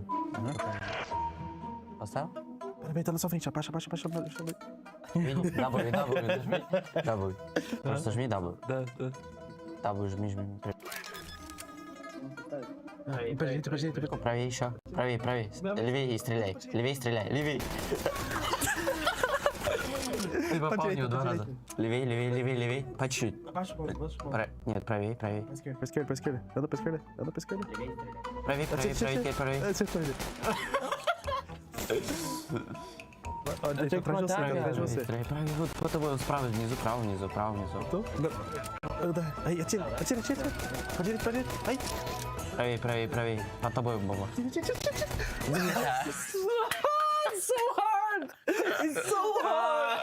The problem is I don't know the map as well. Like, it's so hard. I don't know what's happening, bro. I don't know.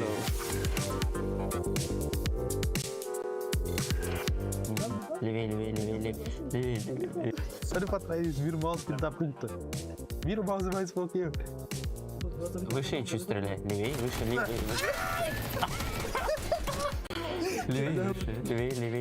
Левее. Правее. Левее.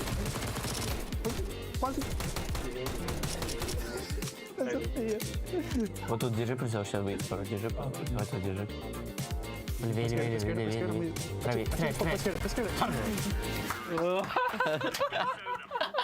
E aí, velho? You find another bomb, bro.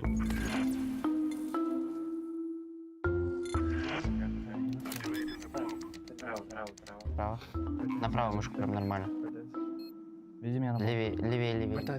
Apertar. Aí, pica. Направо. Прямо. Под тобой, справа внизу. Внизу прям. Mira pra direita. Atira.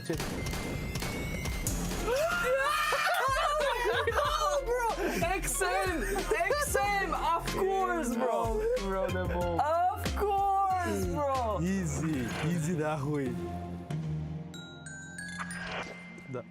Segue reto. Правее. И налево чуть-чуть нажми. Справа. Левее. Atira, que eu vou falar. Vira pra direita um pouco. Atira. Easy da ruim. Bro, it's so hard. It's actually so hard. Vira pra direita, mouse. Поставь уже. Он, брат, прямо перед тобой, справа. Anda, senão vai tirar. Правее мышку. Vira mais mal. Вниз. Vira mais, vai pra trás. E tá na sua frente, tá na sua direita. Вниз, левее. Правее. Беги, Валдо. Беги, брат, прям вперед. Atrás de você, vira o mouse. Да, вот так. Слушай, пожалуй, пусто. Tá na sua frente. Calma, finish, bro. How did you not hit you, bro? Finish, bro. Oh my god. Nice to finish, bro. Yeah, bro. I will restart again. Let's go. Restarting, bro. Да, вот так вот беги. W, бомбу. Чуть-чуть вперед и поставь. Vai, mira pra direita. Mira mais. Vai reto. Налево сейчас. Подожди, стой, справа. Справа, правее целься, 30 градусов. 30 градусов. Он диффузит. Стреляй, правее. Убил его, Он задефал, бля. Все, бомбы взяли.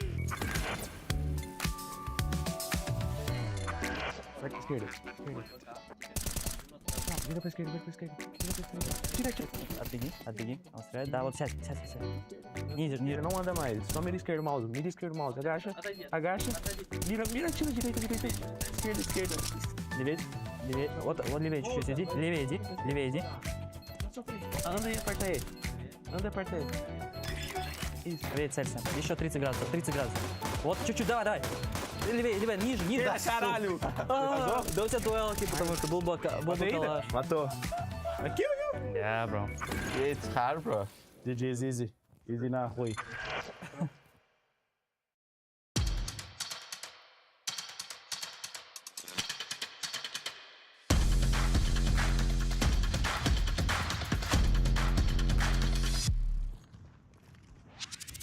Hey Future Pros, I have a classic Mirage smoke for you today, and that is the mid-window smoke from T-Spawn. If you're feeling a bit too lazy to learn all the spawn smokes, or you want to smoke mid in the mid round, this should help you out. To throw this smoke, get into the corner of the bin. Aim at this point about 75% to the right of the door, then just below the middle point between the door and the roof. Then hold D to walk into the bin and jump throw.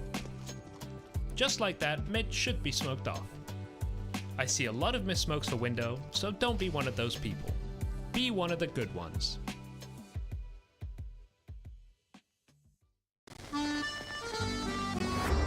What's he looking at? Inspired by our French comrades, I've decided to shuffle things up. We are swapping roles. A catastrophe! Wait, does that mean... Yeah, it does. Mr. Big Time! Alex, the machine! Tell me, how is the shuffling? Do you even know what System 32 is? You deleted it! Your T? You must have confidence in the shuffle. Who ordered all of this? Now hold on a second. You have one probation. One job. That's all you have to do is approve your internship. What are you trying to say? You approve. And if things get tough, we shuffle again. What on earth is going on here? Bye-bye, Alex. Merci beaucoup. Placement matches set your starting point.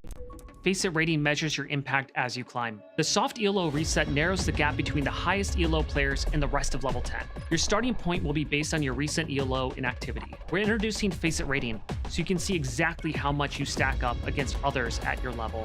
Face It rating measures how much your actions have increased your team's chances of winning the match, taking into account the full situation. Season 8 launches April 22nd. Good luck and have fun. The pounding heart of Esports beats louder here in Canids.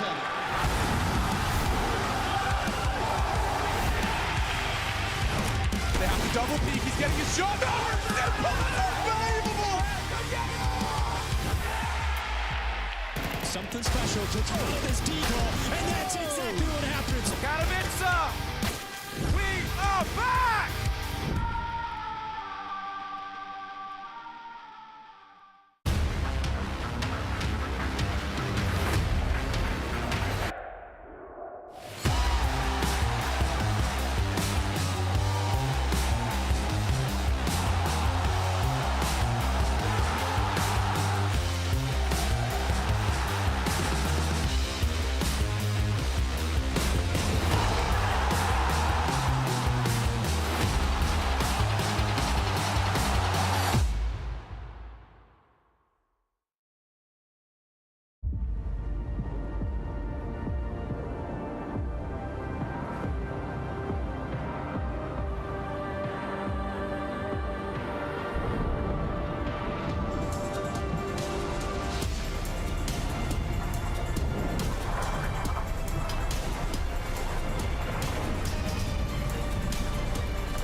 Yekindar is here with me, and I want to get a little bit personal, shall we? Yeah, of course. Okay, it's about Rio, and this is a tournament that is not necessarily that great for you. I mean, last time that you played here, it didn't go that well, and obviously you have maybe a personal grudge towards this place because last time you were replaced on Outsiders just a few months after your ex-teammates actually won the major here. So can you tell me a little bit about it? Is this like a kind of bad luck thing? No, I don't think it's bad luck. I feel surely at some point maybe I felt like maybe I was the problem, but at the end it all transitioned into I'm very happy for them. They're still very good friends of mine, and we shared a lot of great memories, and I'm very happy for them that they finally reached the top. Yeah, I mean, it's also about Norbert being here in the different teams, so it's kind of nice, right, that you kind of reunited. It's just two of you from all that kind of a roster kind of thing. But I mean, yeah, he was the one replacing you, so it's kind of like, any grudge against him? No, of course not. We're good friends with him. We play Face It a lot, and just chilling with each other. Right, but now, as crazy as it sounds, Rio is your home turf, and for this, what does this mean for you? I mean, playing here in the home crowd, I want to quote-unquote home crowd, but this is special, right? Yeah, I feel honestly like from the very travel day into coming here, into how everything just feels different compared to the last 2 times I was here. Of course, major was very cool and everything. It was a little bit of different pressure, type pressure and whatever. Last IEM Rio was not very good for me because, as you said, I had bad period during that time, and I only had very bad memories about this tournament. And but coming into this event, I feel like energized, and not only me, everybody in the team feels not necessarily pressured or obligated, but we feel great with kind of coming in with the responsibility that we have to show what we got. You also have a special jersey for this occasion, right? Can you talk us through this? Yeah, so we saw Vitality winning with the yellow jerseys a lot, so we decided, no, I'm joking. But honestly, I like this jersey a lot, and this is a specifically IEM Rio for IEM Rio occasion, and it looks very cool, something fresh. Maybe this is gonna elevate us a little bit. You spoke about travel day a little bit. Can you tell us what happened when you landed here in Rio? Oh yeah, that was a little bit surprising, but at the same time maybe a little bit expected. But there was many FURIA fans and people from the office and from the organization who were at the airport, who greeted and met every player that was coming in. So Fallen, Yuri, and Kasrato arrived a little bit earlier than us. Then of course our manager, our coach, me and Moldoy arrived later, and it was very heartwarming. It was very cool. And you know how Brazilians are. They're so welcoming, and they're so just lovely people, and it's honestly happy to be around them. It's so funny because I get a taste of it after I arrived. I also got a little bit of a cheer, but obviously when you guys arrived, that was completely a different story. I'm wishing you good luck in the tournament, and let's see how this goes. Thank you.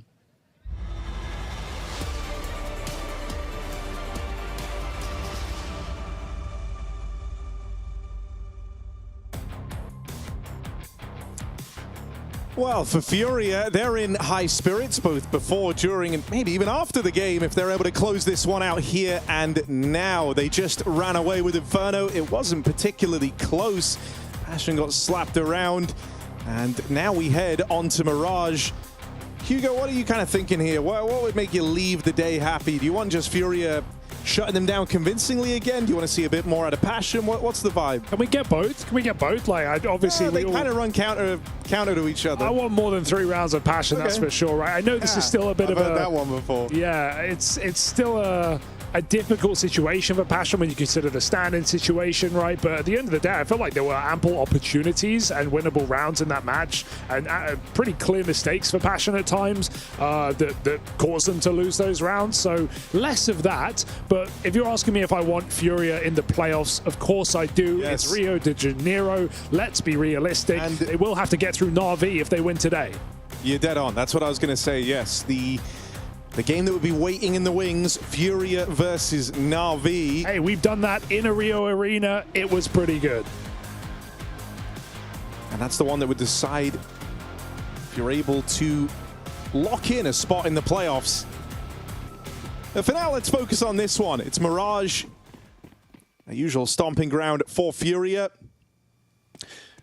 It is, but we also have seen FURIA have some strange struggles on this map at times. So I feel like, maybe a looser map for Passion, one that would be easier to slot Fang into, and hopefully one where Kavem can find more comfort and show better individual form. We didn't get any of that from him last game. And hey, already off to a better start. Double headshot up middle. Kvem breaks into this pistol round, and he saw them come out under as well, so he's ready for this jump up. Don't count your chickens before they hatch. Uh-oh. 5v3 to a 3v3. And Yakinda's in the back line. Yeah, very good at finding these type of devastating windows to break on through as Yakindar. No reaction out of Nyx. They've got to know. He's getting walked on, and Yakindar doesn't even have to fire a bullet. Yuri's already dealt with Nyx posted at the van. JT up next. Drawn out fight here, but they'll just hop on past him. Ooh, that's a nice shot for JT. And that gives you something to hold on to here. Nade falls just shy of the damage. Yakindar's now been spotted as well over towards the market side. You know that both players are here scrapping for this control. It's Yakindar up next. Out towards the bench, left on the stand-in. Fang 1v2 needed. And he can't even get his foot in the door. It's FURIA picking up a pistol. A mammoth step towards the finish line. It's great to see for FURIA, but it really hurts for Passion because Kvem double headshot, and then the round still just crumbles. We have him re-peeking kind of unnecessarily back into middle. Kill given on this B-bomb site just sends him in.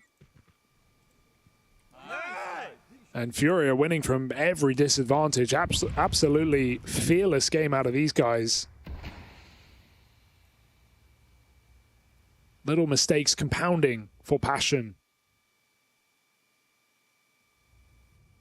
And it's a perfect call here. As FURIA just walk into B. Poor Nyx has no support. A dead man walking, fire at his feet. Goes through the smoke into Yakinda, and they're all just standing still waiting. That's FURIA locking in round 2.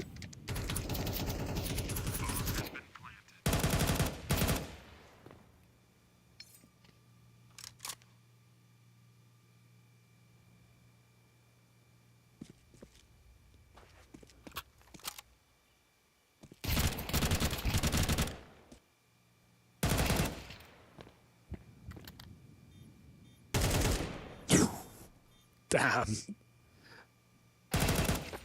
Can't catch a break. Clean from Yuri, triple kill on the Palace. Never left it. Yakindar in between the maps as well, talking about the experience of just arriving here in Rio as the crowd favorites, and what that was like. And it is wild whenever you land here for the CS. We even felt this. I say we. You didn't fly with me, but I felt this. Oh, you landed with... When we landed, there was hundreds of Brazilian fans just cheering for everyone. And when I say everyone, like, there were a lot of not CS players on the flight. They were just cheering for them too. The player managers getting a not anyone to do with esports, just people on holiday. Just dudes in suits. Yeah, they were loving it. That's cool. But then whenever the CS players did come out, they went crazy. Yeah, okay. I wonder if they're still at the airport even now. All right, Molidoy dead to the Deagle. Fallen makes his way out into the open, but not for long. Fang 5-7 from afar, going to get past him. And now JT, element of surprise there on Yuri. This one's a lot closer than FURIA bargained for. Fang's leaving, and FURIA might be doing the same. Is it a late recommit for FURIA, or do they really want to walk back around the world? They have all the time to do so. Both players spotted at this bomb site, so Fang preemptively leaving is a nice move here, and he's going to tuck himself in on the stairs.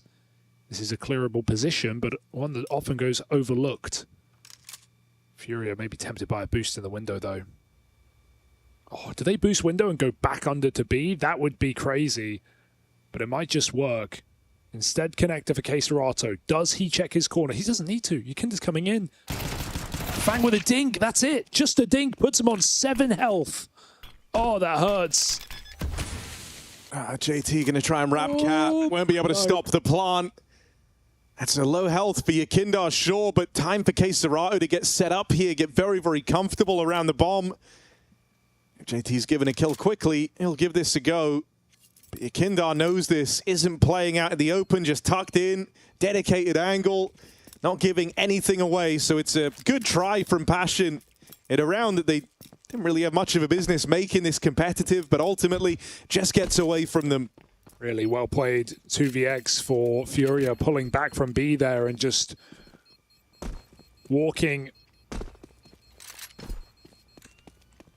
You know, it was just, you know, the right move. They go about it in a good way. Yakindar is a boost addict. If he's given the chance to get up in the window, he will take it. That's very true. Did it in the pistol. Won that 3v5 out with him in window and getting behind the B site as well. Nice try for Passion on a low econ round. B stack getting a lot of value, but man, to think seven health is the difference here. Yakindar getting dinked down and then K-Serato bailing him out. Here we go. Right, Try has been waiting forever to get to have some impact on this orb.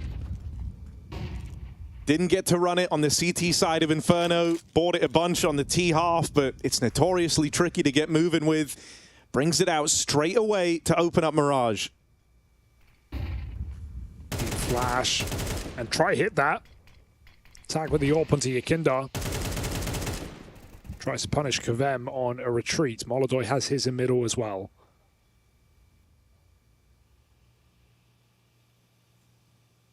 Fang getting stuck in the right side of window.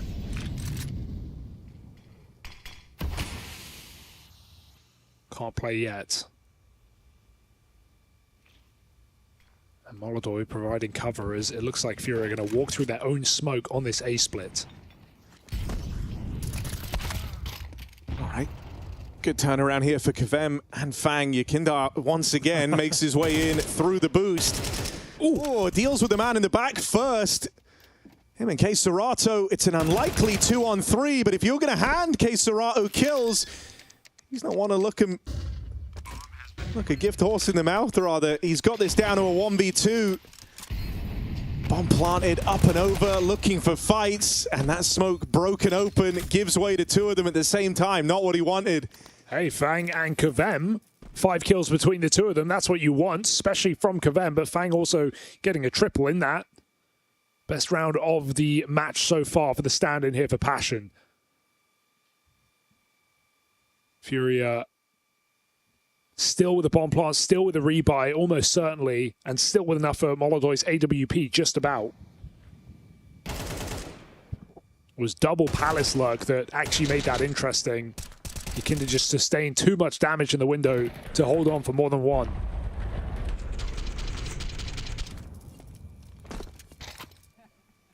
And Mirage is where we should see a lot better from the individuals of Passion, right? This was Kavem's go-to map. Even though historically, the Cold Core never played it. Okay, getting involved.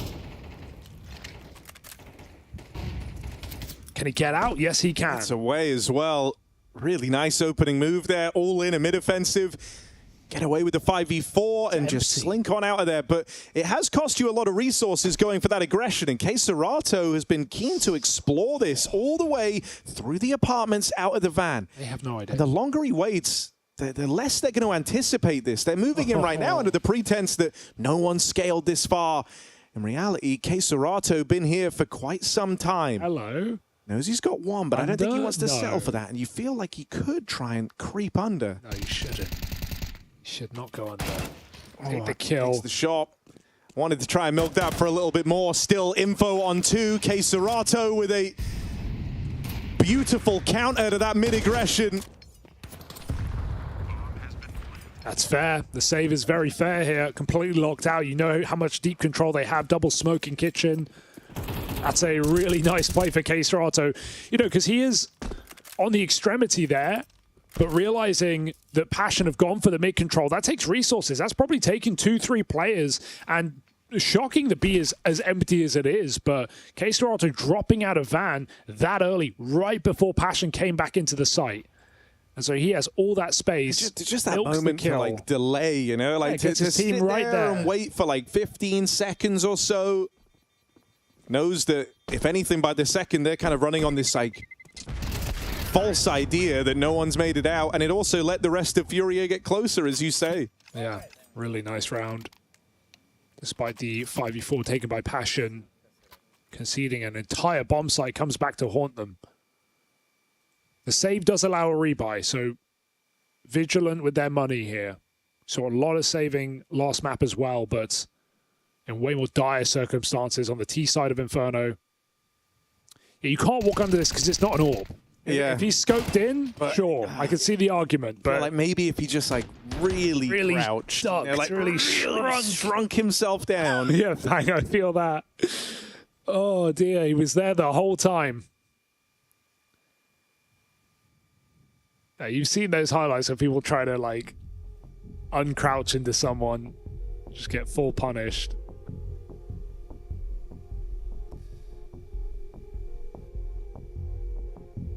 Not today. FURIA aren't playing around. They are here for the playoffs. And to be honest, they are here for the trophy. One of the few teams to be able to take a map off of Vitality, make a BO5 interesting. I'm sure many people with kind of lower expectations of FURIA off the back of some weaker results recently, but for one, I'm not looking at Pro League at all, considering the news that Fallen was never going to make playoffs anyway. And if we think back to Krakow at the start of the year, as I said, able to get a map in that grand final. That map was Mirage. Not many teams being able to get many hits in on Vitality right now, but when in Brazil.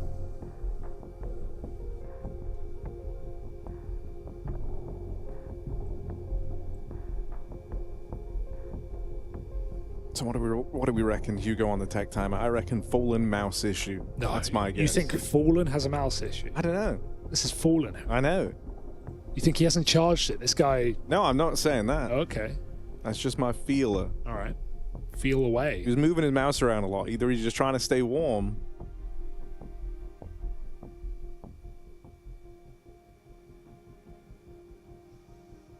Winner of this game, as I said, goes on to play Na'Vi, which is an exciting match because if we think of that head-to-head, it's one where, yeah, FURIA won it last time back in the groups of Krakow, but prior to that, it was the awesome game back at Budapest in the playoffs where many had FURIA ready to make a run for that major, and Na'Vi just absolutely owned them on that, well, on 2 of the 3 maps. On Train and Mirage, and obviously surprised a lot. And nice to see that get built upon this year by Na'Vi, as we talked about in the previous series. Back-to-back grand finals, great form from Makaze. Clearly prepped for bait. Very well. All right, can I give you a bit of a B-stream update, Hugo? Sure. So we've been talking about the upset list day. Oh, okay. It's possible. And you were worried about this game. Off camera. I wasn't worried. I know my goat's got it. Goat Norbert has them right where he wants them. Yeah? He in fact did not have them. Oh, no. Right where he wanted them. Where is he? He's got 1 round right now. Oh. And Aurora have 11. Oh, that's... So it's pretty one-sided. Yeah, but that's... he has them right where he wants them. Okay, right, yeah. He just likes the hero story. He's top fragging, Harry. Of course. I wouldn't expect anything less. Okay, well, if Aurora win and FURIA win, that is the upsetless day. That doesn't happen often in day 1. Maybe ever. Maybe ever. Talk of comebacks, I mean, Falcons were down, what, 9-1? They won that map 13-10. So what I'm saying is, Hotu, they've got a chance. See, like the twisted side of me wants to see a legacy FURIA head-to-head. Okay. And we could get it in the this lower group. bracket. We could get it in this group, but it feels like it would almost have to be in the lower bracket. Yeah, but that just means one less Brazilian team in playoffs. Exactly, and I don't actually want that. But just for the story? Yeah, that would be fun. Well, okay, yeah, I mean, that's... You know what? That's not unrealistic, Harry. If they lose to Na'Vi tomorrow, Yeah, it very likely could happen. Then that's like the best route to get it. It's not the best place to get it. No, that you would want it be for the like last game of the group. Or like in the playoffs. Oh, okay.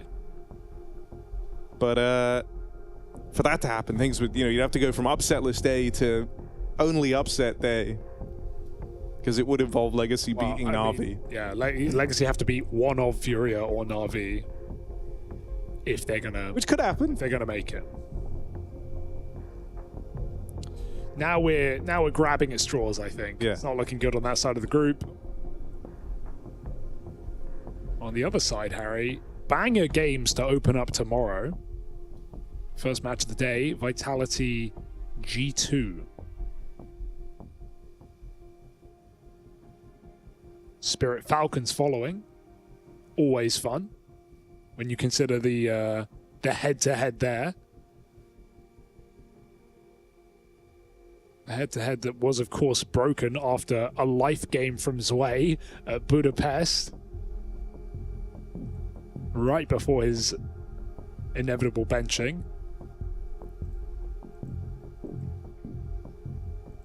And so Falcons have to, or sorry, Spirit have to do it without Zwei.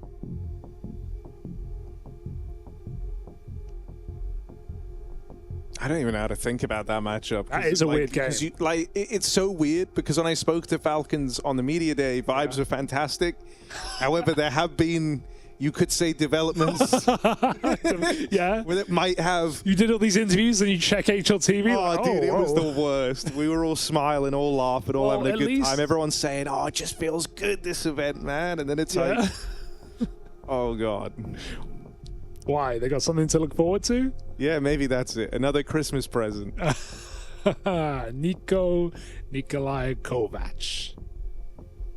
But yeah, I don't know what that does. Oh, I hear the game's going live, Hugo. We like that.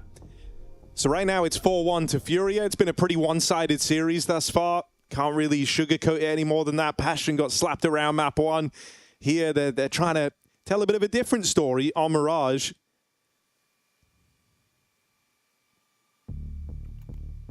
But first, that's fine. A bit of extra time now to go over the game plan. Because if you remember, Hugo, they just lost out. They managed to save on 3 players after Quesorato's walk out of the apartments, trigger discipline to snatch a round away without really having to try too hard. Now what that's meant for Passion is they have another buy. They're all in on this round, and so you want to make sure you get it right, because very, very quickly this map is going to get away from you if you fall down here. So a bit of extra time for TC and the gang to figure out how they want to approach this all-important round.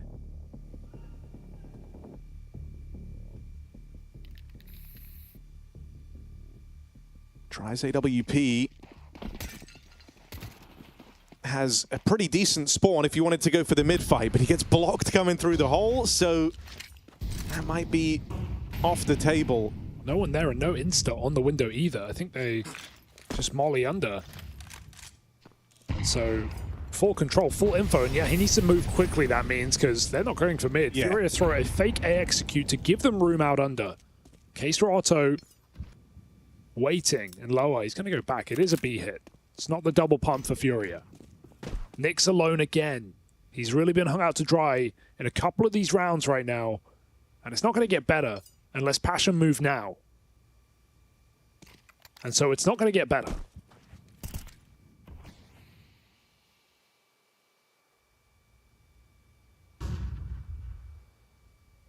Even got this mid component to the B hit, but left wondering if it's even going to be a requirement here. Still just Nyx alone, tries making his way over, and we'll get here in time with the AWP to lend a helping hand. Oh, tries to play it out into the site itself. And so now this short split could be the thing that deals with Try on the AWP. He's homed it on the angle.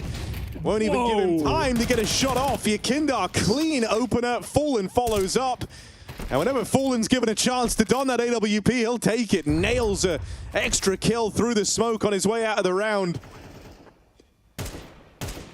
You can really tell how, I think, Passion's prep probably lost them that round, right? Because FURIA go for the A execute. They make it look like they're just going to re-exec A and do the same thing. For so long, Passion stay on that A stack. Then FURIA show mid control, but they still make it look like A. They make it look like a con split. Window smoke, short molly. So all the info Passion really have is like, they've done an A attack. They've got our nades out. They're probably going to recommit. They're out middle.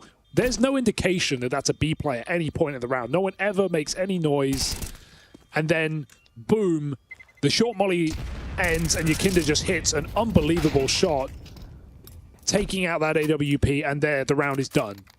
So it's a really nice call for FURIA. It's a really nice set play. Everything goes right. Passion don't disrupt it. And of course, you know, they get the wrong read, but I think it's fair. They still had 2 players at B. They still had the AWP here. Yakinda's headshot was unstoppable. Okay, well now we hit a bit of a break in case of emergency button for Passion. They've gone for the double AWP here. Frequent port of call when it feels like you're running out of ideas. Let's see what they've got. The balcony AWP, thoughts? It's one of the positions for it. I've never seen it, but it might just... Oh, this is a shot. Kvem burning alive. He's going to move. He can't move. Try offers support. Kvem goes 100-0 in the Molotov, and Try almost hits a third. Can he get out with any more? He's out of ammo. Down to the pistol. Fury's open. Everybody's open. Molodoy's not. What's going on in this I don't know. All right. Molodoy wanted to get it done with the rifle. Flash to set him up. Nice. Full blind on Fang. Molodoy breaks through. Oh, Nix has seen him at the stairs. Hello? That kill comes for free. No. Yuri's hit the flick, but can't finish the job. Try. Big triple from Try. The AWP. V-AWP, V-AWP, V-AWP. They saved the double AWP too. Nice. Get it. Keep it going. Maybe change position. That was a roller coaster. One where Try is at least strapped in. Big triple from him, double a triple, and then background connector for the close. Round. You're going to pick maybe the one place on the map I've never seen I've never seen an AWP on balcony, that is true. And then he burns 100-0. All right, back in for another one. Take it away. Oh, JT's so blind, and the Tech-9s just close in on the back of it. The flashes have been so punishing in this round. Oh, Kvem not again. No, Kvem, buddy, time to put down the AWP. It turns him into a moth. Senzu's gone, and he's doing his best impression. Second AWP. But no second chance here. Jumping through the smoke. Audacious falling double up. Good luck. Me Kvem, me AWP. Oh, nice for Try at least. He's going to make sure he holds on to his.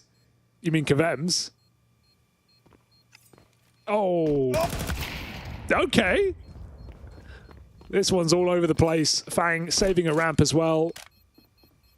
His team does not survive for his flank to matter. And Try just saving. So FURIA, I mean, audacious to just go back for that A attack. And great flashes. I think they were from Keserato back at ramp, just... Yeah, I mean, we saw it from Passion's point of view. Every site defender felt like they spent the entire round blind till it was already too far gone. It hurts, man.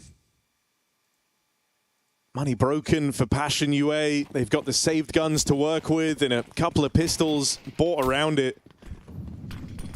This is at least going to force, you know, Try and Fang to be kind of innovative with how they try and put these guns to work. You want them involved early.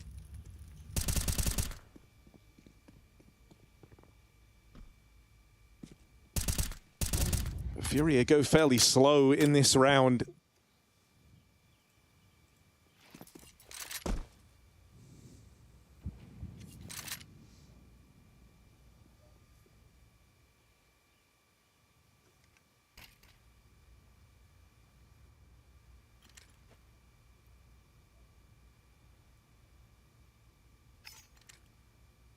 Oh no, it's the third dot from the left, actually.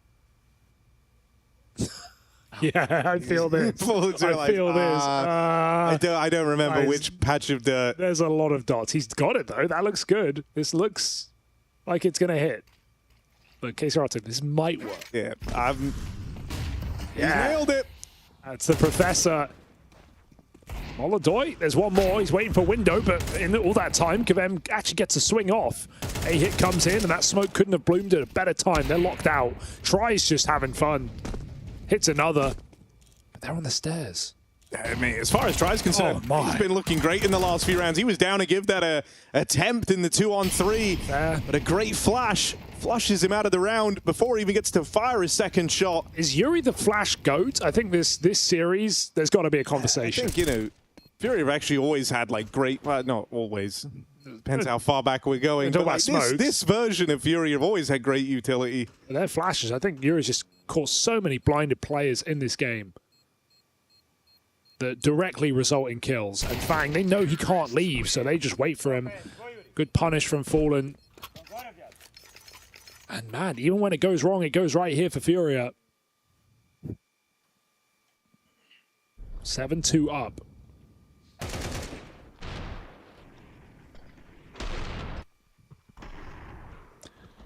And this is with, a couple of players stepping up in this game for Passion, something we didn't have back on Inferno, right? Kvem has had some moments. Try has definitely hit some AWP shots. It's come down to whether he is in the right position at the start of the round or not. He's going to start under here. He really wants to get involved, and I don't blame him, but full blind of both players. He didn't see Molodoy cross. Molotov pushes him back, and he will survive at least. All in brawl out here in middle. Oh, Yakinda. Felt like it was only a matter of time for Kvem though, right? So many bodies there in mid. Has the 1v1 and it just slips through his fingers. Try still floating around in the window. And with Yakinda still alive, there's a chance a man gets hurled up there. Ooh. Clearing. Head spotted, head removed, and Molodoy covers window. Every piece of FURIA pounces on this push.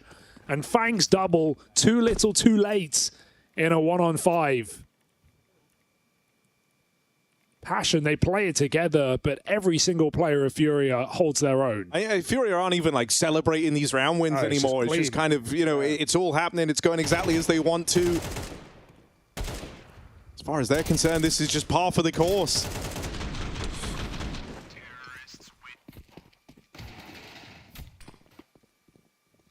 Just business for FURIA. Fang takes his rifle under. Yakinda. Oh, the timing couldn't have been better. A second after Fang peeks, and Yakinda nails it.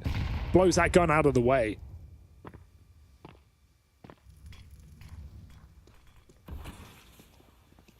There has been this aggression while he went down to kind of manage the gun in lower, and that will catch him out. Important pickup for Nyx, because K-Serato was in a position to kind of move back around and link up with Yakinda for this B split. That's now called into question. Fallen's at least heard the rotate back, knows that Nyx isn't hanging around in the apartments or pushing further forward, but it's left you with this A play. And A's a big question mark right now. That one kill from Molodoy is going to help. It's Try in through Palace. That holds a bit of promise here for Passion. Will this go unchecked? Looks like it. That kill's free. Instant return, though, from K-Serato. Oh, nice. Crisis still not yet averted, and there's the put down. Nyx arrives precisely when he's supposed to, out towards the spawn, nails the shot, and an unlikely round comes through for Passion UA. That is shocking, yeah, considering, Fallen gets all that space up on short when he realizes Nyx is deep in apps, but he gets flustered, doesn't get the molly in, and they catch him with a deagle. Kvem's Deagle hitting hard. He's had good pistols in this game, and Passion have been on pistols for most of it. Him and Nyx piece together 4 kills and put a round on the board for Passion. Much needed round late in the game. And now they have everything to show for it. AWP and rifles. Round number 12. And again, Nyx alone at B. It's been a frequent setup on this CT side. Looks like Passion want to Oh my, they're just setting up. They're not moving.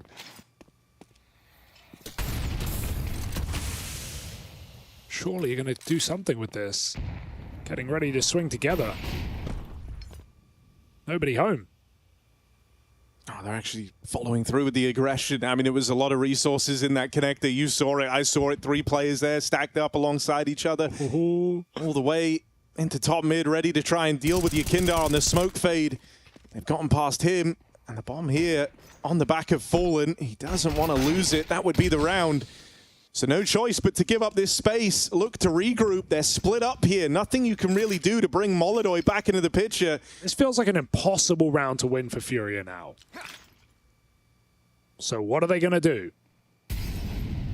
Util in to try and set this one up. 4v3. Fallen takes first contact out of the ramp side. They're hoping to make it a double. Can't get past Kavem. K-Serato doesn't fare much better. And so Passion streak together something on this CT side. It's 4 rounds. We're trying Kavem top in the charts. Could it be the start of something for Passion? Or is this going to fall into place for FURIA?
Well, it's far from looking great for Passion UA, but slightly better than how this series started. They get through with a 4-round half, chaining together the final 2 on Mirage.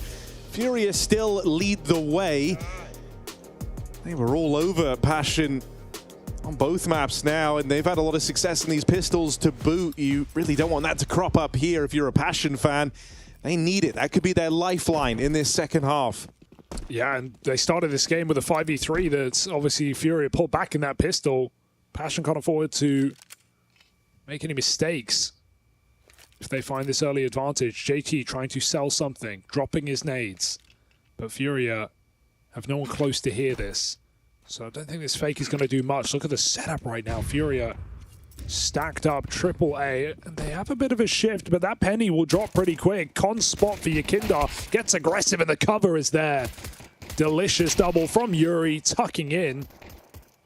And Fang's got to hunt this kill down, but Moldo's got the cover for his teammate. There is not a kill in sight for Passion UA. And there it is, a flawless pistol for FURIA. The good times just keep coming. Yeah, fake nearly worked and all, right? You started rotating players out, but they realized very, very quickly that was all a ruse. And so everyone gets back in time. You have this crossfire still established between CT and Palace. Allows Yuri to get away with this. And so now, you know, you're left with this feeling that it might just be on rails for FURIA for the remainder of Mirage. Double digits is all but guaranteed with just the Deagle in play on Kavem. He's actually been fantastic with the Deagle whenever he's donned it. But he would have to do everything. Yeah. Yuri's already out, so I don't think Kavem's ready for that. Especially not after this long of hanging on the edge of stairs. It's his retreat that could get punished. And now no reason to really repeat this.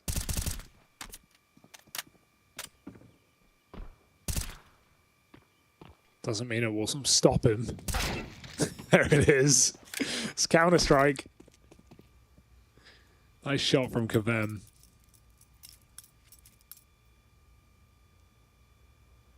Irretrievable gun, so Passion just have to group up and throw bodies at the problem. Yakinda v Glocks. Oh, going down is scary, but yeah, MP9's good. Delays that just enough for Big Daddy Fallen to come in and help him stop it getting too weird. And so, yeah, no issues versus the Glocks, maybe unsurprisingly. It's now the gun round for Passion. Oh, I like that. Yeah, it is good. Like, and just what an absurd kind of, it's truly international. Yeah. I'll say that, you know, they've got a bit of everywhere. Not gonna lie, I didn't know Fang was Mongolian, but that's pretty cool. Well, he still adds another flag. That's a good thing. He does, yeah. You could up it. Got that Canadian flag in there.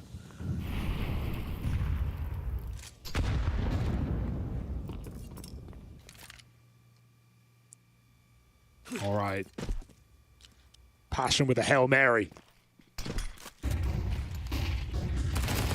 Right in, but Yakinda's been able to get out in time. Oh, had chances there to punish. Goes a little later on a JT. I might end up regretting it. Wait for the flash. They know. The offense is still pretty split up here. Molido's got a 1v2 in the B site. K Serato looking for the lurker of Nyx. Ends up playing right into his hands. Oh. Molido usually one for a flick, but that one proves to be a little too tricky, and so Passion will break through that B defense. Good patience from Nyx there, to be honest. I think if he tries to play too quick, I know it's a 4v2 and it feels pretty locked out, but you kill the flank, suddenly you may as well go in and give it a go. So just holding on, knowing that his team had the round of the B site locked, and any save is denied by him. Oh, nice shot for JT. And yeah, Yakinda delayed. He got the info off the peak, but then he waited for a flash that was already out in the air. So that's why he took a second. And it didn't blind JT at all, so he just repeats and gets bopped. So a shame. If he took that first jump, might have been a B-hold that would suffice. Instead, FURIA, 3 guns, worth a punt.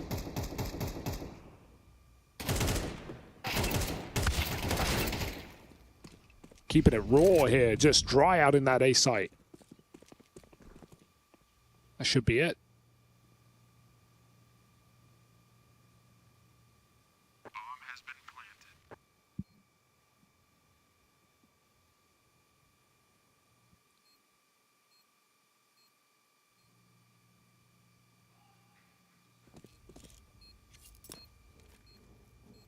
Alarm bell's not necessarily ringing yet, but this is some sizable steps in the right direction. Passion. It's these little streaks hoping to keep them alive. They've taken control over the money as well, so in theory, things should be about to get even closer.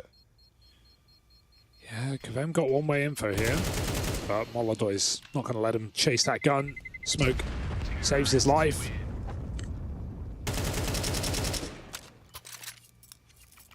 And 2 well-earned rounds here for Passion. So don't stop believing.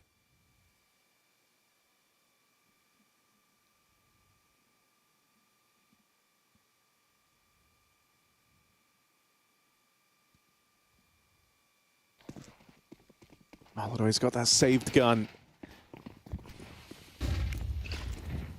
And they're going to go ahead and throw this boost in out towards lower. Nice gimmick to try and steal a kill away. Players already passed this smoke, though, and well and truly down into the basin of mid.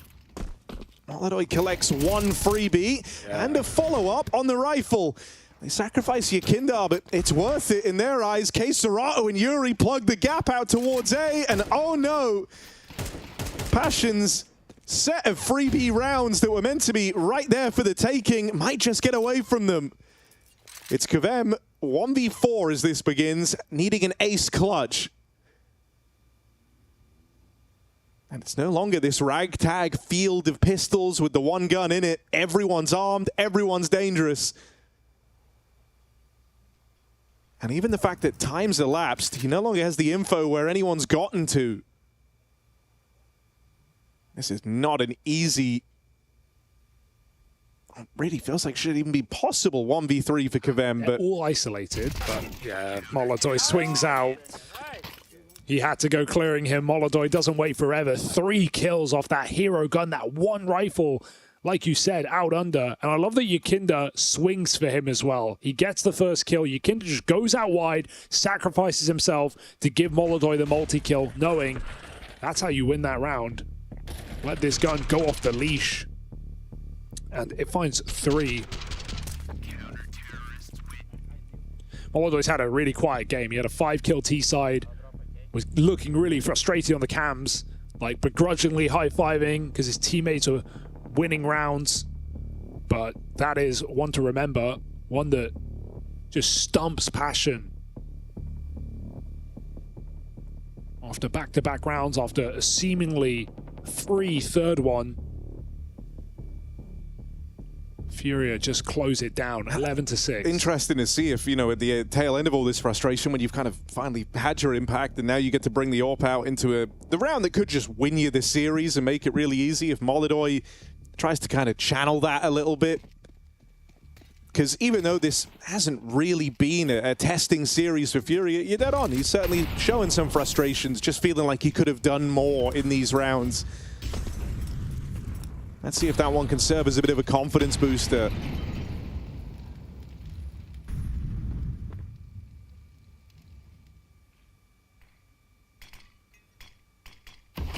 Slower from Passion, don't want to risk all their money and with it the series on something quicker.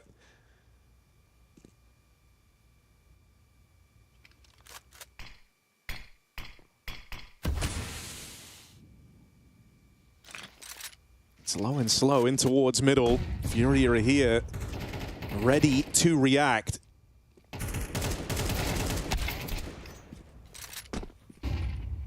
Clean work in middle. Bomb loose as well, and FURIA just to part position. Orland looks like he wants more. That might be a way in. Try with a big kill, and that's a B-side open for business. Molodoy, the only guy ready to stop this cross in the site, and he is not up for the job. Try has just hit 2 massive impact kills, but the bomb is lost in middle. They tried to go back. They had Nyx out ramp. It's all up in the air. FURIA with the package at their feet and tries double kill into a B bomb site, all for naught. All for naught if Nyx dies, and now Try, how does he succeed?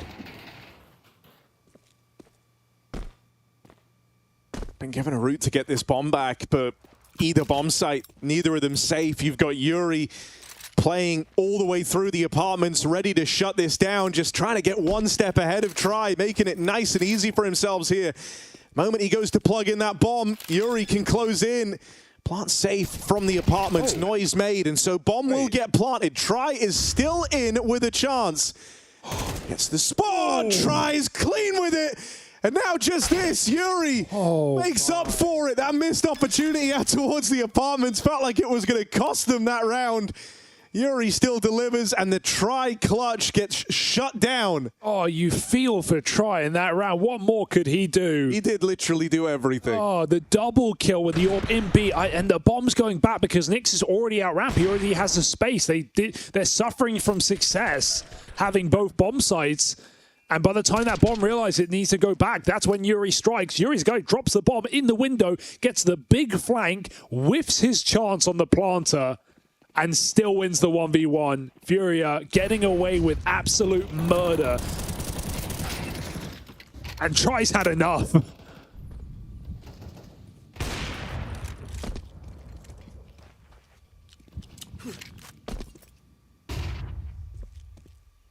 Oh, Yuri.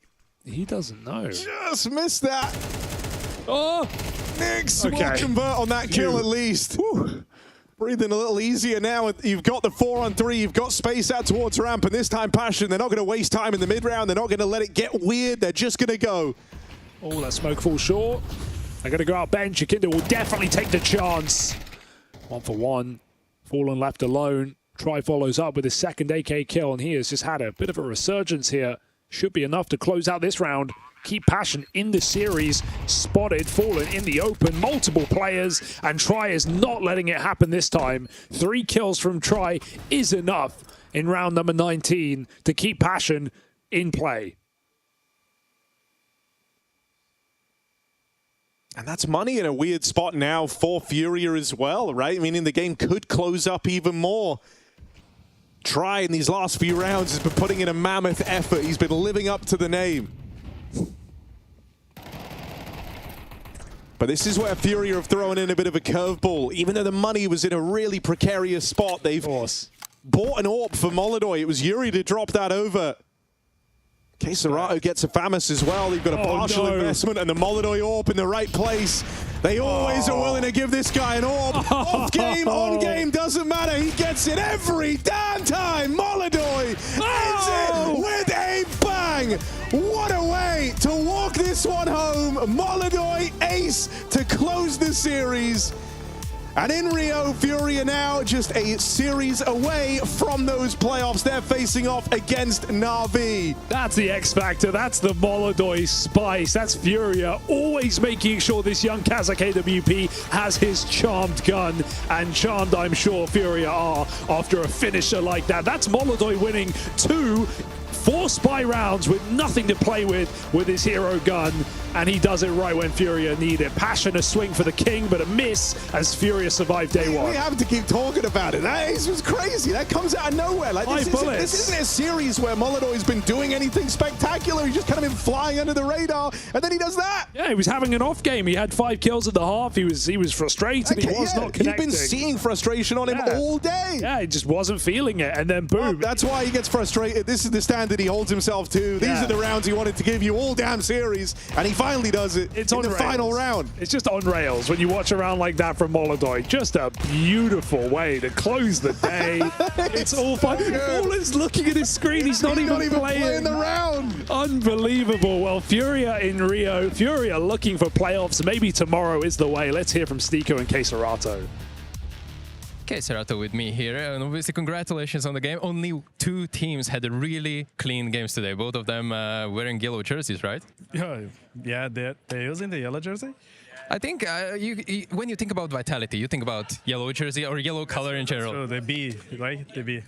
I mean, your Mirage feels really impactful. This is why I wanted to talk to you specifically, and you had so much impact, and I wanted to ask you about your specific form coming into this tournament. How do you feel individually coming into IEM Rio? I mean, every time we come here, it feels like home. So it looks like I'm playing from home, so I'm used to it. So it feels great, actually. And I'm so happy to be here in this arena. We had a lot of histories here back then, like the Major. Yeah, what can I say? The major was the major. Absolutely, but there was one specific round. I hope you can remember. It was kind of like round 5 where you lurked out B. Do you remember that round? Yeah. I think that was the moment where you really took control of the game and you became kind of like the IGL of the situation. Can you walk us through a little bit what was going through your mind? Because you lost an entry in middle. Bro, honestly, they fight mid. Then they said a lot mid, and then I saw the open shooting. I think they try kill one, the first one. Then I knew I was close B, and I knew that no one run short because I heard it, and no B nades, bro. It's probably clear. Yeah, just take it out. And then I walked the first window. I saw the window was not broken, the market window. Then I said, fuck it, bro. I'll go.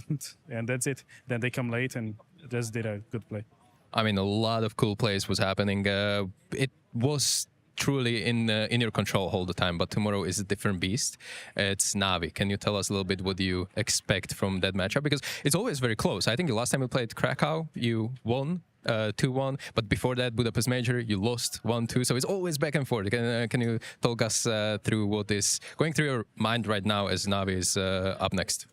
They play good. They also use yellow, so so let's see what's gonna happen. Probably the best yellow gonna win. Yeah. It all remains to be seen, but we will have to wait for that tomorrow. Anything particular you have to enjoy this win and prepare for the next one? Yeah, we're gonna prepare for the next one for sure, but I think it's more about us, not about them. Yep. And I think that's it. It's Counter-Strike right now. If you you had to play yourself, like the good decisions and also the timings, all the shit. So it's not about them, it's about us. And let's fucking go. Caserato, one more time, congratulations. Thanks. Now, Harry and Hugo, over to you. Oh, wow, Hugo, what a fantastic first day out here in Rio. Right down there, rest of the games are still concluding. I'm sure FURIA is still kind of mentally recovering from what they just witnessed Molidoy do. They've come to expect it at this point, and Passion is still trying to recover from it as well. But Hugo, there's still another game going down. What's going on there? Aurora Hotu, right? Aurora with map 1 and looking good in this series so far. But I don't want to talk about that one, Harry. I want to talk about what's coming up. We have some insane matches for tomorrow. We have Spirit v Falcons. That's a game that's always a banger. This is a Falcons that always beat Donk in this head-to-head, or at least the core of Nico and Monacy, never losing that game until Budapest. So a bit of revenge wanted for Spirit. We have Vitality chasing a Grand Slam here in Rio as well. I don't know if anyone's going to be up for the task of stopping them. There is always a chance in Brazil that maybe we have an unlikely victor, as we've seen in the years gone by. But, man, Vitality, is anyone going to stop them? Are you banking on FURIA? Well, I'll say this. We have the upset list day 1 right now, which means all the favorites are in good form, Hugo. And that does that's going to spice things up, looking towards the playoffs on the line. The idea that we could have challenges to Vitality. And I know that's a crazy concept in the current day. These guys are winning everything. They're the ones with everything on the line with the Grand Slam, but I don't know, there's been no fumbles, which I feel like you're kind of so used to seeing at the dawn of these tournaments. Whenever you're thinking about teams that take down a squad like Vitality, you have to be in peak form, you have to be playing well, you can't be losing to the kind of underdog squads, and none of that's happened here on day 1 in Rio, pending the game that's going on right now. But currently we're nearly golden. We've had a couple of cool standing stories as well, right? Fang obviously standing in for Passion, not a great debut, at least for Passion here today, but Tak standing in for G2 had a couple of really, really good maps earlier against the Gentlemates, who are down now in the lower bracket, and G2 get to play against Vitality. So that's going to be certainly a banger matchup tomorrow, along with Spirit Falcons, as I say. It's heating up here, Harry. Any crazy expectations? Are you calling upsets for tomorrow, or do you think we're going to keep going smoothly? Look, man, I'm just saying, like, the day 1's got me riding against the upsets. I think this is just everything. Everything I know, everything's going to be par for the course. What does that mean for Navi FURIA? I don't know. It's as 50-50 as you think. I think that's a very interesting game for me tomorrow, right? With so much riding on it, with the idea that you lock in playoffs there, and then the idea as well that it was the game when you think back to the Rio Major. And I know really the only link there is the organization names, because so much has changed. But I don't know. It's a very storied matchup in terms of the orgs. Both teams looking to be in good form at the end of day 1, because Navi had that weird stumble in the middle, right? So I think that's a pretty 50-50 bloodthirsty match, and it's going to be a banger to see who gets playoffs. Well, we got Kings and Vitality, and we're waiting to see if we can find a King Slayer for that Grand Slam. We'll have to see if the favorites can keep up on day 2 of IEM Rio. We'll be kicking off tomorrow with more Counter-Strike for the rest of the week, so we'll see you there. Just actually reloaded it for him. Okay. He's got it done. Oh! Jay, nice headshot, but no! Not the knife! Oh, he goes for it! He's having too much fun!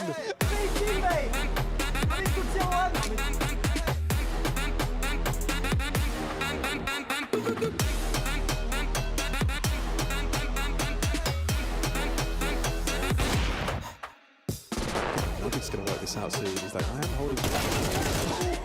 Reactions test.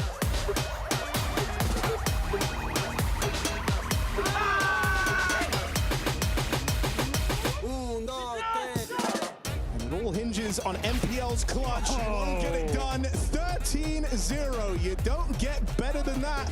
And that's quite a statement of intent out of Na'Vi in their opening map. Suddenly, and they're all here. Yeah, it's going to be a real fight out here on short. Oh dear! They've given it away to the Pistols. Alex needs the lineup, and he can't get it. Bit rips heads off.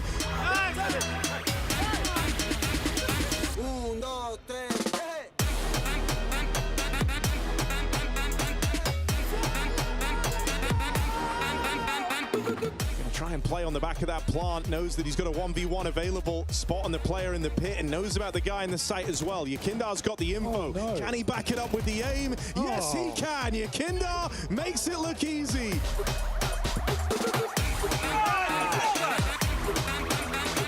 Partial investment and the Molotov AWP in the right place. They always are willing to give this guy an AWP. Off game, on game, doesn't matter. He gets it every damn time. Molotov hits it with a bang.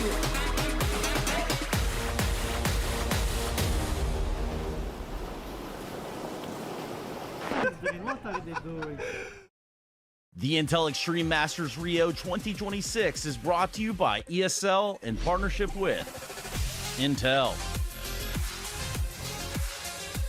Acer Predator, and DHL.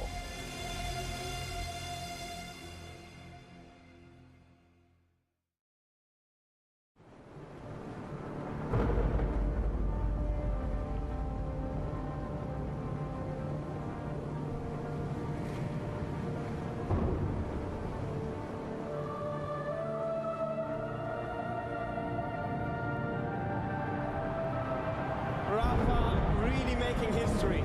Absolutely phenomenal. And Ace is the champion of the Intel Extreme Masters World Finals. Storm's still not quite done. MC is going to take this fight, though. 3 seconds left. Last 2 rounds of passion's got to start it well for ESC. And this is a massive move for Zez, but he's not content with just a Nexus kill. He wants to win. And it's all done. I'm Strolling with it. Unbelievable Rogue with a 4-0 victory over Classic. And they did it again in the grand finals. It's Na'Vi! Give it up for your Intel Extreme Masters World Champion!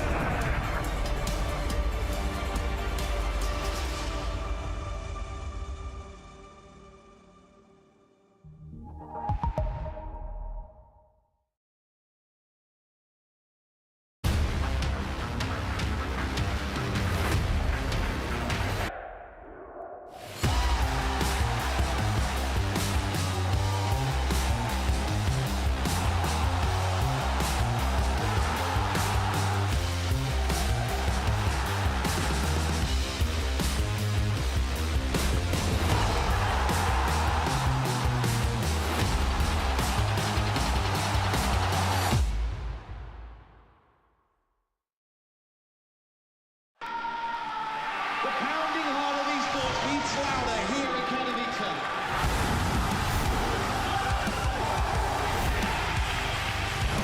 They have to double peek. He's getting his shot. Unbelievable! Something something special to throw up this deagle, and that's exactly what happens. Canids, we are back!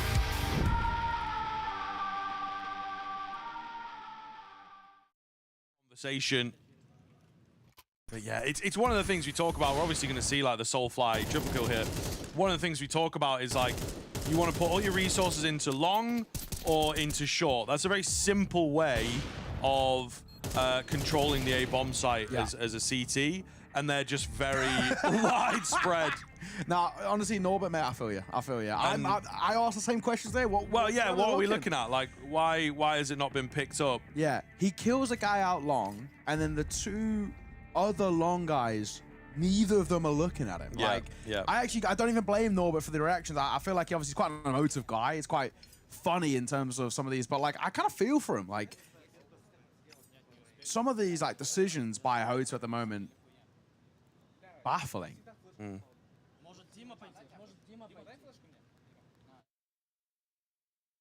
9-1. I mean, they are, again, they're just running riot here. And for Aurora too, right? Like, this is kind of a game where you can really flex the muscles a little bit, but also just get a clean start towards this tournament.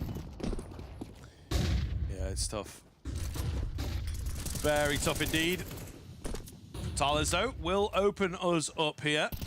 Some support on the flash. And fully forcing them away. So that's a good, clean 5-on-4. Yes. Which I don't know that we've been able to say that too often. Yeah, maybe 2 or 3 times in the entire series. And it will remain. Clean 5-on-3. Now that is rare. Maybe a clean 5-on-2. That's very rare. Yeah, an absolute winnable round for Hotu. I think it will be agreed, and we're so late on in the half. They just need to keep this relatively clean, and things should be okay in terms of the buy. And they will do just that. It's just going to be down to Soulfly here, who is miles away from any bits of action. He's got the right idea. There is a push coming into the longhouse. He's going to have his gun up for it, so takes that. There's a path that exists. There's a small chance. There's a real small window. And he does have time, right? 50 seconds in a 1v5, 10-1 versus 4. And the way this game is, you really can't count him out of this. Oh my god, Mizu. Soulfly tuck himself back in towards Longhouse as he looks back. They know where he is. So now you can just focus all your resources, all your attention, fight together. You've got a bit of util to work with. Let's try and use it. That's a questionable choice, though, because Norbert's going to fall, and now Soulfly's going for something a little bit dicey as he dives through. If he actually goes for the